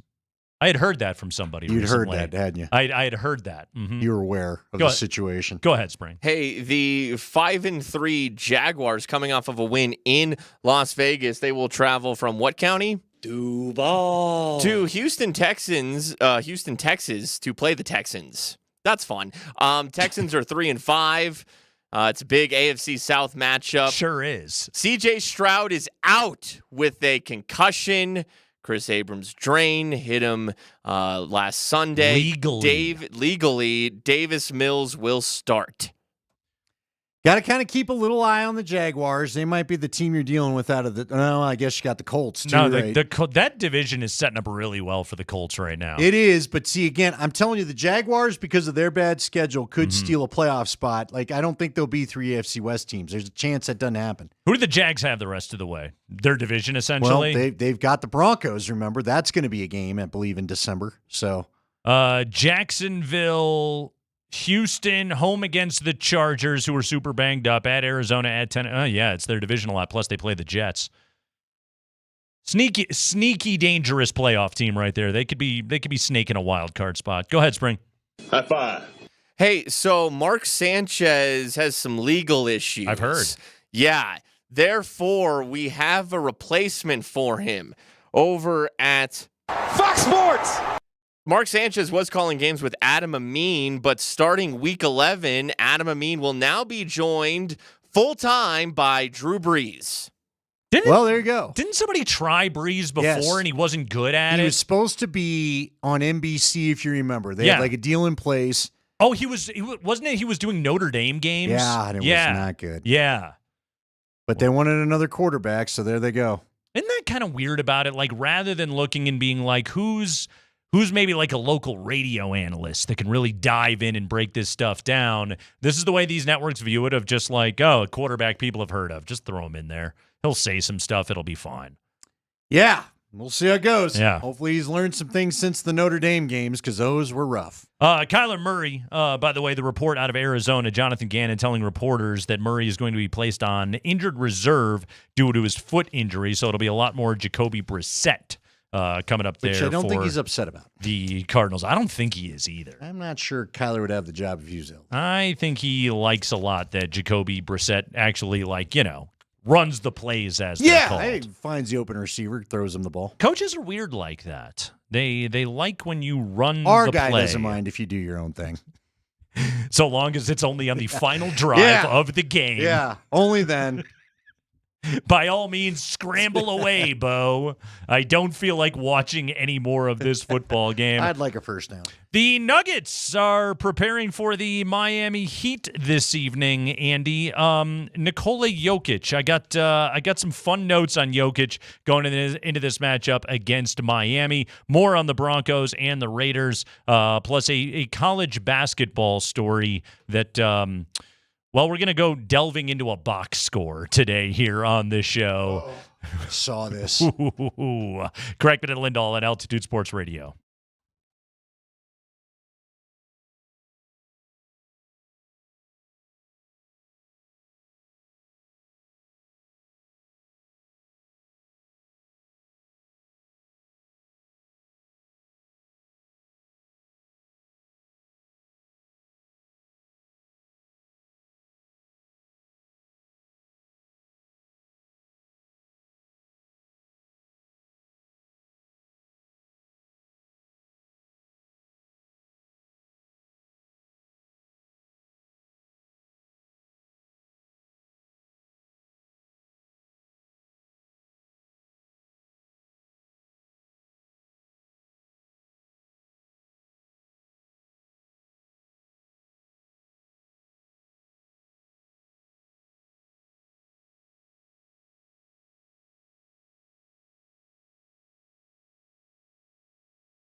Nuggets and the Heat tonight here on Altitude Sports Radio 92.5. A little finals rematch as the Nuggets will take on the 2023 NBA runners-up, the Miami Heat. Nice. Although a lot of those guys aren't there anymore. But should you maybe introduce them that way?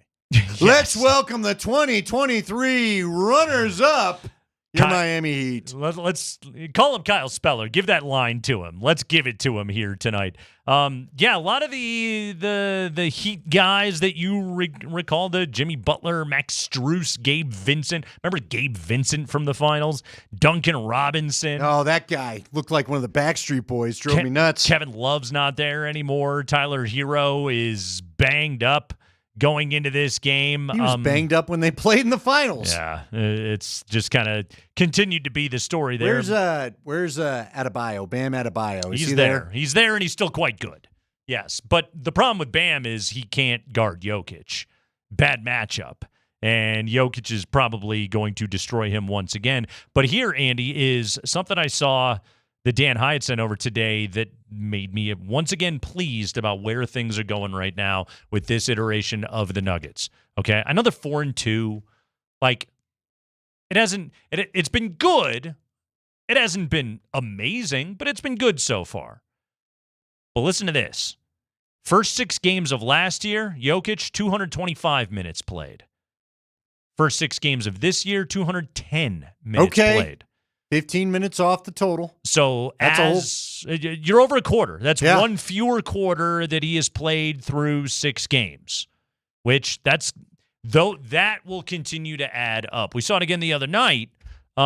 He wasn't back against Sacramento until it was like 4 and change. Yeah, I almost wondered. I was like, are we going to get another one of those comments out of Adelman where he was like, maybe I sat him too long, but he came back and looked good. He did. So. And maybe, quite honestly, like to Adelman's credit, maybe that's just something Joker has to kind of get used to, of like, okay, we're going to give you longer breaks in the second quarter, and you just got to kind of get used to it. Versus like last year, remember, he would go sit down, and then Russ would, the Russ and Jamal second unit would give up like a 13-2 run, and then he would just get back up off the bench at like the first TV timeout. Be like, well, I guess I'm going back in because I don't want to be down by 11 when I come back in. So hopefully they're saving themselves from some of that stuff. But yeah, so far he has played over a quarter less of basketball this season. I'm here for it. Yeah, I like watching Joker, don't get me wrong, but I also want to see a rested Joker when we get to the playoffs. That's just it. Of let's get to a place where he doesn't have to be completely burned out by the time the postseason rolls around. So good news right there.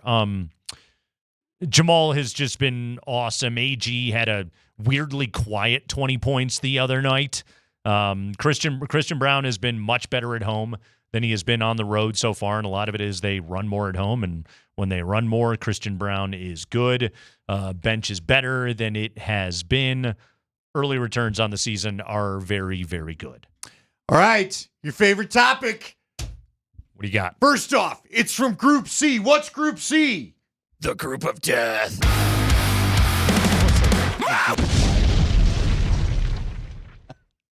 Okay. Beware. And you're on to me. Nate already hates this topic. They did unveil the courts, and I'm looking at Denver's court. I think they finally have a court that I like. Now we'll see if that red pops too much on the TV. Maroonish. But I like it. Yeah, it's better than the stripes. It's better than whatever they've done the last 2 years. It doesn't look like an arena football uniform. Wasn't Houston's? I do like it. Houston's was the one that, and there have been several actually, but Houston was like a bright red. Yeah. I'm hoping it's not that. Sometimes what we've seen on the computer graphics is not how it looks on the floor, but I think it'll look cool this year. That one's more of a Merlot. Good call. Yes. It's more of the Avs color. Burgundy. It's a burgundy. Yes. I'm Ron Burgundy. Mm-hmm. All right, so catch me up on how this works. They lost the first game. Are they still in the running? Can they still get back to Vegas? They sure can. It's nothing's do they over. Want to? That's a fair question. Nothing's over in the Emirates NBA Cup. But they didn't do themselves any favors by blowing that game up in Portland. So, yes, they're very much still alive. Right now I'm looking at the Group C I'm sorry, what's Group C again, Spring? The group of death. It almost sounds like Spring is not only saying it live, but then playing the guitar riff himself. Actually, I didn't realize this. And I fancy myself a group of death expert. Group of death expert? Anyway, Portland and Denver is the only game we've gotten so far in Group C play. Really? Golden State, Houston, and San Antonio have yet to lace them up in the Emirates NBA Cup. Why? Good question. Don't know. I mean, shouldn't we all start about the same time? You would if you're making this a true tournament. Friday night. Let's see. Let's shift ahead to Friday, which is another NBA Cup night. As you know, the Nuggets will play Golden State at home. That's a huge group of death game. They're missing some dudes for tonight, by the way. And Houston will be at San Antonio in the group of death. So Portland gets the night off. Curry, Butler, Sabonis, and Levine all out for Golden State versus Sacramento tonight. Okay. How about that? Well, let's hope that they're out again coming up on Friday, although it's more fun when they play, let's be honest. Well, I mean, are they resting them so they can get this game in Group C, which is what, Spring? The group of death. Don't let it get too far away, Spring. Don't throw out your shoulder reaching for that thing. You made hey, look, you're not thinking how many things we make that are gone in a day. We gotta keep it while we got it. Still alive. By January, it's all gone. It's still good. It's over. Victor Olofsson, Andy. Ooh, Victor's a good shot. 2 goals last night. I like him. Yeah. Should Jack Drury have been credited with an assist on the second goal? That's one of those dumb goals you don't like. Now, how did that work? Didn't Landeskog try to shoot it and whiff, or was that Drury? No, that was Drury. Okay. Yeah, that he was going to hit a one-timer. And instead, he just nubbed it. Oh, yeah. Right over to Olofsson, who then blasted it in. Yeah. Yeah. It was a very fortunate foul ball. I feel as though it were the hockey gods were going, okay, Vasilevsky, if you're going to do the splits and then still control a leg to take a sure goal away, we're going to get even with you.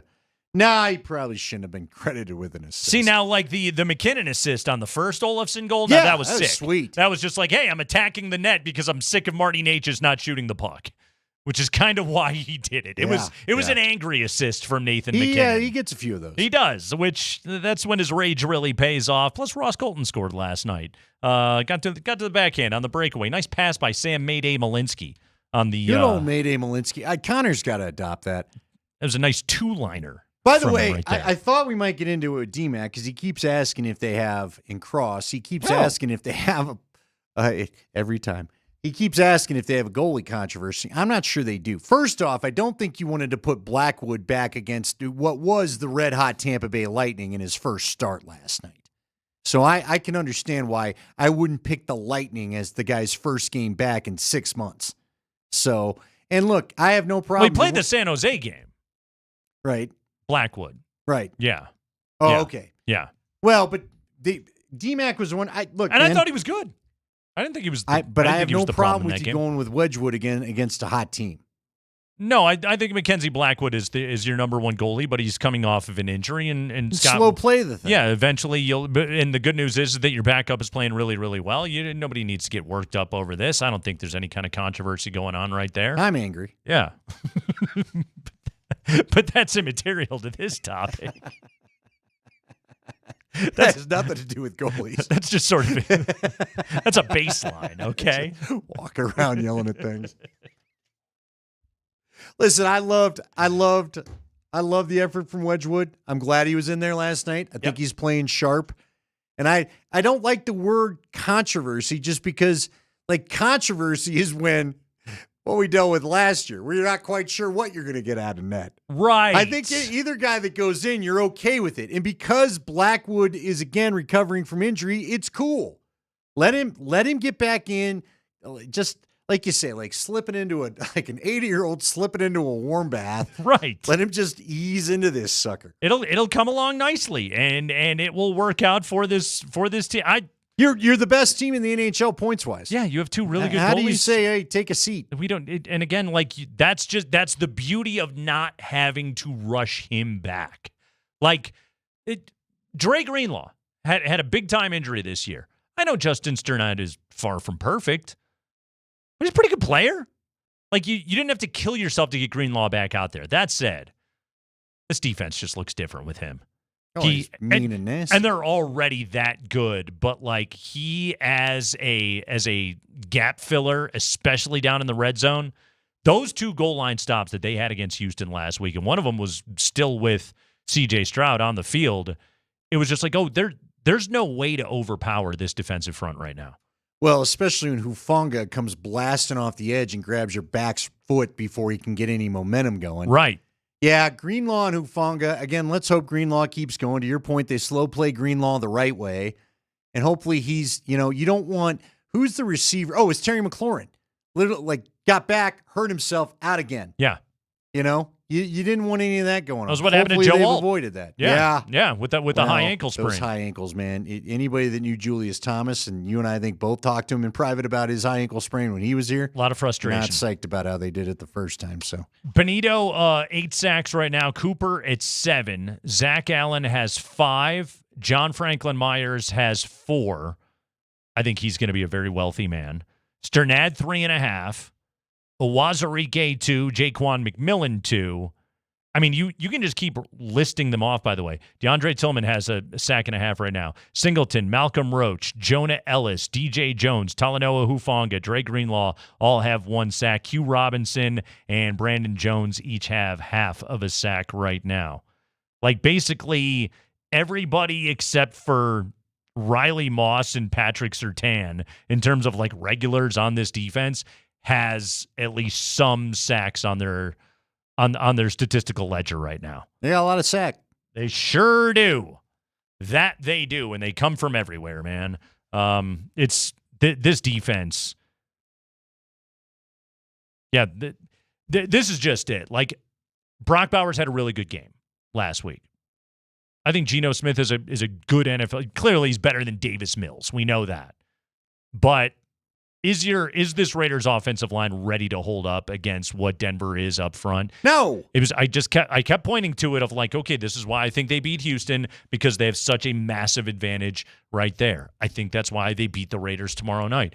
It's why, looking at Kansas City, and I know Josh Simmons is coming back, but like, still, they still have offensive line problems with the Chiefs. That's why they were trying to patch all those problems this past offseason. They still have their own issues right now.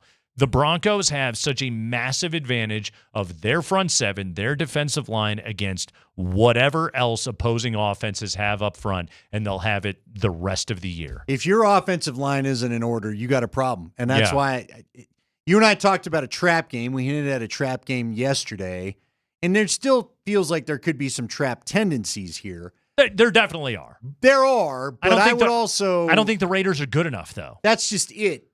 Adam Hill told us at the top of the 4 o'clock hour, the reason why Ashton Genty isn't making a run at rookie for the year is not the problem with the player, it's the problem with the O-line. Yeah. The play calling's not great. Like, nothing seems in sync. Chip Kelly doesn't really want to run the football. When has Chip Kelly ever been known for a really hard-nosed running kind of coach? Right. Right? Right. And it just their offensive line stinks. Yeah, so you got a problem against Denver. I got a box score here, Andy. Are you sure you want to embarrass these young ladies? I got a. Although it's not really their fault. No, they did their best, and also it's everywhere. Last night, real quick, go back to last week when the Nuggets played the Pelicans and they started the third quarter with a 29-2 run. Yeah, that's nothing. Last night in college basketball, you may not have been paying attention to Cal State Northridge and Bethesda women's hoops, but Cal State Northridge opened the game, and I kid you not, on a 72-0 run. Say that again. 72-0. I didn't look deep enough into it. How many quarters did this run cover? Or I guess they don't do quarters. The whole first half, I assume. They do? They do quarters in women's basketball. The halftime score was 52-0. Okay. Yeah. So this So they got another 20 in the third quarter. This went into the third quarter. They opened the second half on a 20-0 run. That's pretty good. Before Bethesda finally got some points. Now here's the full context of what happened. Is apparently Bethesda has been dealing with a flu outbreak on their team. And they went into Tuesday night's game. By the way, it was the second night of a back-to-back for the poor Flames of Bethesda, as they had been in action against San Diego, the Toreros, the night prior. Bethesda was beaten 92-23 in that game while playing half the game with only 4 players. How do you do that? How is that even allowed? You can play with 4. I don't think you can play with fewer than 4, but you can play with 4. Not a good idea. Well, no. Seems like somebody'd be open. They come into this game. They had 5 players available for the Cal State Northridge game. The box score, you look at it, they're the 5 starters for Bethesda. They played all 40 minutes. Jeez. Yeah, they went the whole way. It was 72-0. Finally, though, Bethesda was able to get off the schneid.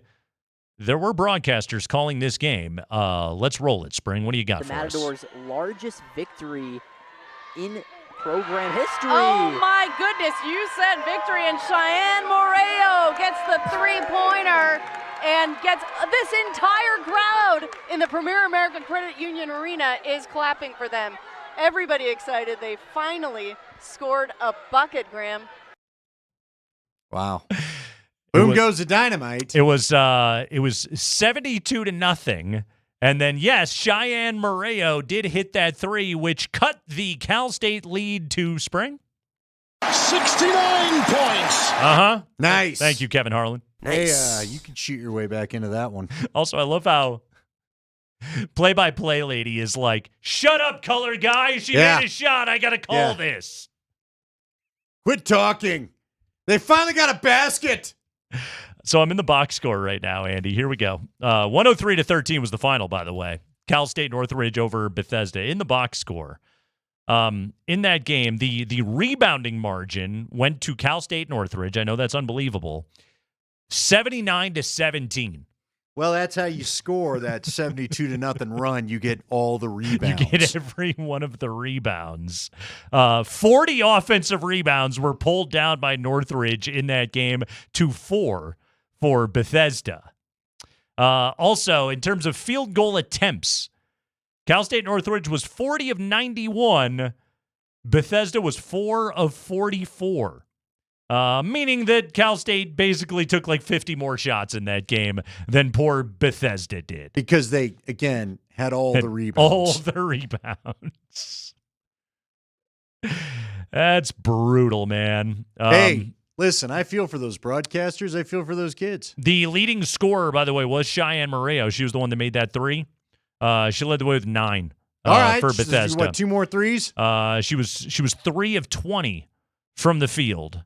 3 of 17 from downtown. So she was gunning, which I appreciate. All 9 were.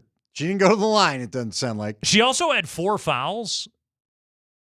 Tip of the cap to the officiating crew. Don't foul out anybody for Bethesda in that game. Well, then we don't have a game.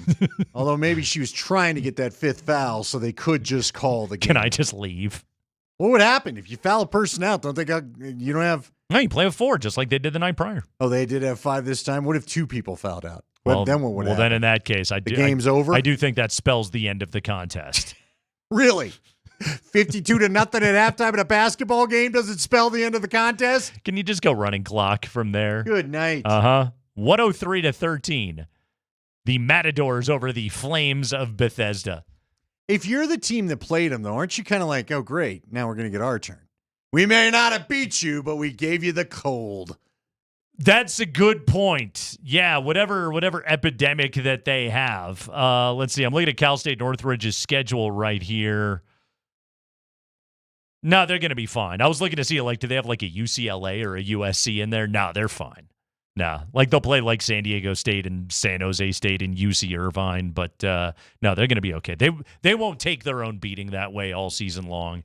I'll go out on a limb and say. Tight one, though. They snuck past them. 103-13. They finally scored a bucket, Graham. Graham. Graham. Grandma? Quiet down, Graham. Grandma, hush.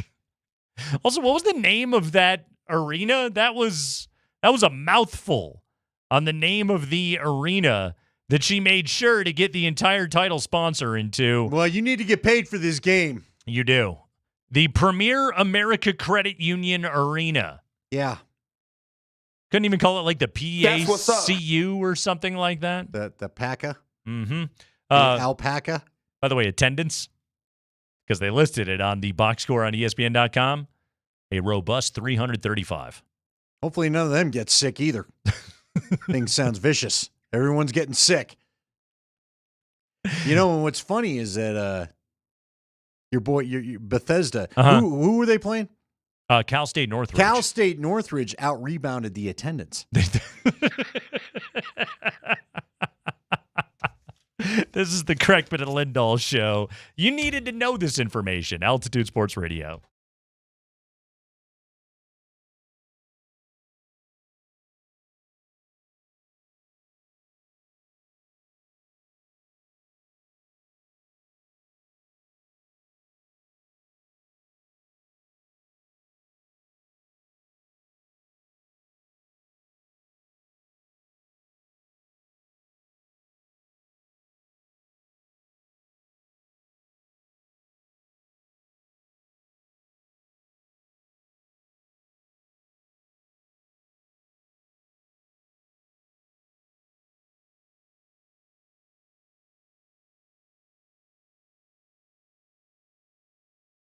Hey guys, Nate Kreckman here from my friends at Roller Auction. Great auctions coming up here at Roller Auction, and you need to be signed up to be able to bid. And you should sign up at roller.bid/altitude because you can win tickets courtesy of us right here at Altitude Sports Radio. Our last giveaway was actually David, who's going to the Nuggets Heat game tonight. Congratulations to David. But our next giveaway is a pair of tickets for the Avalanche and the Montreal Canadiens on November 29th, and that is a pair of tickets in a catered suite.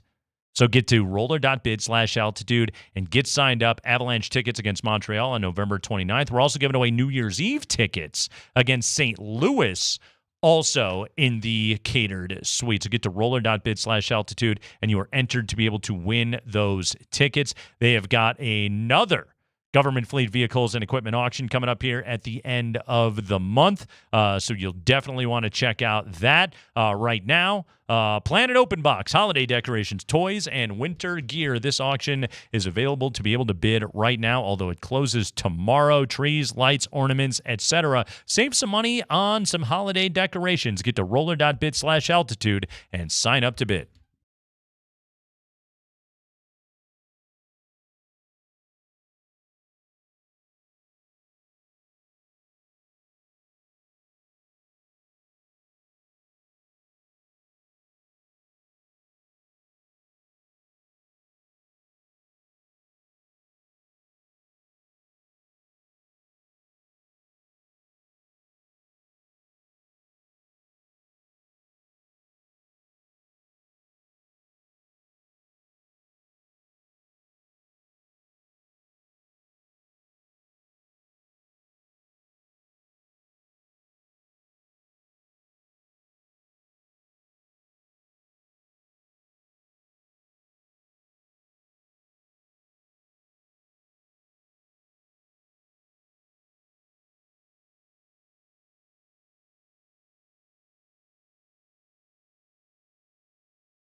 Nuggets tonight against Miami. Want to play this cut for you from David Adelman's pregame availability just a few minutes ago.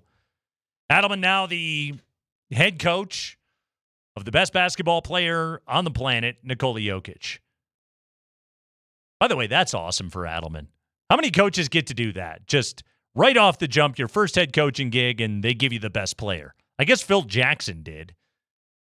But it doesn't happen for many guys. Adelman, though, gets Jokic right off the jump. Here was Adelman today talking about what it's like to watch Nikola Jokic on an off day.